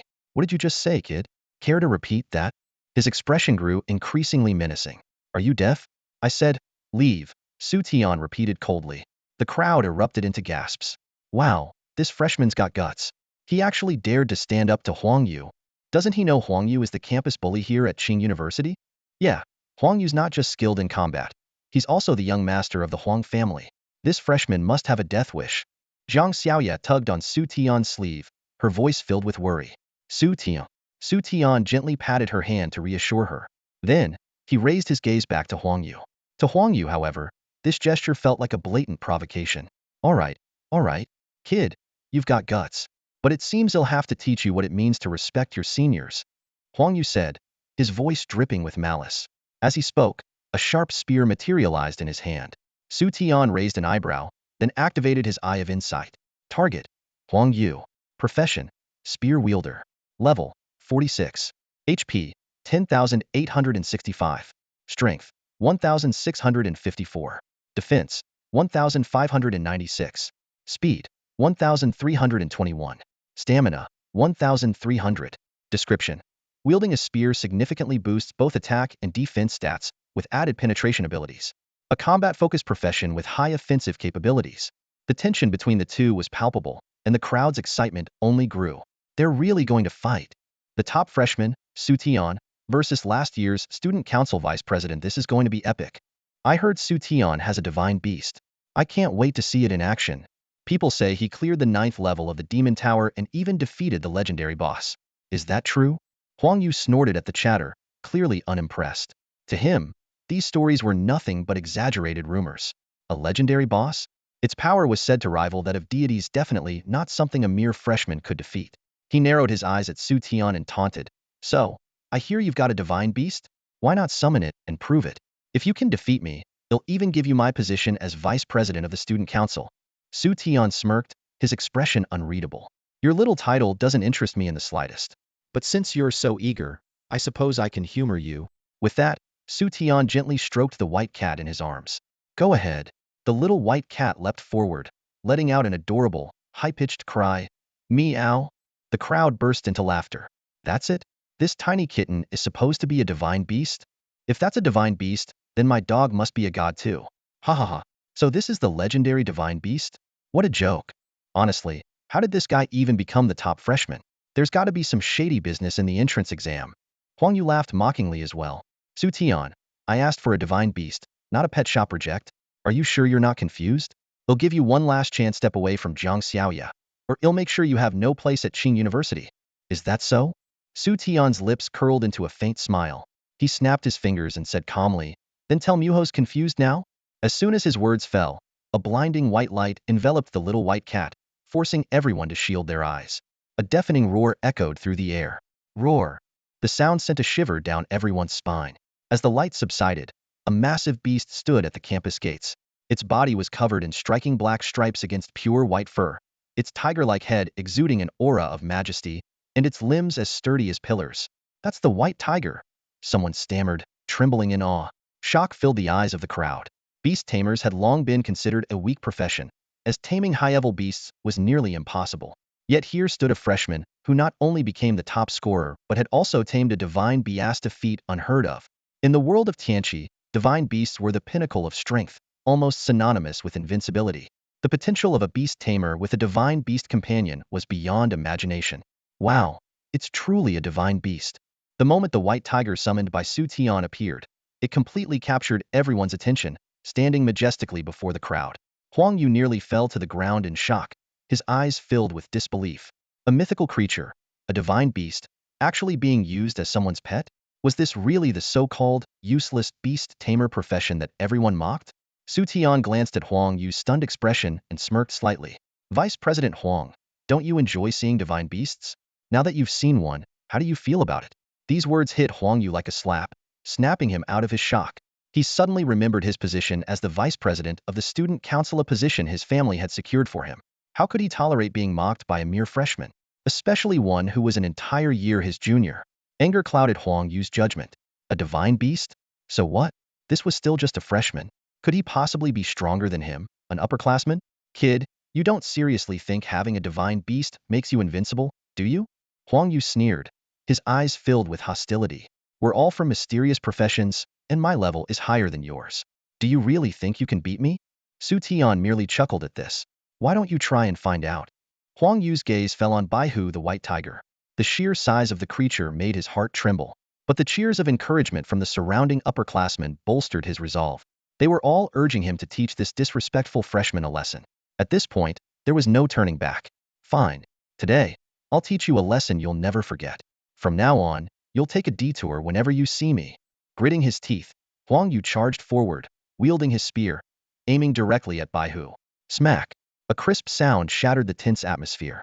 Baihu swatted Huang Yu away with a casual paw, sending him flying several meters before he crashed heavily onto the ground, motionless. Quick! Get a healer! A healer! The crowd erupted into chaos. Huang Yu had been reduced to critical health with just one slap. Everyone stared at Baihu in shock, their minds reeling. Was this the power of a divine beast? A single, restrained blow had nearly incapacitated a level 46 Huang Yu. If it had gone all out, Huang Yu might have been sent straight to the afterlife. Baihu, now back in its smaller feline form, coldly scanned the crowd.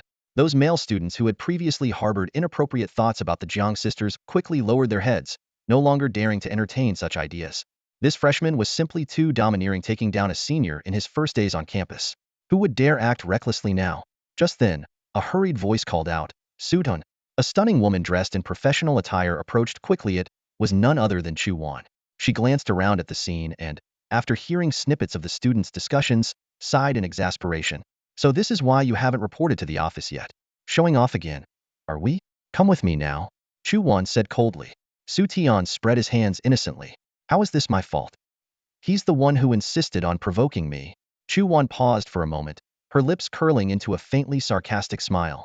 I almost believed you for a second. It's true. Xu Tian widened his eyes in mock indignation. He demanded to see a divine beast.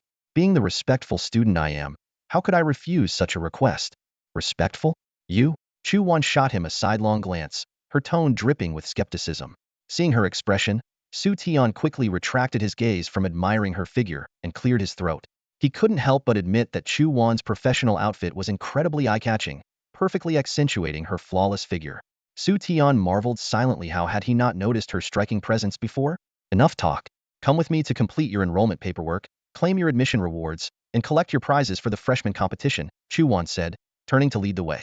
Xu Tian waved goodbye to the Jiang sisters. All right, they'll be off with Ms. Chu then. As a distinguished honorary mentor at Ching University, Chu Wan was free to choose whether or not to take on students. Before Xu Tian, she had never accepted a single student, deeming it a waste of her time. But Xu Tian was different. His talent surpassed even her own, and his future potential was boundless.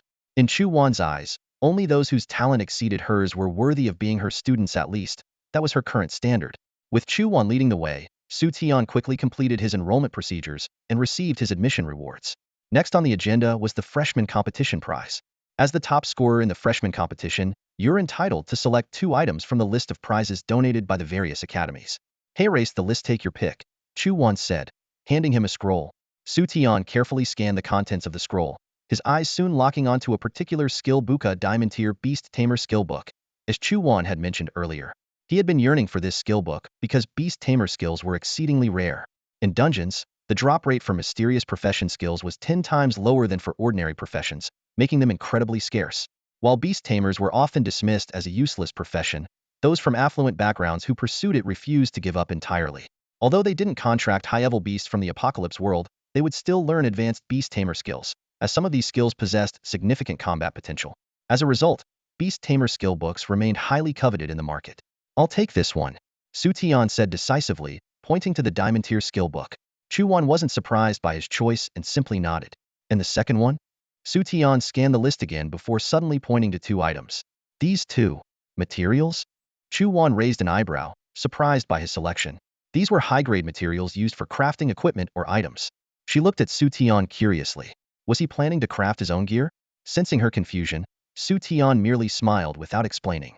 In truth, he did intend to craft something extraordinary, not just any equipment, but an artifact. Among the ultimate rewards he had obtained from the 9th Demon Tower were not only rare items, but also a prize so incredible it could drive the entire world into a frenzy. Xu Tian's gaze fell onto the blueprint of the divine artifact in his hand, and his heartbeat quickened. The name, Swallowing Heaven Gourd, exuded a commanding aura, as if it truly had the power to devour heaven and earth. What made it even more astonishing was that this artifact possessed 3 powerful abilities, far surpassing those of ordinary top-tier equipment. The first skill, Demon Suppression, immediately caught Xu Tian's attention. It allowed the user to weaken a monster to the brink of death and then absorb it into the gourd, transferring the monster's attributes to the user. Even more incredible, the attributes could stack without limit. This potential for infinite growth was enough to drive any adventurer mad with desire. The other 2 skills, Solidify and Overturn the Heavens, were equally versatile for both offense and defense. Each time a monster was devoured, energy would be accumulated to unleash either an impenetrable defense or a devastating strike. Additionally, it could temporarily boost the corresponding attributes by 300. Xu Tian couldn't help but imagine the game-changing power of such abilities in critical moments. As he prepared to join the elite Ching University, Xu Tian anticipated facing higher-level dungeons and greater dangers. A divine artifact that could protect his life, counterattack enemies, and aid in his growth was nothing short of essential. Determined, he resolved to forge the Swallowing Heaven Gourd as soon as possible. However, the rarity of the materials listed made Xu Tian frown. Many of the required components could only be obtained from level 70 or even level 80 dungeons. Adapting those with his current strength would be suicidal. Fortunately, his storage space already contained some materials, and the rewards from the 9th Demonic Tower and the entrance exam had helped him gather most of what he needed. Looks like I'll need to make a trip to the capital's auction house, Xu Tian muttered to himself. Xu Tian? Xu Tian. Chu Wan's voice snapped him back to reality. Her cool, elegant face showed a hint of confusion. I've been calling you for a while. What were you thinking about? Oh, nothing, Xu Tian replied, shaking off his thoughts. He quickly asked, Miss Chu, do you have any recommendations for auction houses in the capital? I need to acquire a few things. Chu Wan's eyes flickered slightly before she handed him a business card. This is the contact information for one of my elders. He oversees the Xiao family in the capital. The Xiao family is one of the most powerful commercial families in Huaxia, and auction houses are their primary business. If you need assistance, you can mention my name. Xu Tian's eyes lit up, and he thanked her sincerely. The Xiao family was renowned in the business world, with enterprises spanning countless industries. Their Shao auction house was particularly famous both domestically and internationally. With this connection, the chances of obtaining the remaining materials had significantly increased. You're my student. It's nothing, Xu Wan said calmly. By the way, Miss Chu, where is my dormitory? Xu Tian suddenly remembered this crucial question. Don't worry, it's all arranged, Xu Wan explained. Considering you ranked first in the college entrance exams and topped the entrance assessment, I specifically requested the principal to let you stay in the Qingxin Villa. The Qingxin Villa? Xu Tian's eyes widened in surprise. Isn't that reserved for the university's honorary professors? That's correct, which is why I made a special application, Chu Wan said softly. I arranged for you to stay in Villa number 7, which has been vacant next to mine. Is that all right? Next to yours? You live in the Qingxin Villa too? Xu Tian looked at her in shock. I thought only honorary professors lived there. Honorary professor sounds old-fashioned, so I just refer to myself as a mentor. Chu Wan replied nonchalantly, tucking a strand of hair behind her ear. What? Do I not look the part? Xu Tian glanced her up and down, taking in her youthful appearance and graceful figure, and shook his head. You really don't. Chu Wan raised an eyebrow slightly but didn't seem bothered. All right, everything's settled. Pack your belongings, and I'll take you all to move in. Hold on. Xu Tian suddenly remembered something important and asked a bit awkwardly. How many people can the villa accommodate? Qingxin Villa number 7 has 3 floors, plus a garden, lawn, and swimming pool. It covers a total area of 800 square meters, Chu Wan explained. As for the number of residents, I think it could comfortably house more than a dozen people. Her gaze subtly swept over Xu Tian and the group behind him, including Su Yun and the Jiang sisters. You all should be fine. Standing at the back, Jiang Xiaoye couldn't help but marvel as she looked at the elegant and luxurious villa number 7. I've heard so much about the Qingxin Villas, the beautiful scenery, and the exclusive teleportation channels that connect directly to any part of the campus. Seeing it in person, it truly lives up to its reputation. As a freshman, she had already heard of the famous Qingxin Villas. Ching University, as the top institution in the capital, boasted an expansive campus with state-of-the-art facilities. For most students, it took half an hour to walk from the dormitories to the lecture halls, and over an hour to reach the dungeon teleportation center. The exclusive teleportation channels of the Qingxin Villas, however, could save an immense amount of time, essentially equating to more opportunities for gaining experience. Jiang Xiaoye felt fortunate to stay in the Qingxin Villa, knowing it was thanks to Xu Tian. In contrast, Jiang Xiaoying, who had always had a strained relationship with Xu Tian, looked noticeably awkward. After all, she had once even tried to threaten him. Xu Tian, we're not the top freshmen. Do you think it's inappropriate for us to move in here? Jiang Xiaoye asked worriedly as she looked around villa number 7. Chu Wan reassured her softly, don't worry. From now on, this villa belongs to Xu Tian. As long as he agrees, you can move in. Xu Tian chuckled and said, Xiaoye, if Teacher Chu says so, then just settle in without worry. Besides, this place has a special teleportation portal, which makes it much more convenient than the regular dormitory area. As he spoke, his gaze shifted to Jiang Xiaoying, who stood nearby with a complicated expression. Guessing what Jiang Xiaoying was thinking, Xu Tian half-jokingly said, if you're feeling awkward about it, I could hire you as a housekeeper to take care of me and my sister's daily needs. His comment was like a bombshell, instantly igniting Jiang Xiaoying's fury. What? You want me to be your housekeeper? I'm the eldest daughter of the Jiang family, and you dare to, she gritted her teeth, her beautiful eyes practically ablaze with anger. Xu Tian shrugged nonchalantly. If you're not willing, then forget it. Jiang Xiaoying's chest heaved with rage, and she almost refused to move in on the spot. But glancing at Jiang Xiaoye, a thought flashed through her mind. If she wasn't around, what if this guy tried something with Xiaoye? Even though she had reluctantly accepted Xu Tian and Xiaoye being together, that didn't mean she could tolerate them doing that kind of thing. Xiaoye was so innocent. What if Xu Tian sweet-talked her into something? Fine. A housekeeper it is. Jiang Xiaoying snapped, her voice filled with anger. Xu Tian was stunned. He had only been joking and never expected Jiang Xiaoying to actually agree. Unconsciously, his eyes drifted to her long, fair legs and her stunning figure, and an image of her in a maid outfit popped into his mind. Realizing his thoughts were straying, Xu Tian quickly cleared his throat to shake off the inappropriate idea. Let's go inside and start tidying up, he suggested, changing the subject. The next day, the freshman courses began. The morning sessions covered topics like elemental counterbalances, career introductions, and information about open dungeons and known monster guides. For Xu Tian, these dry and tedious theoretical lessons held no appeal, and he ended up dozing off at his desk. It wasn't until the afternoon's practical class dungeon trials that Xu Tian finally perked up. During lunchtime, Chu Wan approached Xu Tian with a look of exasperation. You spent the entire morning sleeping? The teaching staff bombarded me with calls, saying you're a promising talent.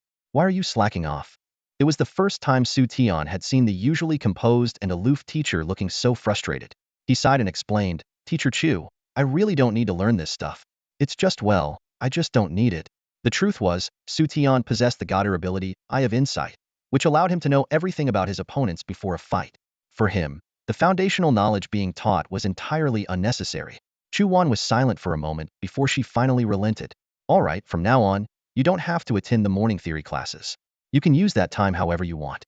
I'll handle the principal." "Really?"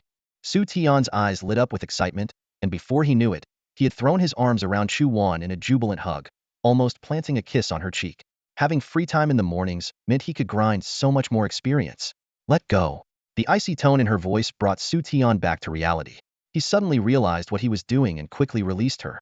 In that brief moment, he had felt the slight tremor of her delicate frame and the soft pressure against his chest.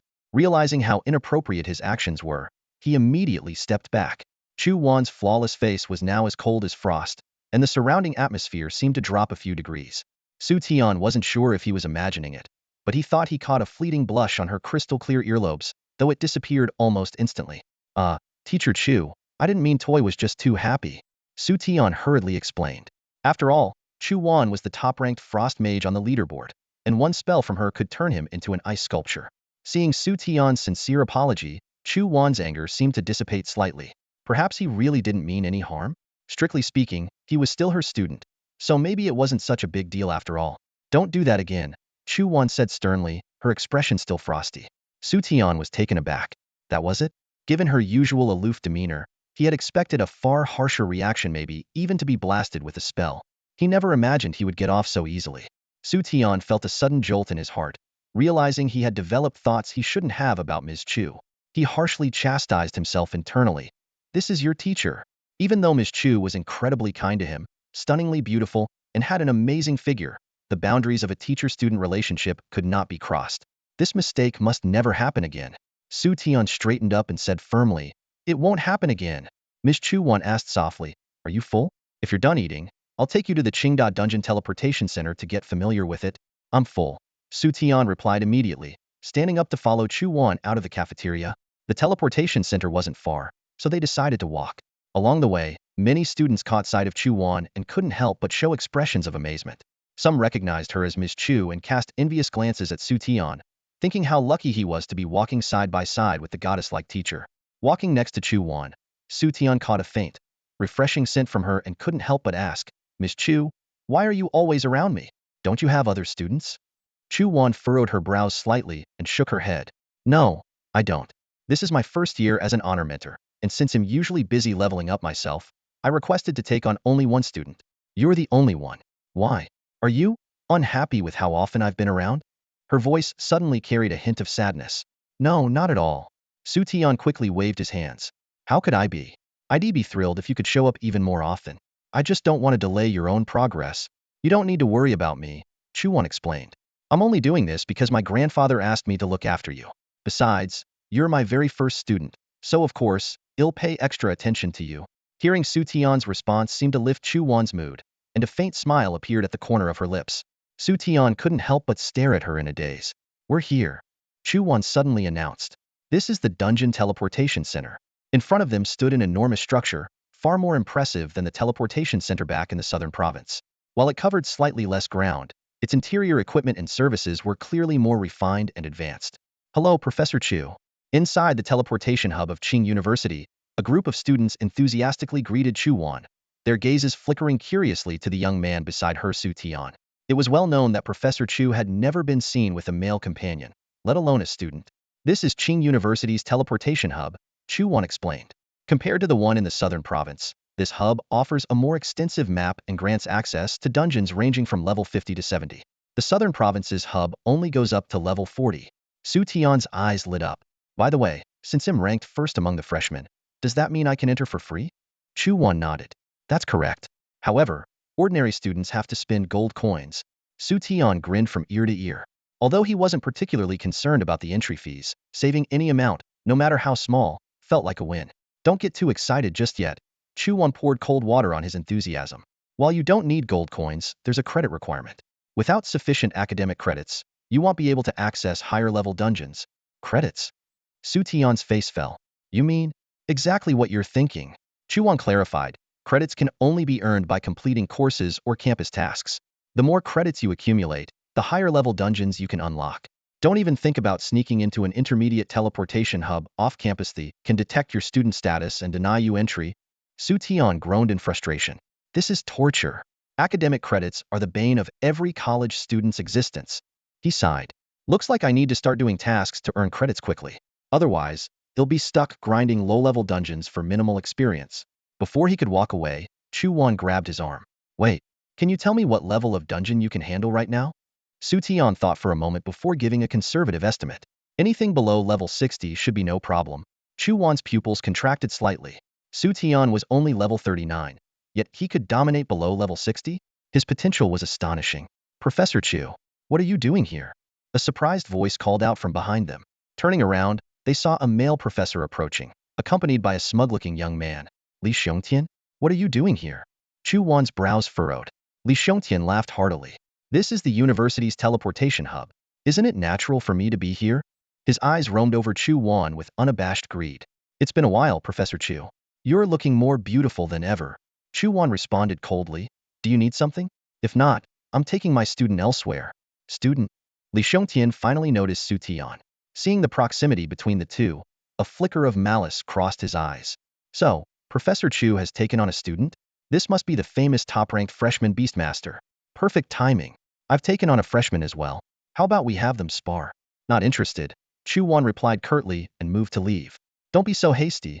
Li Xiongtian stepped in her way. Is it because there's nothing at stake? How about this? I recently acquired some rare materials from a secret realm. If your student wins, they'll give them all to you. He waved his hand, revealing a collection of materials. Xu Tian's eyes sparkled. Among the items was something he desperately needed to forge the devouring gourd. Noticing his reaction, Chu Wan leaned in and whispered, Something you need? Yes, Xu Tian nodded, his gaze shifting to the young man behind Li Xiongtian. He hadn't seen this person during the freshman trials, meaning his performance in the ninefold demon tower wasn't remarkable.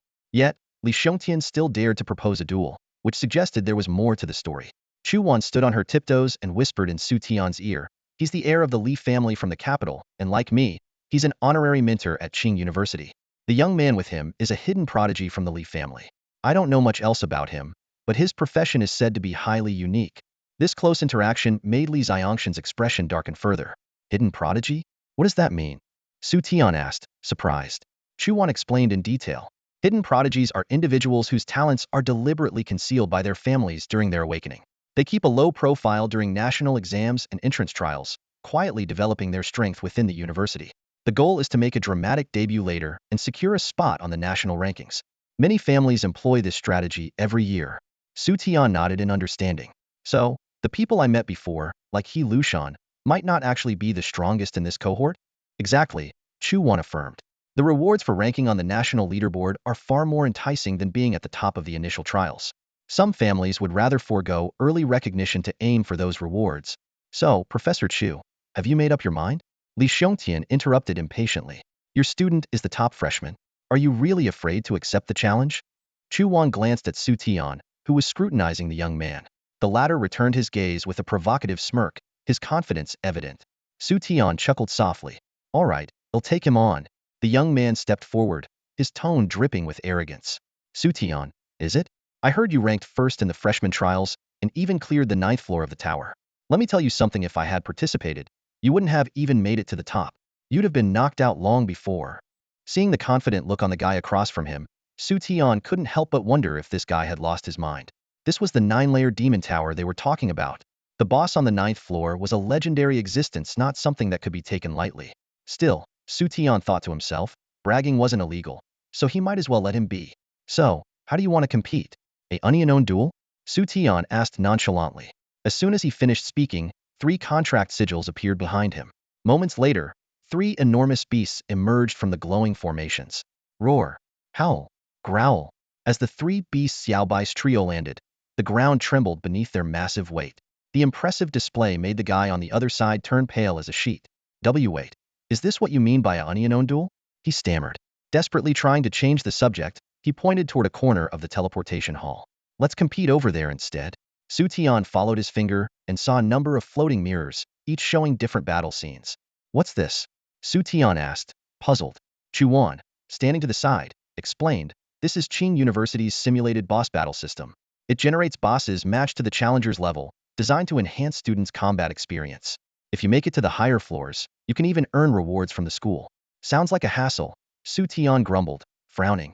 Wouldn't it be easier if Xiaobai just slapped him flat and called it a day?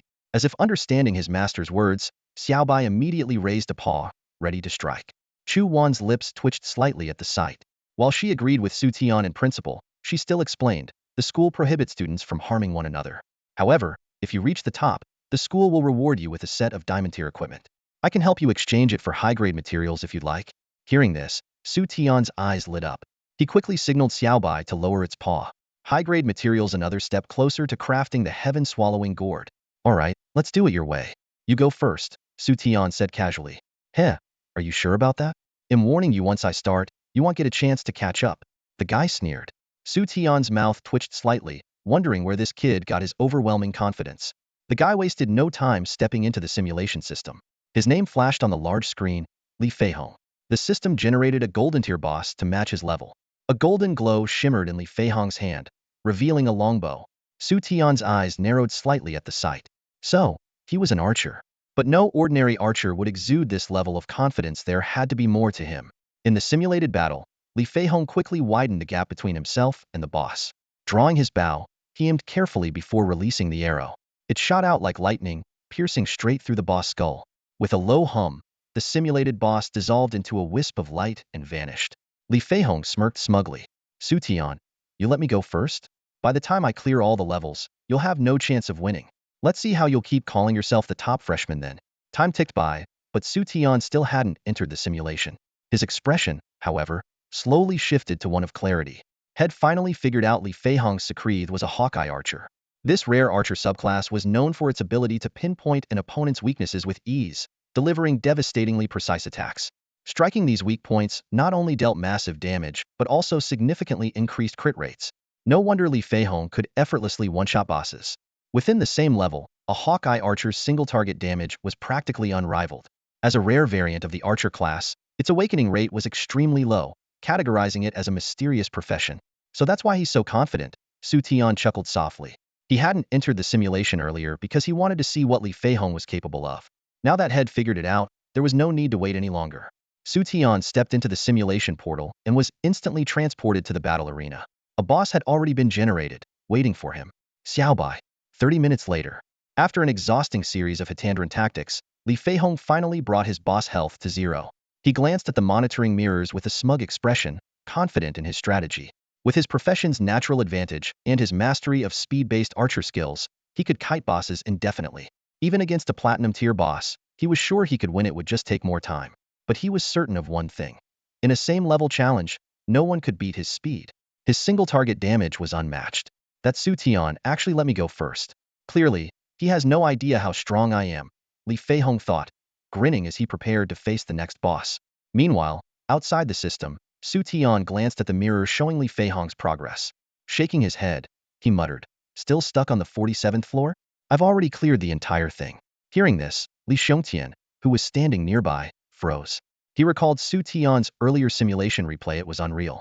Xu Tian had cleared the tower at an inhuman speed, with only Xiaobai taking action. The other two beasts hadn't even joined the fight. At that moment, Li Tian realized he and Li Feihong had severely underestimated Xu Tian's strength. If they participated in the freshman assessments, they wouldn't have made such a mistake. Mr. Li, could you hand over the materials now? Chu Wan asked softly. From the start, she'd been confident Xu Tian wouldn't lose, even against a hidden prodigy. Li Tian glanced at Li Feihong, who was still battling in the simulation. The sight of him defeating a boss and striking a triumphant pose at the mirror made Li Tian want to slap him. Fine, take them, Li Tian said through gritted teeth. The materials included some rare and valuable items worth millions of gold coins, now handed over for free. To his surprise, Chu Wan immediately passed the materials to Xu Tian. Watching this, Li Tian felt his frustration boil over. 2 hours later, Li Feihong finally cleared all the levels. By then, the hall was nearly empty, with only Li Tian waiting. Unaware of the situation, Li Feihong looked around, didn't see Xu Tian, and burst out laughing. Haha, I knew it. I'm the first to clear it. Xu Tian, I've won. Ha ha ha. Li Tian, unable to hold back any longer, slapped him hard across the face and roared, "One? One my foot." As Xu Tian walked out of the principal's office, he was practically glowing with pride and excitement. His eyes sparkled with enthusiasm, and his face was lit up with an irrepressible joy. The acquisition of 2 rare materials brought him one step closer to his ultimate goal of crafting the swallowing heaven gourd. Xu Tian quickly calculated what he still needed. Aside from a few ultra-rare materials, he was missing some common and rare ones. Just as he was lost in his thoughts, Chu Wan's voice interrupted him. "How many materials are you still missing?" Xu Tian hesitated for a moment before listing them one by one. Hearing the list, Chu Wan frowned slightly, astonished. Some of these materials were extraordinarily rare, items that even her current dungeons might not drop. She couldn't help but wonder what mysterious artifact Xu Tian was planning to create. Softly, Chu Wan suggested, "How about this? These materials are all very valuable. Tomorrow, they'll help you arrange a meeting with Uncle Han so we can discuss this face-to-face. What do you think?" "Sure," Xu Tian agreed with a nod. A face-to-face transaction was indeed more secure. "All right, we'll call you tomorrow," Chu Wan said before heading off to deal with other matters. Back at the teleportation center, Xu Tian's gaze lingered on the task board. With his current level cap at 40, he felt like he had boundless energy but nowhere to channel it. Left with no better options, he decided to take on all the available level 40 tasks at the school. "Let's start with these," Xu Tian declared decisively. The senior student in charge of logging the tasks stared at Xu Tian in disbelief. "Are you serious, freshman?" she asked, shocked. This first year had just taken on over 20 level 40 tasks in one go, prompting her to wonder if he had lost his mind. "Yes, I'm serious," Xu Tian replied confidently, then joked, "By the way, do I get extra credits for accepting so many tasks at once?" The senior's lips twitched in exasperation as she explained, "No, that's against school policy. Each task is worth only 0.2 or 0.3 credits. You'll need to accumulate 100 credits to unlock level 50 access." Xu Tian sighed, then stepped outside to call Jiang Xiaoya.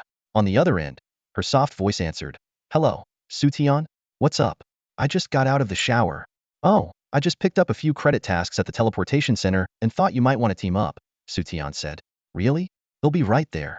Jiang Xiaoya responded excitedly before hanging up. Before long, Jiang Xiaoya arrived, dressed in a white dress with her delicate features lightly enhanced by makeup, drawing the attention of many passers-by. To Xu Tian's surprise, she wasn't alone. Jiang Xiaoying was with her. Noticing Xu Tian's curious look, Jiang Xiaoying said coolly, "Don't get the wrong idea. I have my own tasks to handle in the dungeon. I'm not joining you too." "Oh," Xu Tian replied, blinking in mild disbelief.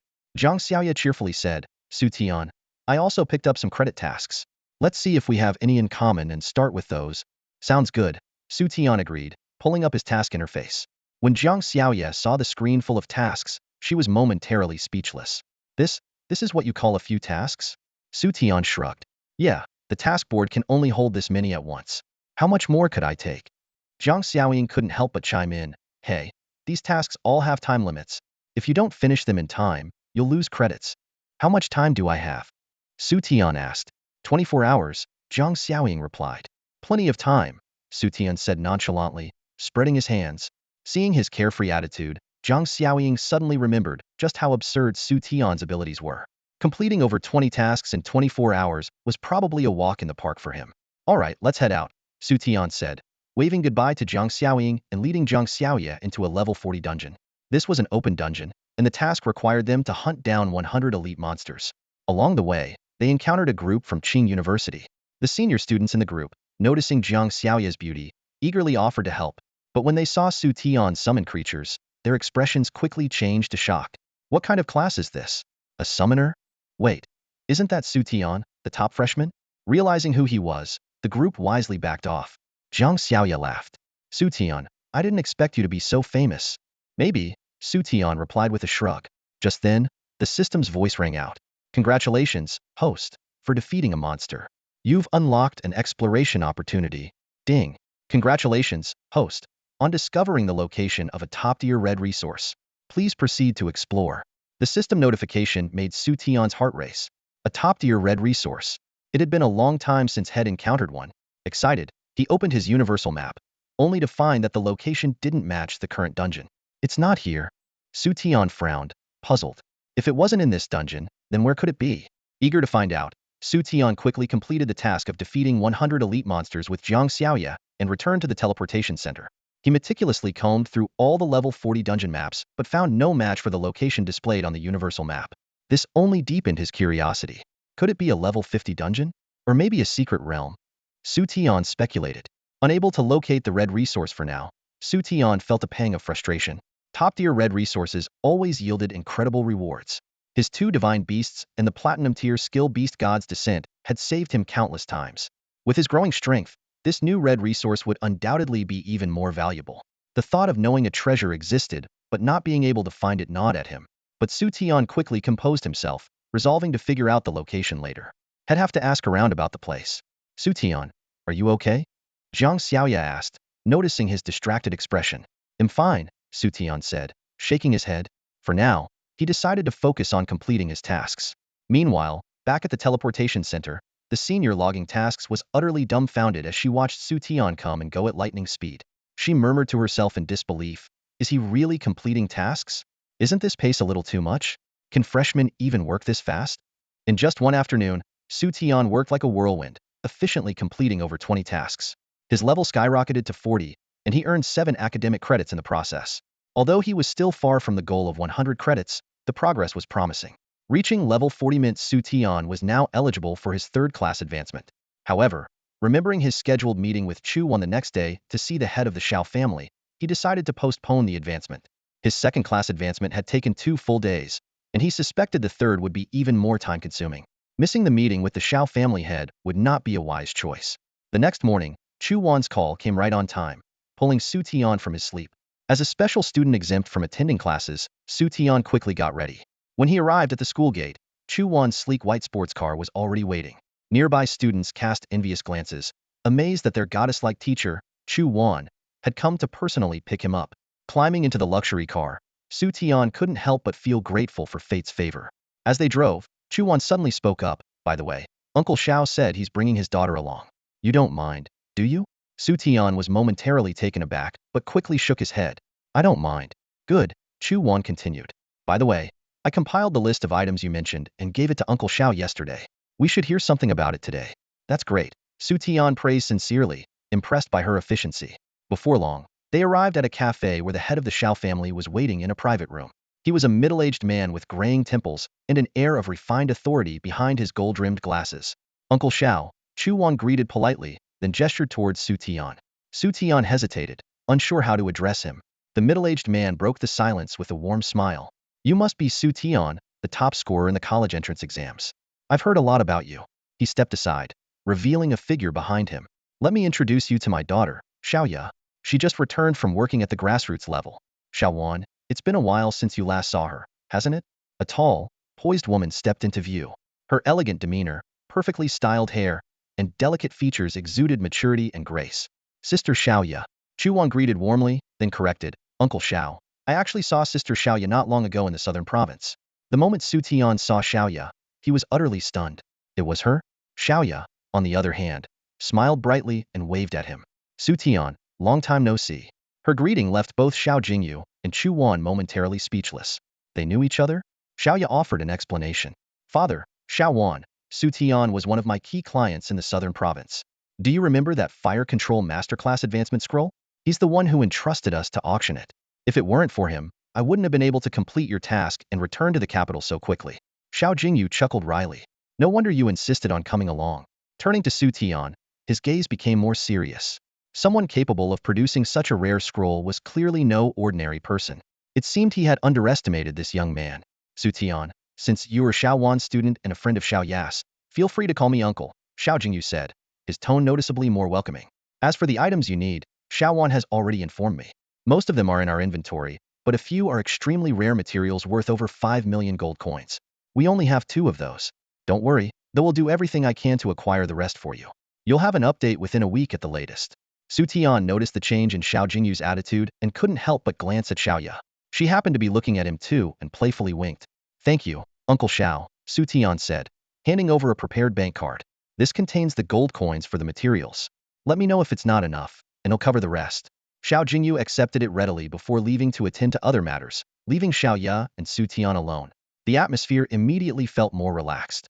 Chu Wan narrowed her eyes at Xu Tian. So, it was you in that VIP box at the auction. She recalled attending that auction herself. Though she hadn't been able to bid on the Fire Control Master Scroll, She had been curious about the mysterious person in Box 1 targeting the Rin family. Now it all made sense. Xu Tian merely smiled faintly. It was better if fewer people knew about such matters.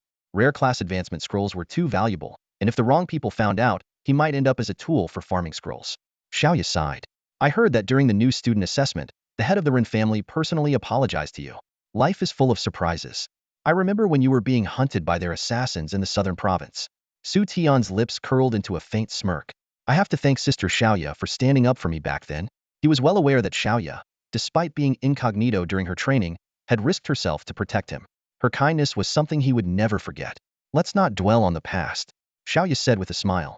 He'll be staying in the capital for now, taking over some of my father's responsibilities, especially at the auction house. If you ever need anything, don't hesitate to reach out. Looks like we'll be troubling you quite a bit in the future, Xu Tian replied with a grin. The three of them chatted until noon before parting ways. Back at his villa, Xu Tian immediately began preparations for his third-class advancement ceremony. Once started, the process would take a full 3 days. However, during this time, a major event shook all of China, even drawing the attention of the nation's top leadership. Congratulations, host, on completing your third career transformation and unlocking a new career branch. The system's voice echoed in Xu Tian's ears as 3 options appeared before him: Water Attribute Divine Beast Tamer, Dark Attribute Divine Beast Tamer, and Space Attribute Divine Beast Tamer. Each option would enhance the corresponding attribute of his pets and grant unique abilities. Without much hesitation, Xu Tian chose the Water Attribute Divine Beast Tamer. Immediately, the system announced, Congratulations, host, on your career transformation. You are now a Water Attribute Divine Beast Tamer. Additionally, you have obtained the exclusive skill, Raging Tide.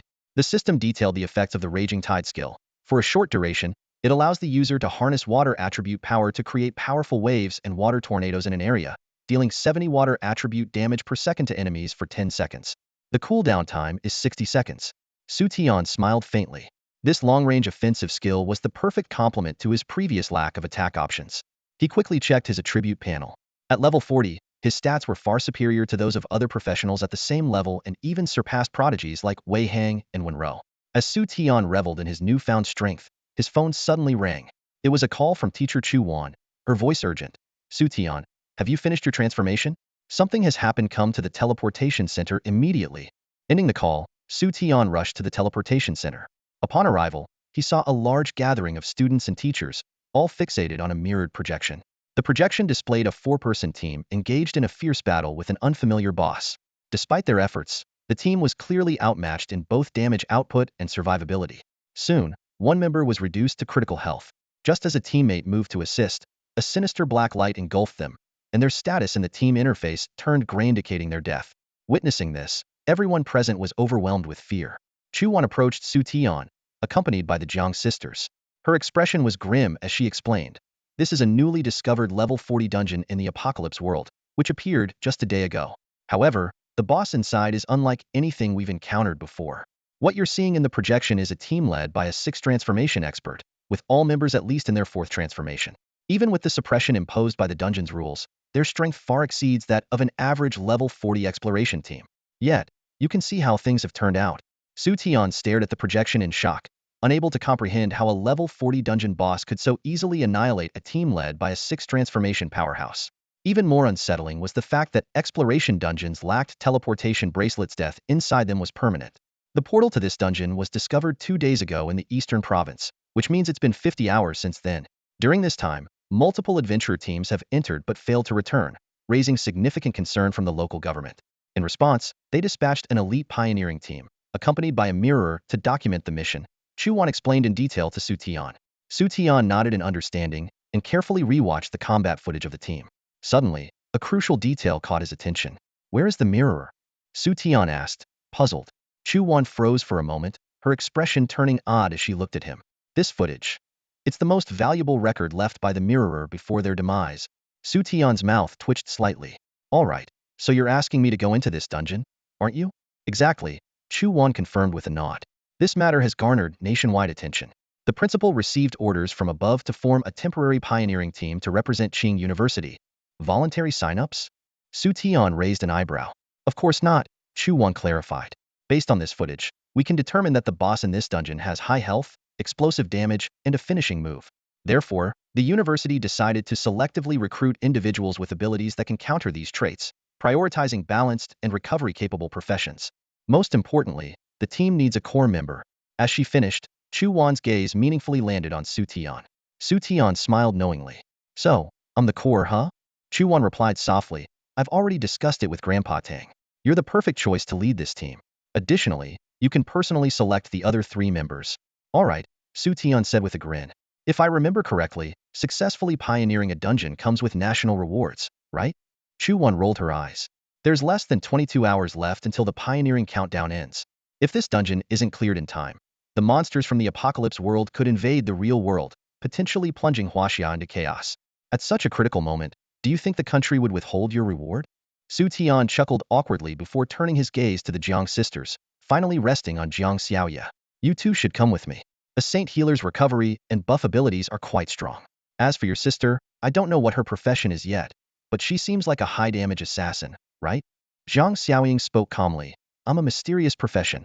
A 5-element assassin? 5-element assassin? Xu Tian was taken aback. Jiang Xiaoying explained succinctly. As the name suggests, a 5-element assassin wields the attributes of metal, wood, water, fire, and earth, giving them countering potential in most battles. Additionally, the synergy of multiple elements can unleash high damage. Balanced, huh? Xu Tian raised an eyebrow and immediately made a decision. All right, you're in. Jiang Xiaoying's eyes flickered briefly. Successfully pioneering the dungeon wouldn't just contribute to the country, but also grant access to the National Talent Cultivation Program, an opportunity of a lifetime. With so many prodigies at Ching University, such a chance would never have been hers or her sister's under normal circumstances. This time, they owed it all to Xu Tian. There's still one more spot. How do you plan to choose? Chu Wan asked, seemingly unsurprised by Xu Tian's decision. Xu Tian scanned the teleportation hall, his eyes finally landing on a familiar figure. Hey boss. Over here. Wei Heng waved excitedly, standing next to the adorably dressed rich girl Bai Yuner. It's you too. Bai Yuner and Wei Heng quickly approached, Bai Yuner's eyes filled with anticipation as she looked at Xu Tian. Xu Tian's mouth twitched as he summoned Xiaobai, who was immediately scooped up by Bai Yuner with a cheer. She began playfully ruffling its fur, while Xiaobai retaliated by pawing at her chest, eliciting a series of startled squeals. Wei Heng, how about taking on a task? Xu Tian said with a smile, addressing the sacred light knight. As a frontline fighter, Wei Heng might not need to intervene much with Xiaoman and Xiaowu in the team, but his team-wide attribute-boosting ability was a valuable asset. Wei Heng glanced at Chu Wan, suddenly realizing something. He asked cautiously, Boss, you're not planning to take on the dungeon, are you? That's right, Xu Tian confirmed. Boss, I'm so touched that you'd think of me for something like this, Wei Heng said, his eyes nearly welling up, but then he pointed to the side. However, I think bringing Miss Bai along would be more beneficial for your team. Xu Tian was momentarily stunned. He had chosen Wei Heng for his team-wide attribute buffing ability, while Bai Yuner, though a promising spatial mage, was still in the early stages of development. Her utility seemed limited. As he hesitated, Xu Tian suddenly noticed Xiaobai back in his hands. Even Xiaobai seemed confused, glancing around in bewilderment. Jiang Xiaoying's gaze flickered. Spatial transfer? 2 hours later, the group arrived in the eastern province. The previous updates were outdated, and the latest news revealed that even a team of Earth-ranking elites had entered the dungeon and vanished. The provincial official spoke gravely, based on our analysis, this boss is likely a higher-tier spawn, with at least diamond-level potential, and it unleashes an ultimate move right at the start of the battle. An Earth-ranking team failed? The news caused many pioneering teams to waver.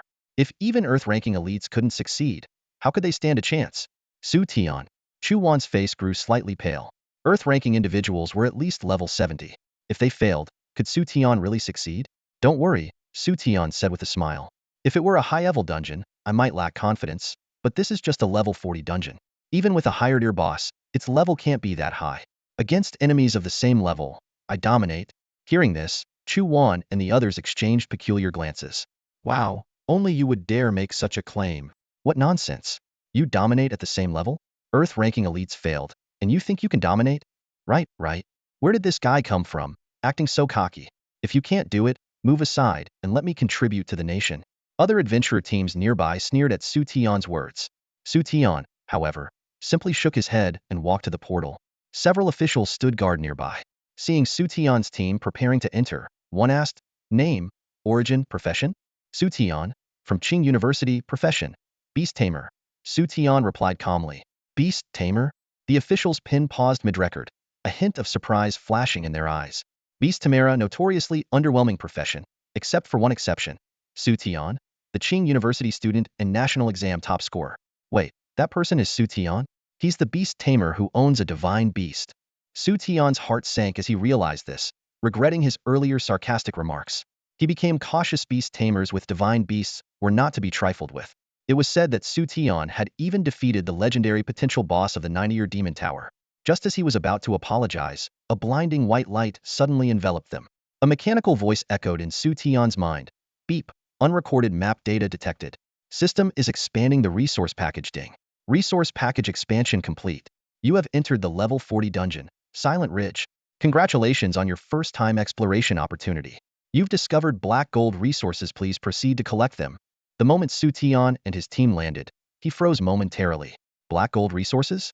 He had never encountered such a thing before. As a reward classified under red tier resources, he couldn't help but wonder what surprises it might hold. Zhang Xiaoying's cool voice interrupted his thoughts. Xu Tian, which way should we go? Let me check, Xu Tian replied, focusing his mind as he carefully examined the newly expanded map. The universal map system was indeed powerful, clearly displaying the distribution of monsters and resources. However, he noticed something unusual. There were 5 bosses marked on the map. Did this mean they had to defeat all 5 to clear the dungeon? Xu Tian frowned slightly. Just then, the system prompted him. Host, you can now view monster information after the resource package expansion. Xu Tian immediately opened the data for one of the bosses. When he saw the startling attributes of the Black Earth Beast, he couldn't help but gasp. A diamond tier boss with such absurdly high stats. It was no wonder the pioneering teams had suffered such crushing defeats. He quickly skimmed through the information for the other bosses. The Giant Wood Beast, Skyfire Beast, Surging Water Beast, and Vajra Beast. Without exception, their stats were equally astonishing. What made Xu Tian even more uneasy was that none of these bosses had ever been documented in the Huaxia bestiary. He had a nagging feeling that there might be some mysterious connection between these 5 bosses. Xu Tian, what's the plan? Zhang Xiaoying's voice pulled him back to reality. It's fine. Let's head this way. Xu Tian pointed to the left, where the Black Earth Beast was located. Based on the mirrored images he had seen at the teleportation hub, he guessed that the pioneering team had likely encountered this very creature. The group nodded and followed him, soon realizing that even the regular and elite monsters in this level 40 dungeon were far stronger than those in other dungeons. Even Zhang Xiaoying, who had already undergone her 4th class advancement, found it quite challenging to take down a single elite monster. Suddenly, Xu Tian stopped the group. Wait, something seems off here. He noticed an unusual red dot on the map. Although it represented a boss, its size was different from the others. Xu Tian quickly opened the red dot's information and discovered it was a type of leader monster called the Yellow Earth Beast.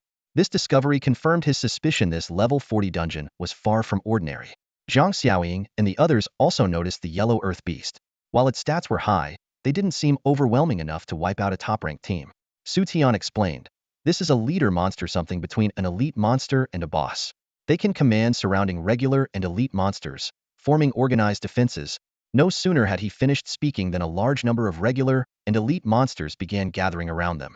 Under the Yellow Earth Beast's command, they arranged themselves into a disciplined formation.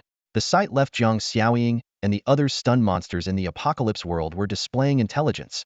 We don't have much time. Xiaobai, take care of them, Xu Tian ordered in a low voice. Xiaobai leaped out from Bai Yun'er's arms, instantly transforming into its majestic combat form. The appearance of the divine beast, White Tiger, prompted Bai Yun'er to cheer excitedly. Go, Xiaobai. Xiaobai dashed into the enemy ranks like lightning, its claws cutting through the monsters effortlessly. Regular monsters turned into loot drops in an instant, and even elite monsters fell just as easily. Within seconds, only the leader monster, the Yellow Earth Beast, remained. The Yellow Earth Beast let out a furious roar, but Xiaobai mercilessly unleashed its White Tiger War Wave, shattering the leader monster completely. Done. Xu Tian yawned as he stepped forward to collect the loot. The straightforward battle left Bai Yun'er momentarily stunned. She had expected a much fiercer fight. Xu Tian suddenly frowned. Wait, the experience drop rate for these monsters seems significantly higher. He had noticed that the experience gained from regular monsters in this dungeon was nearly double that of other level 40 dungeons. The group exchanged glances, realizing this discovery could potentially disrupt the current dungeon meta in Huaxia. Let's move. Time to find that boss, Xu Tian said, taking a deep breath as he led the team onward. With less than 20 hours remaining in the 72-hour time limit and 5 bosses to defeat, the situation was becoming increasingly urgent. Half an hour later, Xu Tian's team arrived outside the boss territory. After clearing the surrounding monsters, they finally caught sight of the bossa massive creature composed of black soil. At that moment, however, dazzling lights were erupting from its body. It was under attack from another team. The Black Earth Beast, irritated by the barrage of attacks, finally retaliated. It slammed down with overwhelming force toward the group below. The pioneering team scrambled to dodge, but a fragment of rock from the impact zone flew straight toward a girl in a black dress. A girl in a white dress from the same team saw this and screamed in alarm, "Watch out!" The woman in the black dress cast a gentle glance over her shoulder, her pupils reflecting the scene of shattered stones flying through the air. A wave of panic surged in her heart. The Black Earth Beast's attack power was astonishing, and as a mage, her defense and health were relatively fragile. One hit from the beast would leave her on the brink of death, if not outright kill her.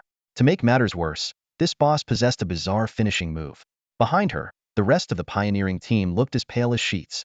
They knew all too well that the woman in the black dress could not withstand even a single blow from the Black Earth Beast.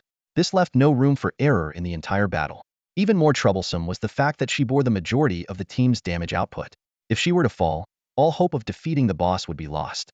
Despair washed over the team like a tidal wave.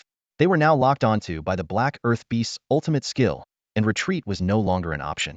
If the woman in the black dress perished, they too would be doomed. Just when it seemed all was lost, a flash of silver light streaked across the battlefield. In the blink of an eye, the woman in the black dress vanished into thin air. The rest of the team stood dumbfounded, unable to comprehend what had just happened. Had she been instantly killed? "No, I can feel it. She's still alive," murmured the woman in the white dress, turning to look behind her. Boom! The earthen walls that had encased the team suddenly exploded. Dust and debris filled the air. As the dust settled, the team's pupils constricted at the sight before them. From the smoke emerged a majestic white tiger, its piercing violet eyes glowing with an almost otherworldly intensity. Following closely behind came a voice they hadn't heard in a long time. "Hey, hey, hey, long time no see." "Xu Tian," the woman in the white dress exclaimed in surprise, her delicate face lighting up with joy as she recognized the figure behind the tiger. Standing beside Xu Tian was the woman in the black dress, unharmed, her eyes sparkling with an unusual brilliance. "You always seem to show up at just the right time, don't you?" the woman in the black dress said softly. Xu Tian grinned and replied, "So, how do you plan to thank me for saving your life this time?" She pursed her lips, then teased with a playful glint in her eyes. How about offering myself to you? Buy one, get one free. Buy one, get one free?" Xu Tian's eyes lit up as he instinctively glanced at the woman in the white dress. Before he could say anything further, a voice dripping with annoyance came from behind them. "Seriously? One in black, one in white. The boss isn't even down yet, and you're already flirting? Can you save it for later?" It was Zhang Xiaoying speaking. Only then did Xu Tian refocus on the Black Earth Beast, a cold gleam flashing in his eyes. "Leave it to me." As he spoke, a weapon named Black Abyss materialized in his hand. "It'll help you," Zhang Xiaoya said, her own weapon, the Deep Blue Kiss, appearing as she volunteered to assist. "No need. We can handle this, boss," Xu Tian replied with a faint smile. This Black Earth Beast wasn't much stronger than the phantom flower they had encountered in the Ninefold Demon Tower. In the next moment, two more contract sigils appeared behind Xu Tian. A massive bear and a turtle-like beast with a snake-like tail emerged one after another. Without hesitation, Xu Tian and his three beasts charged directly at the Black Earth Beast. The scene left the pioneering team utterly stunned. They had been painstakingly cautious while fighting the Black Earth Beast, terrified of being hit by its skills. Yet here was Xu Tian, recklessly charging in with no apparent defensive measures. What was even stranger was the calm demeanor of his teammates, who looked at the Black Earth Beast with what could only be described as pity. What on earth was going on? The woman in the black dress turned to Bai Yuner and said, "Thank you for saving my life earlier. If it weren't for your spatial transference, I wouldn't have made it." The rest of the pioneering team exchanged bewildered glances. Spatial transference? She was a spatial mage? That kind of skill was as rare as legendary class change scrolls. A spatial mage with transference abilities was even more sought after than some of the top-ranked players. Where had this godlike team come from? And that other guy? Charging in with his pets, was he always this fearless? From the front lines, Xu Tian's commanding voice rang out. "Xiao Bai, killing field. Roar. Xiao Wu, gravity. Growl. Xiao Man, body slam." To everyone's shock, Xu Tian simply stood to the side, holding his sword while his pets did all the damage. Even more terrifying was the rapid depletion of the Black Earth Beast's health bar. The pioneering team had spent ages chipping away at just one segment of its health, while this group seemed to tear through it effortlessly, bringing the beast to the brink of death in mere moments. "All done," Xu Tian declared with a resounding voice. With that, The black earth beast let out a final roar before collapsing, its body dissolving into a heap of loot. Is it over? The pioneering team stood slack-jawed. They couldn't help but question whether this was the same boss they had been struggling against moments ago. But there was no denying what they had witnessed. Xu Tian's team had taken it down with ease. This could only mean one thing. They were in the presence of an extraordinary player. Yet Xu Tian looked so young. A middle-aged man stepped forward with a friendly demeanor, extending his hand. Hello, I'm Chang Tianla, a professor at Beta Academy. You must be a friend of Winris? A teacher from Beta Academy? Xu Tian raised an eyebrow, his thoughts turning inward. Beta Academy actually sent a teacher to explore a dungeon. It seemed they were indeed giving it their all. He extended his hand politely. Hello, I'm Xu Tian, a friend of Wenro, and also a new student at Qingda Academy. Chang Tian's right hand froze midair. A new student at Qingda? Xu Tian? The name sparked a sense of familiarity in his mind. He frowned, thinking for a moment, then suddenly exclaimed, Xu Tian, are you the Beast Master Xu Tian who ranked first in the college entrance exams? The corner of Xu Tian's mouth twitched slightly. Yes, that's me. He thought to himself, it's just first place in the exams. Is it really that big of a deal? Chang Tianla swallowed hard, a trace of shock flashing in his eyes. No wonder this kid was so formidable. Turns out he's that prodigy beast master. Rumor had it that one of his beasts was a mythical creature. No wonder he could so effortlessly defeat the Black Earth Beast. Even though he now understood the source of Xu Tian's strength, a wave of existential doubt washed over Chang Tianla. While he wasn't among the absolute top-tier fighters, he was still a level 78, 7-turn mysterious class professional and even ranked on the Earth leaderboard. Yet, even at his level, a slight mistake in facing the Black Earth Beast could mean death. Xu Tian, on the other hand, had taken it down with ease. The strength of this new student was simply terrifying. At that moment, Bayuner blinked her curious, wide eyes and hesitantly asked, does this mean we've successfully cleared the dungeon? The others also looked over with questioning expressions. Xu Tian shook his head lightly. Not quite. There are 5 bosses like the Black Earth Beast in total. What? The group's faces grew grave. Just one boss of this caliber was already a headache, and now they learned there were 5 in the dungeon? The challenge level seemed excessively high. Xu Tian continued. Besides that, you've probably also noticed the Lord Monsters, the ones that can control smaller mobs. Chang Tianla and Wenro exchanged a glance, and the former nodded slightly. Yes, those things, so they're called Lord Monsters? Xu Tian mused. I think it's not so much that the bosses are overleveled, but rather that this is just how this dungeon is designed. It's just that this is the first time we've encountered a dungeon like this. Hearing Xu Tian's words, everyone's expressions instantly grew serious, and they fell into deep thought. Xu Tian's theory was indeed not without merit. In the past, the level 40 dungeons they entered typically only had elite monsters and regular mobs, with the strongest being the boss. However, today's dungeon was entirely different. Not only was the boss absurdly powerful, but even the mob's spawning patterns had changed. Zhang Xiaoye suddenly voiced a thought that left everyone stunned. What if it's not just the secret realms that have difficulty levels? Her words prompted the group to consider a possibility they had never entertained before. Traditionally, humans had only assigned difficulty tiers to secret realms, ranging from normal to inferno, with higher difficulties being harder to conquer. Inferno-level secret realms typically required an adventuring team at least 10 levels above the average to stand a chance of clearing them.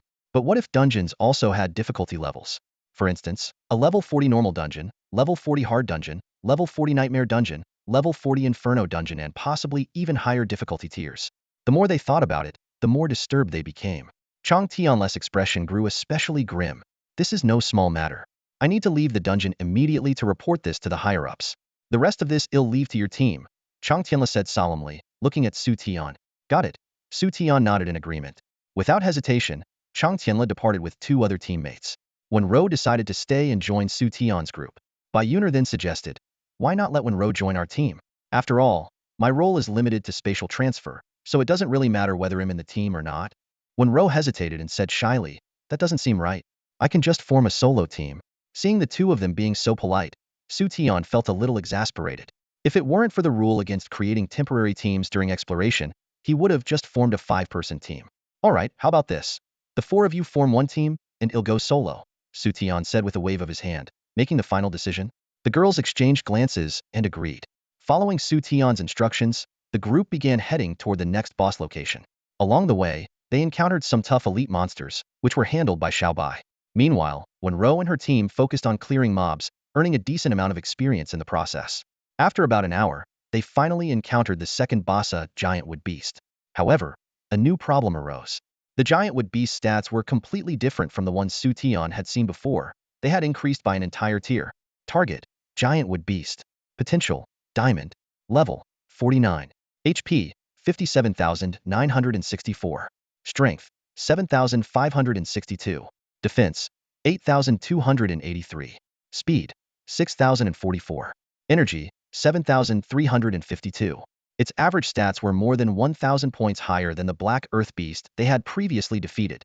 Alarmed, Xu Tian quickly pulled up the map interface to check the stats of the other three bosses. He gasped in shock. Sure enough, the other bosses' stats had also increased. Just like the giant wood beast, their average stats had risen by over 1,000 points. When he added up the total increase, it roughly equaled the Black Earth Beast's original stats. This meant that the attributes of the defeated Black Earth Beast had been redistributed among the remaining four bosses. This is bad, Xu Tian muttered to himself. Based on this pattern, it seemed likely that the final boss would inherit the combined attributes of the other four. With each boss averaging around 6,000 in their stats, the final boss could potentially have a single stat reaching a terrifying 30,000. Not even an 80th level, 7th tier expert might possess such monstrous attributes. Xu Tian, what's wrong? One of the girls asked, noticing his grim expression. Nothing, Xu Tian replied, shaking his head. He decided not to share his suspicions with them. For one, he couldn't confirm the accuracy of his theory. For another, he didn't know when the stat transfer occurred. If the transfer happened immediately after a boss death, the situation would be even more troublesome than he anticipated. Rather than worrying them unnecessarily, he chose to keep it to himself.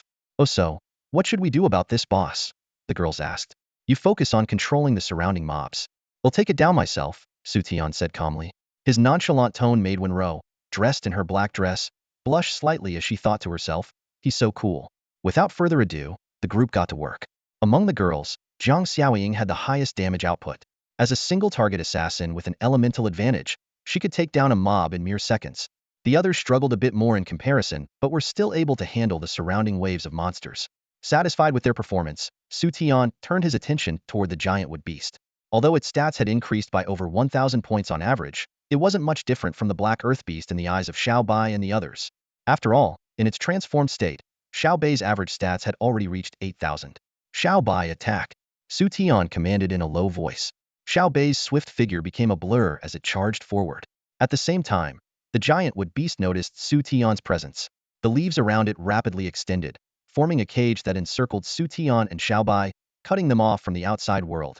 Special move? Xu Tian raised an eyebrow, a glimmer of interest flashing in his eyes. Without hesitation, he drew out Heiyu, the blade slicing through the air in a dark arc as it struck the cage with force. In an instant, dense black flames surged like a tidal wave, consuming every wooden branch in their path. The giant tree beast let out guttural, gurgling cries, its massive branches whipping towards Xu Tian like lashes. With a fierce roar, Xiao Man darted forward like lightning, positioning its sturdy body in front of Xu Tian. Xiao Wu's serpent tail swayed gently, releasing a faint blue glow that enveloped Xiao Man, enhancing its defenses. The branches crashed heavily onto Xiao Man, but it was as though they struck an impenetrable fortress, causing barely any damage. At the same time, Xiao Bai let out an earth-shaking roar, its razor-sharp claws slashing through the air, leaving streaks of silver light that tore into the giant tree beast's body. The powerful wind element energy cut through the beast like blades, and a cascade of glaring damage numbers erupted in the air. In the blink of an eye, the giant tree beast's health plummeted by half. Chirp! Xiao Wu let out a sharp cry, spitting out a crystal-clear water orb that shot straight toward the giant tree beast. Although the damage wasn't as devastating as Xiao Bai's attack, the blow left the beast severely weakened. Sensing the opportunity, Xiao Bai struck once more with a swift and fierce attack, delivering the final blow that ended the colossal creature's life. The giant tree beast collapsed with a thunderous crash, disintegrating into a pile of golden loot. The cage surrounding them vanished without a trace. Meanwhile, the girls had finished clearing the surrounding monsters and turned their attention to the spoils on the ground. Their eyes sparkled with astonishment and anticipation. The scene of Xu Tian effortlessly taking down the boss once again redefined their perception of his power. Though they'd grown accustomed to his incredible strength, witnessing him dispatch such a formidable boss with ease still left them in awe. Huh, is this a skill book? Xu Tian crouched down, picking up a faintly glowing book. A trace of excitement finally surfaced in his eyes. Compared to other ordinary level 40 dungeons, the quality of this one's loot was undoubtedly superior. While it didn't exceed the platinum tier limit, every item was a top-tier platinum piece. Xu Tian recalled the platinum-grade bracers he had obtained from defeating the Black Earth Beast earlier. Just the defense stats alone had increased by 200 points, and it even came with a defensive skill. Such a treasure was, of course, something he had claimed without hesitation. This time, however, he'd unexpectedly acquired a rare skill book. The drop rate for skill books was already significantly lower than that of equipment, and skill books for mysterious classes were even rarer, often more coveted than legendary treasures. Xu Tian couldn't wait to open the skill book, and as he did, a winged emblem slowly materialized in the air. This is a skill from the Holy Angel class? Xu Tian murmured, a mix of surprise and anticipation flickering in his gaze. The holy light shone down from the heavens, a dazzling beam illuminating everything. Xu Tian gazed intently at the platinum skill book in his hands, carefully reading the description. The holy angel waves their staff, releasing a sacred brilliance that significantly reduces the enemy's movement speed while increasing their casting speed. This is a powerful area control skill. Though it deals no direct damage, the dual debuff more than compensates for its lack of offensive power. Xu Tian looked up, his eyes instinctively falling on Jiang Xiaoya. He quickly walked toward her and handed her the skill book. Xiaoya, this skill is perfect for you, he said firmly, his tone leaving no room for objections. Jiang Xiaoya accepted the skill book, her eyes sparkling with excitement. However, she soon shook her head and declined. Xu Tian, this is your reward for defeating the boss. I can't take it. As she spoke, she glanced at her bank card, as if considering purchasing the skill book herself. Yet the market price of a platinum skill book had long surpassed 3 million gold coins, not to mention that this was a rare skill for a mysterious class. Her expression quickly turned awkward. Xu Tian couldn't help but laugh. Xiaoya, do we really need to be so formal with each other? Take it. You're the only one who can learn this skill, and once you do, you'll be able to help me even more, won't you? Jiang Xiaoya's cheeks flushed red as she nodded shyly. All right then. But I'll repay you for the skill's value by helping you farm materials. Her earnest gaze left Xu Tian no choice but to nod in agreement. At that moment, the girl in the black dress gently nudged the girl in the white dress with her elbow and whispered, "See that? He's so good at creating moments to spend time together. You should learn from him." The girl in the white dress looked confused. What does this have to do with me? If you want to be with Xu Tian, just go tell him yourself. Fine, I will. But don't regret it later. The girl in the black dress teased with a playful smirk. Regret? As if. Go ahead. The girl in the white dress huffed, clearly not believing her counterpart had the courage. To everyone's surprise, the girl in the black dress really did walk up to Xu Tian. In a sweet, syrupy voice, she said, "Xu Tian, that heartless woman abandoned me. Why don't you take care of me from now on? I can cook, clean, and even warm your bed. Plus, I know a few other things." Her voice was soft and alluring, her eyes sparkling mischievously. Xu Tian was instantly struck with awkwardness, unsure how to respond to this sudden turn of events. He instinctively glanced at the girl in the white dress, only to find her already turning away in embarrassment. She was inwardly panicking, thinking, how could I forget that this troublemaker has my face? Now everyone's seen me like this, so humiliating. Xu Tian coughed twice, trying to ease the awkward atmosphere. Ahem, let's focus on clearing the remaining bosses. We don't have much time left to finish the raid. All right, whatever you say, the girl in the black dress replied, blinking innocently and putting on a sweet, obedient expression. The others exchanged glances. Bai Yuner leaned over to Jiang Xiaoying and whispered, "Xiaoying, are they officially a couple now?" Her question only deepened Jiang Xiaoying's scowl. After this brief interlude, the group arrived at the territory of the next boss. But when they saw the boss's stats panel, everyone was stunned. Target: Jing Shui Beast. Potential: Diamond. Health: 76,320. Strength: 9,840. Defense: 8,890. Speed: 11,340. Energy: 10,654. A massive crocodile covered in shimmering scales swam leisurely in the lake, surrounded by numerous smaller creatures. Crocodiles, giant water snakes, and piranhas. But what shocked the group the most was the boss stats, which far surpassed any they had seen before. Jiang Xiaoying frowned. How does it have an average stat of over 10,000? The last boss, the giant wood beast, only had an average stat of around 1,000 inch. Xu Tian sighed, deciding to reveal the truth. It seems the bosses are linked in a special way. Whenever one boss is defeated, its stats are immediately distributed among the remaining bosses. And this mechanism activates instantly, leaving us no time to react. At his words, everyone's faces turned pale. Jiang Xiaoya's voice trembled as she said, "Does that mean the final boss will have the combined stats of all 5 bosses? Its average stats could reach 30,000? How could we possibly defeat that?" Even the playful girl in the black dress dropped her usual joking demeanor, her expression growing serious. Jiang Xiaoying, ever perceptive, noticed something unusual about Xu Tian's demeanor. "Xu Tian, do you already have a plan?" she asked. Though she hadn't known him for as long as her sister, who had been friends with him for 6 years, she understood his character well enough to know he wouldn't act recklessly without a strategy. Xu Tian hesitated for a moment before his gaze landed on Bai Yuner, who was playing with a small white creature. Yes, I have an idea, but the key to its success lies with her. Bai Yuner froze under the sudden attention, looking utterly confused. Me? She asked, bewildered. She had no idea why she had suddenly become the focal point. That's right, Bai Yuner, it's you. Xu Tian's voice broke the silence as his gaze locked onto her. You have the ability to teleport objects instantly to a specific location. But I want to know how many targets can you move at once, and what are the distance limitations? Hearing the seriousness in Xu Tian's tone, Bai Yuner understood this was no time for jokes.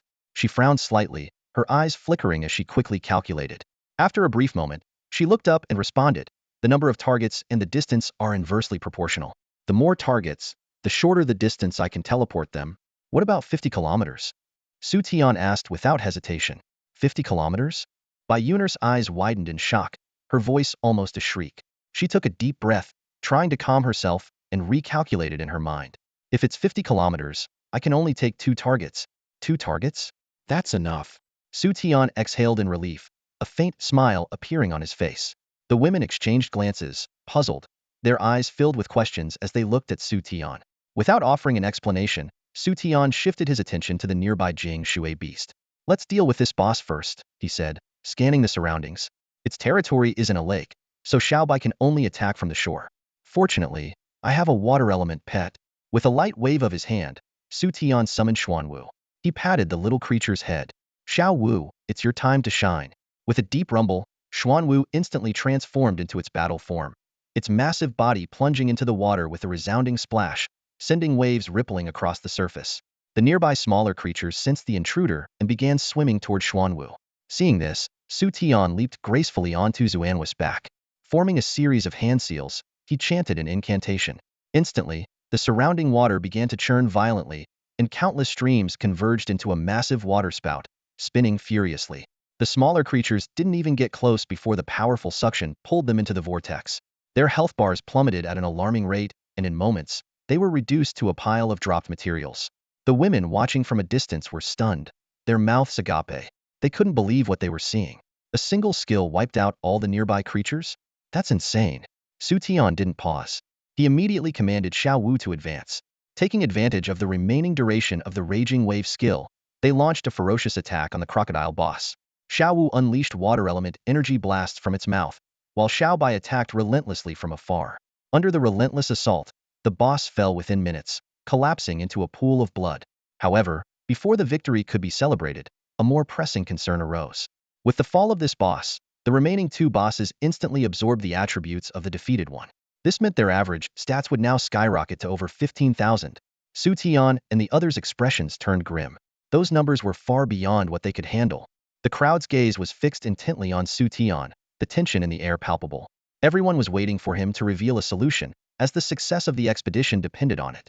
Today was the final deadline. If they failed, the creatures of the apocalypse world would invade the real world, causing the dungeon system to collapse. High-level monsters would wreak havoc on weaker humans, and even the strongest players on the heaven rankings might not survive. Though the nation might have contingency plans, even sending in heaven-ranked teams would result in their levels being suppressed, rendering them less powerful than Xu Tian alone. The question remained: how could they defeat a boss with an average stat of 30,000 in all 4 attributes within the limited time? This realization hit everyone hard. They weren't just facing a difficult dungeon. This was an entirely new level of challenge. Xu Tian felt the hopeful gazes of the girls on him. Taking a deep breath, he turned to Bai Yuner and asked, if I remember correctly, long-distance spatial teleportation requires memorizing geographical coordinates, right? Bai Yuner nodded in confirmation. Xu Tian continued, we've already spent 8 hours on the first 3 bosses, leaving only 12 hours before the expedition ends. The remaining 2 bosses are far apart, and even if we skip fighting smaller monsters, just traveling there would take 9 hours. Xiaobai and I will separate from the group and head to the final boss location. At the same time, you all will engage the 4th boss. Work with Xiao Wu and Xiao Man to deplete its health as much as possible. Once we weaken the final boss to near death, Bai Yuner will teleport us back to you, and we'll combine our efforts to bring both bosses' health to 0 simultaneously and finish them off together. Wenru raised an eyebrow skeptically. Why would you need to come back to help us? Are you doubting our damage output? Xu Tian shook his head, explaining, I'm not doubting you. but these two bosses have had their health enhanced to 200,000. Your current damage output won't be able to keep pace with ours. Hearing this, the girls collectively gasped. 200,000 health? That was the kind of stat reserved for level 70 legendary bosses, yet it had appeared in a level 40 dungeon. Xu Tian's plan seemed to be the most reliable option, provided Bayuner's mana could sustain 2 spatial transfers. Bayuner confidently raised her hand. No problem. While my mana might not be enough for 2 uses, I can always drink a potion. Zhang Xiaoying voiced her concern. But are you sure you can handle the 5th boss with its enhanced stats? An average of 30,000 in all 4 attributes is double the current boss's stats. With such a gap, you could be one-shot killed. Xu Tian replied calmly. Barring any unforeseen circumstances, we should be able to handle it. Wenru, in her soft, gentle voice, asked, and what if something unexpected happens? Then you can go ahead and mourn us, Xu Tian quipped, leaping onto Xiao Bei's back. The girls were momentarily stunned before bursting into mixed laughter and exasperation. Even in such a tense situation, he had the audacity to joke around. 9 hours later, Xu Tian, riding Xiao Bai with Bayuner in tow, arrived at the final boss territory. A few hours earlier, Xiao Yu and her group had already encountered the 4th boss. Checking the time, Xu Tian found it aligned with his calculations. He immediately activated the Apocalypse World's video call function. Xiao Yu, it's time to begin. On Zhang Xiaoye's side, the girls had already arranged their formation. With Xiao Man and Xiao Wu present, Xu Tian wasn't worried about casualties. As for himself and Xiao Bai, with the double-killing god domain activated, they could deplete the boss health at maximum speed. Bayuner hesitantly asked, are you sure you don't need me to help? No, save your mana for the teleportation, Xu Tian replied, shaking his head before launching his attack alongside Xiao Bai.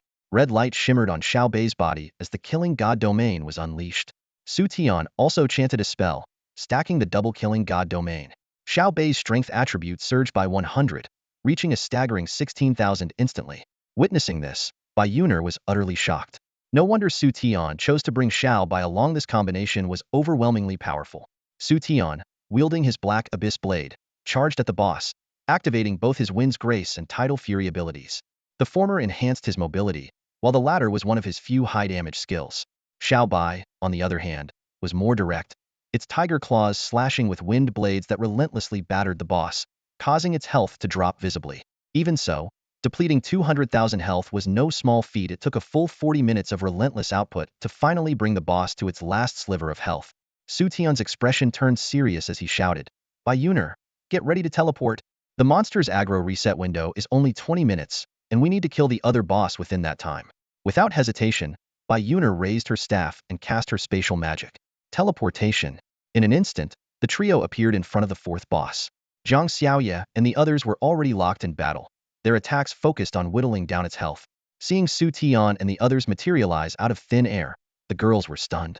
That was fast. We've barely started. Wenru, in her black dress, blinked in surprise. Hearing this, Xu Tian's lips twitched. She wasn't wrong, they truly had just begun. The 4th boss health had only been reduced by about 15. This was unavoidable. Xiao Wu and Xiao Man weren't damage-oriented pets, and the girls' stats were too far below the boss, resulting in limited damage output. Now, Xu Tian and Xiao Bai had just 20 minutes to deplete the remaining 85 of the boss health. The challenge was formidable. It had taken them 40 minutes of full-force attacks to bring the previous boss to near death. This boss had similar stats, so the time required wouldn't differ much. However, the 20-minute limit left no room for error. Fortunately, with Xiao Wu and the others assisting, and with the added boost from the killing god domains, their collective damage output should reach a new level. Xiao Bai, let's begin, Xu Tian said softly. After 20 minutes of relentless battle, the group finally managed to take down the boss in the final moments. Xu Tian, barely catching his breath, immediately shouted, Bayuner, here. Bayuner responded promptly, downing a mana potion in one swift motion before casting a spatial transfer spell. With a flash of silver light, Xu Tian and Xiao Bai appeared in front of the 5th boss. As expected, the boss's hostility hadn't subsided. Upon seeing them, it immediately swung a massive fist in their direction. Faced with the sheer force of a 30,000 strength attribute attack, Xu Tian dared not block it and quickly activated Rock Barrier. Countless stones erupted from the ground, forming a sturdy shield. Xu Tian remained vigilant, swiftly leaping onto Xiao Bai's back. Sure enough, with a thunderous crash, the rock barrier crumbled. Fortunately, Xiao Bai reacted swiftly, jumping away just in time. Glancing back, Xu Tian saw a massive crater where they had stood moments ago, the boss and iron beast glaring at them with blood-red eyes. Xu Tian's heart sank. Even absolute defense couldn't hold up? A 30,000 strength attribute is no joke. Xiaobai, finish it. Xu Tian commanded in a low voice. Xiaobai roared, gathering energy in its mouth before unleashing the white tiger howling light wave. The iron beast quickly assumed a defensive stance. The wave collided with the boss, sparks flying everywhere. While the boss's health dropped, it wasn't enough to finish it off. As Xu Tian prepared to deliver the finishing blow, an unexpected turn of events unfolded. The iron beast, having blocked the attack, suddenly pounded its chest and let out a strange cry. A green glow enveloped its body, and its health began to regenerate. Xu Tian, it's healing. Bayuner exclaimed in alarm. Gritting his teeth, Xu Tian realized they had only one chance to end this. If the iron beast regained even a fraction of its health, they would all be doomed. Beast God's Descent. Xu Tian activated the high-risk skill once more. With their attributes synchronized for 30 seconds, Xu Tian and Xiao Bai launched a simultaneous attack. Dark flames from Xu Tian's black abyss sword slashed through the air, while Xiao Bai's radiant light struck the iron beast's chest with a deafening impact. A dazzling burst of golden light erupted, and countless loot items scattered across the ground like blooming flowers. It's over. Xu Tian exhaled in relief, turning his gaze toward Bayuner, who was catching her breath in the distance. Xu Tian, I'll bring the others over now, Bayuner said with a light smile, stepping forward. Xu Tian nodded, but before he could respond, a wave of dizziness overtook him, and he collapsed straight into Bayuner's chest. Hey, hey! Bayuner yelped in surprise as Xu Tian's head landed squarely against her. An hour later, Xu Tian's weakened state had subsided. Leaning against Xiao Bai, he noticed that all the women had arrived, undoubtedly thanks to Bayuner. Spotting Bayuner blushing and avoiding his gaze, Xu Tian felt puzzled. The faint floral scent lingering in the air only added to his confusion. Xiao Bai playfully licked Xu Tian's face. Xiao Bai, stop it, Xu Tian said, pushing it away. Xiao Bai, looking aggrieved, transformed into a small cat and leapt into Bayuner's arms, nuzzling against her, causing her to cry out in surprise. Ahem. Does this mean we've officially cleared the dungeon? Zhang Xiaoying asked. Yes, all the bosses are down. This counts as a successful run. The items on the ground are the first clear rewards, Xu Tian explained. After inspecting the rewards, Xu Tian was amazed. 3 sets of silverware equipment, an abundance of crafting materials, and a mysterious skill scroll. Without hesitation, Xu Tian pocketed the scroll, intending to give it to his sister.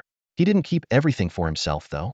He distributed some of the materials to everyone and stored the rest in his inventory. People outside are probably getting anxious. Should we go out and share the good news? Zhang Xiaoying suggested. Yeah, Xu Tian, you've been out for an hour. There's less than an hour left until the dungeon officially closes, the woman in the white dress gently reminded him. All right, Xu Tian started to say, but then something important came to mind. Actually, you all head out first. I still have something to take care of. What is it? Zhang Xiaoying asked, frowning. The woman in the black dress shot him a teasing look. You're not planning something suspicious, are you? Hey, what are you thinking? Even if it's that, this is hardly the place for it. Xu Tian retorted, exasperated. The black-dressed woman blinked innocently.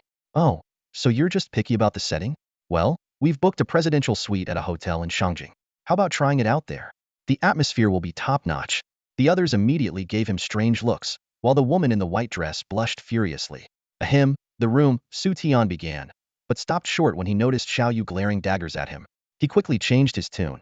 The room's not happening. I really do have something to handle. You all go ahead and let Teacher Chu know we're safe. Without waiting for a response, Xu Tian made a hasty retreat. The Silent Ridge.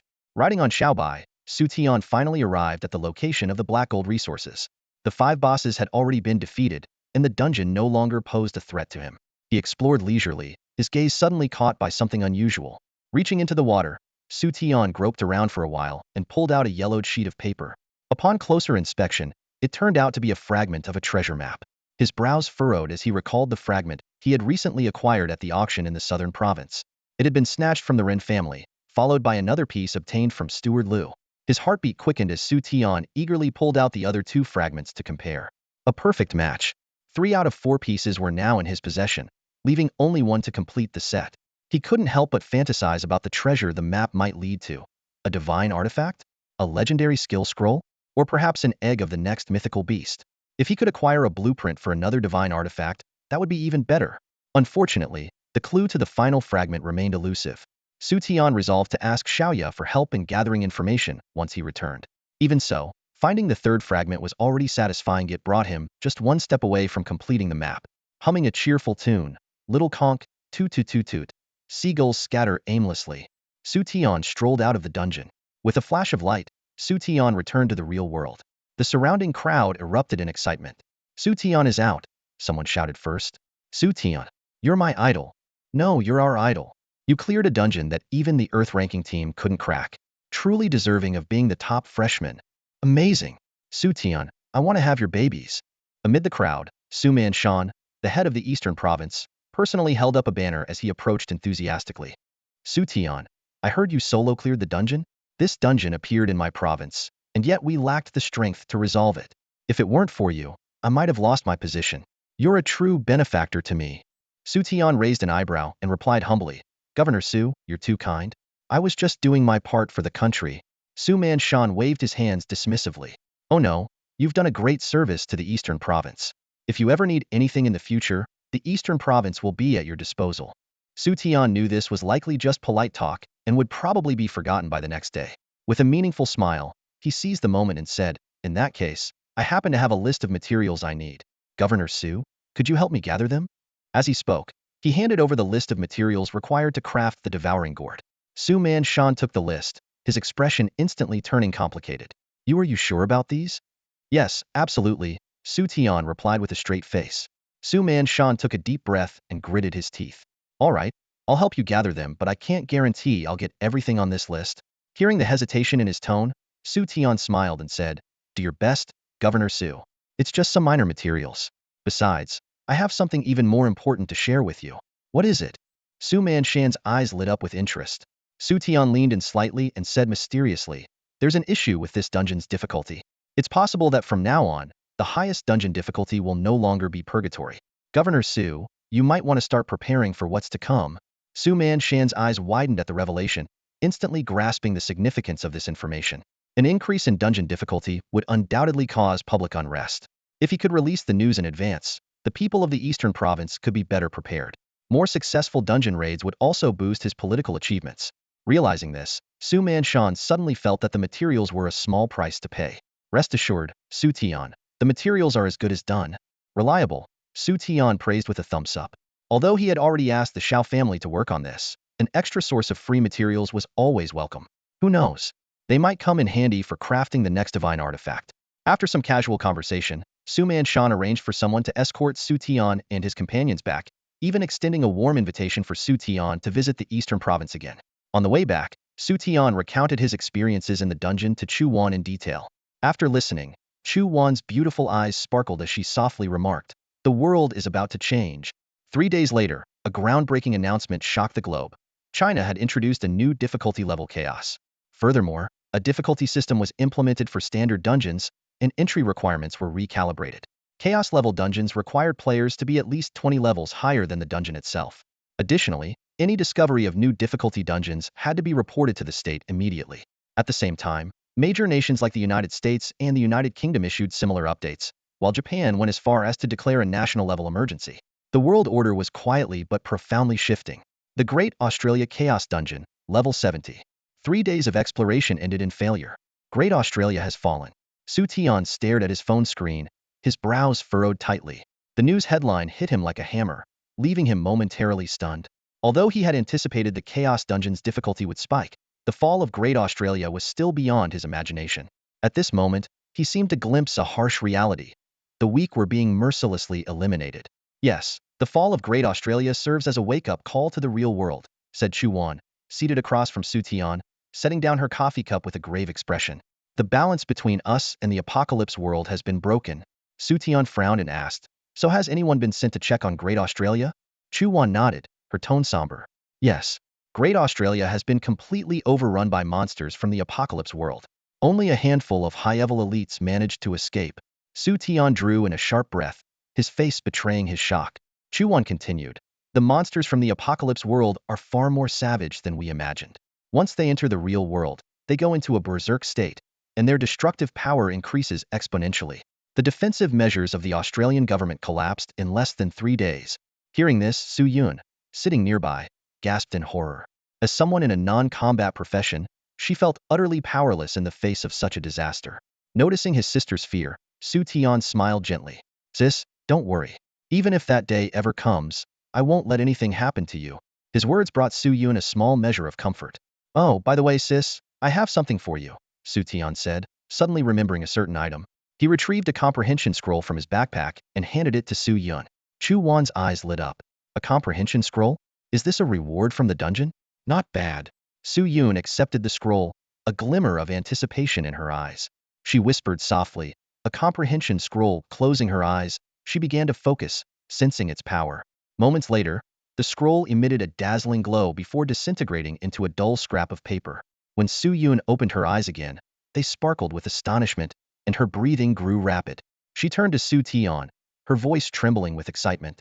Xu Tian, I think I've comprehended something extraordinary. Xu Yun's words made Xu Tian and Chu Wan simultaneously turn to look at her. Xu Yun, her face flushed with anger, directly unfolded the illustrated scroll. Chrono Scroll, upon use, purifies all suppression effects, instantly restoring the user's normal attributes. Can be used during dungeon exploration. The brief description caused Xu Tian and Chu Wan's pupils to contract sharply. The two exchanged glances, each seeing the shock in the other's eyes. This scroll could purify the suppressive effects of the apocalypse world, and could even be used during dungeon raids. With this, the success rate of clearing dungeons would dramatically increase, making its value surpass even that of a divine artifact. Xu Tian took a deep breath, his gaze heavy as he looked at Xu Yun. Once this scroll became known, it would undoubtedly cause an uproar, and Xu Yun's safety would be at risk. With his current strength, Xu Tian knew he couldn't protect her. The only solution was relying on the nation. Only under the nation's protection could Xu Yun be truly safe. Xu Tian's serious expression fell into Xu Yun's eyes, making her uneasy. Xu Tian, how about we pretend this never happened? Xu Tian was momentarily stunned. While the Chrono Scroll would indeed put Xu Yun in great danger, it also presented a rare opportunity. With it, Xu Yun would undoubtedly gain the nation's full support, her future status potentially surpassing even that of the top-ranked experts. Yet, Xu Yun wanted to hide it. Xu Tian understood his sister simply didn't want to leave him. After their parents encountered misfortune in a dungeon, the two had depended on each other, their bond transcending ordinary familial ties. Perhaps, she just wanted to stay by his side. But now, serving the nation was the best choice. Yeah, the Chrono Scroll is extraordinary. It's not just a regular item. It's a treasure that could change the fate of our nation. With it, the mortality rate for dungeon exploration teams will significantly decrease, and Huaxia will be able to maintain a balance with the apocalypse world for a long time, Xu Tian said slowly. Xu Yun fell silent. She knew Xu Tian was right, but choosing the nation meant going to an unfamiliar place and being separated from her only family, Xu Tian. Struggling internally, Xu Yun finally said, Xu Tian, give me 3 days to think it over. Xu Tian looked at Chu Wan. The latter tilted her head slightly and said, I didn't hear anything. The three returned to the villa, each lost in their thoughts. The Jiang sisters were sitting in the living room watching TV. Seeing them enter, they froze. What happened? Later that afternoon, Xiaoya called. Xu Tian, little brother, there's news about the materials. My father asked me to inform you. You have time now? We can discuss it in person. All right, Xu Tian agreed and set a meeting place with her. This time, he didn't call Chu Wan along. He already knew Xiaoya, so there was no need for a mediator. They met in a private room at a refined tea house. Xiaoya, dressed in a fitted cheongsam, sat gracefully. She poured Xu Tian a cup of tea. You're here? Did you have anything to drink on the way? The tea here is quite good. Xu Tian drank it in one gulp and got straight to the point. Xiaoya sighed softly. So impatient. Can't we chat a little first? She took out a storage bracelet. He erased the list of materials you needed. Some were hard to find, but my father used the Shao clan's treasure-seeking order to acquire them for you. Everything is here. Xu Tian eagerly checked the contents. With these materials, he could finally forge the Swallowing Heaven Gourd, a divine artifact. He pulled out a bank card. I'm not sure about the cost of these materials, but the balance on this card should cover it. Please thank Uncle Xiao for me. That treasure-seeking order must be something special, right? Xiaoya smiled. It is special, but compared to a genius like you, it's nothing. You're the rising star of Huaxia now. If it weren't for you clearing that troublesome dungeon in the eastern province, we might have faced another disaster like what happened in Australia. Xu Tian scratched his head. Really?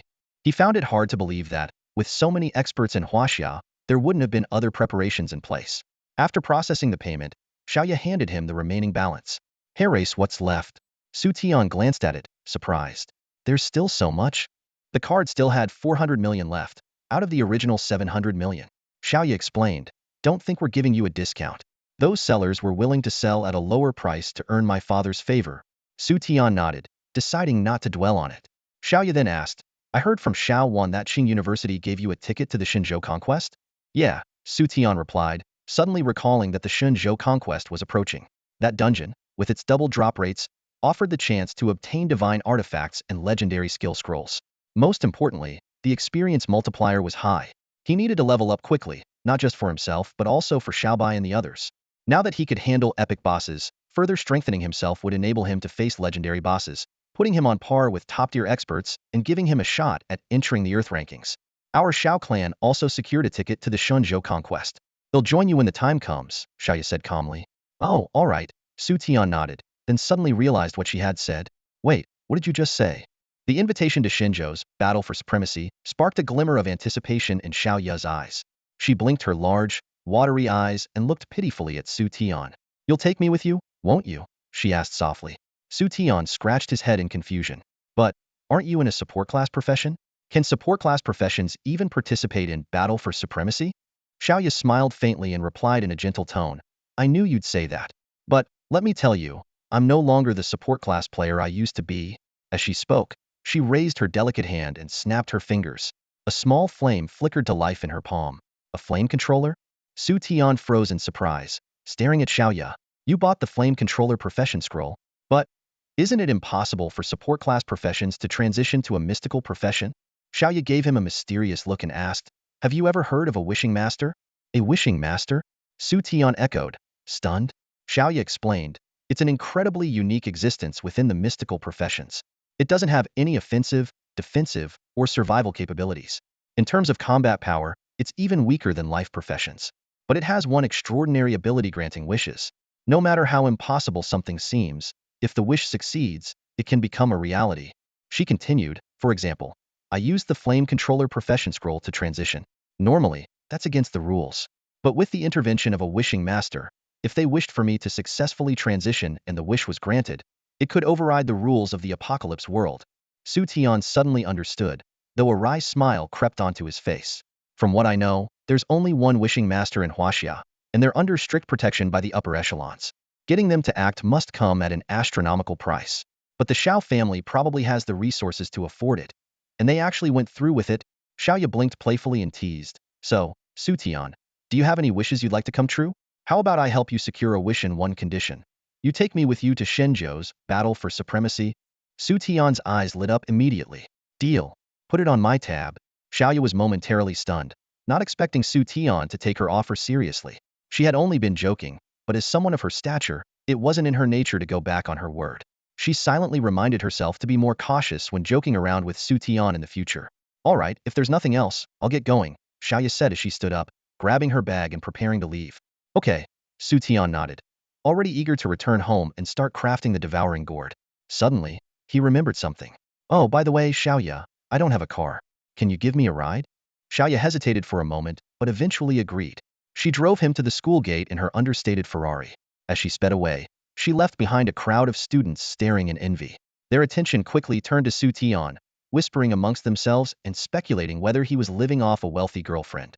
Back at the Serenity Villa, Xu Tian shut himself in his room and immediately took out the blueprint to begin crafting.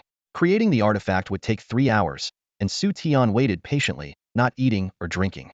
Finally, the crafting interface lit up with a burst of golden light, and a hazy, gourd-shaped object materialized. Its surface was adorned with cloud-like patterns, and at the center were 3 ancient, elegant characters, devouring gourd. Eagerly, Xu Tian inspected its attributes. Weapon, devouring gourd. Grade, artifact. Current tier, diamond. Strength, 2460. Vitality, 2460. Armor penetration, 1470. Skills, 1. Subjugate evil. If the target enemy is classified as a monster, it can be reduced to near death and absorbed into the devouring gourd for digestion. The gourd can extract certain attributes from the monster and add them to the wielder. Note: experience is gained normally, and attribute stacking has no upper limit. 2. Solid gourd barrier. For every monster digested, energy is stored to activate a super defense, granting the wielder 300 of their defense attributes. 3. Heaven shatter. For every monster digested, energy is stored to unleash a devastating attack, granting the wielder 300 of their attack attributes. Attack, defense, and growth all in one. This is truly a masterpiece, Xu Tian exclaimed excitedly.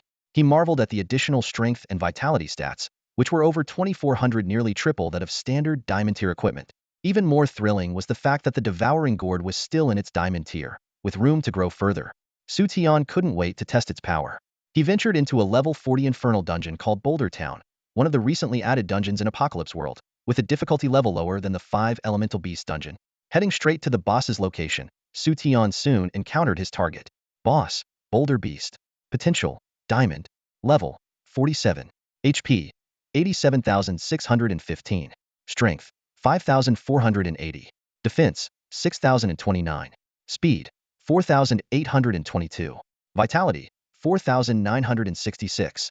Skills, Boulder Meteor, Stonefall Barrage, Rolling Stones. While the boss's stats were higher than those of an average diamond tier boss, it was far easier to handle than the 5 elemental beasts. This time, Xu Tian decided not to summon Xiaobai and the others. He was determined to solo the Boulder Beast and test both his own strength and the power of the devouring gourd. Equipping the gourd, Xu Tian's strength and vitality attributes soared to 4,000. Using his killing god domain skill, his strength could even break past 6,000, putting him on par with formidable fighters like Xiao Man. For the first time, he felt like he could rely on his own abilities rather than depending entirely on his summoned beasts. Taking a deep breath, Xu Tian prepared for the battle ahead. This was his chance to experience the true might of the devouring gourd and prove that he was no longer just a summoner who relied on his companions. Black Abyss, Xu Tian uttered softly, and a diamond greatsword materialized in his right hand out of thin air. The uniqueness of this divine weapon lay in its ability to bypass the weapon equipment slot, allowing him to simultaneously wield other weapons. The only limitation was that it couldn't stack weapon slot attributes. As the Black Abyss was unsheathed, Xu Tian began chanting a low incantation to activate the Slayer's domain. Instantly, he felt a surge in both strength and agility. In the next moment, like an arrow unleashed from a bowstring, he dashed toward the stone beast. The diamond greatsword cut through the air and struck the creature with immense force. Clang! Clink! The crisp sound of metal colliding echoed in the air. The stone beast's defense was indeed formidable. Even Xu Tian's full-powered strike only managed to chip away a sliver of its health. The lumbering stone beast, slow to react, attempted to counterattack but was effortlessly evaded by Xu Tian.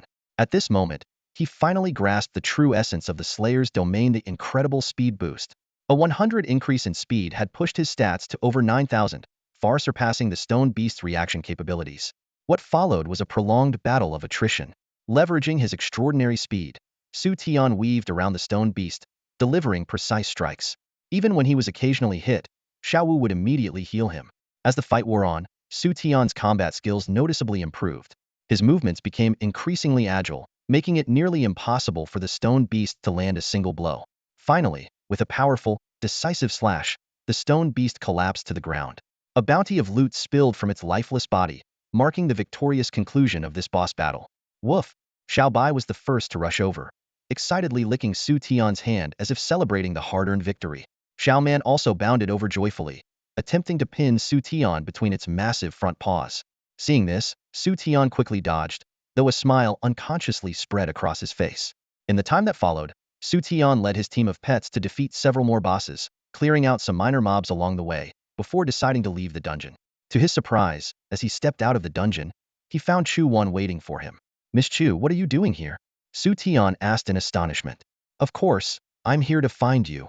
Chu Wan stifled a yawn and gestured for him to follow. "Come with me." "Where to?" Xu Tian asked curiously as he matched her pace. "The principal's office," she answered succinctly. 10 minutes later, Xu Tian stood in the principal's office. Principal Tang greeted him with a warm smile. "Xu Tian, it's been a while." Xu Tian had some recollection of this kind and affable old principal. He respectfully replied, "Good day, Principal Tang." Tang spoke slowly. "The reason I asked you to come here is to grant you a special privilege. This is something Chu Wan fought hard to secure for you. Previously, the Board of Trustees had denied it due to concerns about fairness to other students. However, considering the 5-element beast dungeon you recently cleared, which subsequent tests confirmed to be of epic difficulty, we've reached a decision. We're granting you access to all dungeons below level 70. Coupled with your existing privilege of free dungeon entry, this essentially means that the school's mid-level dungeons are now fully open to you." Although Xu Tian had a rough idea of what was coming as Principal Tang spoke, hearing the confirmation still filled him with excitement. Finally, no more grinding in level 40 dungeons. "By the way, can I bring others along?" Xu Tian suddenly thought to ask. Tangda was briefly taken aback, but then chuckled. "Given your abilities, I personally have no objections." "Thank you, Principal." Xu Tian expressed his gratitude sincerely. Tangda waved it off. Don't thank me. You should thank Chu Wan. She personally visited each member of the board to secure this for you. Even though I'm the principal, I don't have the final say in such matters. Hearing this, Xu Tian turned to look at Chu Wan, his eyes brimming with gratitude. He couldn't deny that his mentor had gone above and beyond for him. From protecting him from the Ren family before his enrollment to looking out for him after he joined the school, and even introducing him to the Xiao family representative, her kindness had far exceeded the bounds of a typical teacher-student relationship. Not to mention, Chu Wan was ranked first on the Earth list. The time she spent advocating for him must have come at the expense of her own training. Feeling Xu Tian's earnest gaze, a rare trace of warmth seemed to soften Chu Wan's usually cold and elegant demeanor. She lowered her head, her voice barely audible. Don't look at me like that. It's just what a teacher should do, isn't it? Xu Tian scratched his head, wondering if a teacher was really obligated to go to such lengths. Perhaps it was because he was her only student that she treated him with such care. He decided not to dwell on the matter further. In the days that followed, Xu Tian relished the exhilaration of unrestricted dungeon access.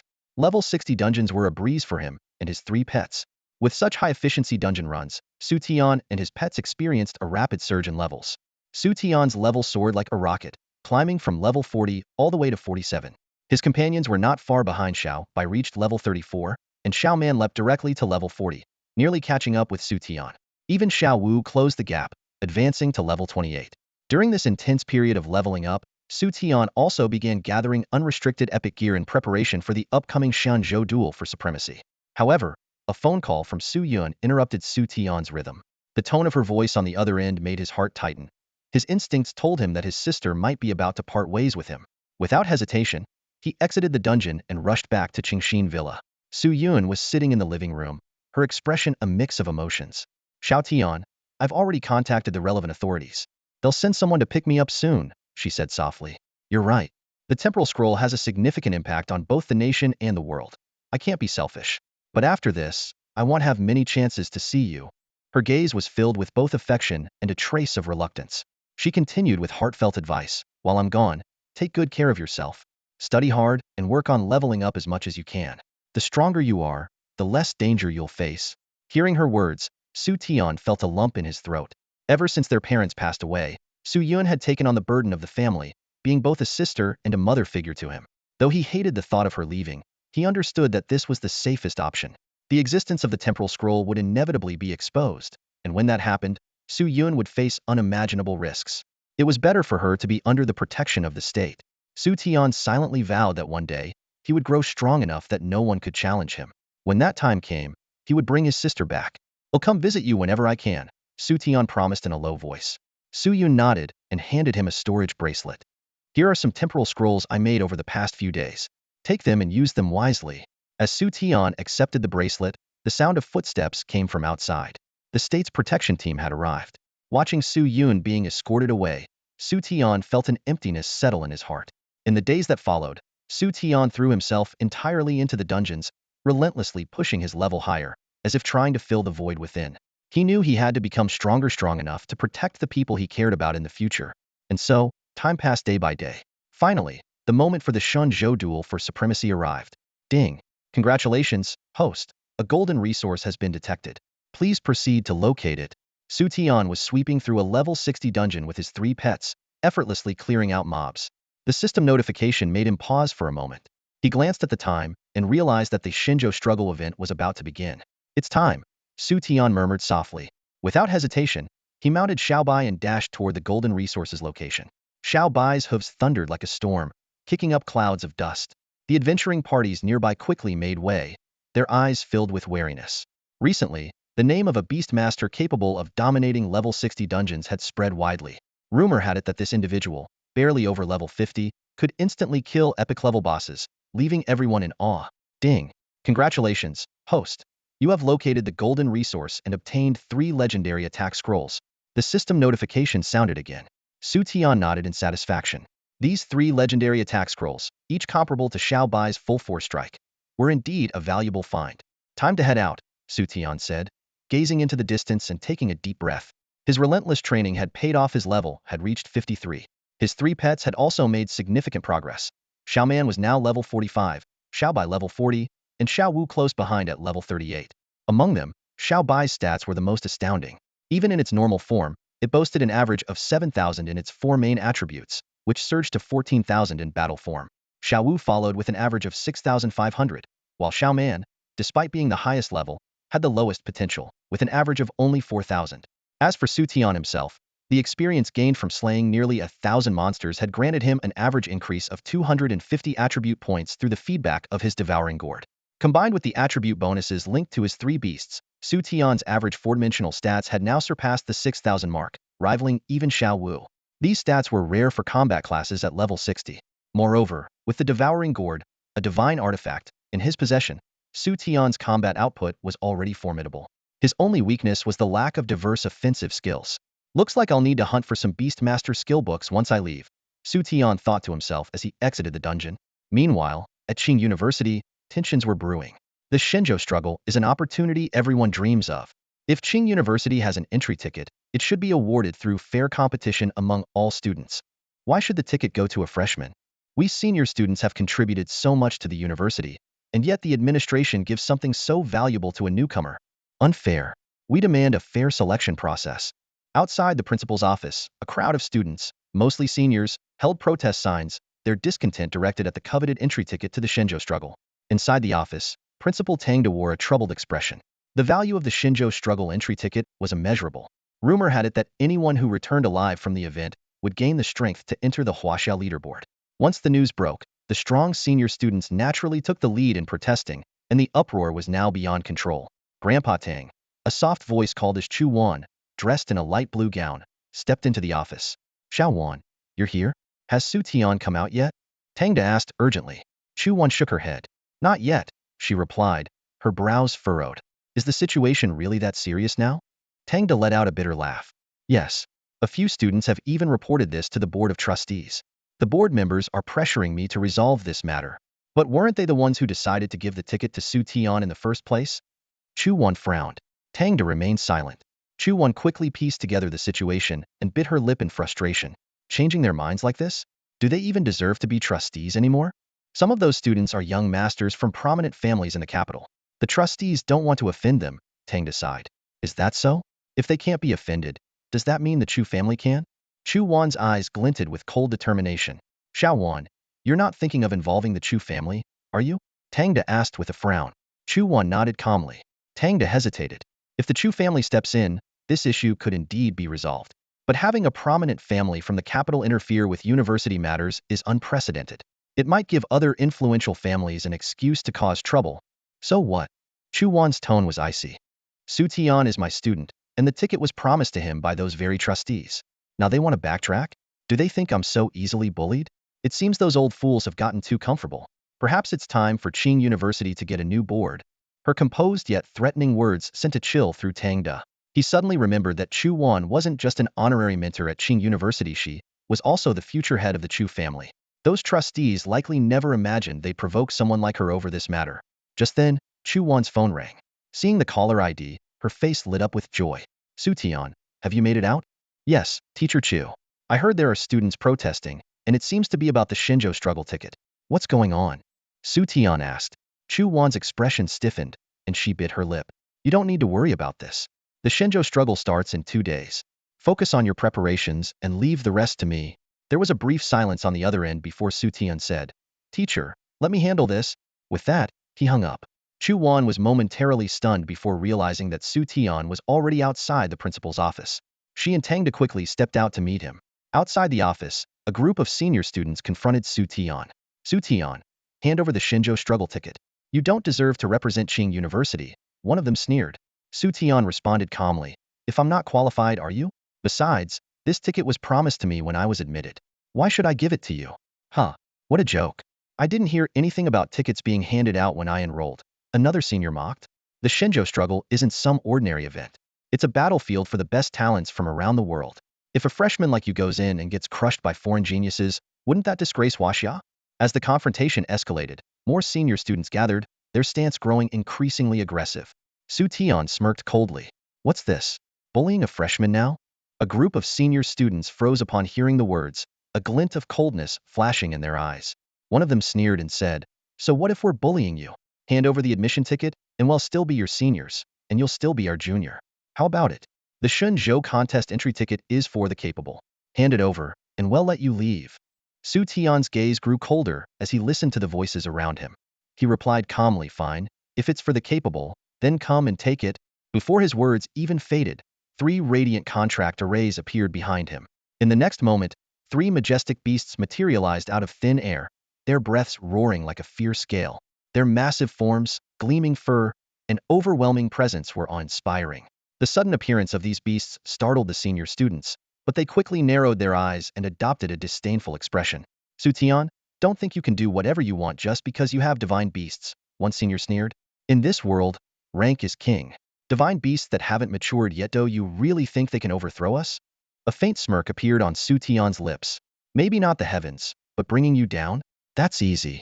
The moment he finished speaking, Xiao Bai, Xiao Man, and Xiao Wu roared and charged forward. Xiao Man lunged towards the nearest senior, plopping down heavily and pinning the student under its weight. Brother Su. The others cried out in alarm. But before they could react, a sudden tornado swept through, tossing them into the air like rag dolls. This was Xiao Bei's newly mastered skill Cyclone Tempest. At the same time, Xiao Wu opened its massive jaws and unleashed a powerful jet of water, forcing the remaining seniors to retreat in disarray, drenched and humiliated. By the time Chu Wan and Tang arrived at the scene, the senior students were already lying on the ground, battered and wailing. It was a one-sided domination. Chu Wan and Tang exchanged looks, astonished. They had expected Xu Tian to struggle against so many opponents, but the reality was quite the opposite. Xu Tian surveyed the surroundings, his voice calm yet commanding. You were right, the Shenzhou contest isn't just an ordinary event. It represents the dignity of our nation. Letting you participate would only bring disgrace. He paused. Now, does anyone else want the entry ticket? His words made the seniors realize how foolish their provocation had been. They shook their heads vigorously, some even breaking into tears. From a distant high-rise, a girl in a traditional Miao dress and lawn watched the scene unfold. She murmured to her companion, I told you, this was nothing but a farce. He handled it effortlessly. The girl across from her pouted and reluctantly handed over a skill scroll for a bugmaster. That guy's a total monster. He just went straight to fighting. And Lan accepted the scroll thoughtfully. All right, let's focus on preparing for the Shenzhou contest. The competition won't just be against talents from Huaxia. Those foreign geniuses will be formidable as well. I heard there's a prodigy from Neon who can summon demon gods. I wonder how they'll compare to Xu Tian. Her gaze lingered on Xu Tian's figure, illuminated by the sunlight. She whispered softly. The other girl pouted again. If we run into him during the Shenzhou contest, we could totally use our looks to make him our bodyguard. And Lan chuckled at the thought of the many admirers Xu Tian had attracted during the 9-layered Demon Tower incident. You might be overestimating yourself a little. Meanwhile, Xu Tian noticed Chu Wan and Tang approaching. He smiled and asked, Teacher Chu, is there going to be any trouble for beating up this group? Chu Wan turned to Tangda. Grandpa Tang, it's just a few senior students. It shouldn't be a big deal, right? Tangda sighed helplessly. What's done is done. Besides, I doubt they'd want to report this to the school board. After all, getting beaten by a freshman isn't exactly something to brag about. Chu Wan grinned in satisfaction. Looks like this was the right way to handle it, then. Xu Tian nodded in agreement. They acted out simply because they thought a freshman like me didn't deserve the Shenzhou contest ticket. And what's more effective than beating them into submission? Nothing. Tangda chuckled. Haha, originally, Little Wan planned to have the Chu family step in to resolve this. Who would have thought you'd just handle it yourself? Xu Tian paused, glancing at Chu Wan. The Chu family intervening in academy matters will that be against the rules? Chu Wan quickly changed the subject. Oh, it's nothing. By the way, Xu Tian, the Shenzhou contest starts in 2 days. Are you fully prepared? Oh, right. I still need some skill scrolls to fill in my gaps. They'll head over to Sister Xiaoya later and ask her to help me find some, Xu Tian replied. Sister Xiaoya? Chu Wan's cold expression faltered slightly, her eyes flickering as she looked at Xu Tian. You two are close? Xu Tian explained. Not really. She helped me sell a fire mage class change scroll before, and then we met again not long ago. Is that so? Chu Wan seemed lost in thought. In that case, I'll go with you later. I also have some things I need her help with. All right, Xu Tian agreed, oblivious to any underlying meaning. At the Xiao auction house, Xiaoya greeted them in an elegant black dress. Her tall and curvaceous figure exuded charm, and her eyes shimmered faintly with a red glow, likely due to her class as a fire mage. Xu Tian, little one, you're here. Xiaoya greeted warmly. Xu Tian got straight to the point. With the Shenzhou contest coming up, I'm looking to buy a few things. Sister Xiaoya, do you have any skill scrolls for Beast Tamers? Xiaoya raised an eyebrow in surprise.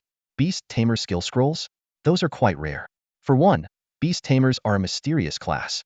Secondly, they've long been considered a trash class by most people. Even if someone finds a Beast Tamer skill scroll, they'd usually break it down for materials. What rank are you looking for? Preferably diamond or higher, and focused on offense. Price isn't an issue, Xu Tian replied.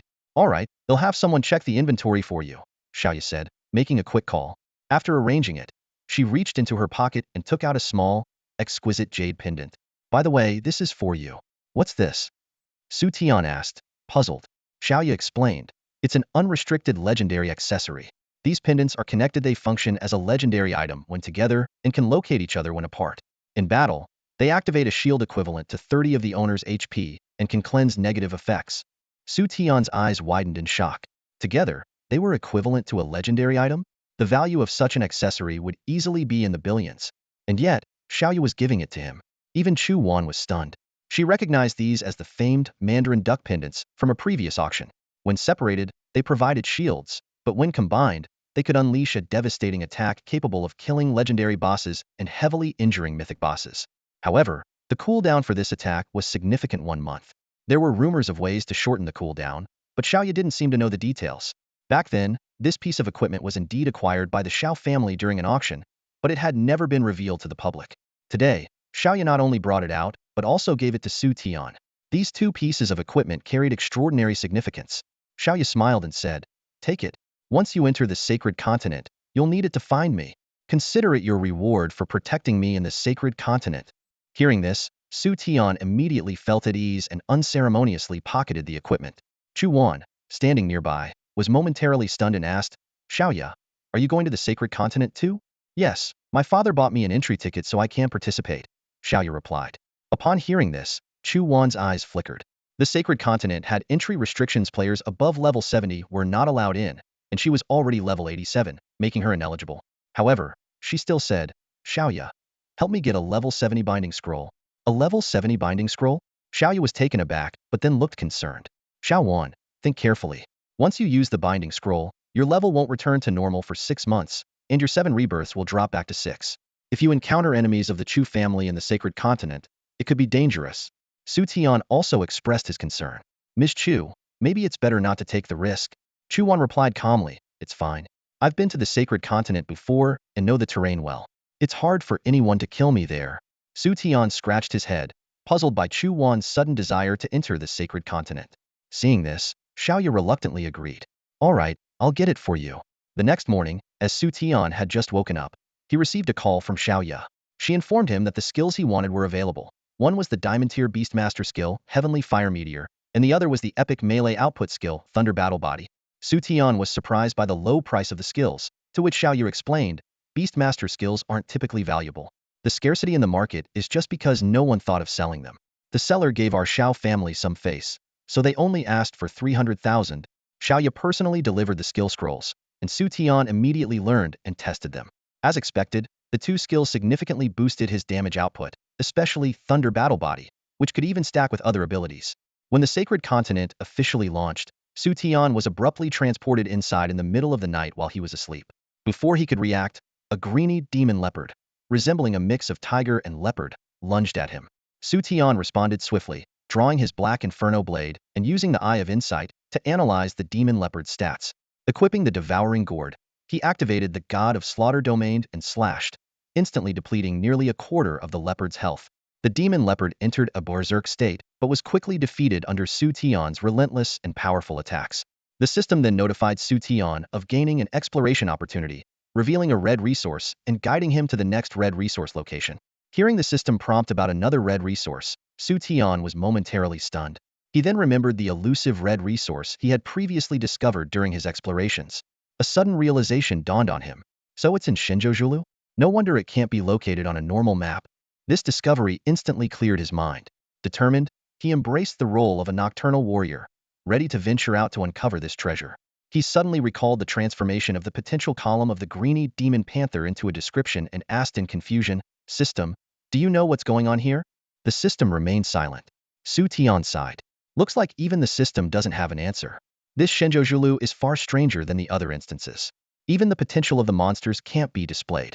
I need to stay cautious. Xiao Bai, Xu Tian called, summoning a contract formation. A small, Snow White Beast leapt out and joyfully jumped into his arms, licking him affectionately. Xu Tian chuckled and gently set it down. All right, enough of that. Let's go treasure hunting.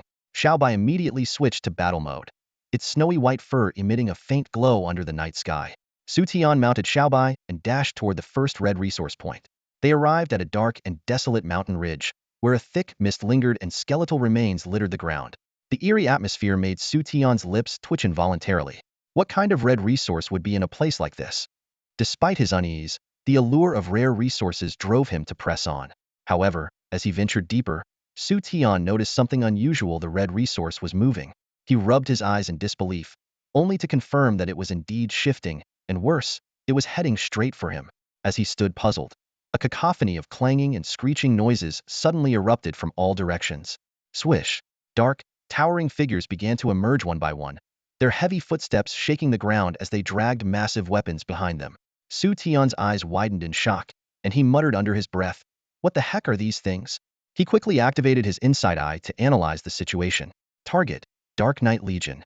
Description: a legion of knights buried in the mass grave, mutated by a mysterious energy.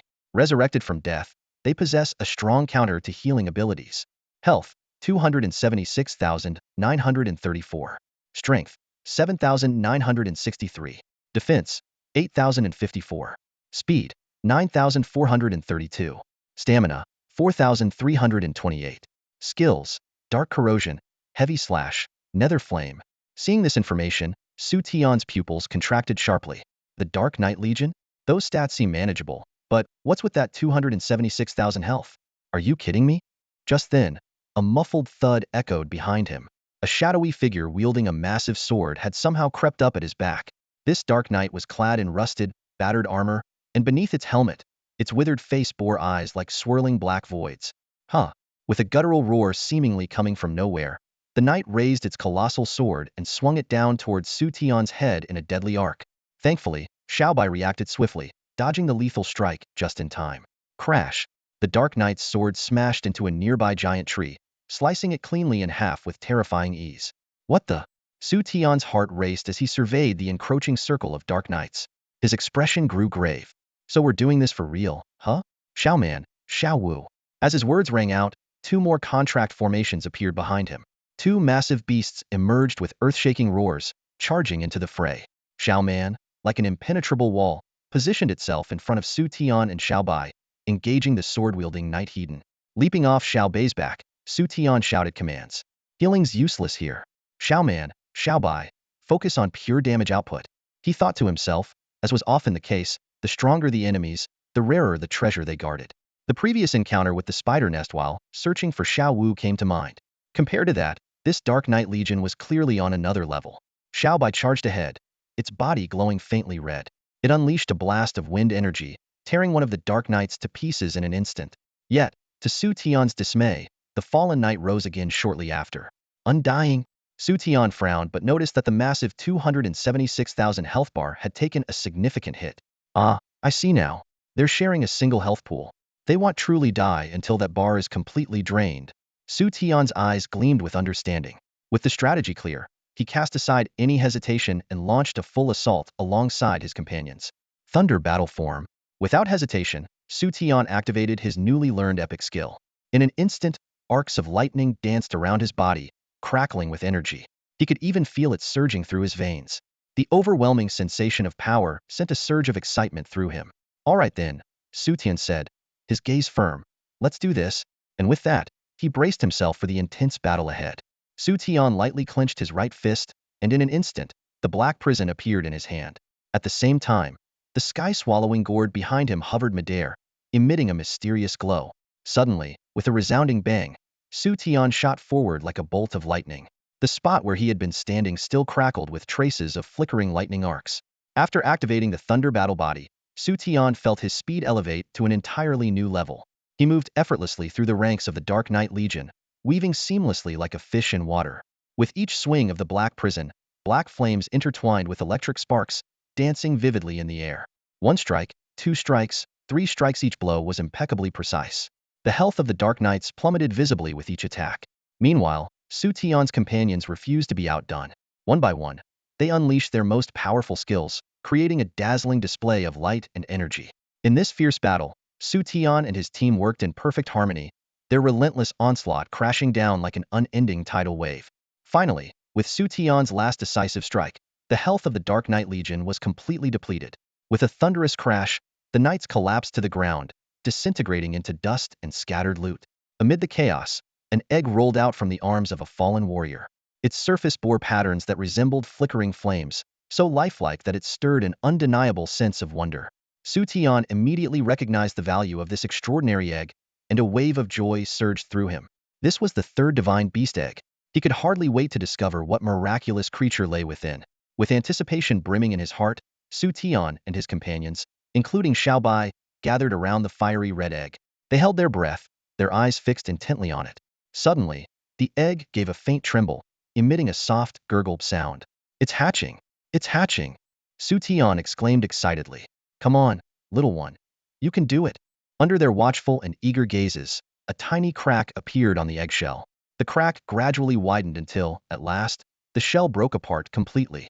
A small red head peeked out from the egg, its sharp beak glinting and a pair of ruby-like eyes shining brilliantly.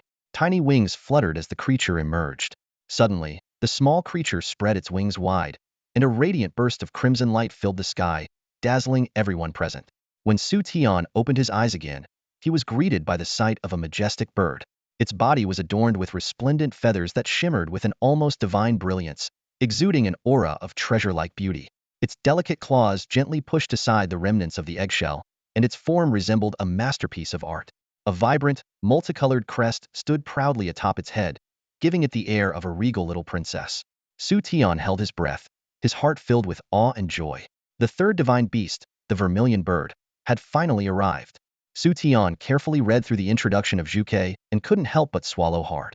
This newly acquired pet was undoubtedly a powerhouse in terms of offensive capabilities. Its skills were designed entirely to maximize damage output. The Crimson Eye could identify enemy weaknesses and lock onto targets. The Celestial Inferno field created a favorable battlefield, and the Blazing Feather Barrage was a devastating area attack. Compared to Xiaobai's balanced abilities and Zaiwa's defensive support, Zook's presence clearly indicated it was destined to be the team's main damage dealer. "They'll call you Xiaohong," Xu Tian said softly, his gaze filled with affection. Upon hearing its new name, Zhuke lowered its proud head and affectionately nuzzled against Xu Tian's chest. It then transformed into its juvenile form, curling up lightly in Xu Tian's arms and letting out cheerful chirps, as if expressing its love for the warm embrace. However, the tender moment was quickly interrupted. A white blur suddenly darted out and swatted at Xiaohong's head. It was none other than Xiaobai, who had also reverted to its juvenile form. The little tiger bared its teeth and glared at Xiaohong, clearly displeased with the newcomer occupying its exclusive spot. Xu Tian couldn't help but laugh awkwardly, realizing that his arms had always been Xiaobai's territory. Even the docile Xiaowu only dared to perch on his shoulder. But Xiaohong seemed unwilling to give up the comfortable spot, stubbornly staying in Xu Tian's embrace. Seeing this, Xiaobai grew even more irritated. With a resounding roar, it unleashed a powerful aura. The freshly hatched Xiaohong was no match for Xiaobai and could only let out a pitiful whimper under the pressure, reluctantly retreating from Xu Tian's arms. Satisfied, Xiaobai reclaimed its throne, basking in the unique privilege. Feeling wronged, Xiaohong flitted to Xu Tian's shoulder, only to find a small green turtle already occupying the space. It immediately began chirping in protest. The kind-hearted Xiaowu, noticing this, chose to retreat into Xu Tian's chest pocket. While Xiaohong quieted down, its gaze frequently drifted back to Xu Tian's arms, clearly still longing for the coveted spot. Watching this minor scuffle, Xu Tian felt both amused and slightly exasperated. He realized that once Xiaohong leveled up, a fierce rivalry between these two mythical creatures was inevitable. With a hint of anticipation, Xu Tian decided to take the three pets out for some leveling. As they grinded for experience, Xu Tian, growing drowsy, was startled to notice that Xiaobai was fighting monsters with an almost frenzied determination. Although Xiaohong couldn't yet battle independently, it somehow managed to command Xiaowu to assist her in taking down enemies. The two little creatures were clearly competing. Resigned, Xu Tian summoned Xiaoman to serve as a temporary pillow. At least this self-sufficient leveling spared him some effort. The next day, deep in the dense forests of Shenzhou, a tense chase was unfolding. "Xiaoya, stop running!" A man with a sinister expression, wielding a black scythe, weaved through the forest. "I know you've got some valuable treasures on you. Hand them over, and I promise I won't make things difficult for you." Ahead of him, Xiaoya was fleeing desperately. She hadn't expected to encounter Qin Jinming, the infamous Death Scythe assassin from the Hunter Guild, at this location. This profit-driven man clearly had ill intentions, planning to rob her before eliminating her. Thanks to her sharp instincts honed from years in the business world, Xiaoya quickly saw through Qin Jinming's plan. At the moment, she was using a speed scroll to escape, but its effect was running out. Once it expired, she would find herself in grave danger. Clutching the jade pendant hanging around her neck, Xiaoya tried to sense Xu Tian's location. To her dismay, that infuriating man hadn't moved an inch. Her heart was filled with both urgency and frustration. Xiaoya, this is Shenzhou Zhulu. No matter how far you run, you can't escape into the real world. Qin Jiming shouted, his eyes gleaming with malice. You'd better hand over your treasures willingly. Once your speed scroll wears off, don't blame me for being ruthless. Xiaoya's anxiety grew. The distance between her and Xu Tian was still significant, and the speed scroll clearly wouldn't last long enough to reach him. She knew all too well that if Qin Jiming caught up, he wouldn't just stop at stealing her possessions. Time ticked by, and the speed scroll's effect dwindled to its final 30 seconds. Just then, the figure on the other end of the jade pendant finally stirred. Whoosh! The effects of the speed scroll abruptly dissipated, and Xiaoya's pace slowed dramatically. Right behind her, Qin Jiming finally caught up, a cold smirk tugging at the corner of his mouth. I really don't get it. You're barely over level 40, yet you dare to step into the godly contention of Shenzhou seeking death? Is it because you're relying on the wealth of the Xiao family? Qin Jiming looked down at Xiaoya with disdain in his voice. Heh, without real strength, those items of yours are nothing but laughable crutches. Now, hand over your gear, and I'll let you walk away. Xiaoya remained silent, her expression unreadable. Qin Jiming's patience began to wear thin. A glint of malice flickered in his eyes as his voice turned colder. Didn't you hear me? Give me your stuff, or don't blame me for taking it by force. Suddenly, a peculiar glint flashed in Xiaoya's eyes. She stared directly at Qin Jiming and said calmly, if you've got the guts, go ahead and try. Qin Jiming was momentarily stunned, narrowing his eyes suspiciously. A flicker of doubt crossed his mind. Did Xiaoya have some kind of hidden weapon? But he quickly dismissed the thought. Even if she did, what could it possibly change? She was only level 40. How could she possibly pose a threat to him? Having settled his thoughts, Qin Jinming hesitated no longer. Without mercy, he swung his scythe straight toward Xiaoya's neck. In his mind, he was already calculating the spoils of victory. Once she was dead, the Xiao family's precious items would all become his. The treasures prepared by the most prestigious family in the capital surely wouldn't disappoint. But just as his scythe was about to touch Xiaoya, Qin Jinming suddenly sensed a gust of wind behind him. Alarmed, he turned his heatonly to meet a pair of massive tiger eyes brimming with deadly intent. Thud! In the next instant, a colossal tiger paw slammed into Qin Jinming, sending him flying several meters. His health plummeted as his body crashed heavily to the ground. Cough, cough. Qin Jinming struggled to his feet, his face pale. He looked toward the figure that had appeared out of nowhere, his expression filled with shock. It's you, Xu Tian. Xu Tian yawned lazily, his tone casual. Do I know you? Xiaoya slowly approached Xu Tian and explained. He's from the Hunter Guild, so he probably knows of you.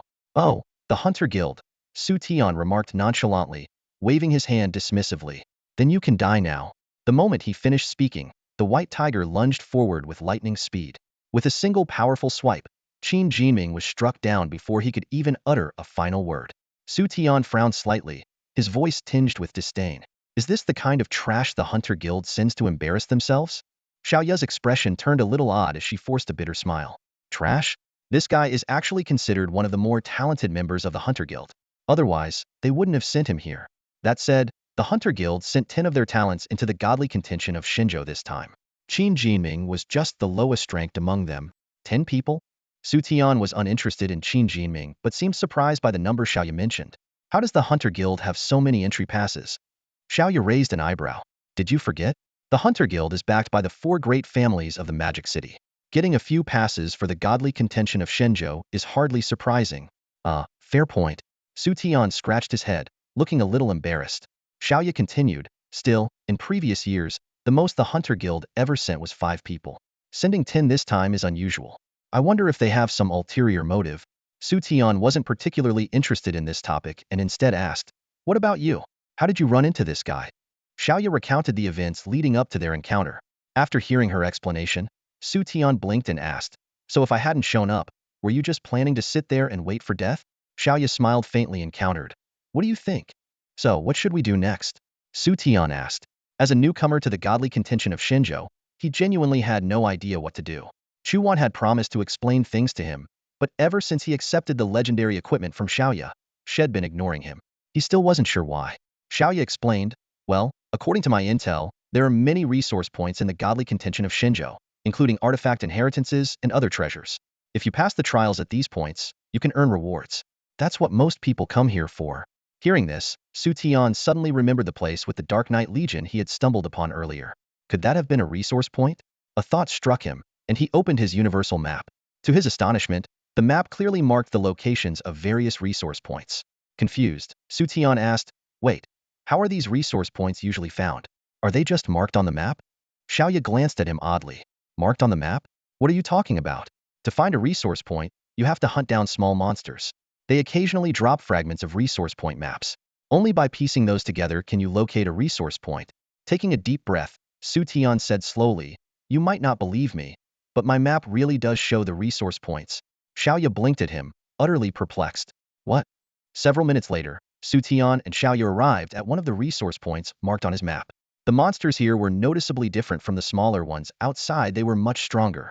Behind these guardian-like creatures, a golden glow shimmered, as if beckoning them toward hidden treasures. Xiaoya finally believed Xu Tian's words, and was astonished to find that his map was indeed different from hers. It could directly display resource points. Frowning, Xu Tian asked, why are the highest level resource points on the map only marked in gold? There's no black gold, purple gold, or even red resources. Didn't they say there were top-tier red resources in Shenzhou? Xiaoya explained, those advanced resources require specific triggering methods. In Shenzhou, there's a place called Shenzhou City where you can exchange for those resources. She secretly felt relieved, thinking to herself that it was a good thing his map didn't show those 3 types of resources. Otherwise, she'd really suspect he was cheating. Xu Tian raised an eyebrow and smiled. You can exchange for them? Looks like Shenzhou has more complex gameplay than I thought. Yeah, let's clear this resource point first, Xiaoya suggested. Sure, Xu Tian said with a wave of his hand. Xiao Bai, Xiao Wu, Xiao Hong, go. As soon as the words left his mouth, 3 massive beasts charged into the resource point. Xiaoya couldn't help but show a hint of envy as she watched, thinking how great it must be to be a beast tamer. You don't even have to lift a finger. But soon, she realized something wasn't right. Wait a second, Xiaoya said, staring at Xu Tian in confusion. How do you have 3 divine beasts? I remember back in the southern province, you only had 1. Where did the other 2 come from? Her gaze was filled with suspicion, as if she were looking at someone using hacks. Xu Tian hesitated for a moment before replying slowly, if I told you I found them, would you believe me? Xiaoya didn't answer, but the half-step she instinctively took backwards said it all. In her mind, she couldn't help but think, most people might never even encounter a single divine beast in their lifetime, and this guy somehow has 3. While others tame ordinary beasts, he's taming divine ones. No wonder he's so overpowered. Moments later, the 3 divine beasts returned, bringing back a pile of loot. Xu Tian usually didn't care much about such items, since the system often gifted him purple and gold-tier resources. However, as he carefully examined the loot, he froze. This is exclusive equipment? Xu Tian murmured in astonishment. The appearance of the Black Moon bracers left both Xu Tian and Xiaoya stunned. This epic-grade Beastmaster exclusive equipment not only boasted 739 defense and 876 attack points, but also came with an active skill called Moonlight. The skill description revealed that upon activation, a beam of moonlight would appear, continuously restoring mana for the Beastmaster's companion while generating a protective shield. Xiaoya exclaimed in surprise, we've never heard of such equipment before. Even the Xiao family's largest trading firm in Huaxia has no records of it. It's never appeared in Shenzhou struggle either. Xu Tian yawned nonchalantly and said, who cares why this equipment exists? It's mine, and it'd be a waste not to use it. This is my first piece of epic equipment. If I can collect a full set of Beastmaster exclusive gear in Shenzhou struggle, that would be amazing. Over the next few days, Xu Tian and Xiaoya continued searching for resource points. At each location, Xiao Bai and the other beasts took charge of clearing out the surrounding monsters, while Xu Tian gathered the loot. As the eldest daughter of the Xiao family, Xiaoya never competed with Xu Tian for these resources. Her goal on this journey, apart from gaining experience and leveling up quickly, was tied to another matter, though the time wasn't right to reveal it yet. 3 days later, they finally found an exchange talisman. The talisman was engraved with lifelike black wings, exuding an inexplicable sense of oppression. Xiaoya explained excitedly, this is it. With this, we can exchange it in Shenzhou City for the location of a high-level resource point. 1 talisman can be traded for a black gold resource, 3 for a purple gold resource, and 5 for a red grade resource. Xu Tian raised an eyebrow and commented, it took us 3 days to get just 1. That's not very efficient, considering Shinjo's struggle is only open for a month. Xiaoya chuckled. This is already considered fast. Some people with bad luck might not even get one in an entire month. She then asked, are you planning to use this talisman now? Maybe trade it for a black gold resource? Xu Tian immediately shook his head. That's not worth it. Let's keep farming resources and see if we can collect 5. In the meantime, we can also search for Teacher Chu's whereabouts. Another 4 days passed, and Xu Tian managed to obtain 2 more exchange talismans. During this time, they encountered other participants, but upon seeing the ferocious beasts accompanying Xu Tian, most kept their distance. However, trouble eventually found them. At one resource point, they crossed paths with a team from Neon. These individuals seemed to have little interest in Xu Tian, but were clearly captivated by Xiaoya. Xiaoya was dressed in a fitted mage's robe designed for mobility, which perfectly accentuated her figure. The Neon team members were evidently charmed by her beauty and began speaking in a language Xu Tian didn't understand. Judging by Xiaoya's icy expression and clenched fists, their words were undoubtedly vulgar. Xu Tian sighed and said calmly, I'll give you 3 seconds to apologize. 3. Kurisai. Rukiway. One of the Neon men shouted. 2. Baka. Wakarimasen. Another yelled. 1. As the countdown ended, Xu Tian's expression turned cold. All right. You've successfully missed your chance. The group of Neon people barely had time to react before a pitch-black heavy sword appeared in Xu Tian's hand. Without hesitation, he swung the sword fiercely at them. The sharp blade cut through the air with a piercing whistle. What the? You bastard! They screamed in panic. One of them, still confused about what was happening, was instantly taken down by a single strike from Xu Tian, leaving behind nothing but loot. The remaining ones were utterly terrified, their cries of fear echoing around them. Get lost. This Huaxia guy actually attacked us directly. He dared to kill Sandakun. We'll kill him. Watch me sneak up on him with my Earth Escape Jutsu. The Neon people shouted in their own language, their voices chaotic and frantic. Xu Tian frowned as he listened, completely unable to understand what they were saying. Can you people speak something comprehensible? He thought to himself irritably. At that moment, a voice called out urgently from behind him. It was Xiaoya. Xu Tian, be careful. That guy knows Earth Escape. Earth Escape? Xu Tian paused, his mind racing. These Neon people could actually use ninja techniques like Earth Escape. Could they have awakened as ninja class fighters? Before he could think further, one of the Neon people had already vanished into the ground. Xu Tian immediately caught on and called out calmly, Xiaoman. As soon as he spoke, a contract sigil materialized behind him. From it emerged Xiaoman, his towering and muscular companion. Without hesitation, Xiaoman stomped heavily on the ground with immense force. Bastard! The Neon ninja who had burrowed underground was forcibly ejected, stumbling out in complete disarray. He glared angrily at Xiaoman until his eyes registered the massive, towering figure before him. His face froze in sheer disbelief. The rest of the Neon group began whispering nervously among themselves. This Huaxia guy can summon a giant beast? Could he be a summoner, like Shinmokuken? So what if he is? Shinmokuken is the greatest summoner in the world. He can summon our demon god and will definitely defeat this guy. Xu Tian watched them coldly, his expression indifferent. He couldn't help but think they must be out of their minds, facing imminent death, and yet they were still chatting about nonsense instead of worrying about their lives? Without another word, Xu Tian waved his hand casually. Xiaoman understood the signal instantly. He glared menacingly at the Neon group, then dropped down with a thunderous crash, sitting directly on top of them. You Huaxia. One of the Neon people tried to speak, but their words were cut off as Xiaoman's massive body crushed them beneath him. Silence fell. When Xiaoman finally stood up, the ground bore no gruesome traces of blood or gore. Instead, a few glowing items lay quietly on the ground, telling the silent story of what had just transpired. You just killed them outright? Xiaoya stared at the piles of loot on the ground, her voice tinged with shock. Xu Tian responded calmly, yeah. I couldn't understand what they were saying, so there was no way to communicate. I just dealt with it. He paused, then added, besides, the way they were looking at you was downright disgusting. Xiaoya's expression softened slightly, but she still couldn't help asking, just because of that? Isn't that kind of a flimsy excuse, though? Xu Tian didn't answer directly. Instead, he asked, by the way, what were they saying earlier? Xiaoya thought for a moment and replied, they mentioned someone called Shinmu Jun. Apparently, he can summon a demon god. Summon a demon god? Xu Tian chuckled lightly. I wonder if this so-called demon god could even stand a chance against Xiao Bai and the others. Suddenly, Xiaoya exclaimed excitedly, hey, there's a redemption token among their loot? Xu Tian's eyes lit up, and he couldn't hide his joy. With this, they were just 1 token away from collecting all 5. He began contemplating the difference between the red tier resources in Shinjojulu and the system rewards. his anticipation growing. Let's pick up the pace, I can't wait to redeem it. Xu Tian called over Xiaobai and Xiao Hong in a low voice. Over time, Xiao Hong had leveled up to 28, though it still wasn't quite on par with Xiaobai. Nonetheless, it could now take on a solid offensive role. Xu Tian grinned at them, saying, whoever gets the 5th redemption token first will get a special reward. Xiaobai and Xiao Hong immediately perked up, dashing off in excitement. Xiao Hong even flew back briefly to snatch Xiao Wu, who had been tucked away in Xu Tian's pocket. Sharing the locations of resource points on their shared map, Xu Tian sent them off in different directions to farm 2 resource points simultaneously. Xiaoyu looked a little worried. Aren't you afraid something might happen to them? Xu Tian reassured her, not at all. Their stats are way above those of the monsters here. Xiaobai is a balanced DPS pet with both sustained and burst damage capabilities. Xiao Hong and Xiao Wu, when paired together, are all about extreme offense and support. They're more than capable of handling themselves separately. So, which way are we going? Xiaoya asked. Xu Tian summoned his Black Abyss Greatsword and smiled faintly. Us? We're taking on this resource point right in front of us.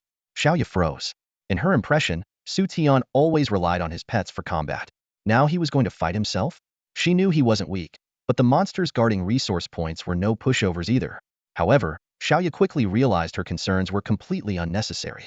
Once Xu Tian activated his Thunderstorm battle form, he was like a god of war.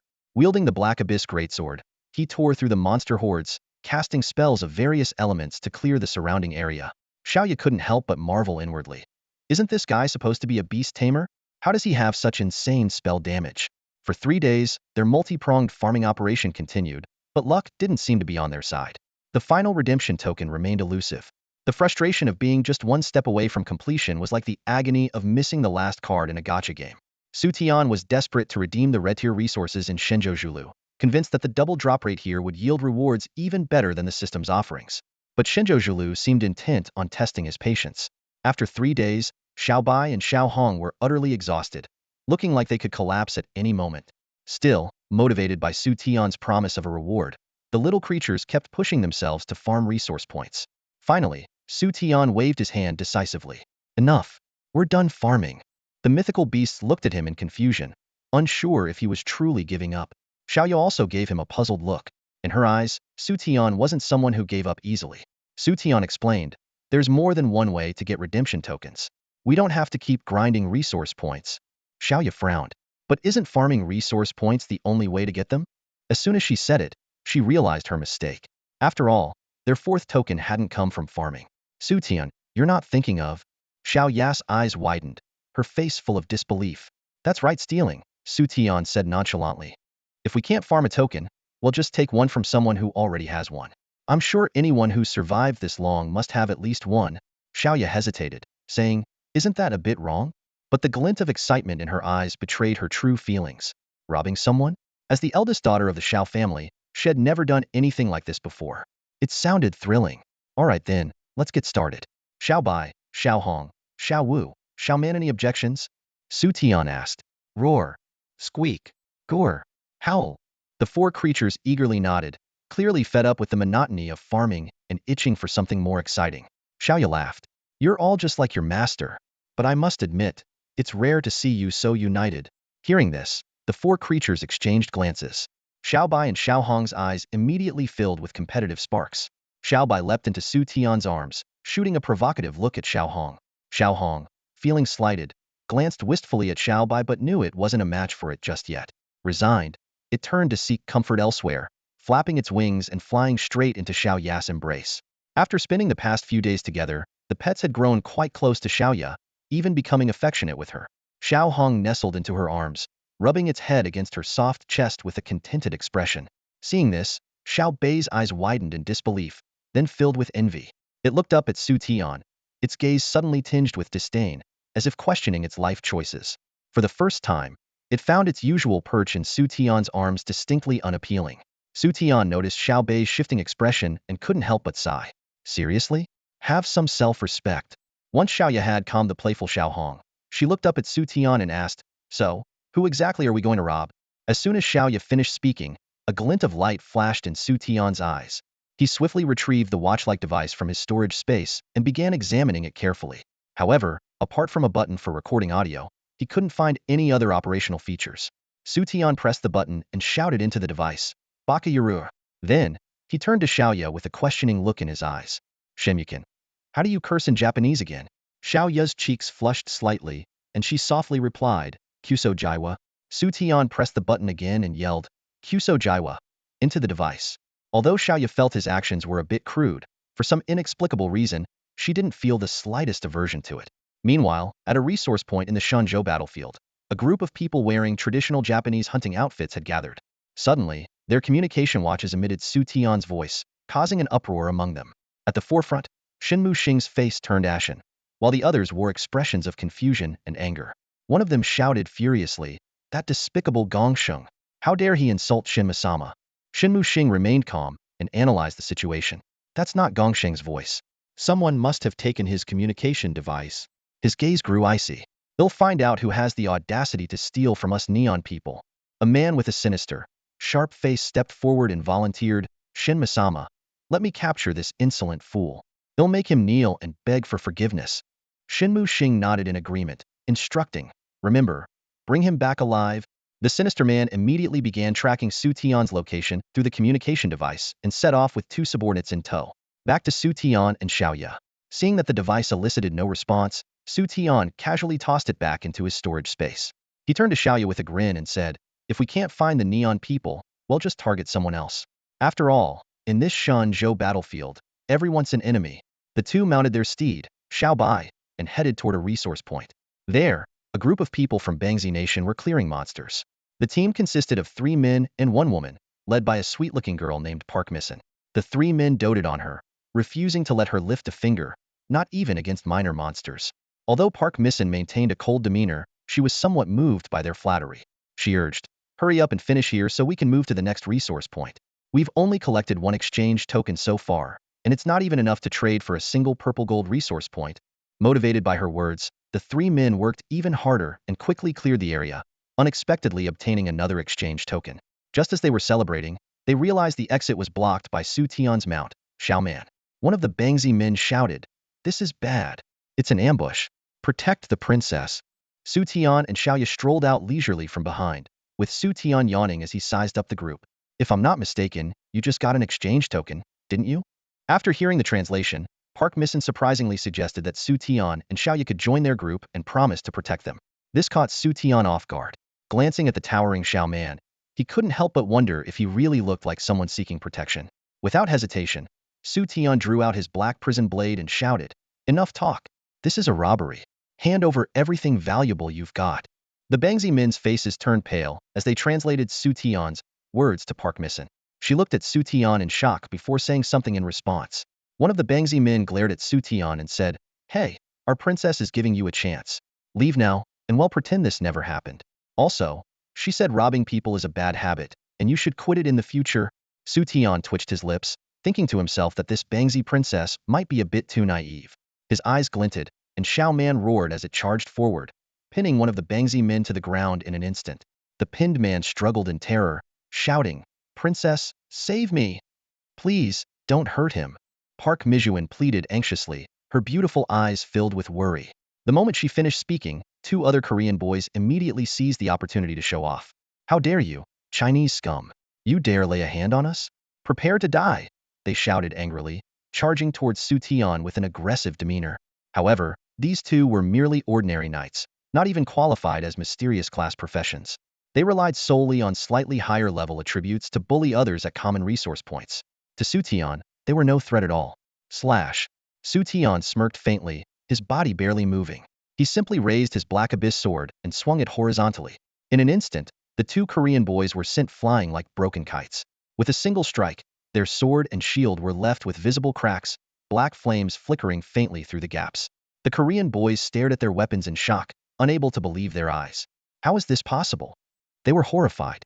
These were diamond-tier weapons, and they were ruined with just 1 strike. How powerful was this man's damage output? The Korean boy pinned beneath Xiaoman's foot witnessed the scene and immediately abandoned any thought of resistance. Park Mijuan cast a deep glance at Xu Tian and whispered a few words to her companion, who was fluent in Chinese. We're willing to hand over our belongings, the man said with difficulty. Hearing this, Xu Tian smiled and gestured for Xiaoman to release them. See? If you'd agreed earlier, we could have avoided all this trouble. Now, hand over everything, exchange tokens, equipment, skill scrolls, everything. He turned to the other two. As for you two, your swords and shields are broken, but your armor still has some value. Take it off. Finally, his gaze landed on Park Mijuan. As expected of the Princess of Korea, that's the famous accessory, Heart of the Ocean, isn't it? Hand it over. Oh, and that mage robe of yours looks pretty nice too. Before he could finish, Xu Tian noticed the peculiar look Xiaoya was giving him. He coughed awkwardly. The robe can stay on. The three Korean boys were on the verge of tears, unable to believe they were being robbed in the game Shenzhou struggles. Park Mijuan bit her lip, her beautiful eyes filled with a mix of emotions. She had always thought the Chinese were peace-loving, but this man exuded an air of dominance and aggression. A few minutes later, the Korean players were stripped of all valuable items, left with only their beginner gear. While Park Mijuan managed to keep her clothes, her precious accessory was confiscated. She looked at Xu Tian with a mix of resentment and bewilderment. Not bad. At least you were cooperative, Xu Tian said, satisfied as he counted his spoils. I didn't expect my first robbery to go so smoothly. Maybe I'm cut out for this line of work. Hearing this, the Korean boys shivered in fear. Ah, and now I finally have enough exchange tokens, 5 of them. Wait, actually, I have 6. Xu Tian chuckled. What? The Koreans were stunned. This guy had 6 exchange tokens? Were they all stolen? Well, our work here is done. Time to head out, Xu Tian said with a grin. Keep grinding those resource points, and maybe we'll run into each other again. With that, he left with Xiaoya and Xiaoman. Princess, that Chinese guy is just too despicable. One of the Korean boys fumed. Yeah, who would want to run into him again? Park Mijuan, however, seemed thoughtful. If they can rob us, why can't we rob others? The 3 Korean boys froze. Then their expressions lit up with realization. Little did Xu Tian know, his actions had completely changed the rules of the game in Shenzhou struggles. Meanwhile, Xiaoya glanced at the exchange tokens in Xu Tian's hand and asked eagerly, now that we have 5 tokens, are we heading to Shenzhou City? She licked her lips in anticipation, curious about the red-tier resources the tokens could exchange for. Xu Tian shook his head. No rush. These tokens can only be used to exchange for resource point locations, right? Not just that, Xiaoya explained. Exchange tokens are like universal currency in Shenzhou struggles. In Shenzhou City, there are all kinds of NPCs where you can buy potions, skill scrolls, and more. In that case, we'd better stock up on more tokens, Xu Tian said thoughtfully. Xiaoya gave him a puzzled look. What I mean is, let's rob a few more groups. I'm not done having fun, Xu Tian said with a mischievous grin. Xiaoya was momentarily stunned. Could this really be addictive? How about 2 more hits? Xu Tian asked, winking at her. Xiaoya nearly blurted out, let's do it, but managed to restrain herself. After all, she was the dignified eldest daughter of the Xiao family. How could she say something so unrefined? Seeing her hesitation, Xu Tian handed her the Heart of the Ocean he had taken from Park Mijuan. I don't need this. It's yours. Xiaoya's eyes immediately lit up with determination. The Heart of the Ocean was an extraordinary accessory, its exact tier hard to determine, but its attributes and effects were exceptional. She had wanted to buy it before but couldn't afford it. She never expected to get it this way. Afterward, Xu Tian and Xiaoya carried out a few more robberies, still using their ambush strategy. However, luck wasn't on their side this time. They only managed to ambush 3 teams all day, 2 of which were solo players. These lone players were poor, with not even a single exchange token on them. Xu Tian had to settle for taking some gold coins and gear. The third group was wealthier, possessing 1 exchange token and wearing full diamond tier gear. They initially tried to resist but quickly gave up under Xu Tian's education. That evening, as Xu Tian set up a tent, he smiled and said, all in all, we made more than grinding resource points. Exactly, Xiaoya agreed. We got 3 exchange tokens in a day. This method is definitely more efficient than grinding. She couldn't help but marvel at how Shenzhou struggles could be played in such an unconventional way. Early the next morning, Xu Tian had barely woken from his dreams when Xiaoya eagerly ducked into his tent, her face full of anticipation. Xu Tian blinked in surprise, then a playful grin spread across his face.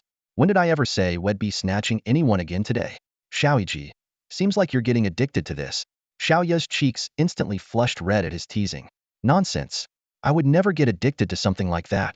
Xu Tian chuckled, but didn't expose her little secret. All right, let's pack up the tent first. As for where we're heading next, we'll decide based on the situation. Xiaoya nodded in agreement, and was about to exit the tent when she suddenly twisted around and froze. Xu Tian looked at her, puzzled. What's wrong?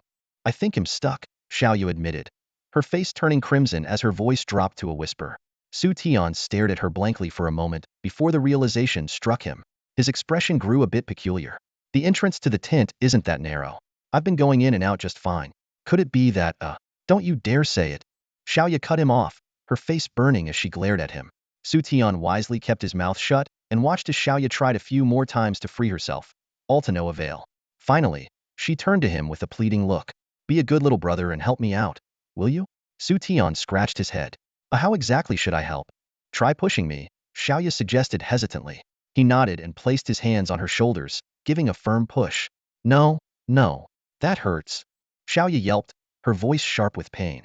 Xu Tian's face froze. The sound she made combined with her words could easily be misunderstood by someone overhearing, and her curvaceous figure, contorted in such an awkward position, wasn't helping his composure.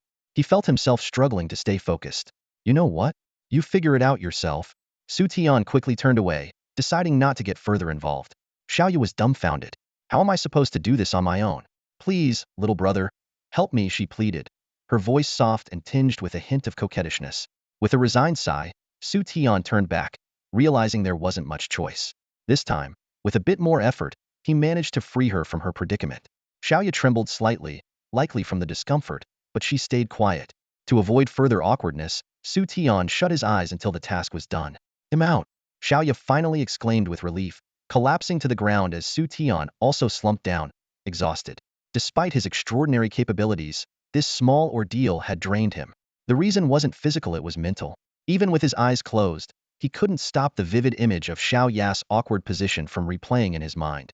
The torment was real. After mentally chanting, "Stay focused" a few times, Xu Tian pulled himself together and began packing up the tent.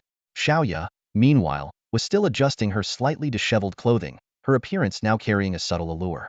Just then, mocking voices rang out nearby. A group of men approached, their expressions a mix of amusement and hostility. The amusement was directed at Xiao Ya's current state. Her flushed face and slightly messy attire made it look like something had just happened. The hostility, however, stemmed from jealousy. These men had clearly been searching for Xu Tian, and seeing him here with a beautiful woman only fueled their resentment. They had put in so much effort to track him down, and here he was, seemingly enjoying himself. But soon, they thought, they'd take care of this boy and claim the woman for themselves. The leader of the group, a sinister-looking man, sneered and spoke in broken Chinese. "Heh, you must be the one who insulted Shemukin over the communicator, right?" "Shemukin?" Xu Tian responded coolly. The name sounded vaguely familiar, but he couldn't quite place it. "Don't play dumb. Where are Kasha-kun and the others? Tell us, and I might let you die quickly. Don't worry, after you're gone, we'll take good care of your lovely lady friend here." The man's words dripped with malice, his leer making his intentions all too clear. Hearing this, Xu Tian's eyes narrowed slightly. These men were revolting, especially the way they ogled Xiaoya. It made his blood boil. And indeed, Xu Tian wasted no time expressing his anger. "Take care of her? I'll take care of you first," he roared, and suddenly, for glowing summoning circles appeared behind him. A chorus of ferocious roars erupted from within, echoing Xu Tian's fury. "You want to know where your companions are? Don't worry, you'll be joining them soon enough." A dark smile crept across Xu Tian's face as he turned his gaze to the group, his expression now laced with cruelty. The sinister man faltered under Xu Tian's glare, a sense of unease creeping into his mind. Especially when he noticed the creatures emerging from the summoning circles. They were nothing like the ones summoned by Shemukin. Roar! Before the man could react further, Xiao Man, one of Xu Tian's companions, charged forward. Though it rarely appeared during boss fights, it was always the first to leap into action when dealing with people. With its massive bear-like paw, one swipe was enough to break bones or worse. If it aimed for the face, a trip to the hospital would be the least of one's worries. Xiaoman didn't stop there. It leapt into the air and landed squarely on two of the man's comrades with a resounding thud. When it stood up, a golden glow shimmered from beneath its hefty frame. The sinister man's eyes widened in disbelief as he realized his teammates had been instantly reduced to loot drops. To add insult to injury, Xiaoman even wiggled its rear mockingly before stepping away. Enraged, the leader turned his glare on Xu Tian. "Damn you! You'll pay for this," he shouted, pulling out a curved blade that shimmered with an unusual light. "A shinobi warrior?" Xu Tian raised an eyebrow, mildly intrigued. So this guy was from one of Neon's secret professions. Still, what difference did it make? The moment he crossed paths with Xu Tian, his fate had already been sealed. Xu Tian's gaze turned icy as a massive black greatsword materialized in his hands, its surface flickering with an ominous, fiery glow. "A shinobi warrior? Let's see if your blade is faster than mine." Xu Tian sneered, swinging the greatsword with deadly precision. The divine warrior swung his curved blade, the air echoing with sharp whistles. He was gathering momentum for his strike, a special skill unique to divine warriors that boosted their damage. Opposite him stood Xu Tian, quietly observing the opponent's movements. At last, the divine warrior's eyes gleamed with a fierce light. He raised his head and glared viciously at Xu Tian. "Huaxia man, shiny eye," he snarled before slashing down with his blade. Xu Tian raised an eyebrow slightly as a faint red glow surrounded him Slayer's domain. Without any excessive movements, he simply raised his black sword, Abyss, and swung it abruptly.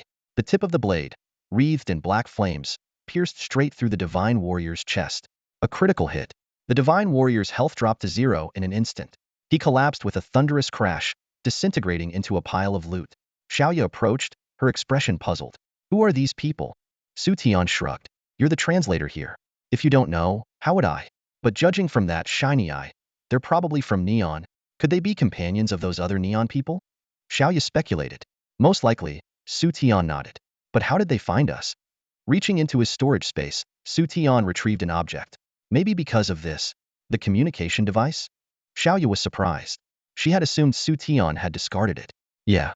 It seems this thing not only transmits messages, but also tracks locations, and it even works inside the storage space," Xu Tian remarked. "I have to admit, Neon has some impressive technology." He quickly stashed the device away, along with the communication devices of the other 3 fallen opponents. Xiaoya pondered for a moment. It seems like these Neon people have a leader, but he hasn't shown up. Now that 2 groups of them have died at our hands, they won't let this go easily. "What do you plan to do? That so-called Kamikakin?" Xu Tian yawned. "Doesn't matter. Even if he's the Emperor's son, I'm not worried."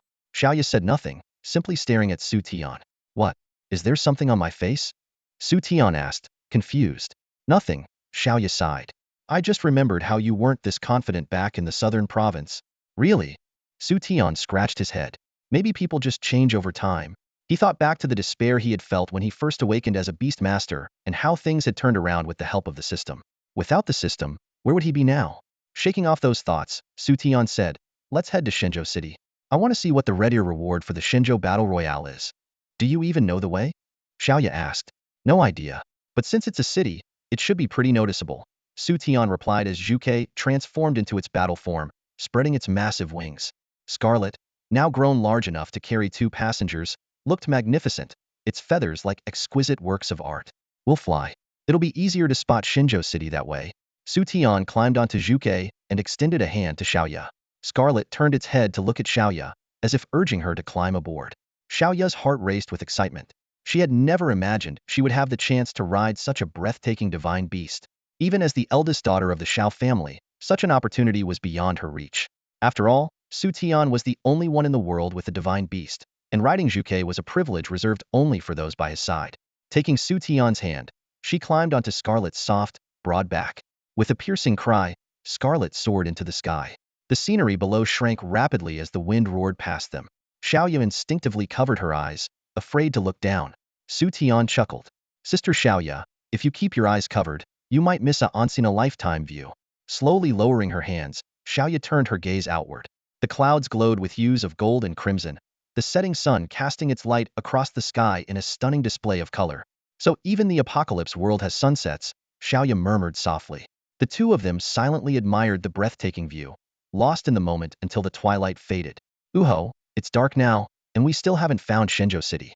Are we going to have to camp out for the night?" Xu Tian muttered, frustrated. Realizing that they had been so captivated by the sunset that they had forgotten their mission, Xiaoya felt a little embarrassed. "Scarlet, can you see clearly down below?" Xu Tian called out loudly. Scarlet let out a confident cry, indicating that it could see perfectly well in the dark. Relieved, the 2 settled in. Xiaoya suggested, "How about we spend the night on Scarlet? The time left for the Shenzhou Battle Royale is already more than halfway over." Xu Tian agreed. He wasn't particularly tired and instead enjoyed the cool night breeze and the serene silence around them. Before long, Xiaoya dozed off and leaned against Xu Tian, falling into a deep sleep. She seemed uncomfortable and shifted her position, startling Xu Tian. Luckily, Scarlet's back was wide enough to keep her safe as she adjusted. Then, she wrapped her arms around Xu Tian like an octopus, treating him like a pillow. To make matters worse, Xu Tian could feel 2 soft mounds pressing against his chest, rising and falling with Xiaoya's breathing. Xu Tian's eyes widened in disbelief. "Is this some kind of test for me?" he thought, frozen in place. Xiaohong's piercing cry shattered the heavens as it slowly descended near the city of Shenzhou. The sound startled Xiaoya awake, and she suddenly realized she was lying on Xu Tian's chest in a rather compromising position. Alarmed, Xiaoya quickly looked at Xu Tian with suspicion, wondering how she ended up like this. Xu Tian hastily explained, "Ahem, I didn't touch you, all right?" He raised his hands to show his innocence. Only then did Xiaoya realize that she was the one who had clung to Xu Tian. Her cheeks instantly flushed with embarrassment. She quickly jumped off Xiaohong's back, berating herself internally. Xu Tian sighed in resignation as the soft sensation on his chest disappeared. He casually patted Xiaohong on the head, causing the bird to look at him in confusion, not understanding why it was being smacked. Is this the city of Shenzhou? Xu Tian and Xiaoya gazed at the towering and majestic city before them, unable to suppress their curiosity. Xiaoya pointed to the side. It should be. Look over there, there are some other contenders for the Shenzhou contest trying to enter. Following her direction, Xu Tian saw a group of competitors of various skin tones arguing animatedly with NPC guards outside the city gate. Their voices were filled with frustration. Why won't you let us in at a time like this? A beast outbreak could happen outside the city at any moment. We need to get inside, not stay out here. Xu Tian frowned in thought, unable to understand why entry to the city was being denied or what exactly a beast outbreak entailed. Xiaoya shook her head, clearly just as clueless. The two NPC guards responded coldly, "You've already used up your exchange tokens. According to the rules, you cannot remain in the city of Shenzhou." The guards, clad entirely in armor, revealed no hint of their true appearances. The competitors retorted angrily, "Is it our fault the tokens are used up? We're going in. What? Is this city your personal property?" With that, some of them drew their weapons, ready to fight. Xu Tian narrowed his eyes slightly. This was his first time encountering NPCs in the apocalypse world, and he had no idea how strong they were. A swordsman charged at one of the guards, swinging a massive blade. The guard muttered an incantation in a strange language, and suddenly a status panel lit up around him. Target: Shenzhou City NPC Guard. Potential: Level: 99. HP: 9,999,999. Strength: 215,962. Defense: 203,471. Speed: 184,453. Energy: 158,888. Xu Tian was stunned as he read the stats. It wasn't the level 99 that shocked him, it was the fact that the NPC had a health bar.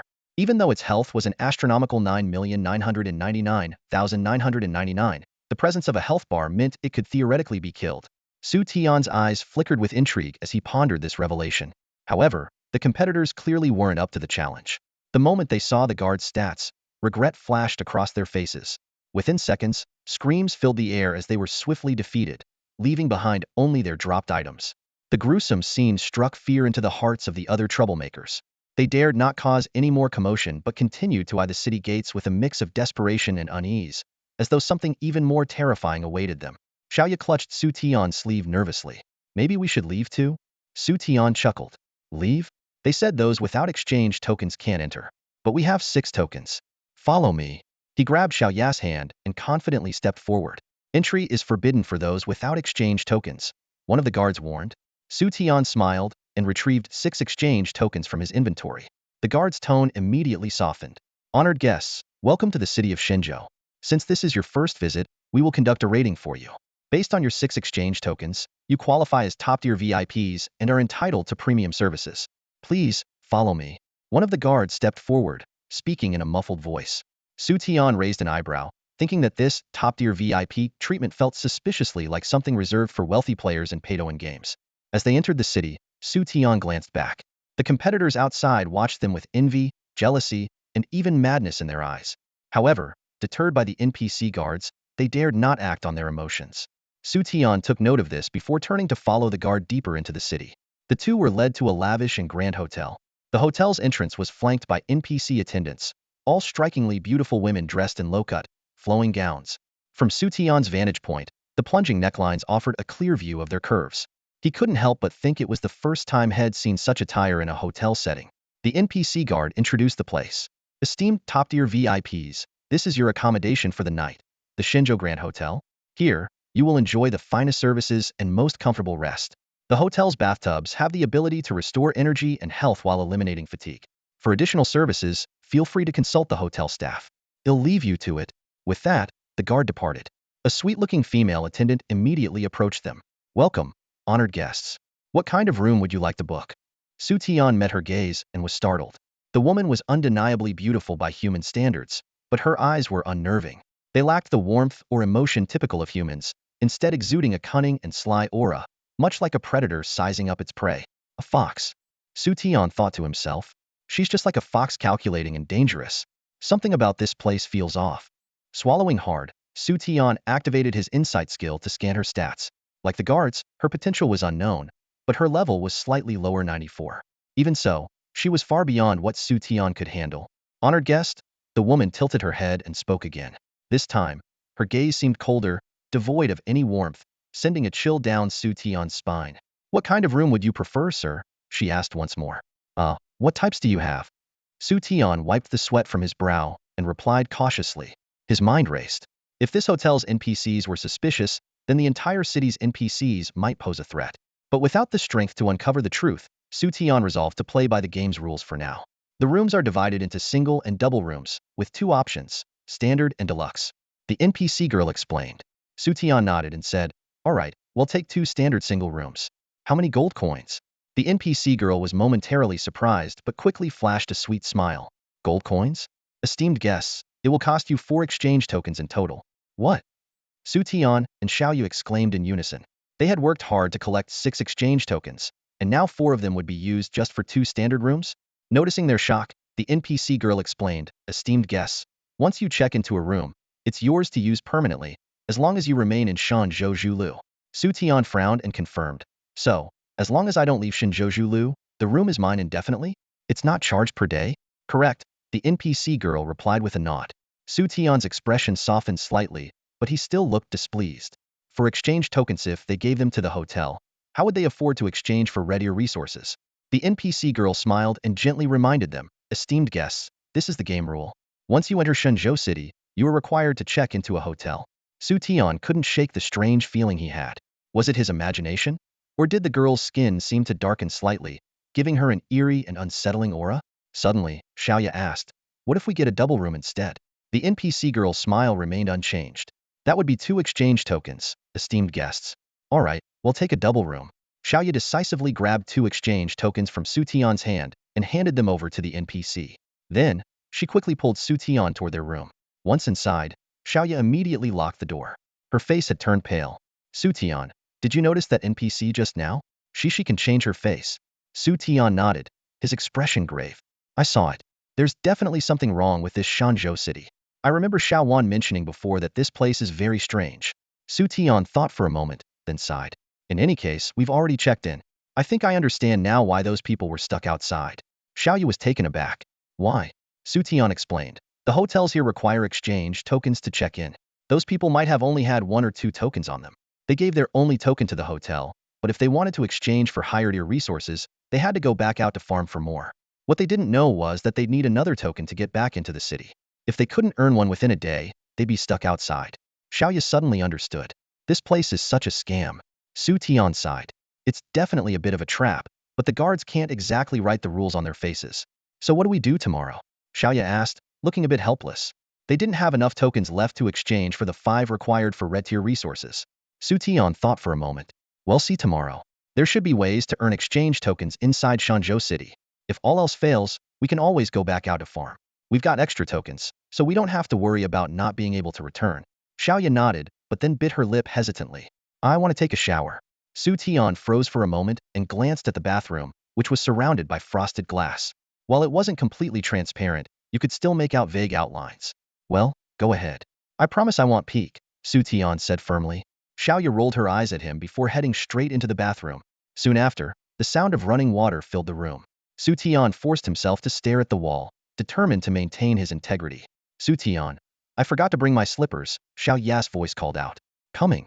Xu Tian immediately turned around, afraid that any delay would be disrespectful to Xiaoya. Through the frosted glass, he could vaguely make out a graceful silhouette.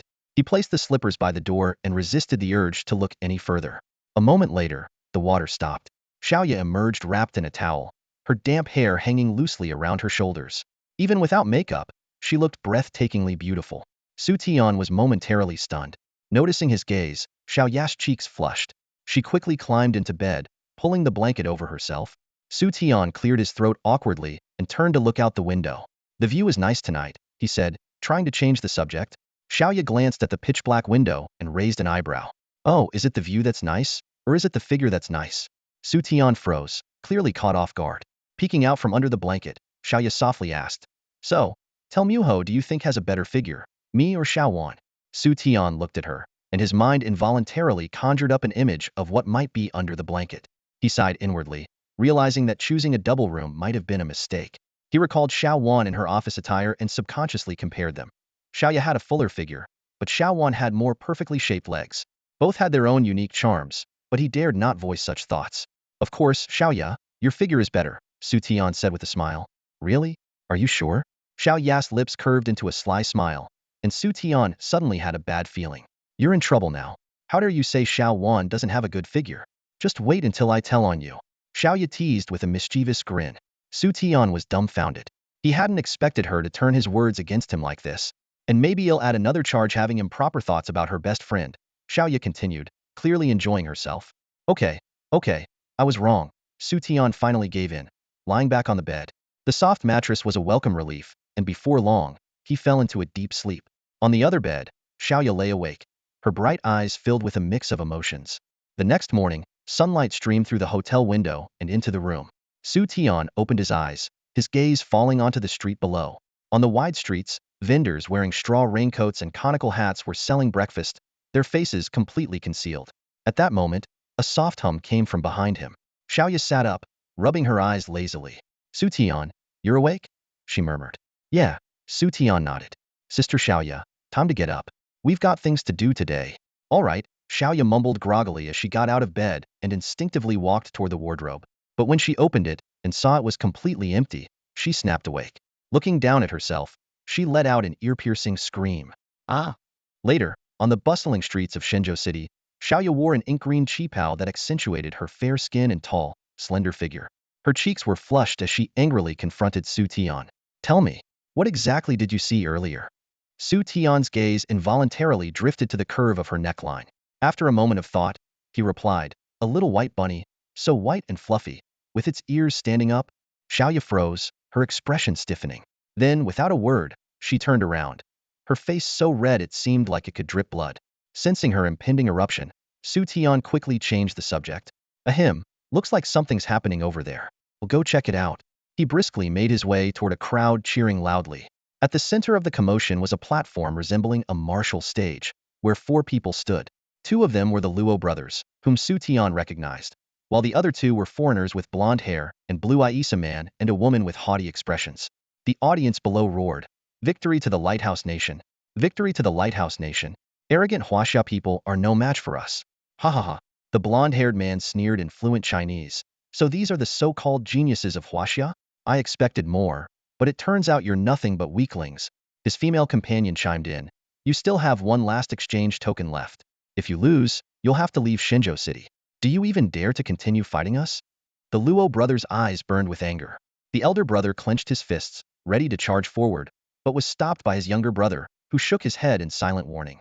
Frustration and reluctance welled up in the elder brother's heart. Seeing this, the 2 foreigners grew even more smug, shouting provocations. What's the matter? Are all Huaxia people this weak? Come on. Is there anyone else in Huaxia brave enough to challenge us? Or is your nation full of cowards and trash? The surrounding Huaxia spectators clenched their fists, seething with rage, but no one dared to step forward. The younger Luo brother finally couldn't hold back. Brother, let's fight them. Just then, a calm voice came from behind. Hey, if you can't handle it, don't force yourselves. Leave this kind of showboating to me. Xu Tian walked past the Luo brothers and slowly ascended the stage. He sighed. How annoying. The 2 foreigners were momentarily stunned before bursting into laughter. A Huaxia man? You actually have the guts to step up? Xu Tian replied indifferently. Why wouldn't I? The blonde-haired man smirked. This is a challenge match, and we're wagering exchange tokens. How many are you putting up? Xu Tian yawned. 4. The foreigners were visibly shocked. What did you say? You're wagering for exchange tokens? Xu Tian sneered. What's the matter? Don't you have enough? The man quickly composed himself. Ha, just 4 exchange tokens? If even a Huaxia person like you has them, why wouldn't we? Xu Tian narrowed his eyes, silently resolving not to let them lose too easily. The woman added mockingly. Where's your partner? Bring them out. We wouldn't want people saying we bullied you. Xu Tian raised an eyebrow. Partner. This is a 2-person challenge. the man taunted. Don't tell me you didn't know. Or is it that you don't even have a partner? Xu Tian's gaze turned cold. A partner? Of course I have one. As the words left his mouth, a glowing contract array appeared behind him. From it emerged a massive, armored beast. With one thunderous step, Xiao Man landed on the stage, cracking its surface. It pounded its chest, emitting a deep, resonant roar that echoed across the crowd. The two foreigners looked up at Xiao Man's towering figure, their faces draining of color. Roar! Xiao Man stepped forward, its hot breath blasting out in waves as its eyes glinted with a dangerous light. Faced with the imposing creature, one of the two lighthouse men panicked and shoved his companion, his voice trembling. Hurry! Can't you read minds? Read it. What does it want? The other lighthouse man turned his head and shot a glare at his companion, as if looking at a fool. Internally, he cursed. I can read human minds, not the minds of beasts. Besides, even a complete idiot can see what it wants right now. This guy's clearly scared out of his wits. Shut up. He slapped his companion hard across the face, his eyes blazing with anger. It's just a bear. What are you afraid of? Use your control skills already. The slap seemed to jolt the panicked man back to his senses. He suddenly realized, right, it's just a guy who can summon a bear. What's there to fear? Would vine bind? Both lighthouse men acted simultaneously, summoning green vines that slithered like snakes toward Xiao Man. Xu Tian's lips curled into a faint smirk, tinged with derision. Controlling Xiao Man with such a low-level wood element spell? They must be joking. They were clearly underestimating a creature with legendary potential. The vines barely touched Xiao Man's fur before it gave a slight shake, and the vines withered and snapped apart as if they had been drained of life. The two lighthouse men stared in disbelief, their eyes wide and mouths agape. Before they could recover from their shock, Xiao Man swiped a massive paw. With a resounding boom, one of the wood mages was sent flying several meters, crashing heavily against the edge of the arena.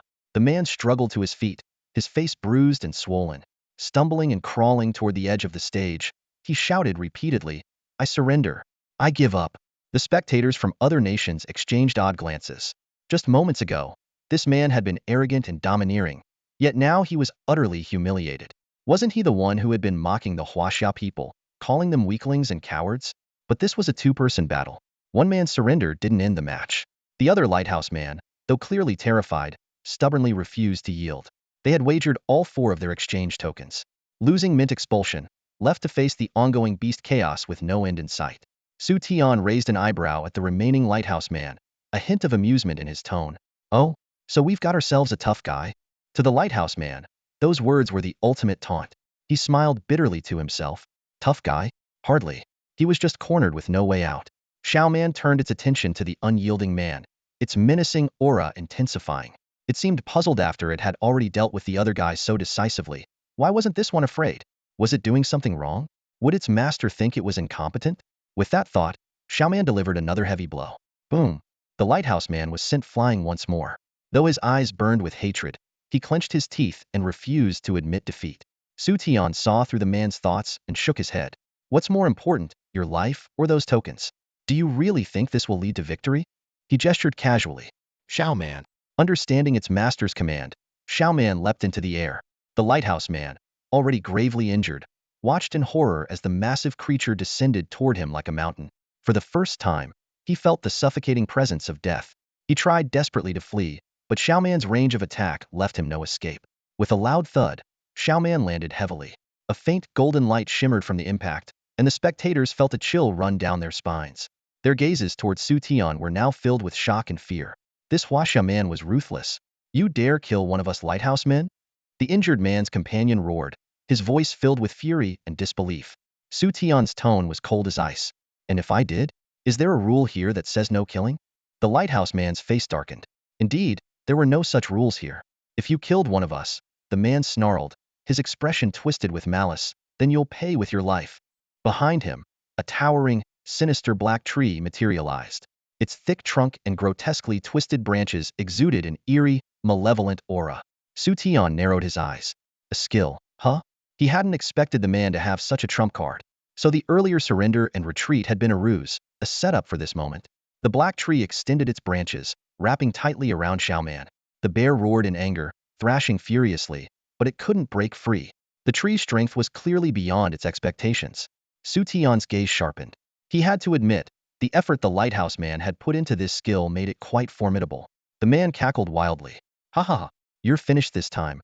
Huaxia man, you dared to kill my teammate, now you'll die for it. He'll kill you. Countless dark vines shot towards Xu Tian. In the lighthouse man's eyes, once Xu Tian was ensnared, his fate would be sealed.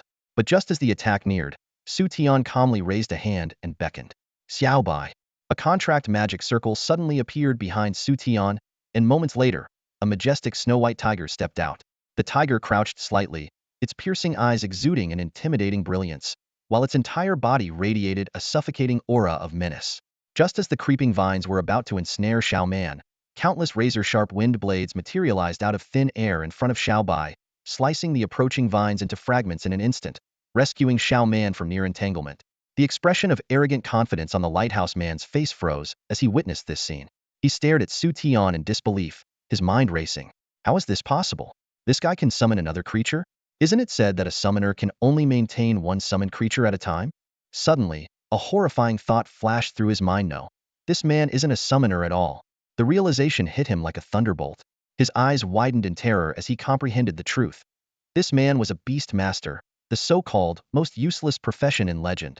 However, his shock and fear lasted only a split second. In the next moment, a storm of wind blades surged forward, shredding the lighthouse man into pieces, leaving behind nothing but a pile of scattered loot on the ground. All done, Xu Tian said nonchalantly, stifling a yawn, as though the intense battle just now was nothing out of the ordinary. Xiao Bai and Xiao Man quickly returned to his side. Xiao Bai transformed into a small cat and nimbly leapt into Xu Tian's arms, while Xiao Man lowered its head, looking dejected. Xu Tian gently patted Xiao Man's head, sighing inwardly as he pondered ways to help Xiao Man evolve. In the world of Shenzhou Zhulu, where the average level was in the 60s or 70s, it was increasingly difficult for Xiao Man to make a significant impact. After all, it wasn't one of those divine beasts capable of easily defeating opponents regardless of level disparity, nor did it possess the overpowered transformation ability that had become the hallmark of mythical creatures.